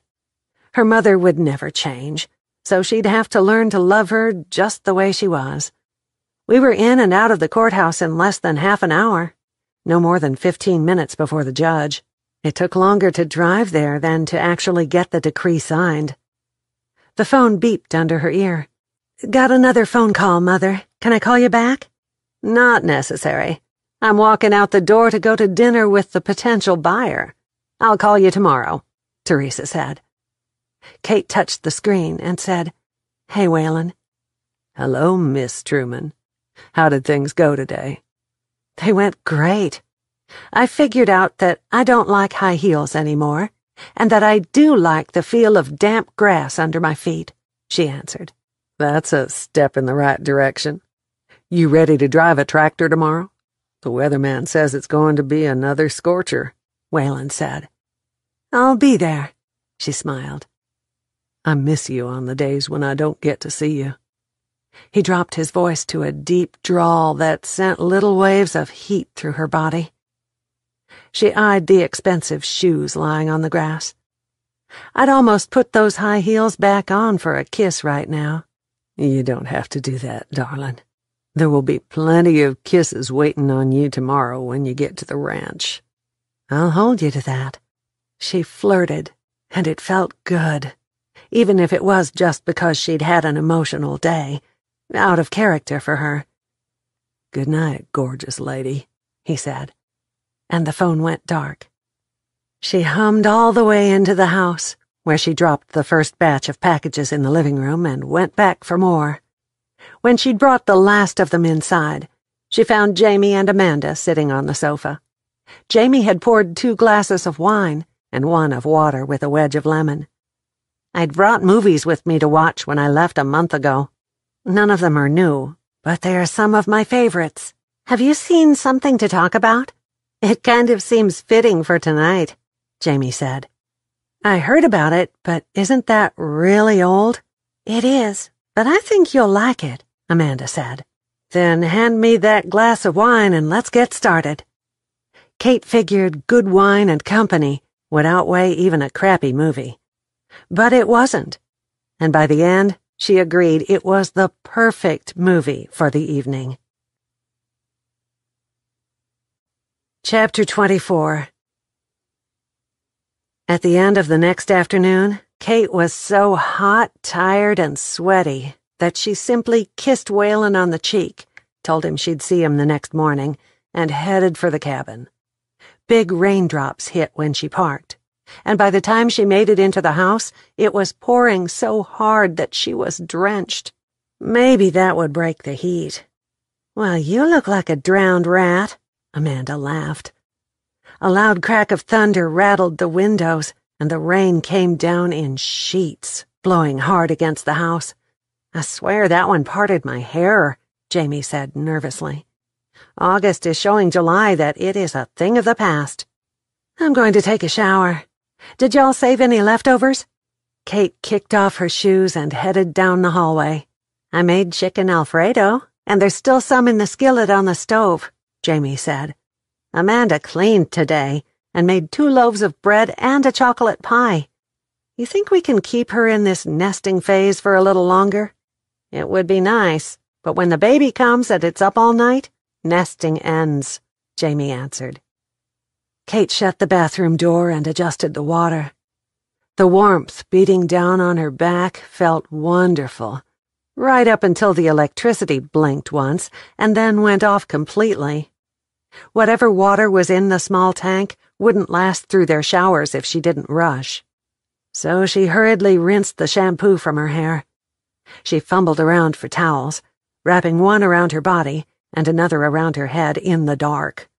When she opened the door, she went toward the flicker of light in the living room. Jamie must have found the candles. Got any more of those? She asked. No, but there's a flashlight in the kitchen drawer that you can use to get dressed, Amanda told her. What a time to get those stupid false labor pains again.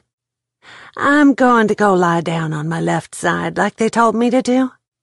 It's early yet, but after a day of cleaning, I feel like I can sleep until morning.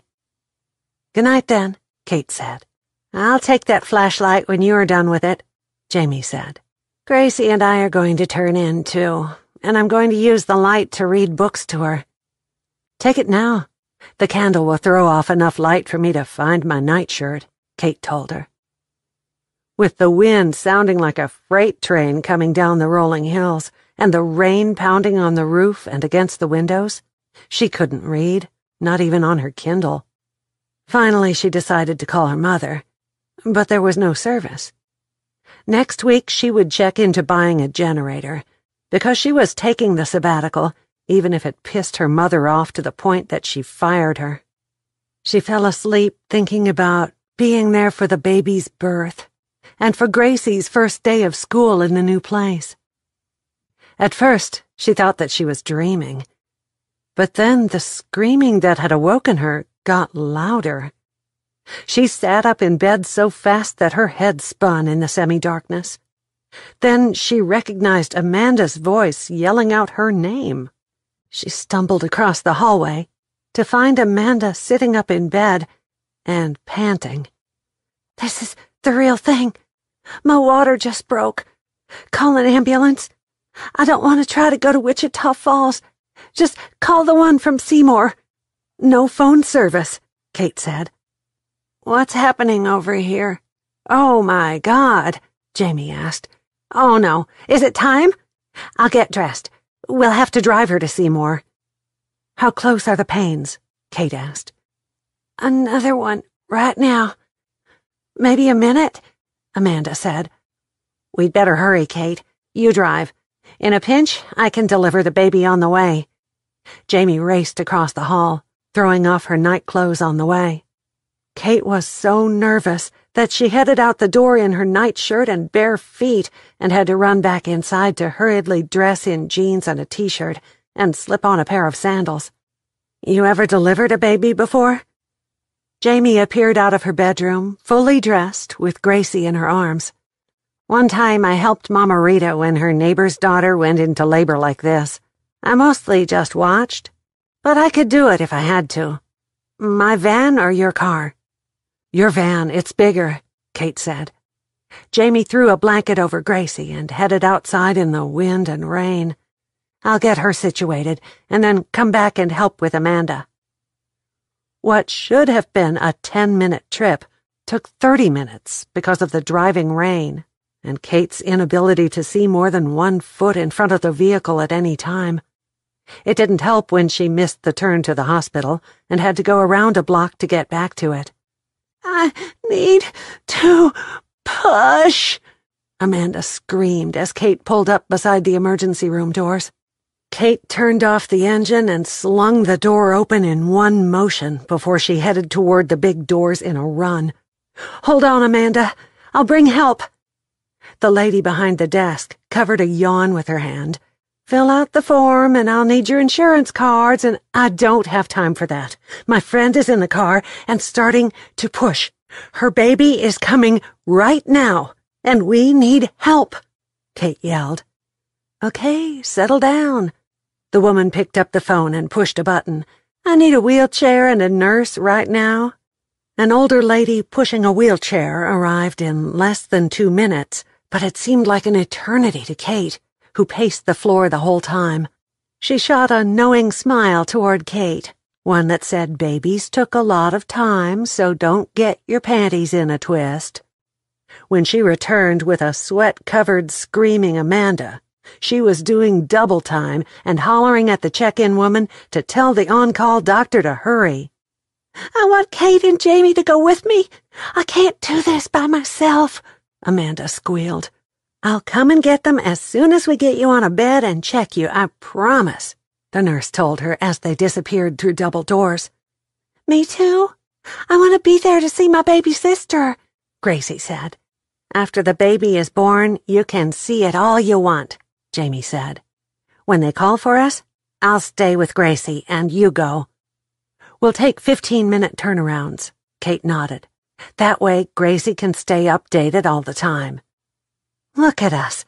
Jamie plopped down in a chair in the waiting room. We are drowned rats. Kate smiled. At least we have on shirts and shoes. They can't refuse us admittance. Gracie held up a bare foot. I don't have on shoes. But you are under 12 years old, so the rules don't apply, Kate said. The doors opened, and the nurse that had taken Amanda away stepped out. She's going straight to delivery. The baby is crowning, and the doctor is on the way. She's yelling for Jamie?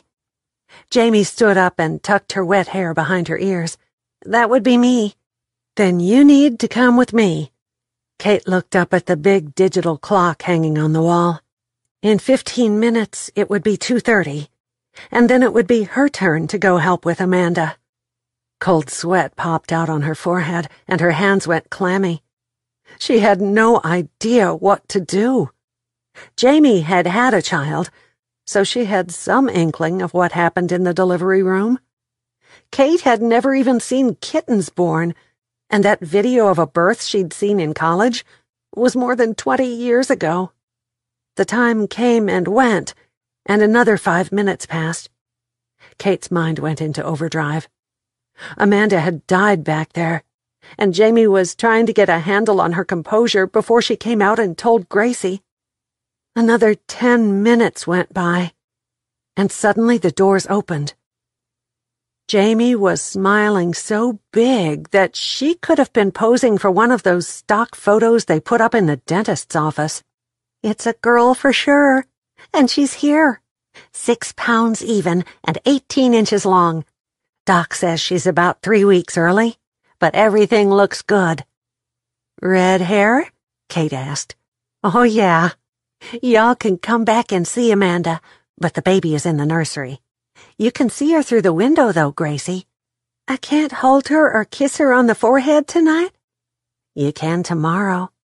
Doc says since she's a little early, they'll keep Amanda until a day or 2 at the most, and then we can take her home. Jamie talked as she led them down the hallway to the maternity area. Then I'm sure Amanda will let you hold her. When they reached Amanda's room, they found her holding the new baby next to her chest. A pink blanket was wrapped around them both, and Amanda's face glowed. Look, it's called skin-on-skin bonding. As soon as they got her cleaned up, they brought her back to me. She's perfect. I counted all her fingers and toes. Come on over here, Gracie, and look at your little sister. Joy filled Kate's soul for Amanda and for Gracie. The sisters would always have each other. What are you waiting for, Kate? Amanda asked. I didn't have time to get invitations ready for this party. Come and meet Leah Beth, named after you two and Gracie. Gracie crawled up on the bed beside Amanda. I like that better than Rachel. Fits her better, doesn't it? Amanda grinned. Family does not have to be blood, and sisters do not have to be born of the same parents. The voice in Kate's head said loudly. I'm honored, Kate said, as she crossed the room to meet her niece. Chapter 25. Is it Monday's child that is fair of face? Kate asked as she rocked Miss Leah on Saturday evening. Jamie, how does the rest of that thing go? I don't remember, but I do know that a child born on the Sabbath is fair and wise and good in every way, because Mama Rita told me that when Gracie was born on Sunday. Jamie yelled from the kitchen. Well, this baby was born on Thursday, Kate said. Thursday's child has far to go, Amanda said from the sofa. I looked it up already. What does that mean? Gracie was busy coloring a new picture for the baby, not far from Kate. It means she will be beautiful and make lots of friends, Kate answered. And that means that she is going to be like her older sister. Wow. Even though she has red hair and I've got black, we're going to be alike? Gracie asked. Oh, yes, you are, Jamie said. And now supper is ready, so go wash your hands. Roast and potatoes? Gracie asked. You got it, kiddo, but only after you wash up. Jamie pointed to the bathroom. Amanda got up from the sofa where she'd been resting. I'll take her so you can go eat. You go first and let me hold her a while longer. I had a mid-afternoon snack, so I can wait a while. Kate smiled. Amanda eased up off the sofa. I'm glad she didn't weigh 9 pounds. I wouldn't be able to walk for a month. And I'm very happy they didn't make me stay in the hospital another day. Whatever they brought on the supper tray wouldn't be as good as Jamie's pot roast and hot biscuits. Kate started humming when the baby whimpered, and she quieted right down. She likes music. I listened to it a lot when I was carrying her, Amanda said. Aunt Ellie said it was good for a baby. Listening to the chatter at the supper table, Kate realized that she did not want to leave Bootleg. She didn't want this baby, or Gracie either, to grow up and only know her as the aunt who came on holidays or sent money in a Christmas card.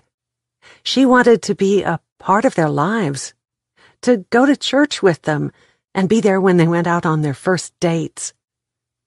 I don't want to just be a part of their lives with pictures on the mantel and seeing them a few times a year, she thought. I need to be involved with everything, or I will regret it when they are grown. Time slips past quickly.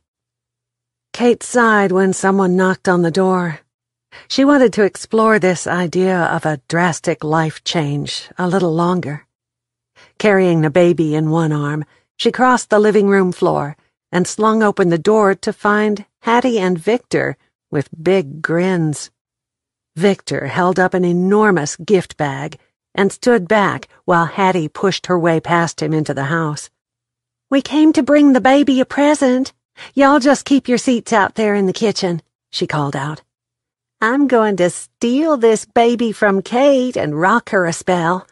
She needs to get to know me real good so she'll be comfortable with me when her mama goes to work. Kate waited until Hattie was settled in the rocking chair before putting the baby in her arms. She's a good baby. When Amanda finishes her supper, she'll come in here and open the present. Thank you, Amanda called out. I hope I'm not being rude, but I am going to eat first and open later. This is too good to let it get cold. I understand. Take your time, Hattie said. I'm good right here. She's a beauty with this mop of red hair. You think it will stay that color, or I'll fall out and grow in dark like Gracie's? She'll be a redhead, mark my words. Hattie began to hum a lullaby. This is what I've missed about having my grandkids live so far away. I can't just pop in and see them for a little while and then go home. Kate touched Victor on the arm. Come on in the kitchen and have a glass of tea or some pot roast if you haven't eaten. I'm not sure I can get away from staring at this little princess, he said. You look pretty good with her in your arms. It felt good, but there's no use wishing for miracles, Kate said. He followed her into the kitchen. I've eaten, but I might have one of those biscuits with some honey. Sit down and help yourself, Jamie said. There's plenty of everything if you change your mind. And Kate is a natural when it comes to babies. Most people in her position wouldn't be that comfortable with one. In my position? Kate put a thick chunk of roast on her plate and covered it with gravy. What does that mean? That you haven't been around kids, Amanda answered for Jamie. And that you are a career woman, not a mothering type. But I gotta say, if any woman could have it both ways, I believe you would be able to do it. Do what? Waylon poked his head in the door after a brief knock. Be a mother and run a business both, Amanda said. Come on in and see Leah Beth. Waylon removed his hat and laid it on the coffee table. In my opinion, Kate could run a ranch plus an oil company and a house full of kids all at the same time. Where's my Supergirl cape? Kate laughed. Truth is that I'd trade it all if I could have a baby. There's other ways to get one than birthing her, Amanda said. There's adoption. Kate shook her head. That's a possibility, I guess. But my age might be a holdup for adoption. 40 is the new 30, Jamie chuckled. Or you could buy a dozen. Now that might be a possibility. Kate laughed with her. Except Waylon tells me that's against the law. It was the perfect time to tell them all in one fell swoop that she was taking a year to sort things out.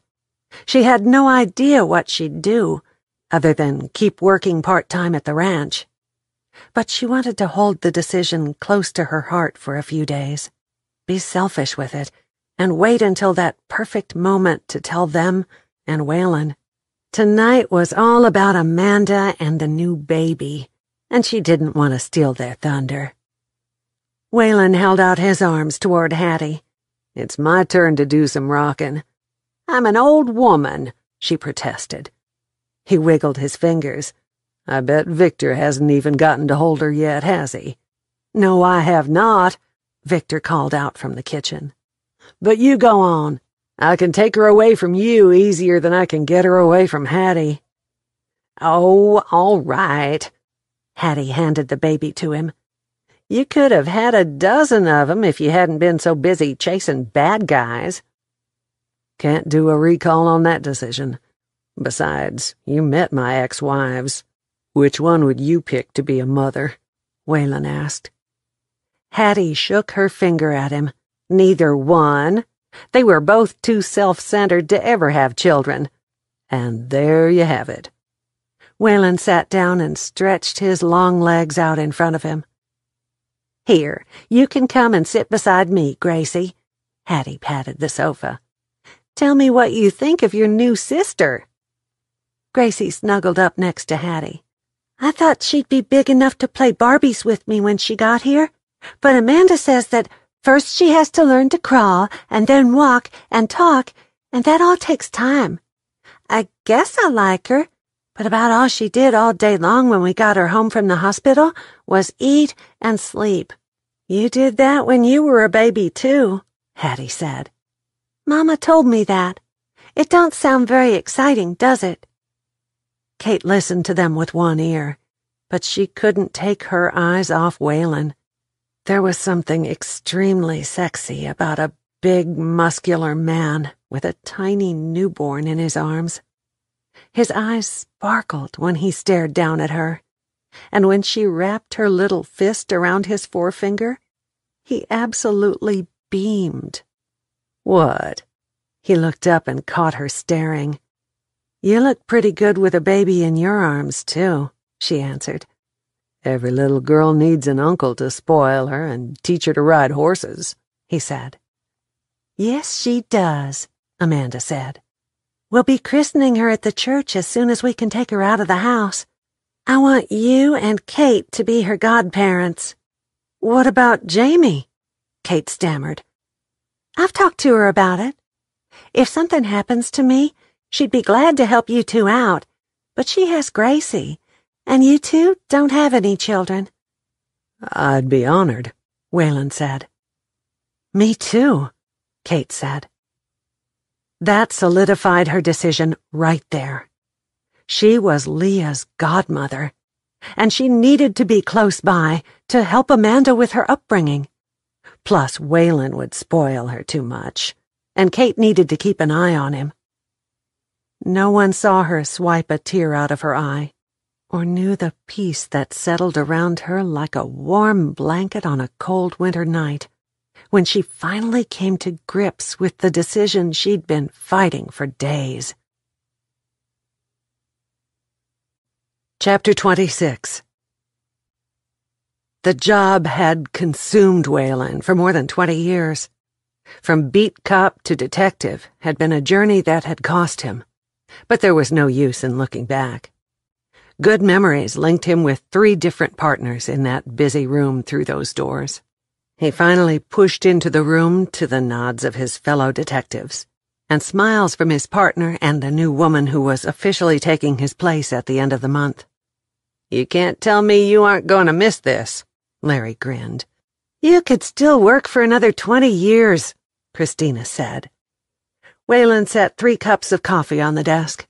"It's time for me to go home, and I'm happy with the decision.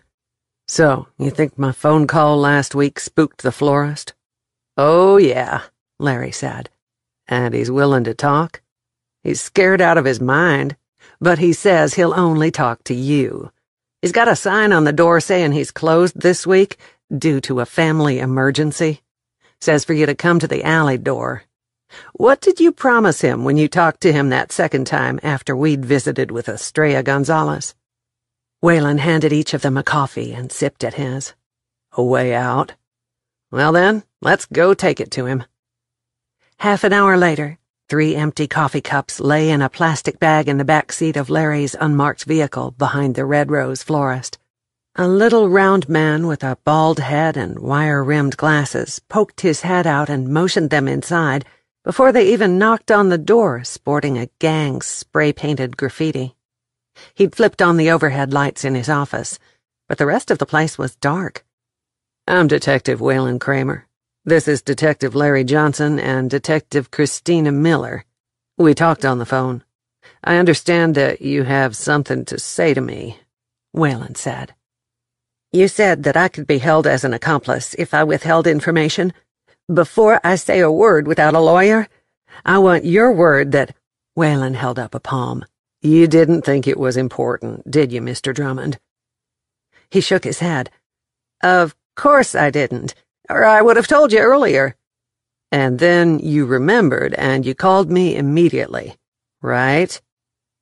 Waylon wanted to pinch the man's head off for wasting his time, but more than that, for the misery he'd put Kate through by not coming forward at the beginning of the investigation.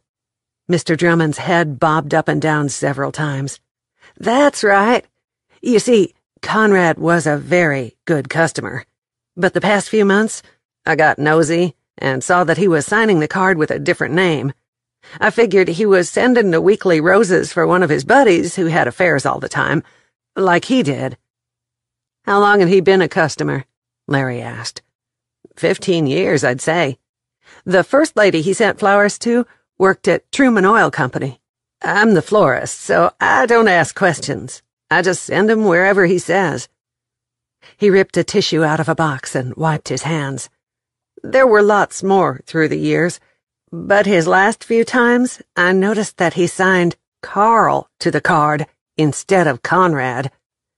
"We know he used that name sometimes, so this isn't anything new," Waylon said.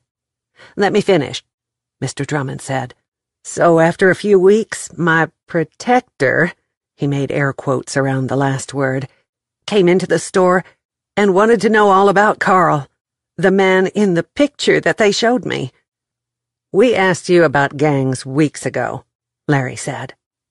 "Didn't you hear me?" Mr. Drummond's beady little eyes bugged out. "Protector. Protection money. Murder in my shop. They shoot people for less than talking to the cops.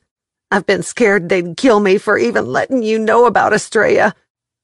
"Go on," Waylon said. "Stickler. That's the name of the gang leader. Asked me if that was Carl in the picture with his sister. I told him no. That was Conrad." "And?" Waylon asked. "That's when I recognized the woman. It was Katrina Gonzalez, the young bathing suit model that you see on the billboards around town," he answered. "Go on," Larry said. "Katrina is Estrella and Stickler's baby sister. She's not in the gang business, and they protect her like a mama bear with a new cub. My bet is that they checked into Conrad Steele and Carl Swanson, found out they were the same man, and you can do the math on the rest.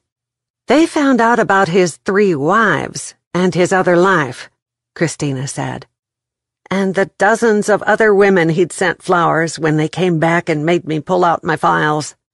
Mr. Drummond nodded again. They've been back in a couple of times a week since that day, and my protection money doubled. I don't need a blueprint to show me that they will figure out that I told you about Estrella. And when they do, I'm as dead as Conrad." "So you want to go into Witsack?" Larry asked. "I do not," he snapped. "I'm retiring. Have a flight to a place where you can't bring me back, and I won't be using this name. I'm tired of all this gang crap. I'm only talking to you because of those 3 wives. It's not fair to them to suffer for what they didn't do. I saw that article in the newspaper, and I felt guilty. I want to leave here with a clear conscience." "One more question. Was it Stickler who killed him, or did he have it done?" Larry asked. "There are 6 nanny cams scattered around my shop. I hide those, so all people see are the surveillance cameras. Here are the flash drives from inside them. It was family, so Stickler and Estrella took care of it." He handed them an envelope. "I was hiding behind the counter, and I didn't see a thing from the time the shooting started, but these will help you." "Thank you," Wayland said. "That's good information. Enjoy your retirement." The man followed them outside, locked the door, and got into a green SUV. Wayland quickly wrote down the license number, and then tucked his notebook back into his vest pocket. "You going to let him leave?" Christina asked. "Take a look at these right now, and then I'll decide." Wayland pulled several flash drive sticks from the envelope and put them into her hands. She quickly pulled a tablet from her purse and plugged the first one into it. A quick run-through showed a male and female with their backs to the main surveillance camera. But the nanny cams caught their faces clearly. Their masks were pulled up, so the last faces Conrad saw would be theirs. Then there was gunfire. The masks came back down in front of the surveillance cameras, and they walked away, leaving Conrad on the floor with yellow roses still clutched in his hands. "Can we identify them with that?" Wayland asked. "Oh, yeah," Christina said. "We couldn't see them on the normal camera, but this is pure gold." "We couldn't lock anything down until now," Larry said. "Let's call in for a couple of warrants and go pick them up." "Where?" "At their bar down south of town. That's where the whole gang hangs out," Christina said. "They'll be there. The king and his sister don't leave the castle unless it's important." "And you know this how?" "I paid my dues on the street," Christina answered. "So, now that we're getting the case closed, how long are you sticking around for, Wayland?" "Until the end of the week. I want to see these 2 behind bars. And I need to clean out my apartment. Lease is up on September 1st. You won't quit. Detective work is in your blood." Larry laughed. "Watch me," Wayland smiled. Christina's dues paid off, and they snagged both Estrella and Stickler in the bar, right where she'd told them they would be. They lawyered up before they were even in the interrogation room, but it was over. Kate's name was cleared, as were Amanda's and Jamie's. He called from his apartment that evening, and she answered on the 4th ring. "Sorry, I was rocking the baby. What have you found out?" "It's over," he said simply. Kate hit the button to put the phone on speaker and sat down on the sofa with the baby in her arms. "Are you serious? For real? It's over?" "Probably be on the front page of the Metro papers in the morning." He went on to tell her about Katrina Gonzalez. Conrad's lifestyle caught up with him. He saw a money deal. The gang saw a con man.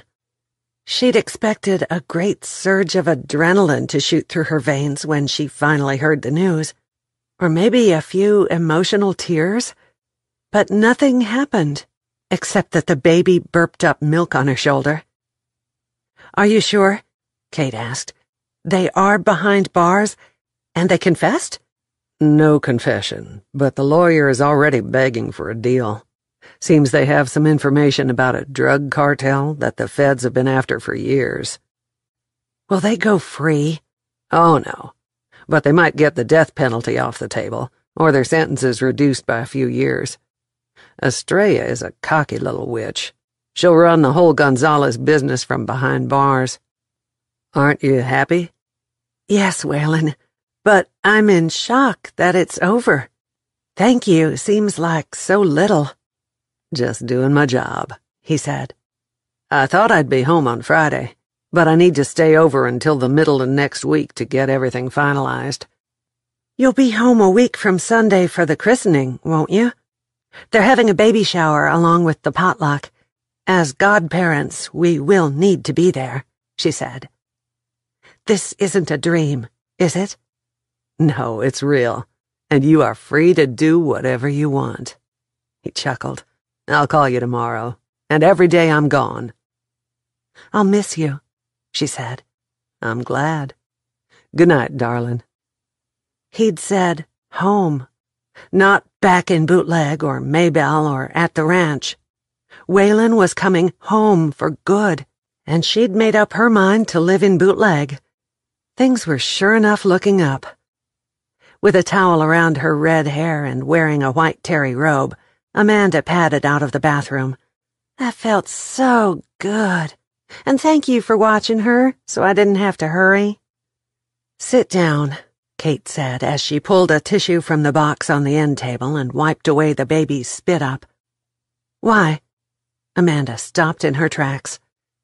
Because I'm going to deliver good news, and you can't dance around like a wild woman when I do.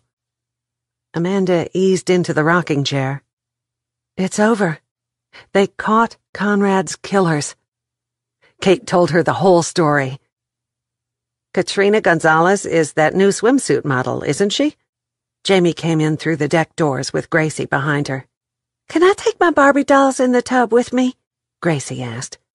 Go ahead and get her in the tub, and then I'll tell you, Kate said. Kate told the story again when Jamie returned. The last tabloid news I saw on Katrina was that she was sporting a gorgeous antique engagement ring, but it didn't show the ring. I wonder if he gave her the same ring he gave me, Jamie pondered. I can't believe that he was already engaged when we'd only been married 6 months, Amanda said. And to a gang member's sister. Was he losing it? He saw dollar signs, not bullets, Jamie said. Well, I hope she has better luck with that ring than I did. Maybe she'll hawk it and buy herself something nice with the money. This time it wasn't 7 years in between. Amanda dried her hair and tossed the towel onto the coffee table. Who knows how many times he was married and divorced between each of us, Kate said. So your ring went missing too, Jamie? Oh yeah, not long after we were married. And yours, Amanda? Kate asked. About 2 weeks, Amanda answered. I felt so bad about it, but Conrad was real sweet. He said that he should have had it sized down to fit my finger before then, so it was his fault. He even said he would replace it, but he hadn't gotten around to it. Jamie unfolded a lawn chair and sat down. How about you, Kate? It disappeared a couple of weeks after we got married. He said it had sentimental value because it was the ring that his father gave his mother. I felt horrible that I'd lost it, until a couple of years later when he told me that he'd taken it back because I wouldn't give him a divorce. Jamie raised her hand. I'd be willing to bet we all had Iris's ring from her first husband, and that his new fiancé got the same ring. That son of a bitch, Amanda growled. I'd take my wedding band off and throw it in the lake if I was wearing it. I had to remove it when pregnancy made my hands swell. I'll get rid of the thing when I bring the rest of my stuff to Bootleg. Home, that reminds me, Kate said. The murder is solved. We are all free. I like that, Amanda said.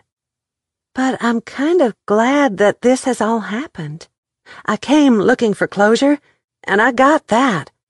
But I also found myself.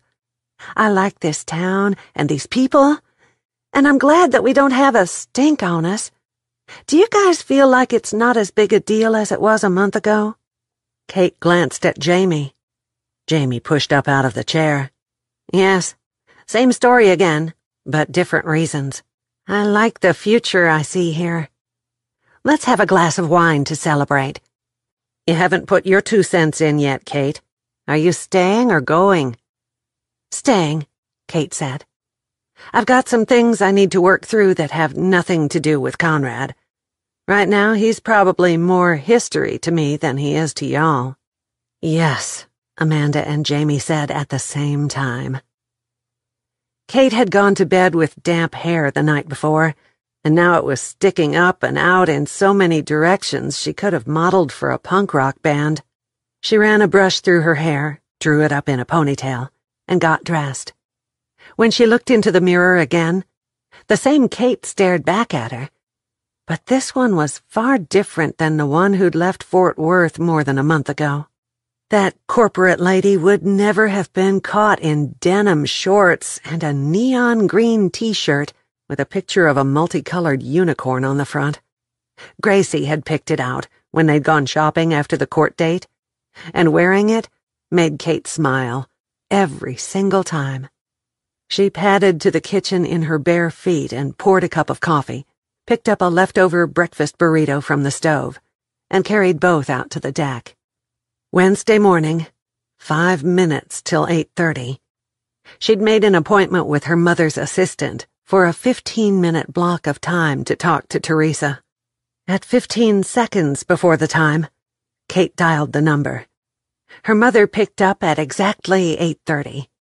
Okay, Kate, your vacation time is over on Friday. Your name has been cleared. You don't have any common sense when it comes to men, and that will hurt your business a little, but it won't ruin you if you go forward with determination to show your worth. It's time to come home. Where is home? Kate asked. Is it where you hang your hat, or where you park your checkbook? Don't mess with me, Teresa warned. Okay, I'll shoot straight. Either I get a year off, without pay, of course, or my resignation will be faxed to you in 10 minutes, Kate said. You are serious? What are you going to do, drive a tractor for a living? Maybe. That does sound exciting. Kate pictured herself walking across a plowed field, hand in hand with Waylon. I'm not giving you a year off, and if you resign, I'll sell this company and you won't get a dime of the money. Teresa's icy tone left no room for argument. I've never been poor. It might be an interesting adventure. Kate could live for years on the interest from her own investments. She didn't bother to remind her mother that she owned 30% of the stock in Truman Oil. I mean it, Kate. I'm not backing down 1 inch. Then you'd better call Red Dirt and see what their offer is, or else get ready to sit on the throne a while longer. I'm not coming back to Fort Worth. Send me the resignation. Teresa hung up on her. 10 minutes later, Kate watched her 2-line resignation with her signature at the bottom go through the machine in her bedroom. When it finished, she took a deep breath and let it out slowly. There were no regrets, and she felt freer than she had in her whole life. What does a godmother wear to a christening? Kate asked, standing in the living room wearing nothing but her underpants, bra, and a short silk robe. Are you nervous about the godmother thing, or about seeing Waylon as a totally free woman? Jamie asked. Waylon had finally tied up all the ends in Dallas and come home the night before. Don't go judging me until you walk a mile in my high heels. High heels, Hal. Jamie laughed. You aren't that girl anymore, darling. You are a barefoot country girl now, so embrace it. It's an August Sunday in Texas, so wear one of those cute little sundresses and sandals. She looked down at her bare feet and unpolished nails. She had taken the time to remove the last remnants of polish, and promised Gracie that they would do each other's toenails when Gracie decided on just the right color. I'm wearing fancy flip-flops, Jamie said. Amanda held up a foot. My feet still aren't skinny enough yet to get into my regular shoes. Which reminds me, Aunt Ellie is bringing a truckload of my things today. I told her to sell the furniture because we don't need it. Don't you want a bigger bed? Kate asked. I'm fine with the one I have. I shared the one in the apartment with Conrad, and don't ever want to see it again. She's packed my pre-baby clothes and my other things, and the apartment lease is up on the first day of December, so now I don't have to go up there and deal with it. And you, Jamie?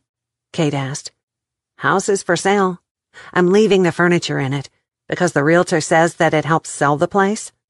When papers are ready to sign, we can decide if there's anything we want out of it, Jamie answered. Are we ready? Y'all take forever, Gracie sighed. I haven't seen Lisa in 4 whole days, and she hasn't even met my baby sister. Give me 5 minutes. Kate slipped her feet into a pair of sandals that matched a bright floral sundress with thin straps over the shoulders. Waylon waited for her at the front of the church and walked inside with her hand tucked in his. His touch, after 2 weeks, made her want to drag him off to the hay barn instead of to a church pew. But today was the christening, and she'd have to be good for a little while longer. The service lasted 3 minutes longer than eternity. But finally the preacher wound down and called Amanda, Jamie, Gracie, Kate, and Waylon to the front, and the christening began. Kate tried to listen as he explained the duties of godparents, but she kept shifting her eyes and her thoughts to Waylon. The wink he shot her let her know he was also having trouble paying attention. The ceremony ended, and as everyone in the church gathered around Amanda and the baby, Waylon maneuvered the other way and draped an arm around Kate's bare shoulders. His breath warmed her neck as he whispered, "You sure we can't sneak out of here?" "We are the godparents. We have to stay."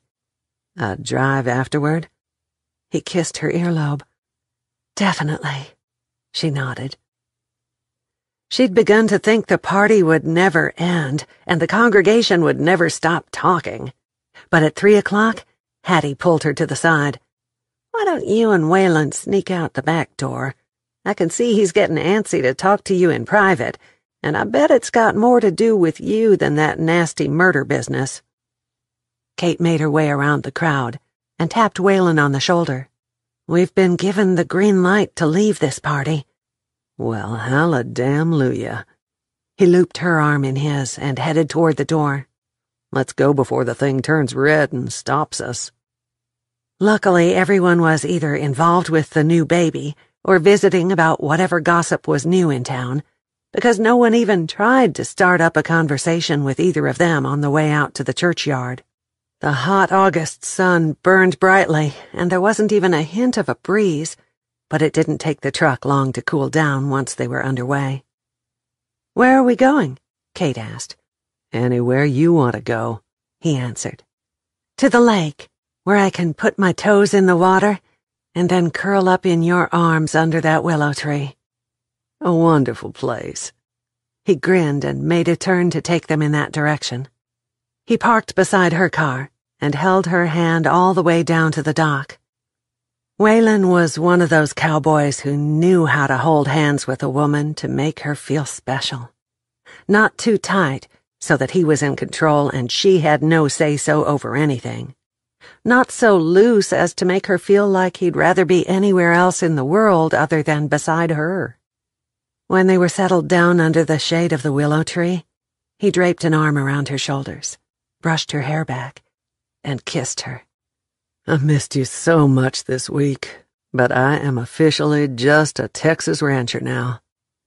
When are you going back to Fort Worth?" "I'm not. I'm looking for a job. I'm real good in a hay truck, and I can turn a tractor on a dime at the end of a field. Know anyone who might need a woman with those skills?" "Are you teasing me?" Waylon asked. "No. Mother is not happy, but she'll come around. She's decided to sell the business since I'm staying in Bootleg." "Why did you decide to make such a drastic change in your life? You had a fantastic financial future and a good life." "That was only existing. What I've chosen is living, and it's far better." "In that case, I could use a good woman on the ranch." He grinned. Epilogue. 1 year later. The whole crew, including Hattie and Victor, waited in line that Saturday afternoon at the festival in Bootleg. "We're going to pass on the ride. I'm afraid it will scare Leah," Amanda said. "Well, both of us are still above ground," Victor said, "so we're taking our traditional ride, and then we're going to have funnel cakes." The ride stopped and all the people got off. Then the man who took the money let the next bunch fill up the buckets. Kate looked at the 3 kids and all the adults. "How are we doing this?" Johnny, Waylon's right-hand man, kissed Amanda on the forehead. "You go help with the children. Me and Leah Beth will be fine right here. You'll be able to see her the whole time. She loves the music, so I know she'll be good. Besides, Victor and Hattie always ride together, and—" he lowered his voice to a whisper. "Something big is going to happen, so Kate and Waylon need to be together, too." "Okay, then. I'll ride with Lisa. Gracie can ride with her mama," Amanda said. "Thank you," Kate said. "Last year I promised Waylon that I would ride with him at this festival. And Paul and I will get to ride together that way," Jamie said. "Y'all are so welcome," Amanda grinned. Kate buckled herself into the seat and thought about the last year. There had been lots of changes since the 3 women had decided to stay in Bootleg. Paul and Jamie were married over the Christmas break. They built a house out on 20 acres next to the Double-Back Ranch, and the little girls were regular visitors to the ranch. Kate moved in with Waylon in the fall and never looked back. Teresa sold the business, but Kate had no regrets about that either.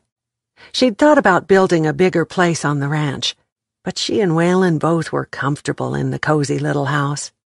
Besides, there was plenty of room for when Gracie and Lisa had a sleepover. Johnny and Amanda had been dating for 6 months now, and she spent more time in his trailer than she did at the cabin. She'd told Kate just last night that he'd asked her to move in with him. That meant the cabin would be completely vacant in the next couple of weeks. In some ways that made Kate sad, but then she thought of all the happiness that had come from there, and the fact that a new preacher could be living in it within a year, and the good outweighed the sadness. "Hey, darling, penny for your thoughts." Waylon drew her close to his side as the ride started. "You can have them for free." "I was going back over the past year," she said. "It's been a good one, even if it did start out on rocky ground." She smiled. "You told me last year to save you a spot. We couldn't ride together then, but we can now." Waylon buckled himself in and slung an arm around her. "You remembered." "Of course I did," she said. "Any regrets?" "Not a single one," Kate answered. "We've lived together for almost a year now. That's long enough for you to pass judgment on ranch life, right?" Waylon asked. "I wouldn't be living there if I didn't like it. And love you," she said. "Then," Waylon pulled a little velvet case from his pocket. "Catherine Elizabeth Truman, will you marry me?" He popped it open to reveal a lovely sapphire and diamond ring. "Yes," she said without a second's hesitation. He put the ring on her finger, and then kissed each knuckle on her hand. "Blue for your eyes. Diamonds because they last forever. Like our love will." Neither of them gave a damn who saw their long, passionate kiss. They were on top of the Ferris wheel when he pulled away, and she threw both hands into the sky. "I'm engaged," she squealed, and everyone on the Ferris wheel applauded.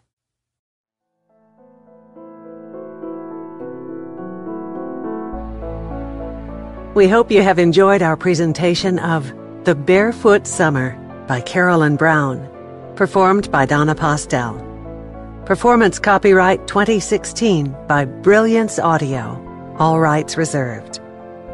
For further information concerning this program, or other Brilliance audio titles, please call the following toll-free number: 1-800-222-3225, or visit our website at www.brillianceaudio.com. No part of this recording may be played for an audience or reproduced in any form.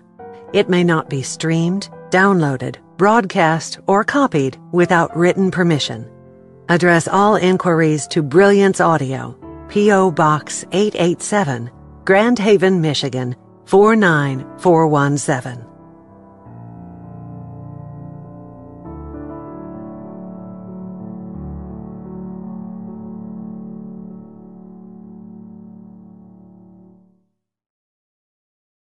Audible hopes you have enjoyed this program.